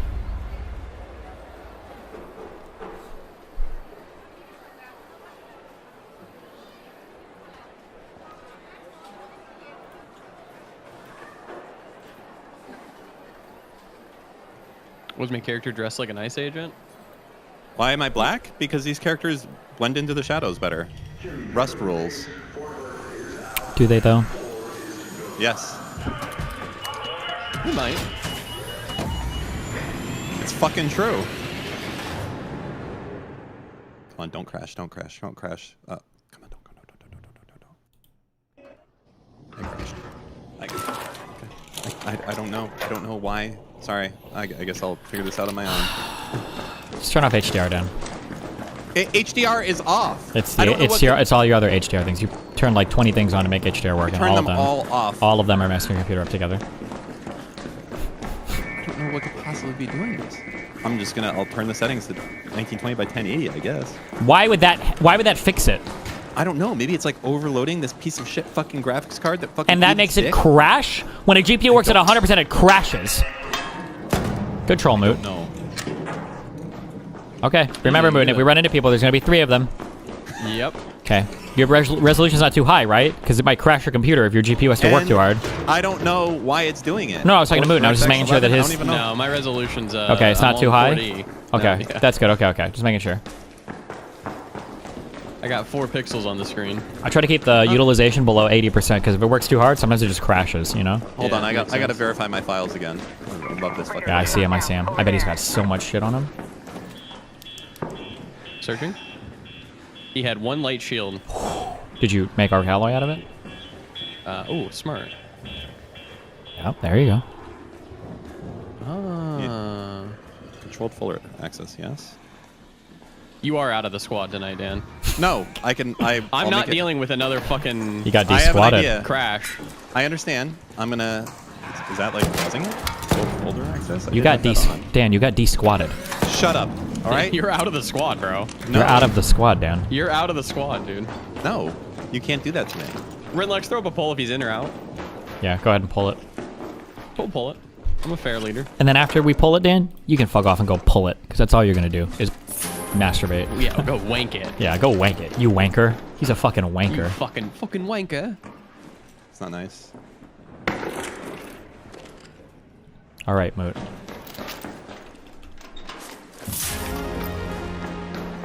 You know this hasn't been loaded, right? Barely. Yeah, the people just don't... I guess people just hate assembly. I'm okay. I don't know. More for me. I'm gonna get some processors real quick. Yeah, right. Maybe you should pick up some for Dan.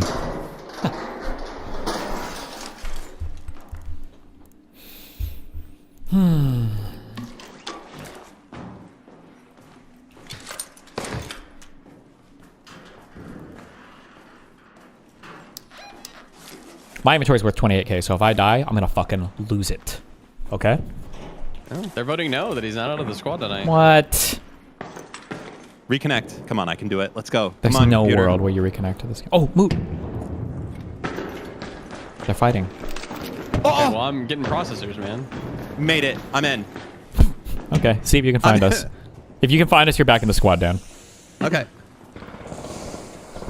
Shit.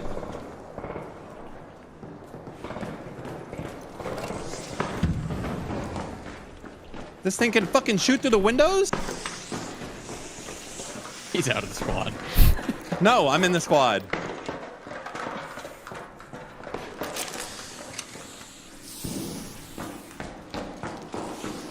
Who the fuck opens this fucking door?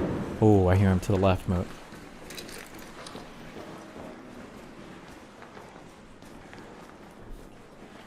Ready? Yeah. Yeah, we'll see. Wait. Shh.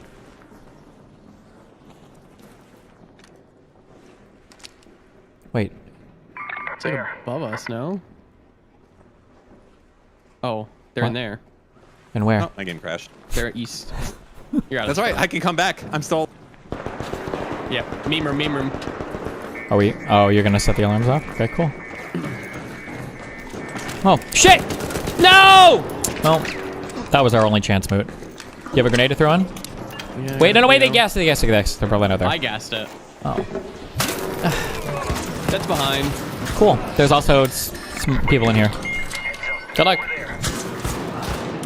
Really? Fucking 2? Dan, you're out of the squad. Double crash? Are you kidding me?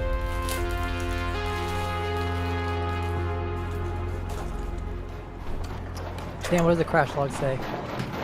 Oh, Jesus. Oh, no. Oh, it's Dan in Radiant time. here. Dan, let Radiant help you. Clearly you need the help, okay? Let him help you. Let him help you, Come on, Dan. Dan, you know I can fix this. When have I ever been wrong? Dan's mic's not even working now. How do we... Okay. We can't even hear you. He's Oh, talking sorry, to sorry. the mic. Sorry, it's because I was in the thing. All right, where do I go, Radiant? What? What does the crash log say? Did you check for arc raiders? Unhandled exception. Can you send it or like screenshot Exception it or access something? violation reading 0x.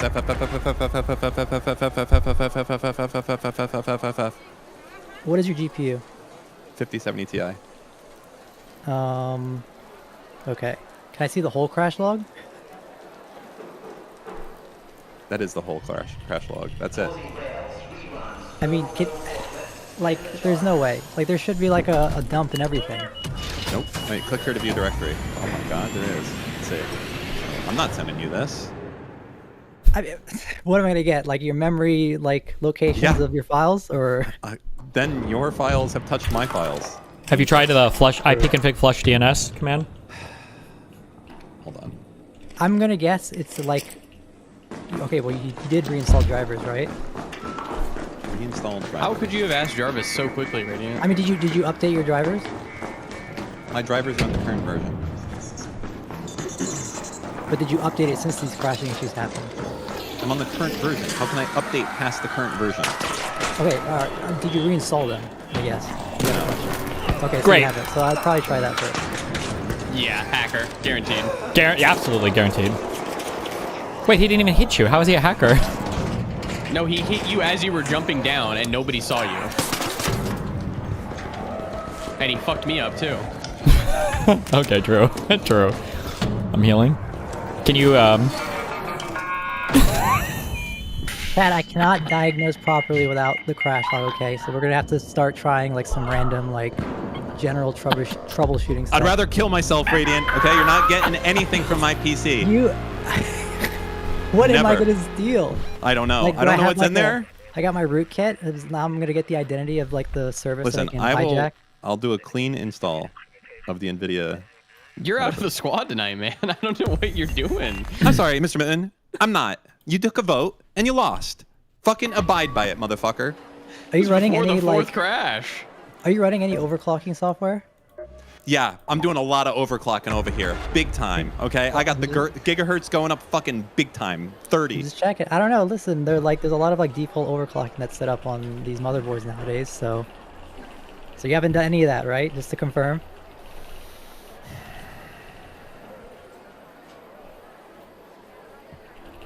All right, I'll take this as a yes.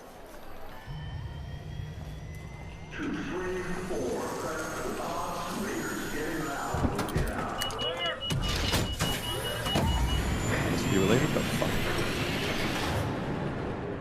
You know, if I had the crash log, I could Google the issue and everything, but... Now the subs want Dan in the squad. Holy shit.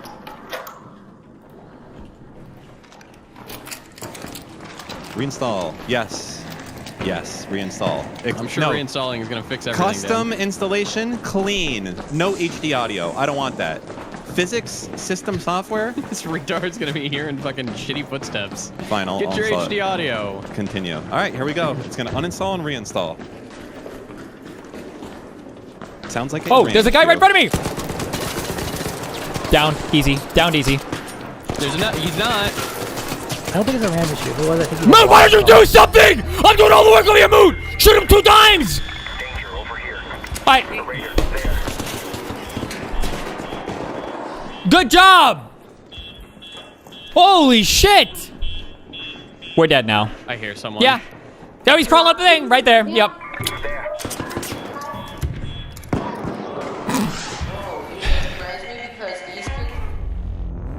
It's okay, there's a free loadout. So, What? when you say he's down, I downed his partner! Didn't I? Hold on. Did I not? Did I not, you Mooten? must. I mean, you must, because I couldn't see.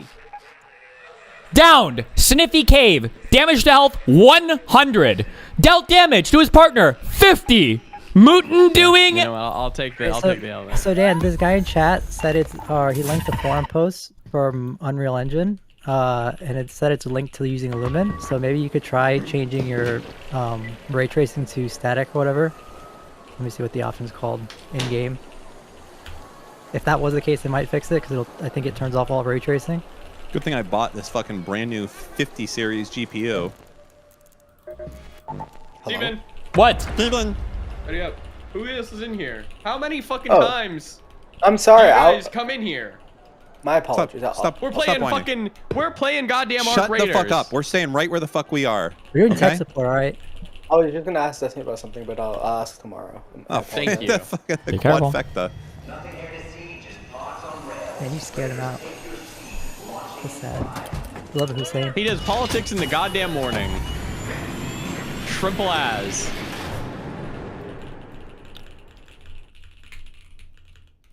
All right, we got our clean install done. Yeah, I would just like to call out this guy named Holy Materia in chat. This guy said there's no ray tracing in Arc Raiders. I think he officially is the dumbest chatter in DDG at this moment. Just so everybody knows that. There's definitely ray chat? tracing in Arc Raiders. In Arc Raiders, no ray tracing. That's like 2020 tech, and that was only on Radeon cards. Nvidia doesn't even do that. True. Good one.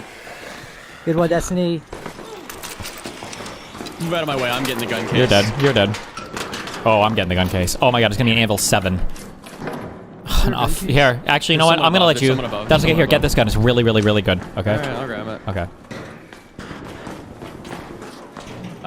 What is that? What, an Osprey? No. Hold on. There's people Where? everywhere. There, right there. Door? Yeah, don't worry, Mood. I'll do it all alone. What the fuck is this Osprey? What are you doing?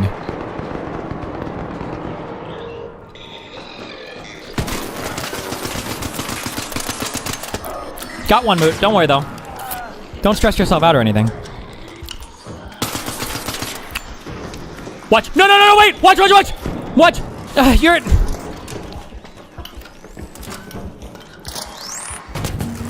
Kill!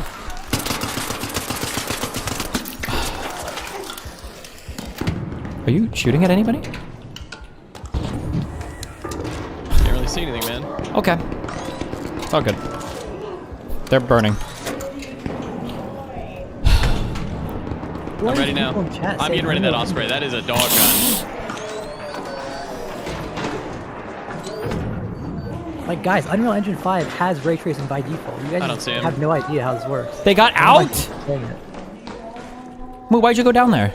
Oh, I found them. I found. man. Moo, you're not. Just follow me. Don't worry, it's okay. They're here. One tap. He's one tap. He's one tap.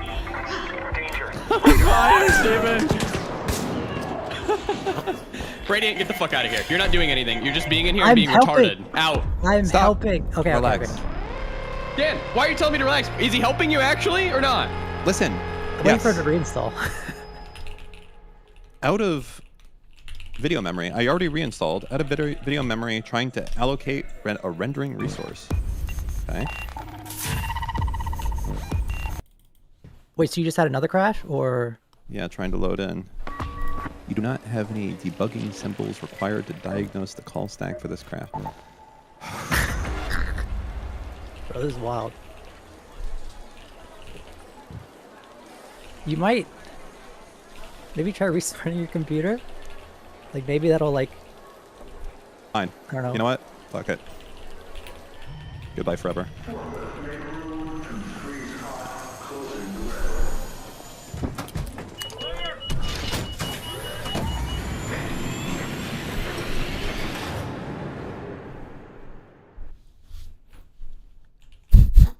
We're just free loadouting. That's all this is. Did you try turning off HDR on the kernel level? Sorry. Oh, buddy! He's gone. Dan? Who, Dan? Yeah, he's reset his PC. Oh, his camera froze. Based. Okay. Yeah. Oh, 17 minutes, so they're just trolling us now. Yeah, it's over. I mean, where do you want to go? I know where I'm going. Seed Vault, last spot? It's not the last spot. The lobby's It's the not last spot. Fuck. Oh, ah! I wasn't watching!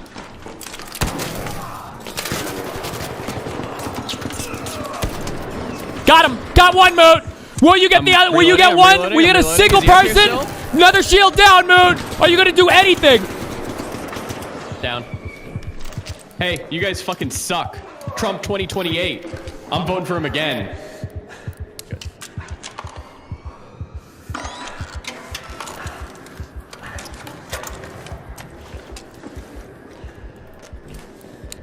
Healing? Sadly, they like hearing that. Well, I need someone to crash out about it. Like hearing what? Oh. Over Trump.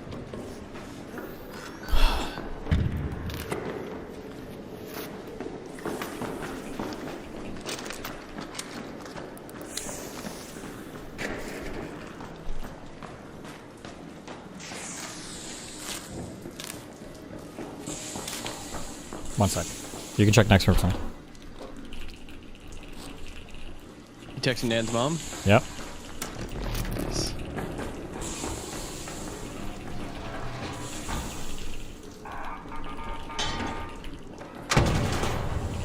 Okay. Jesus Christ.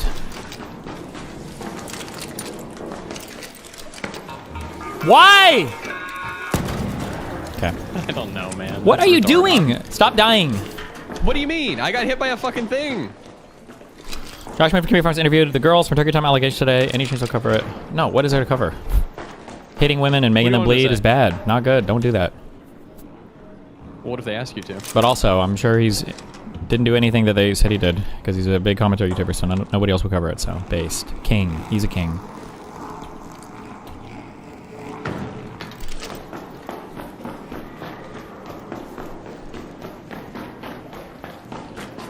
Hold on, I'm looting hard right now. Yeah, I'm sure you are, bitch.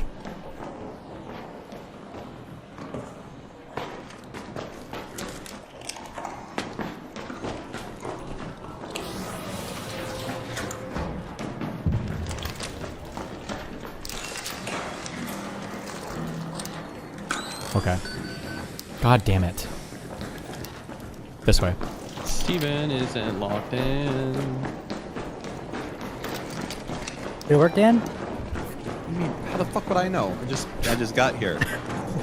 I don't know. Okay. Turned off resize bar. Maybe that fucking Oh, Mood's dead. 2 dead people? 3? Yep, all fucking looted, Moot. Good job.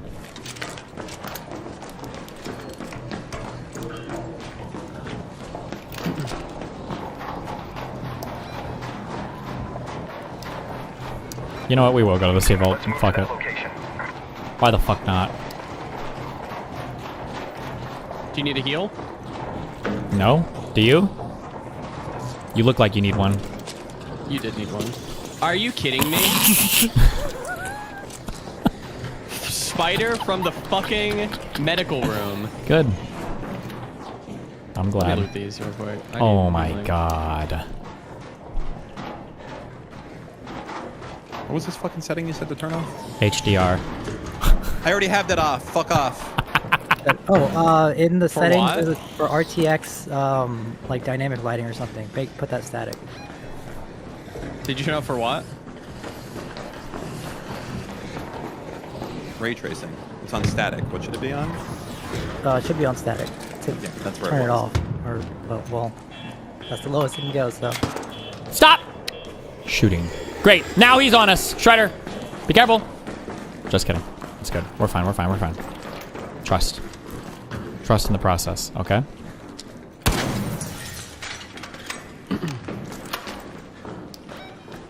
Wait. Seed vault. This way. I have an idea. I'm Doubt loading it. these real quick. Oh my god. Okay. Is it still crashing? He doesn't know. He's not in the game yet. How would he fucking know Radiant? Are you Yeah, fucking Radiant? retarded? Because he just said, I have an idea. Like he's gonna change. I'm doing my own round by myself. See if it crashes. Try it. Yeah, glorious 1080p. No, I don't want to play like this. I'd rather die. Like the next step is You- moving command line. Troll me.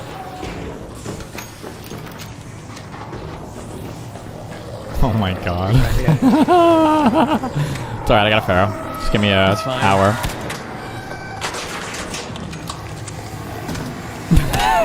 King. King! Woo! Your Majesty! Let me do it. You're wasting your ammo. I'm wasting ammo. Okay. You have any meds? I can make some fabric, I guess.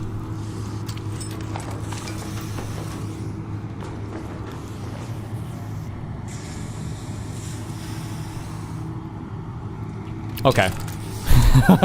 Do your thing. Hold on. I'm gonna get a Coke. Somebody's trying to rage bait the fuck out of me, and I'm not gonna be rage baited. I'm gonna get a Coke, and I'm not gonna be rage baited. Okay? Hold on. Who's rage baiting you?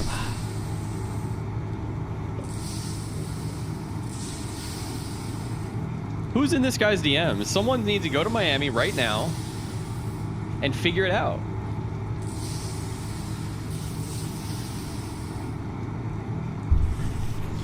Okay. I am not rage baited right now. Okay. Who's rage baiting you? Just. All right. Do I people. know them? Probably. What's happening, Dan? All right, I'm not crashing right now, I think, so we'll see. One of the Let's things. go. Let's see. W Radiant. All right. I only crash when it fucks with Mr. Moon. I mean, it didn't crash. I tried twice. Okay. Invite me, sir. Sir. We're in the middle of a game, Dan. We're in a fucking I didn't know match. if you're in the middle of a game, Dan, you just fucking walk we're away. in the middle. You're not We taking it can't seriously walk then. away. We are taking Got this it. seriously. I know that they're not going to come here because we know the exact amount of time left, and we've heard exactly where the people would be coming from, and there's no way they could have gotten here in time while I got a Coke. I'm scared to pull up his stream. I think my game might crash. I'm joking. It wouldn't. Of course not. I pulled it up. Oh. How much VRAM does this 5070 have? It's like 12, I think, right? 16. 16? Okay. It's a 5070 Ti. Huh. Yeah, then you shouldn't have issues with, I know I shouldn't. VRAM capacity. Why wouldn't you just Fuck, buy we the should have best done a night graphics raid card on this good? map, and we should have just done the shredder thing move. But now we've wasted. There was no night raid. Are we on night raid right now? There's no night raid right now for this map. Oh, so then you're trolling me. Oh, we should leave. We should fuck it. Why? Then. Why? I don't want to get anything on. I don't want to get ranked for my trials yet. We're going to. We're doing that next. I don't care. We're gonna beat everybody. Let's go kill. Hold on, I'm still healing. How? Are you using fabric? Yeah. An arc orbiter is en route. The safe window is What did closing. Yanis link? I'll check it later. You have 10 minutes to return to Speranza. Oh my god. I hope you Really die. now? Well, you keep jumping in front of me. It's okay.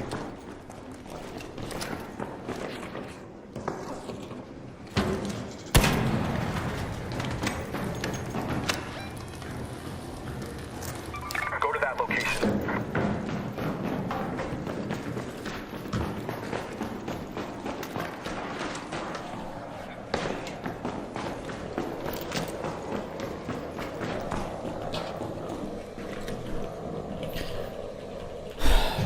They really get rage baiting you. No, I'm over being rage bait. Hold on.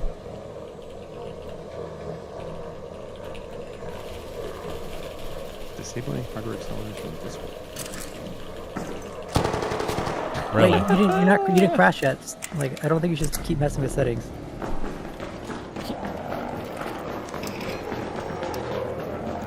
Thank God. Dan left, right? I don't You know. did, You yeah. might have just crashed. His whole computer.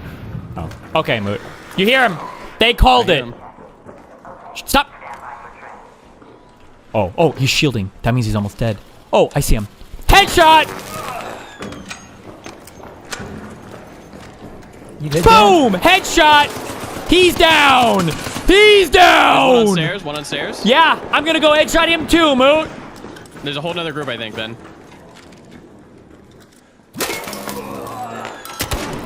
Well, Killing his friend. why don't you... Ah! He's lit. One tap. One tap. He's one tap up here, Moot. He's one tap. He's got a anvil too. He's in one tap also. Did I mention he's one tap? Oh, he's shielding. Oh! I'm getting shot from behind him. No, you're not. No, you're not. Yes. You suck. You suck, bro. Honestly, that was some of the worst shit I've ever seen in my entire life. My little sister's 2 years old and does better than you at this game. Yeah, they're on the other side. Quick, defib. Come here. I'm here. Just pick me up. I see them. They're on the stairs. They're on the top of the stairs. Top of the stairs. Top of the stairs. Reloading.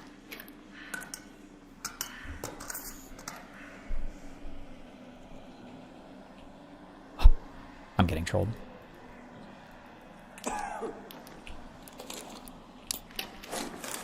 Well, careful. They might be on the railing things over there. Wait, is that a person? Oh, that is. Fuck, I could have got him. Don't worry, Moot. I'm gonna show you why they call me Headshot Steve, okay? I don't call you Deadshot, Steve. Oh. Why is this? I don't know. Don't worry. Is my game glitched? Why am I not switching shoulders? I'm getting trolled! I'm getting trolled! It's because Mooten healed before he rezzed me. He trolled me. Mooten trolled my character somehow. I don't care. I don't need that shoulder.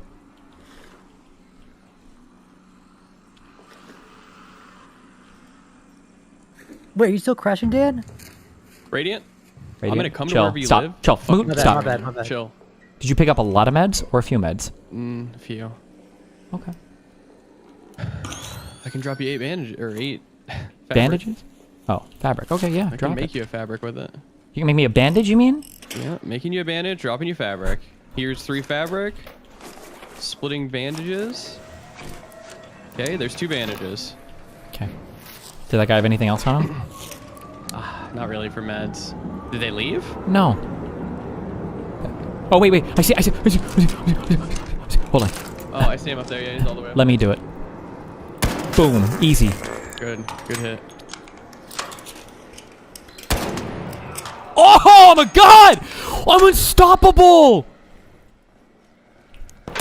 Another hit! Another one! And another one! And another one!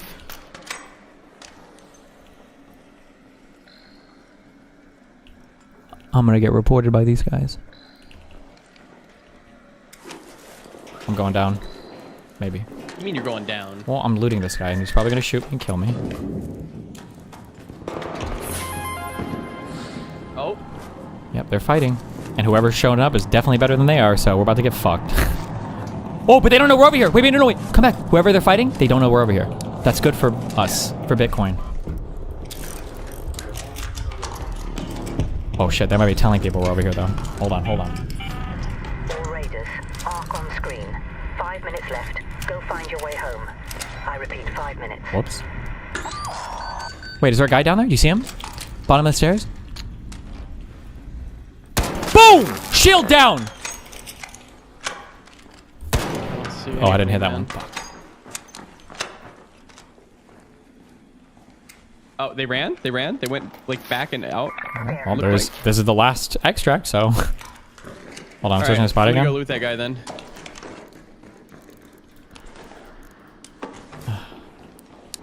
I'm looting body down here. I'll come back with meds if I got them. Okay.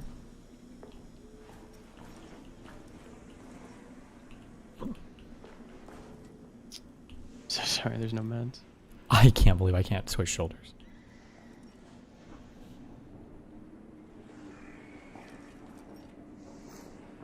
Oh, they could be taking a different... What are you doing? Why did you even pick up that gun, Moot? You're trolling... He's trolling me. I have a kettle. I just Wait, didn't wanna are you waste shooting a ammo. kettle or a hairpin right now? That was a hairpin, Okay. but I have a kettle. Oh. Boom! Shield down! Okay, this doesn't really accomplish anything for us, though. What do you mean? We're wasting their meds, we're breaking their shields, depleting their... True. I think they're like in that corner thing. Oh, Oh, they're that's so fighting. good for us. Well, does that mean we need to push them? Yeah, I think it does. Oh my god, look, we got a thing right here. Should we call it or no? No, fuck that, bro. Wait, there's bodies down here. We don't want to loot? Okay. Can we play slow? Can we, like, crouch move? Okay. Okay. Oh, I'm switching shoulders now. There we go, I think. I don't know. Okay, I'm looking, careful, I don't careful. see anyone.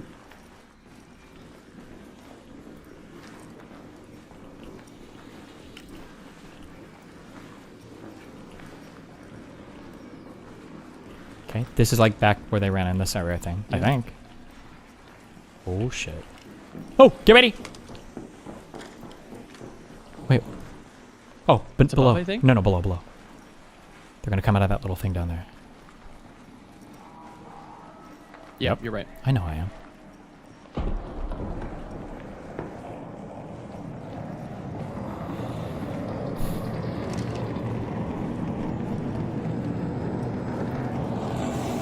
Do not pull aggro. Mood, I would never. Oh! Oh, there where we were. Oh! Yeah, they did a swapperoo. Can you handle that thing while I snipe? Not really, man.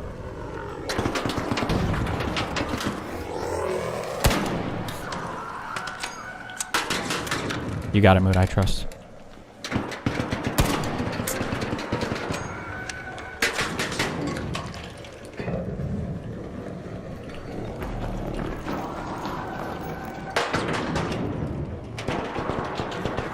Oh shit! This guy coming against you, he's one tap. Down. Good. It might just be him. He's killed himself. He killed himself. Good. Loot away, babe. Searching? That might be the last guy on the map. Does he have a ton of shit? No, he has like nothing. Should we just kill ourselves so we don't have these shitty scores to start our ladder? Yeah, I think so. Okay.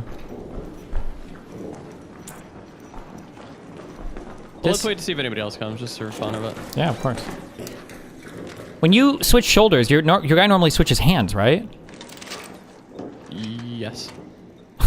Okay, what is this glitch? Are you ADSing? Yeah, my guy is not switching hands. It's just fucking retarded. I don't know. Okay. Whatever.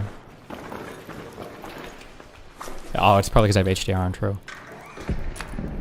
That's me. Doubt it.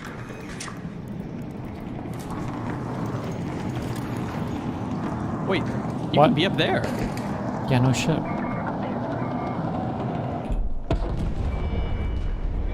Why would you Just so call we it? know for future reference, you can call it 1 second. Maybe someone else is here. Maybe they're running. True, we could be heroes.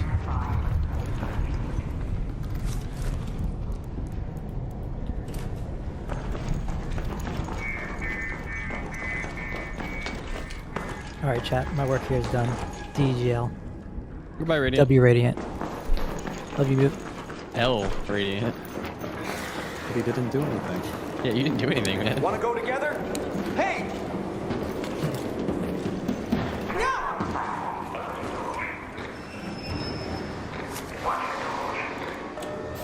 Wait, can we friendly fire each other with grenades? No? I didn't take any damage. Oh! Wait, hold on. Fuck. Wait, do you have a trigger nade? A trigger nade? No, I have like light impact grenades. Do you have a sticky nade? Can you throw like a sticky nade on somebody and then have them like run into like the Run enemy? in. I did earlier have a sticky nade, but I don't have one now. That would be crazy. That's good to know. Woo!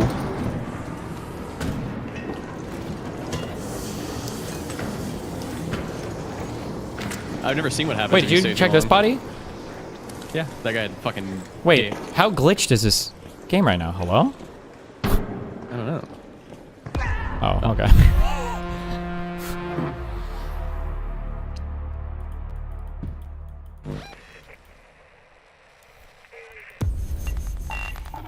$15K XP.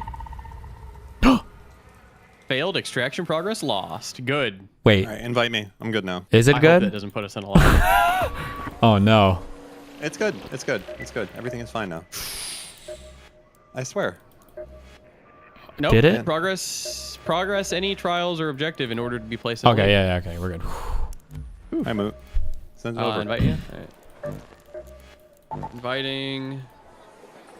Thank you, sir. If your shit crashed again, you're actually gonna piss me off, though. You think I'm doing it on purpose, bro? Well, no, but how many times are you gonna do it before you gotta figure it out? I just have gone in the game multiple times and it didn't. Should be fine then. Yeah, exactly. It should be fine. But will it be fine? To be determined. No one knows.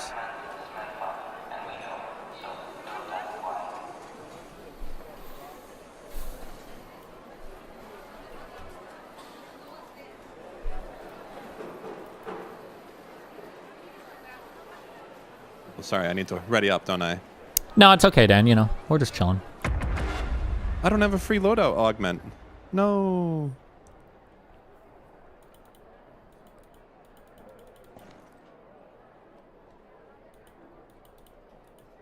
Why is this monitor?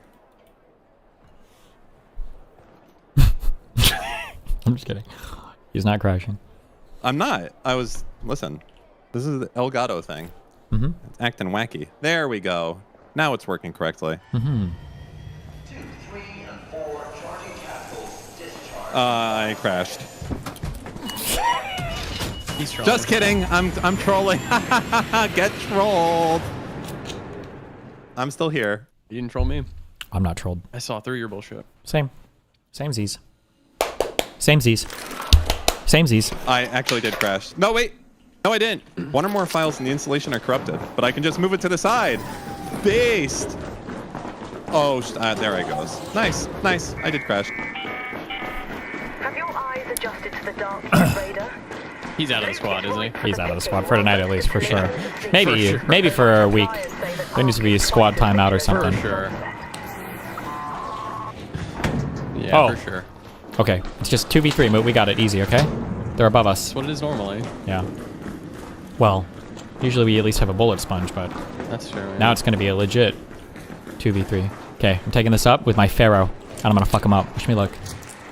How the fuck would it work multiple times when I load in solo? I saw him.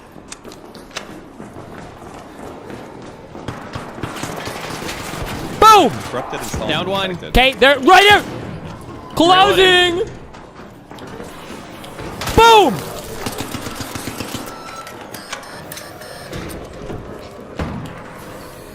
Boom!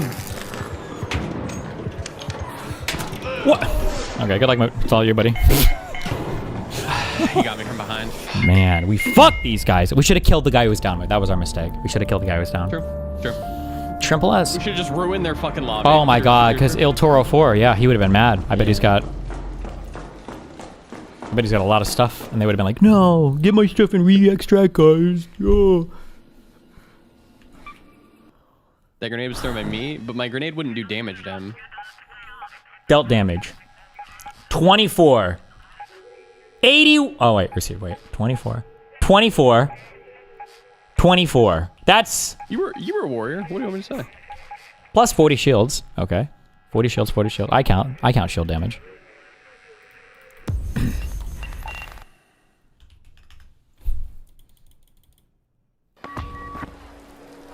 Okay. Ankh Raiders. Wait, Stellamonte's Night Raid is active. Raid. Yeah, it's now it's active, yeah. Okay, Moot. There is a Shredder event. I'm gonna uninstall this fucking game. Okay? That means we go loadout up. Yes, that means combat aggressive. That means heavy shield. Venator.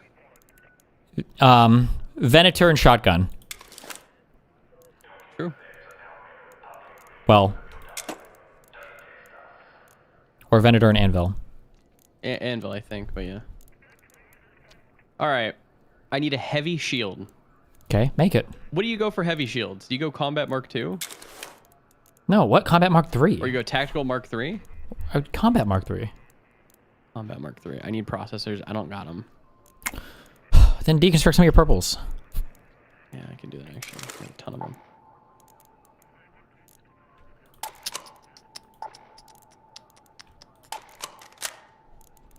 What a thrill.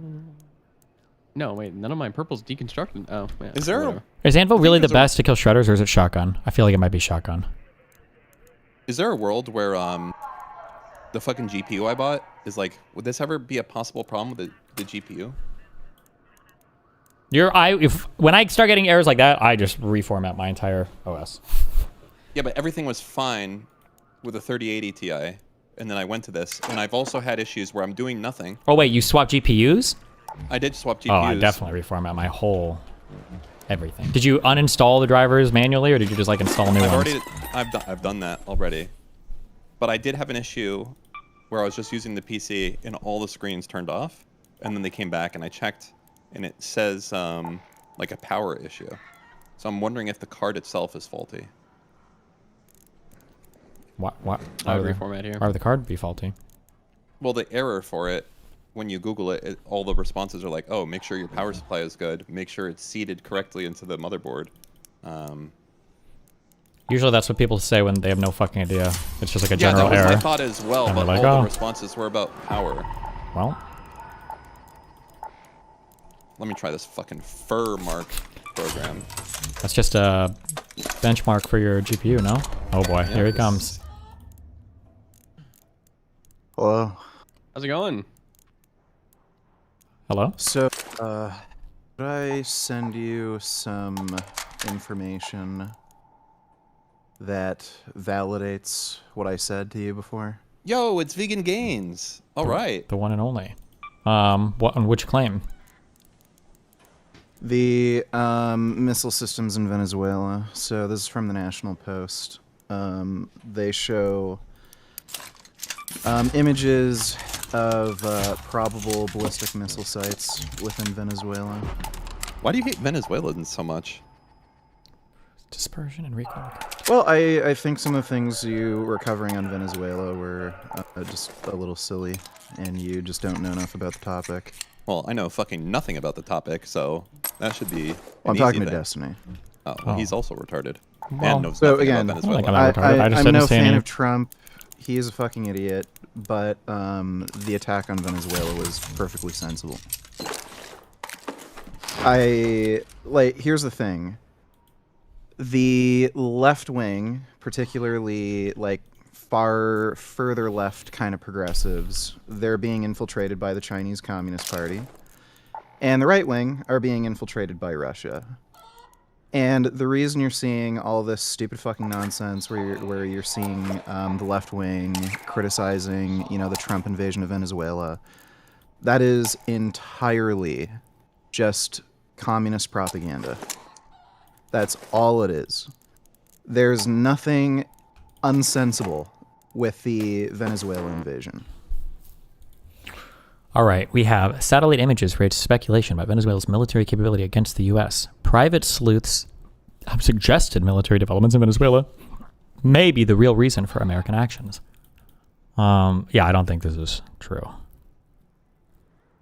I feel like if... Well, other intelligence experts like Ryan Macbeth, who you've interviewed and consulted with, he's actually talked about these ballistic missile systems in Venezuela.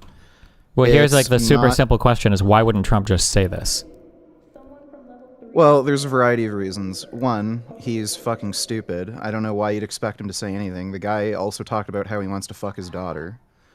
So okay, I can't. There's no conversation to be had if I can't take anything he says seriously, because then you can just link me. This is like a random website that has anonymous sources with random military experts, and you're telling me I can't trust. I can't trust you. Yes, the National Post is a random website. I can't trust anything that comes apparently from American. Ryan Macbeth is also a fucking idiot, apparently, even though he's. Link me a video where Ryan Macbeth says that they have ballistic missile systems. So it's one of his latest videos where he talks about the Venezuelan invasion. It's like one of his last few uploads. And what timestamp can I go to where he says they have ballistic missile systems? Oh, Jesus. All right, just give me one. Well, hold on. Somebody like the thing. I'm listening real quick. Hold on. Chinese missiles in Venezuela and why the Gulf Coast matters is kind of going to be the next subject here. Let me be very careful. I'm not saying there are confirmed Chinese missiles units in Venezuela right now. What I am saying is if China ever got to basing... Okay, his thing is he's not confirming that there are Chinese missile systems in Venezuela. He's just saying that if they got to Venezuela, it sounds like it would be a problem. Or missiles, ISR, intelligence surveillance reconnaissance, anything long range. Again, there is evidence that there are ballistic missile systems in Venezuela. We know for a fact China and Russia have sent missile systems that are surface-to-air missiles. The Chinese also provided long-range radar systems. So it's not It's not out of the realm of possibility, given that there's literal photographic evidence, there's intelligence analysts. Yeah, that you keep saying all speculated these things that you have no proof for, and you just keep saying them over and over again, but you have no proof for any of them. Okay, well, again, there's photographic evidence, there's other intelligence experts that speculate this is a very realistic possibility, and China and Russia have sent over other missile systems. We know for a fact they've sent over surface-to-air missiles, and they've given them long-range radar. Okay. So, I don't see what the problem is with invading Venezuela and overthrowing a hostile regime that's working with Russia and China and also helping to train Islamic terrorists. Okay. So, again, I just don't, like, what's the argument for the Venezuela invasion being unsensible? You can't just invade sovereign states without having a good cause for war. And them working with enemies is not a cause to invade the country and depose the leader. Tell me when the war happened. When we invaded the country, captured their leader. So we're at war with Venezuela currently? I mean, we were, basically, yeah, it's a military action. Okay, so are we also at war with Iran? When we were bombing them, yeah, sure, you can argue it's a war right now. Okay, so we're at war with Iran because we also bombed Iran and also helped Israel bomb Iran? What would you have described it when what would you call it when we were bombing Iran? Does any military action whatsoever constitute a war? I mean, it depends, but generally speaking, yeah, when you're shooting missiles into another person's territory with the plan to damage or destroy part of their infrastructure, most people consider those warlike actions. So we're at war with China then, because they've tried to damage and destroy our infrastructure. You're playing games with the cyber warfare. We don't really consider cyber warfare right now part of like actual kinetic battle. Yeah. Well, no, we do. That's no, we totally don't. False. No, we don't. Absolutely do. What's the last time? Wait. What's the last time we bombed somebody for a cyber? What was the last time that we bombed somebody for malware installation? Exactly, we don't. No, the answer is we don't. We don't do that. That's not. We don't really consider that part of conventional warfare. I'm not entirely sure. I am. I'm not entirely we don't. sure. I know. When China tries to install hostile malware systems that would destroy the energy infrastructure, that's a pretty goddamn hostile action. And I'd also say it's a pretty hostile action to move weapon systems into Venezuela that could potentially reach the United States. Okay. I'd also say it's a hostile action to train Islamic terrorists within Venezuela, who very likely have migrated to the southern border, along with a lot of other migrants. Okay. Again, you're basically saying we should not have committed to any military action whatsoever until you exhaust every other option. Against Correct. a hostile nation that's working with other hostile nations, China and Russia. We should do nothing. China and Russia are not currently hostile towards us, so. But they're not. Oh, China and Russia are friends? They're not hostile? Is that the only two options? So the Russian infiltration... they're either friendly towards us or they're hostile towards us? There's not like weird middle grounds? Right, so the Russian infiltration into the American political system and them infiltrating the Republican Party, that's not hostile? Okay. China installing... China doing the cyber attacks... That's not hostile? I don't know. Maybe they are. Go! We're So queued. you're fine with the spread, right? So you're fine with the spread of communism and fascism. I'm not. I'm actually more fine with us deposing foreign leaders just because we don't like who they work with. We should invade every country in South America and get rid of all their leaders. We're not at war with Venezuela. We're not. So we got rid of their leader. We wouldn't be at war with any of them if we deposed any of their leaders. Cue it up, Mooten. Let's go. So we're not in any way at war with Venezuela. We overthrew Maduro, who was a piece of shit. Even Venezuelans are happy about this. Do you think the U.S. should go into Mexico? Shut up, Mooten. It's We're time. not talking about Mexico. It's Arc Raiders so time. Yeah, it's not Breaking Bad, Mooten. Okay. Fucking idiot.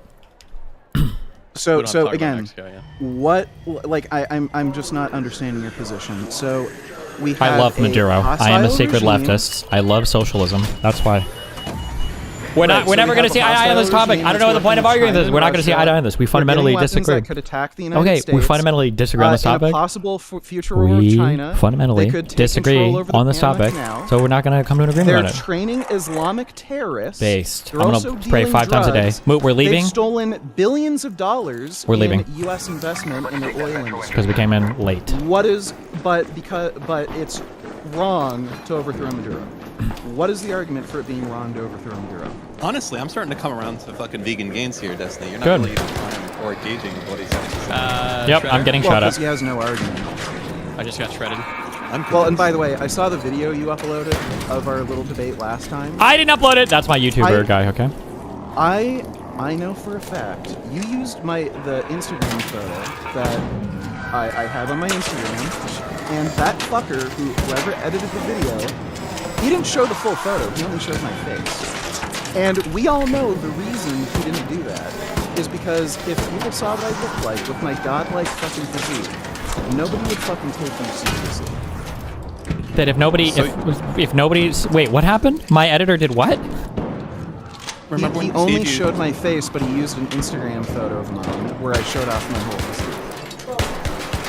But he only showed. I want to get the fuck out of here.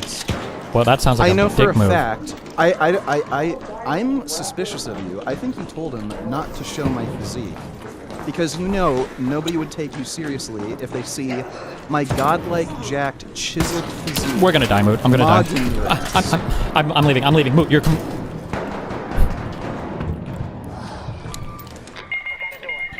So, yeah, I think the point is made.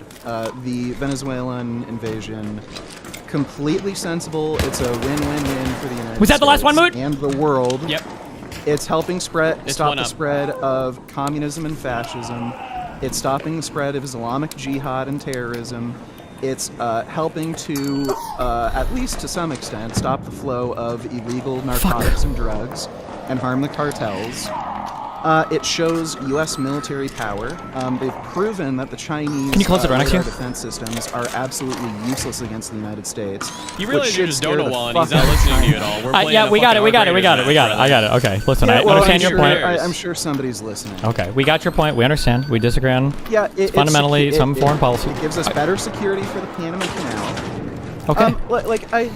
And it overthrowed a horrible, violent fucking dictator who was literally murdering his own fucking citizens and making them all broke and poor. Not good. Cool. So you see how he's not like engaging? It's because he actually doesn't have an answer to you. So he's doing this. Oh, I can't actually engage. I'm too busy playing a game. I can't possibly do it. We got to get the fuck out of here, Moot. It's pathetic, isn't it? Do you not want to kill these shredders? No, I want to leave. We got the map. We started it late, so I think we should just restart the whole map. I just want to leave. Okay. And we this shit started off like clusterfuck. Don't leave Vegan Games. He's and we need to get this. We're gonna die, and then Vegan's gonna be here screaming. I'm gonna lose my shit. Okay. Okay. Listen. He can't. He's thinking about how he can debate you. That's why he needs time. Be considerate. Okay. I think he's right. Yeah, well, he needs a second. You should be considerate, okay? He doesn't need a second. You're intimidating. So he just... Yeah, well, he's coming up with something. He's not coming up with anything. What is he going to say? I don't know. Steve is a Hold really on, good we're debater. about to leave this lobby, and then he's going to debate you. No, I'm not. I'm just gonna... we need to queue with max time. Because he debates retarded MAGA. Look, he's trying to fucking back out. Even Lucas, he has to take a break. Lucas has to take a break. Just stay here. Don't go anywhere, Vegan. All right, stand by.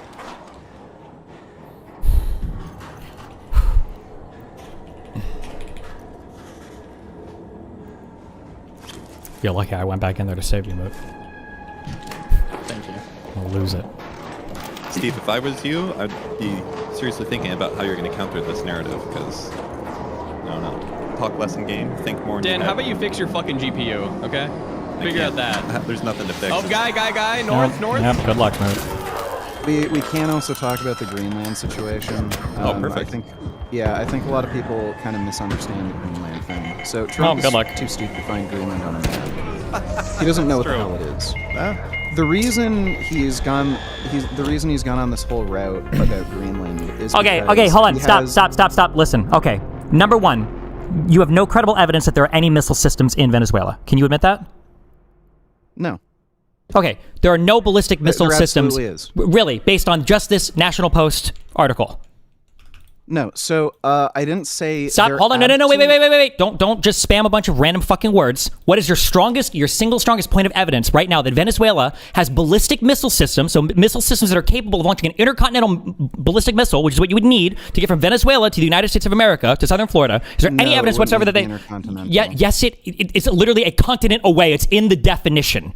Yes, you need long-range missile systems to do that. So tell me, what is your evidence that they have a missile? They have missile systems that can reach the United States of America. No, you don't. Okay, then give me the missile. Give me the missile. What is it?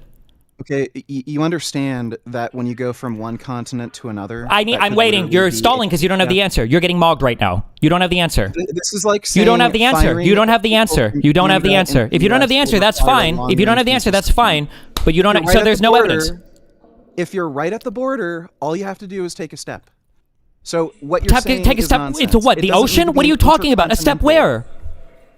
It doesn't need to be an intercontinental. A step where? Missile. Venezuela does not border the United States of America. What are you talking about? Yes, I understand that. Okay, so there is no step to take. What long-range ballistic missile systems does Venezuela possess that can shoot missiles into the United States of America? Oh, I'm not sure exactly. None. So they have none. They have none. We can see the shipments that they send to Venezuela. What? Wait. I'm not a fucking weapons expert. So can you name me one single ballistic missile system? Sure. The Kinzhal rocket systems that Russia uses to shoot shit. I don't know. What do you mean? What? Kinzhal rocket? Yes, it's the one that they claim are hypersonic missiles, but they're not actually. But they're hypersonic because that's the speed that they reach when they're actually shooting shit, but they actually can't. That's an intercontinental ballistic missile? Yes. How do you spell that? Okay, you don't know what you're talking about? Once you've learned a little bit about literally anything, then you can come back and do whatever. But right now you don't have any evidence of anything that you're talking about. You don't have any evidence of anything you're talking about. What is the it's Kinzhal, okay? Is the Kinzhal missile system or whatever, okay? So first of all, what I'm reading here is that's not intercontinental, is my understanding. Yeah, so what I'm reading here is it's a nuclear-capable missile. As far as I understand, it's not intercontinental. ICBMs generally are nuclear-capable missiles. A nuclear-capable missile is just a missile that's capable of having a nuclear warhead applied to it. Not all nuclear-capable missiles need to have a nuclear payload. Stop. Right, Stop. so it has an estimated range of 480 kilometers. Okay, so then it wouldn't be that one. Then it would be a different missile system.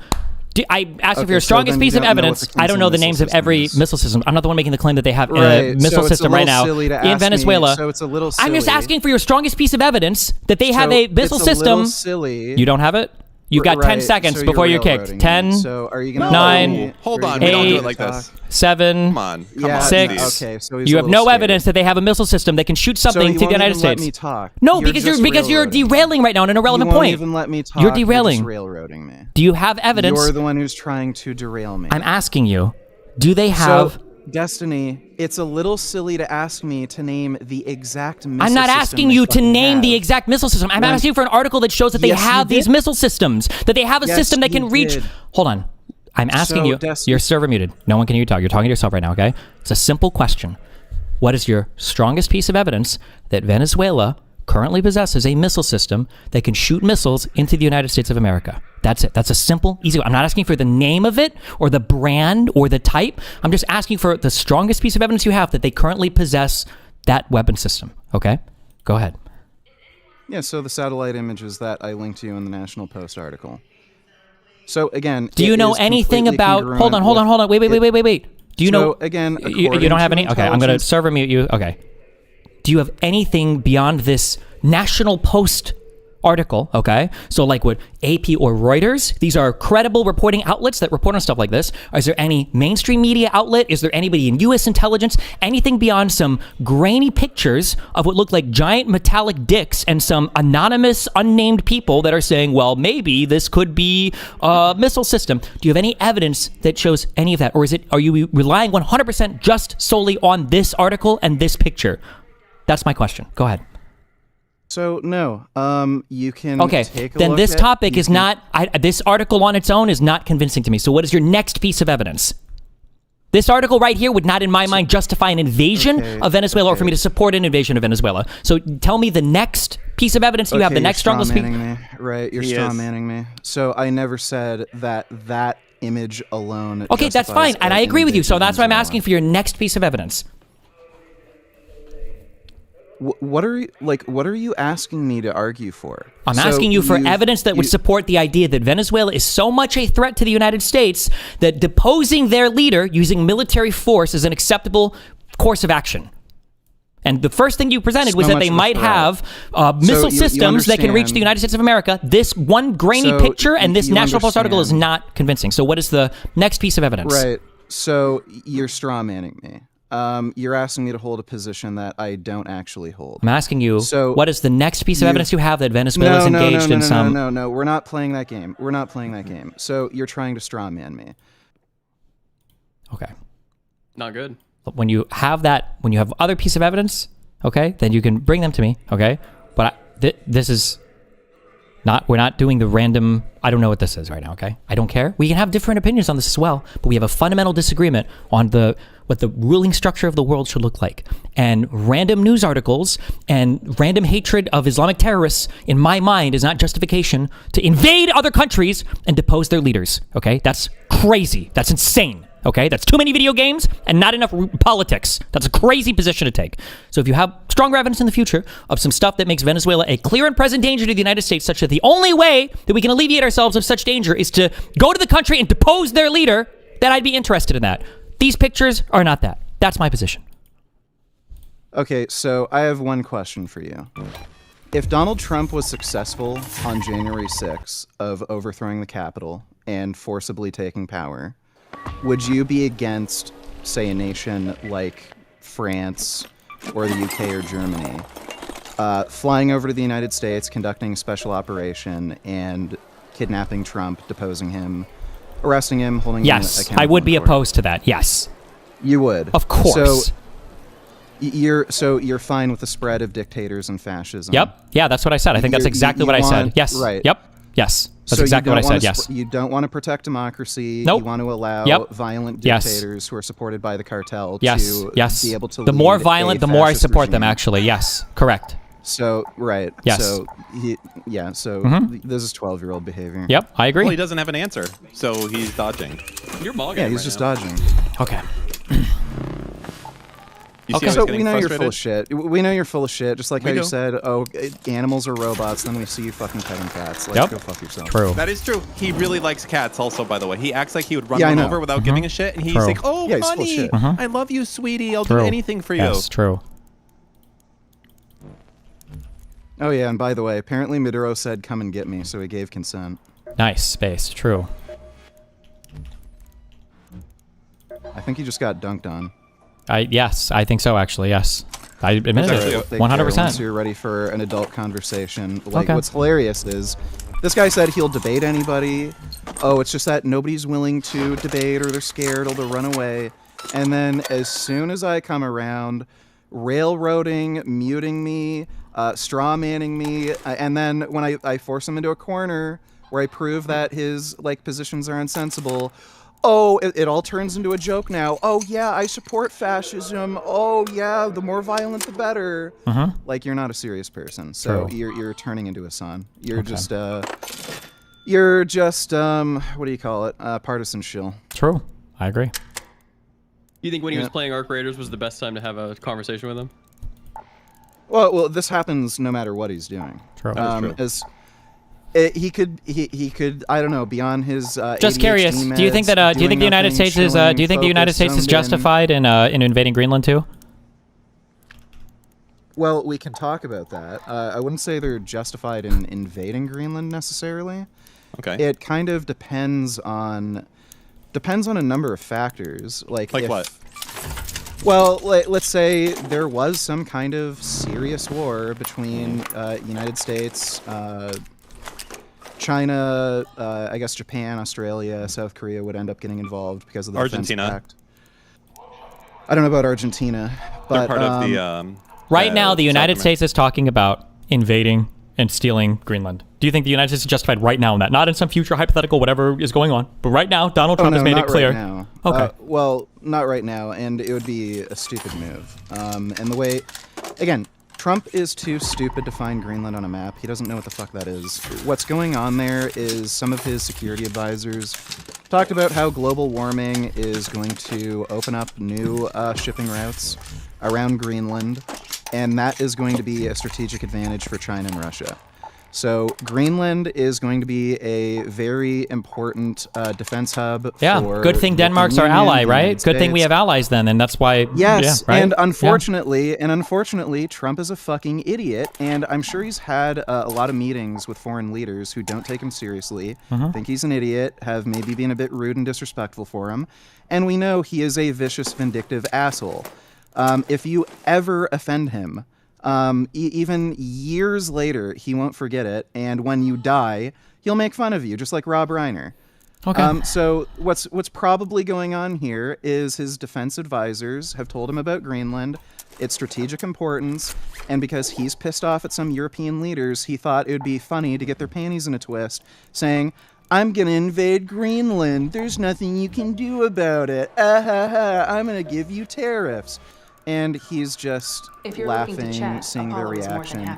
Just because he's a vindictive idiot, and again, he's selfish, doesn't really think ahead that much, doesn't really care that much about the country, and he's not thinking about how this, all this conflict could be avoided, and we could just have a sensible defense pact with the European Union, with Denmark, with Greenland. So that's what's going on there. I think what's getting lost is people don't understand the strategic importance of Greenland. Trump does make a point that, no, he yes, doesn't. the We're US allied should with have them. It more doesn't matter. military No, we don't presence need in more there. Greenland. We're allied to them. If we want more military presence, all we have to do is move it there. So.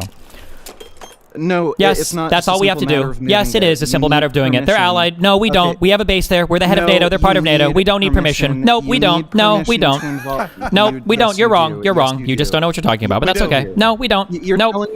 telling me in any NATO-aligned country we can install an infinite number of military bases there? As the without United any fucking approval? States of America, yes, we already have a base there. We can move whatever the fuck we want there. I seriously doubt any NATO country is going to say, you're no, telling United me- States, you can't you're make that telling more me- secure. So You're that telling your me NATO stance countries would is- say, no, you're not allowed to. No, Yeah, United States, you so can't your put more stance stuff is- there. No, United So your States, no, you stance can't do that, is- Moody. You kitted up for a run? We're not doing it until he's gone, Yeah, right? I just so- make sure so you're kitted. you're- Yeah, okay. So your stance Yes, is that is the my United stance. States Yes, can we can do literally whatever. install Infinite. an Yes. infinite amount of 350 military million bases, people can move be an moved there. infinite amount Every of single military U.S. equipment. citizen, yes, all of them. 100%. And every firearm and every submarine Yeah, and so every you're full of airplane. shit. Yeah, so it doesn't work that way. It doesn't. It does.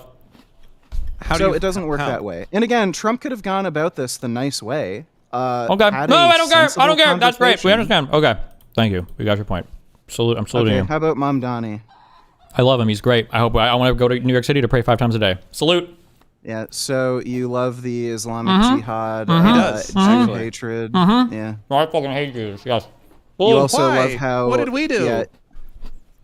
Yeah, this guy is also hiring on some of the most insane, unhinged, communist wackos. Like, they're racist to white people too, Based. openly. Off to base. I'm Cuban, so it doesn't affect what me. Was it? His housing minister said that. I know they want to something tax the along- white people more. I think they said they were going to do a racial breakdown. Whew, it's going to be brutal.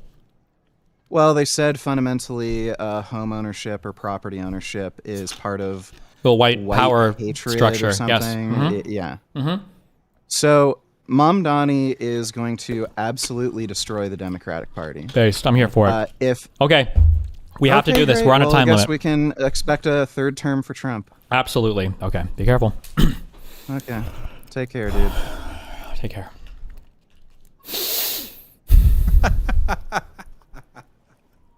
He mugged you, man. You need to deal better with roided out people, bro. That's all I'm gonna say.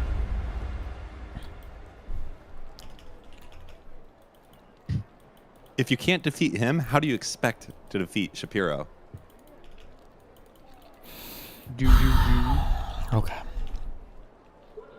We are killing We're just trying to kill shredders, man. That's all we're doing right now. And he had to do it when we're doing Stella, and Yes, you know, I know. Night Raid, Yeah, it's only and around there's- for an hour. I know. Man. Yes, I know. It's only around for 1 hour. This fucking guy. I hope we Jesus. fucking invade Canada next. I'm signing up. Moot, you should be careful because he's closer to you than it is to any of us. Say you love him right now, Moot, or he's coming for you. Oh, shut up. Mr. Mooten, do you eat animals, by the way? Yeah, every day. And where do you live exactly? Toronto. 29 minutes, and we're in the cultural archives. Perfect. Let's fucking Bigly. go. Wait, is this cultural archives? Are we in there right now? Oh no, we gotta go down. I brought showstoppers. Why? Okay, never mind. It's okay. You're to trolling me. stop You're the trolling me. shredder. You're trolling me. We should have came here second, I think. What do you mean came here second? They're already here. I hear them.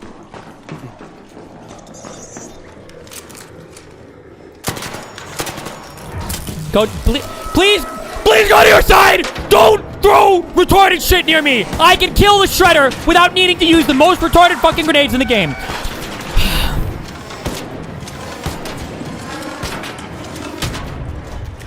Let's go on the other side. Kill the spiders.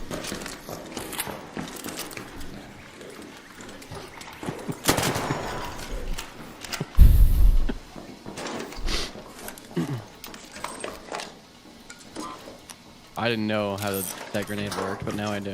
Yeah, you found one that can affect your teammate. Congratulations. I actually Good did, job. yeah. It does affect me. Thank you. Wait, I hear people breaking in over here. Northwest. I'm healing, so you're gonna be on your own. Don't die.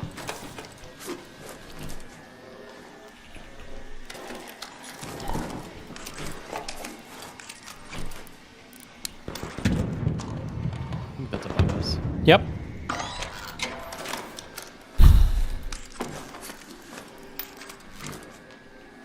I'm using every tiny piece of fabric I can find, so I don't waste my good meds on your autistic showstopper. You know, that was my bad. Trolling. That's okay though. My showstopper didn't do anything. It didn't. Well, it showstopped me. But the shredder only damaged you after. Yeah, because my mental was broken. Okay, and I couldn't So that's recover not in really my time. fault. I couldn't recover in time from my shattered mental. You know, Vegan Gaines is gonna go around saying he destroyed your debate now. I mean, he did. Good. Cooked. Okay. Getting? You know what? Fuck G-Sync. I don't know what it does. Turn it off.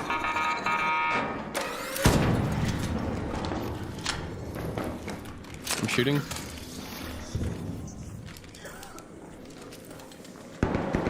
Are they in here?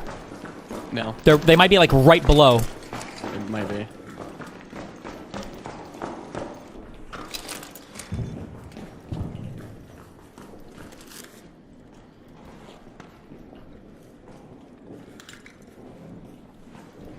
I think they're... Just use your melee? Good. Is there another one? Yep, there is.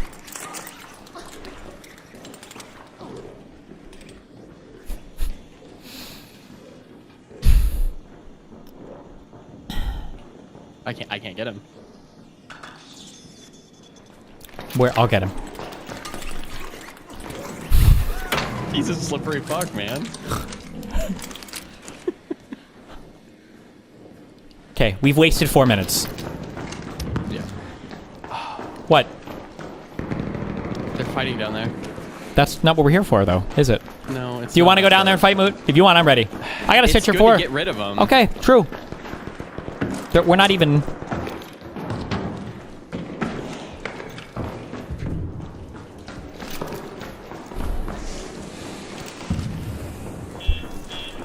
I have a stitcher. That's all I can do long-range fighting with, so...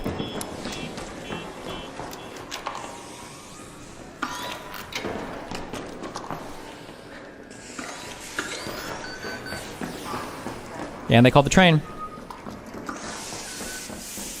Wait, is it that? Oh, no, wait. Does that mean it's here? That means it's here. Oh, so they're inside.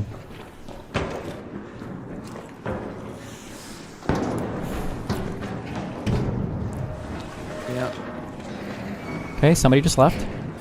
But there was somebody else on the train tracks. I think to our left. I think. Or they shot them from inside the train. We'll give a shot inside the train. Okay. What do we... Here, Shredder. Is that what we're doing? We're back on that? Yeah, we're back on Shredders. Okay.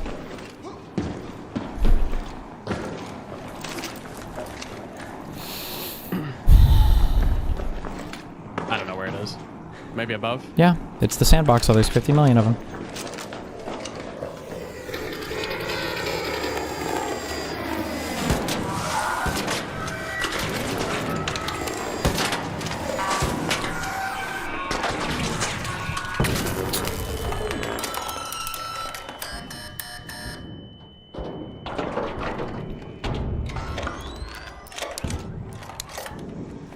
There go my good meds.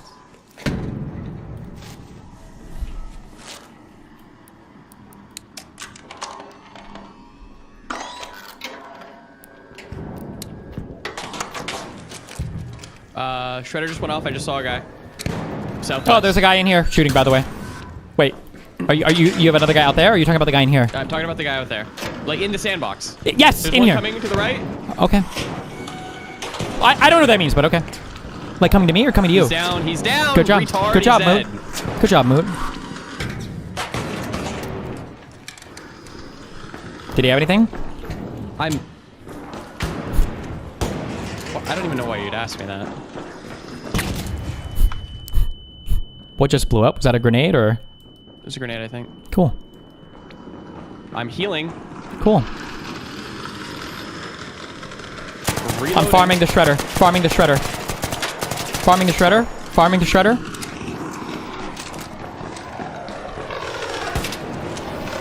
Got it. Got it. Farmed. Stolen. His ally was over there. He's throwing grenades over here. Over here. Yep, he's throwing them. Oh. Nice. He's down. Good job, Moot. Killing.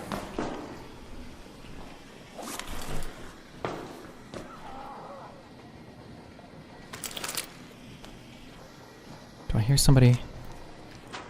Who knows? Nope.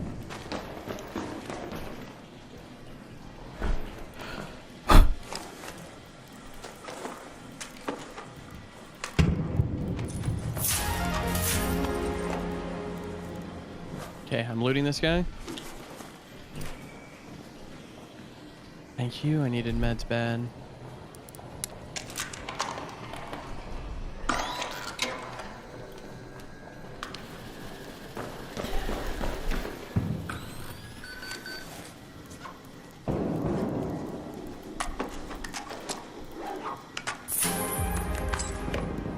Jesus. Anyone go check on Vegan Gains? You're See if he's gonna. You're gonna get banned. You're gonna. No, get I banned. mean like abusing his desk or something.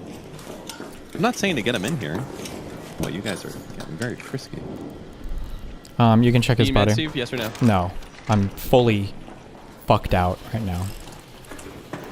Okay. Do you like full loot this guy, or do you still have some goodies? Full looted. I'll be the judge of that. Oh my god, you just leave so many attachments. I didn't want those shitty attachments. Okay, hold on, let me just... Alright, we're only at 3k. Yeah, I know. Kind of shit. Shooting.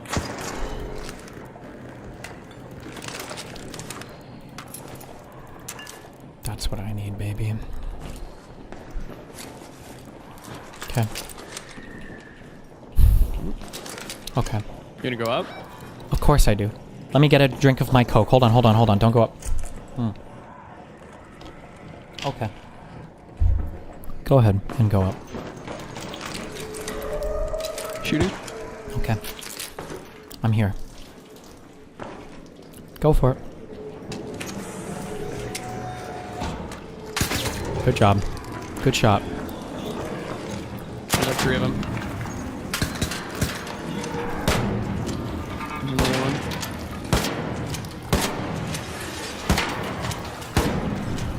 You got him.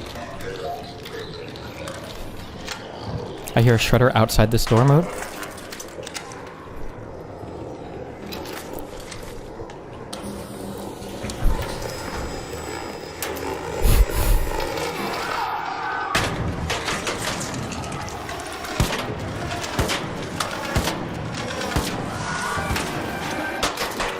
Oh, it's a fake wall. Okay, cool. Well, I'm gonna go in here and I'm gonna heal for a second. Okay. My shield is at 38 out of 100.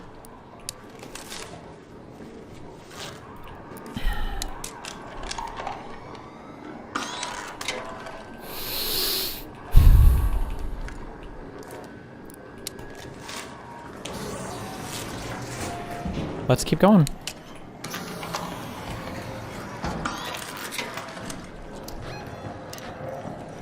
Do I hear? We're at 4,200. I thought I heard another. Couldn't tell where though. Okay, don't know, don't care. Maybe back this way? Yeah, let's go this way. I don't even know what the fuck this area is. I have memories of this area I though. definitely hear another. Yeah, You he's shooting in this the guy? main sandbox. I can't even hit him. Okay. All right, I see him. Yep.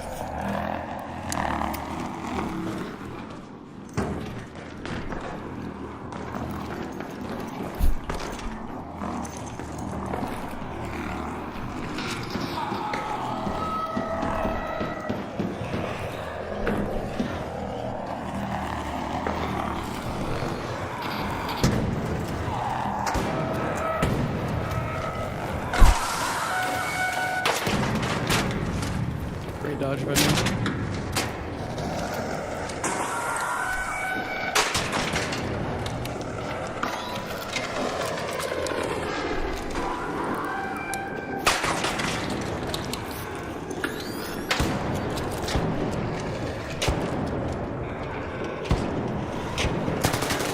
I'm just getting shot.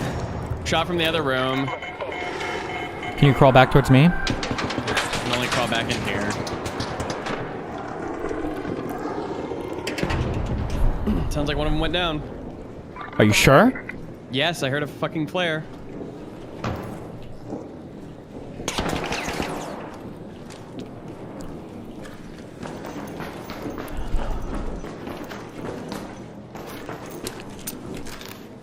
I don't have a defib.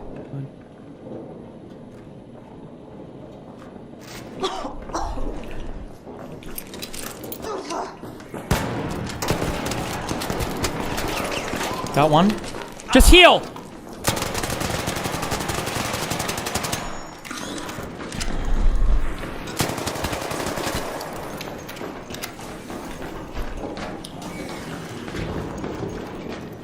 Healing.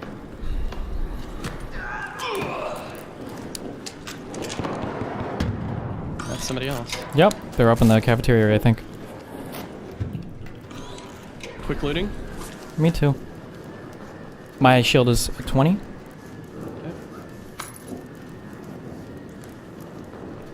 They had no meds. Do you need meds? Because I have many. Nope, I got some. What the fuck is that noise? Not a shredder? It's not a shredder. Okay. Alright, I'm coming with you. Are we on a night raid right now, Moot? Yes. Okay. Just making sure.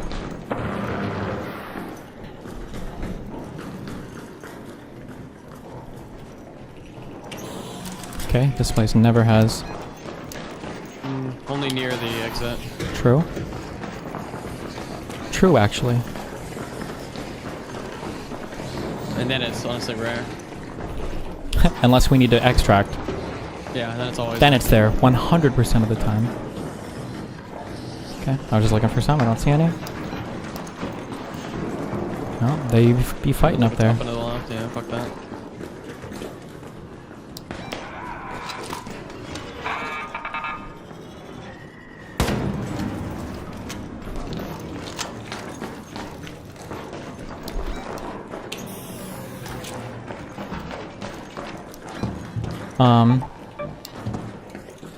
The extract area usually has. Yeah, it usually does have one or two. Oh wait, or is this? Will this take us to Cultural Archives, or is this extract? It looks like it's lobby extract. Yeah, it is. Fuck.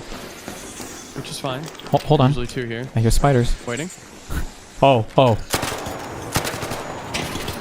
Jesus. Okay.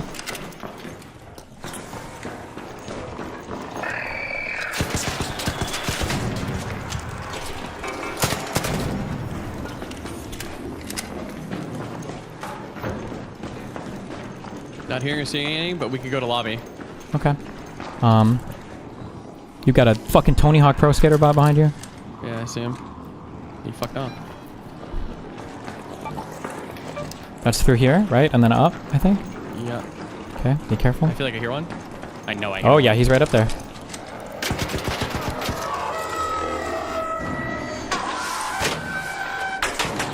Nice.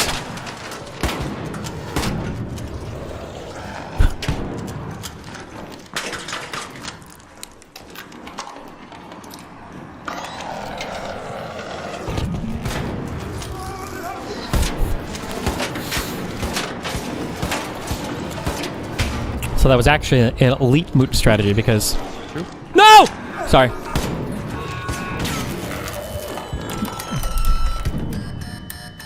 You good? Probably not. That's my Your shield. shield broke? Yeah, but that's okay. I don't need one. Okay. I didn't pick one up for you. Did we kill somebody near here? Probably not, but I don't need one. I'm okay, Moot. What are we at? We're at 6,500. Dog shit. But that's okay. We're 14 minutes in. Oh, lobby.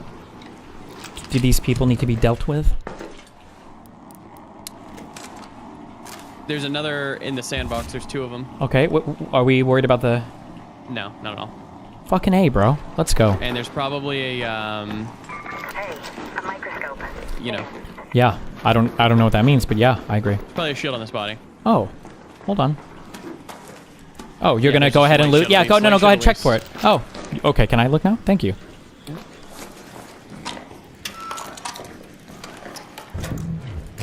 That's me.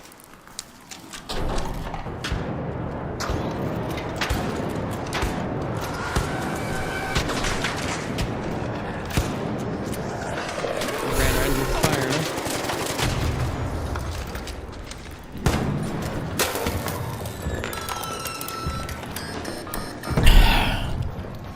I think I may have got it.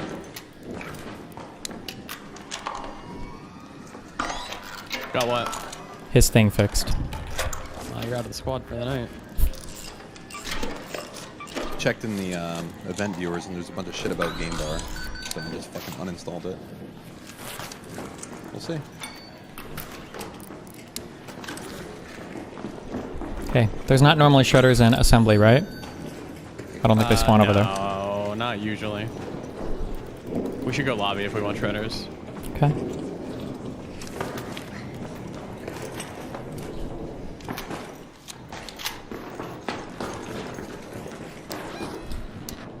Do you know the quickest way up? Oh, I do. Probably back that way. Okay. We normally run out here. We go that way. Oh, my brain. What, to get to lobby? Just go back through the... Go back through the exit that we Oh, were just at. wait. This up here. The metro. No. Okay. I gotta come to you now. Yeah, you do. I hear another one back at metro, I think. Okay, I'll come to you. Come to me.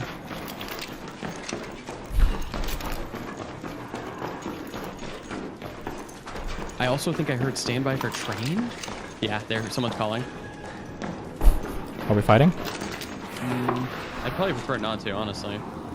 There's a shredder But right we can there. if you want. No, we don't have to. We can let them leave. Okay. Let's let them. I prefer that, Let them actually. fuck off.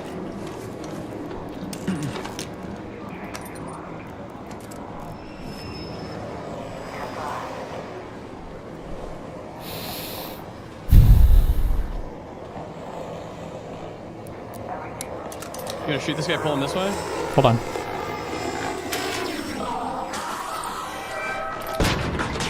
Yeah, let's go.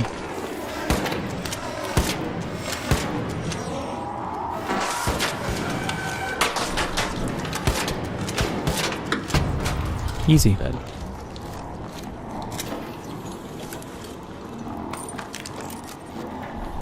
I hear another I one? hear another. Yeah. Right above us? To the right? Oh, yeah, it's right above us. It's right above us. Is that lobby or? Yeah, I think it just is. up here. What? Just Oh. fucking go up the stairs. Okay. Not this way. Sorry. No, yeah, right here, Moot.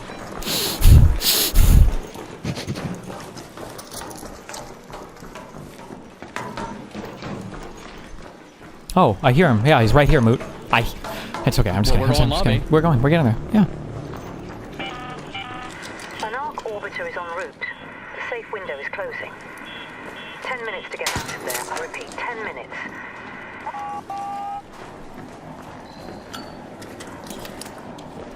There's 2. I gotta shoot that.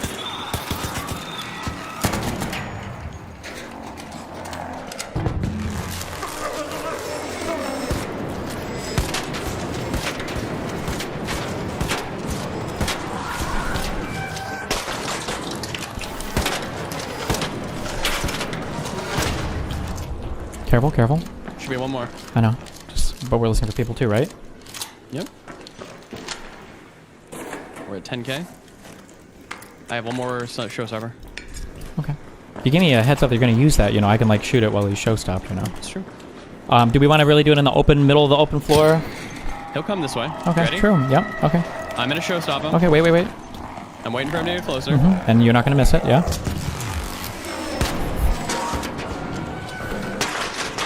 No, I'm going to miss it. Problem? Troll face, epic.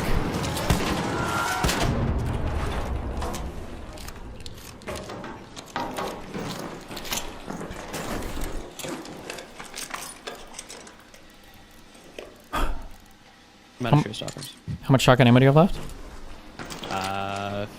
47. Cool, okay. Alright, keep in mind the exit is Seed Vault. It's last exit. Cool. So then let's like... Let's head that way. Loop around and make... Head that way now? Don't be a pussy-ass No. bitch. Just, oh, let's go to cafeteria area. Whatever the fuck that place is called. Two Tony Hawks coming. Yeah, I see him.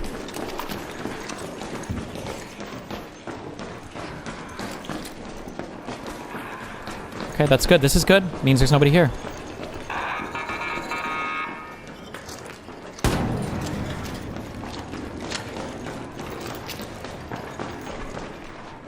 Do we not? Okay, no, that's good. I know how to go.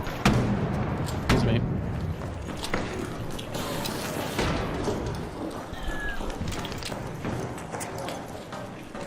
Go ahead.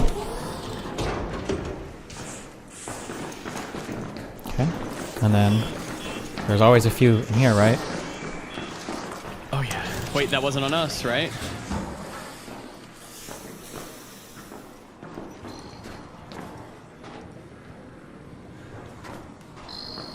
Maybe they just... Oh, no, there's so much arc in here, right? Yeah, you're right. Yeah.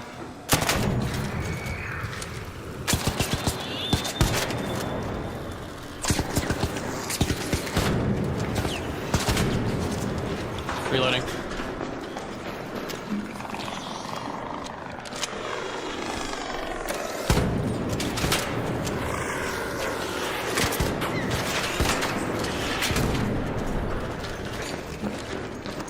Maybe Closing back door here? behind us. There's really not a single fucking shredder? Oh no, I hear him above me. Oh, Jesus.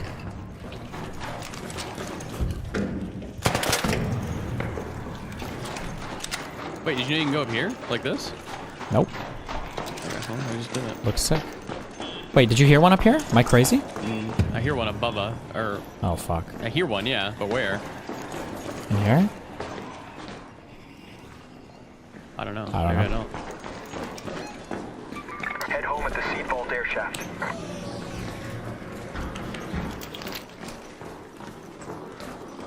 There's one. Oh, I lied. Not one.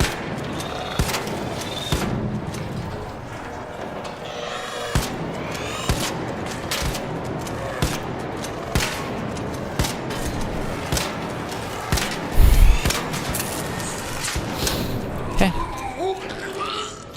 Yes. Fire left.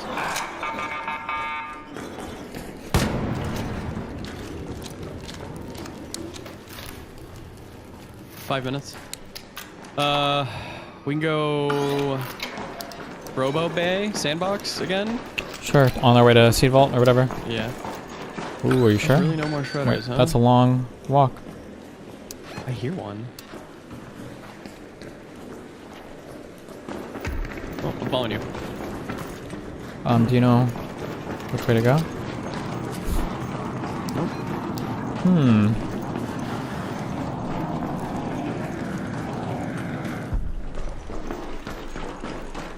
Seed Vault. Just follow the...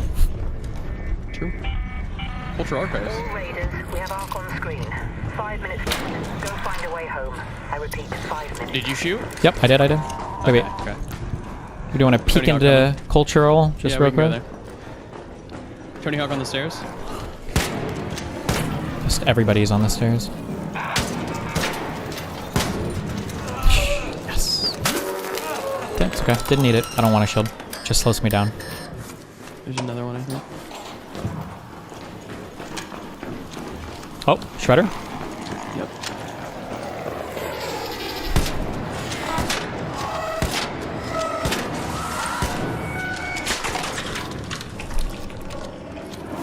You think there's a chance that we don't get credit for like fire damage like that?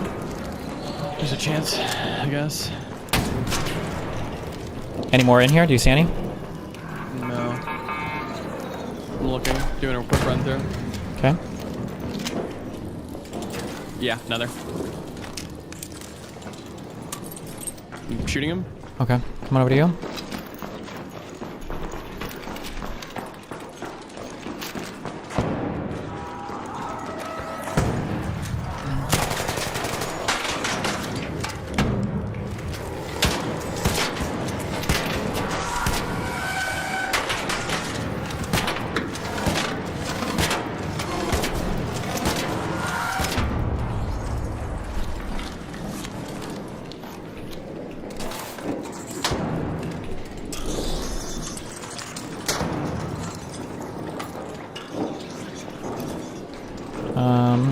There might be one in seat vault.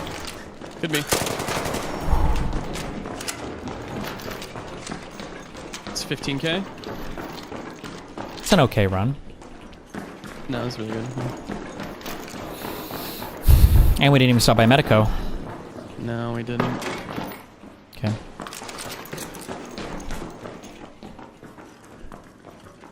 If there's no one at Seed Vault, we have time to go to Sandbox, but if there... Oh, fuck. Oh, there you go. Yeah, now you know. They're fighting the one at Seed Vault. Yeah, there. Let's run. Should we go? Should we just rush them? We should rush them. I see one at the other end. There's one at the right. Yep, that's what I... Yeah.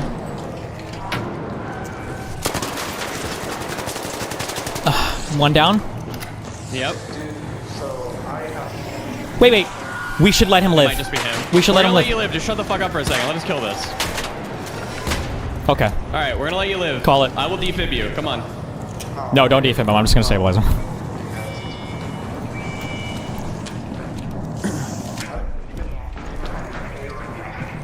Yeah, we just want to get our shit out and not die. Let him leave, actually. There's one more in Sandbox. I agree.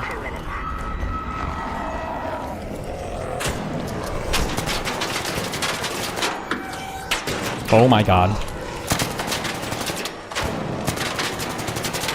Okay, good. I think maybe that's it. Yeah, agreed. Yeah, I'm only seeing that one. All right, let's leave. What's this guy saying? I don't know, he's fucking crying or something.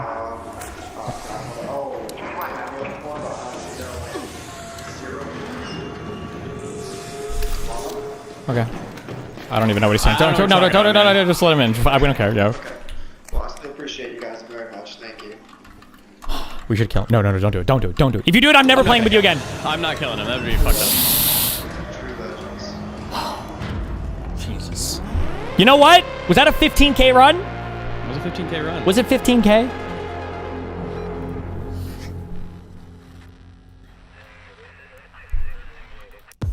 $25K run for XP. Let's see what we got. Jesus. 140K inventory. Okay.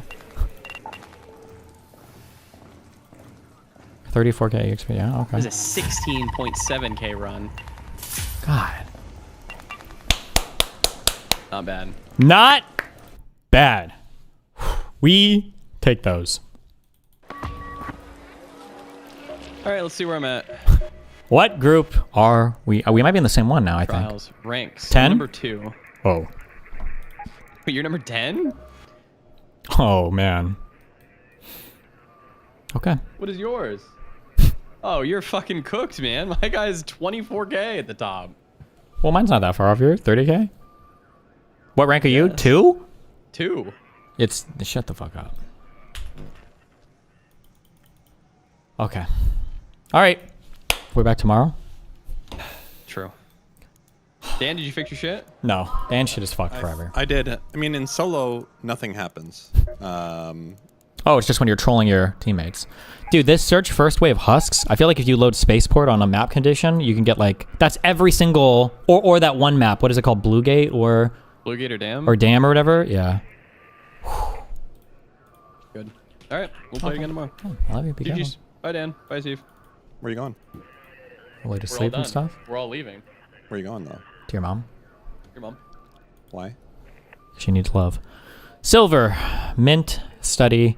Time. fix, budding, mass, bundle, fresh, current, wad, sand, naive, fortune, length, and new.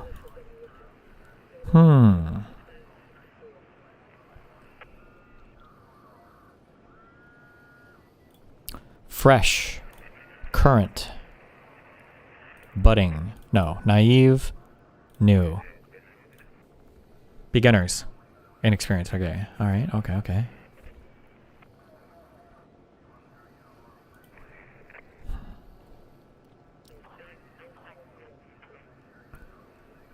Some fucking electricity bullshit or something, I don't know. Mass, current, length, time? Something? Measured by SI units. Okay. Something.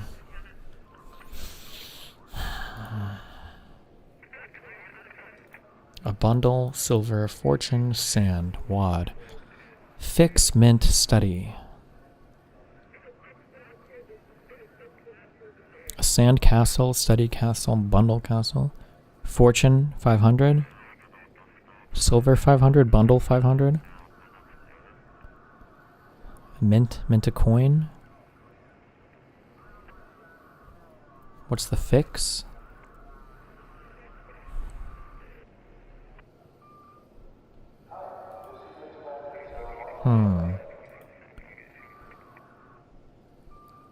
Sand, silver, mint, and fix? Are these like things that you do to things? You can mint something, you can sand it, you can fix it. Can you silver it? Can you wad it? Is that a thing? No, fuck. Mint, silver,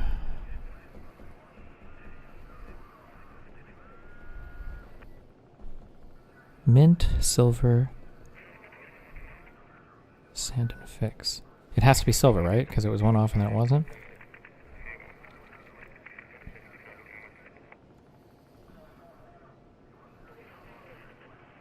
Mint condition? Silver condition? Fortune condition? I don't know. Study, fix, wad, bundle. Oh my god, it's gotta be this one too. So it's either sand or mint. Silver. Quick sand. Oh my, I don't even know why that came to mind. Oh my god, a quick study? Quick sand, quick silver, quick fix. Quick study, a quick fortune? No. And then mint, fortune, wad, and bundle. Quick bundle? It's gotta be quick. Okay.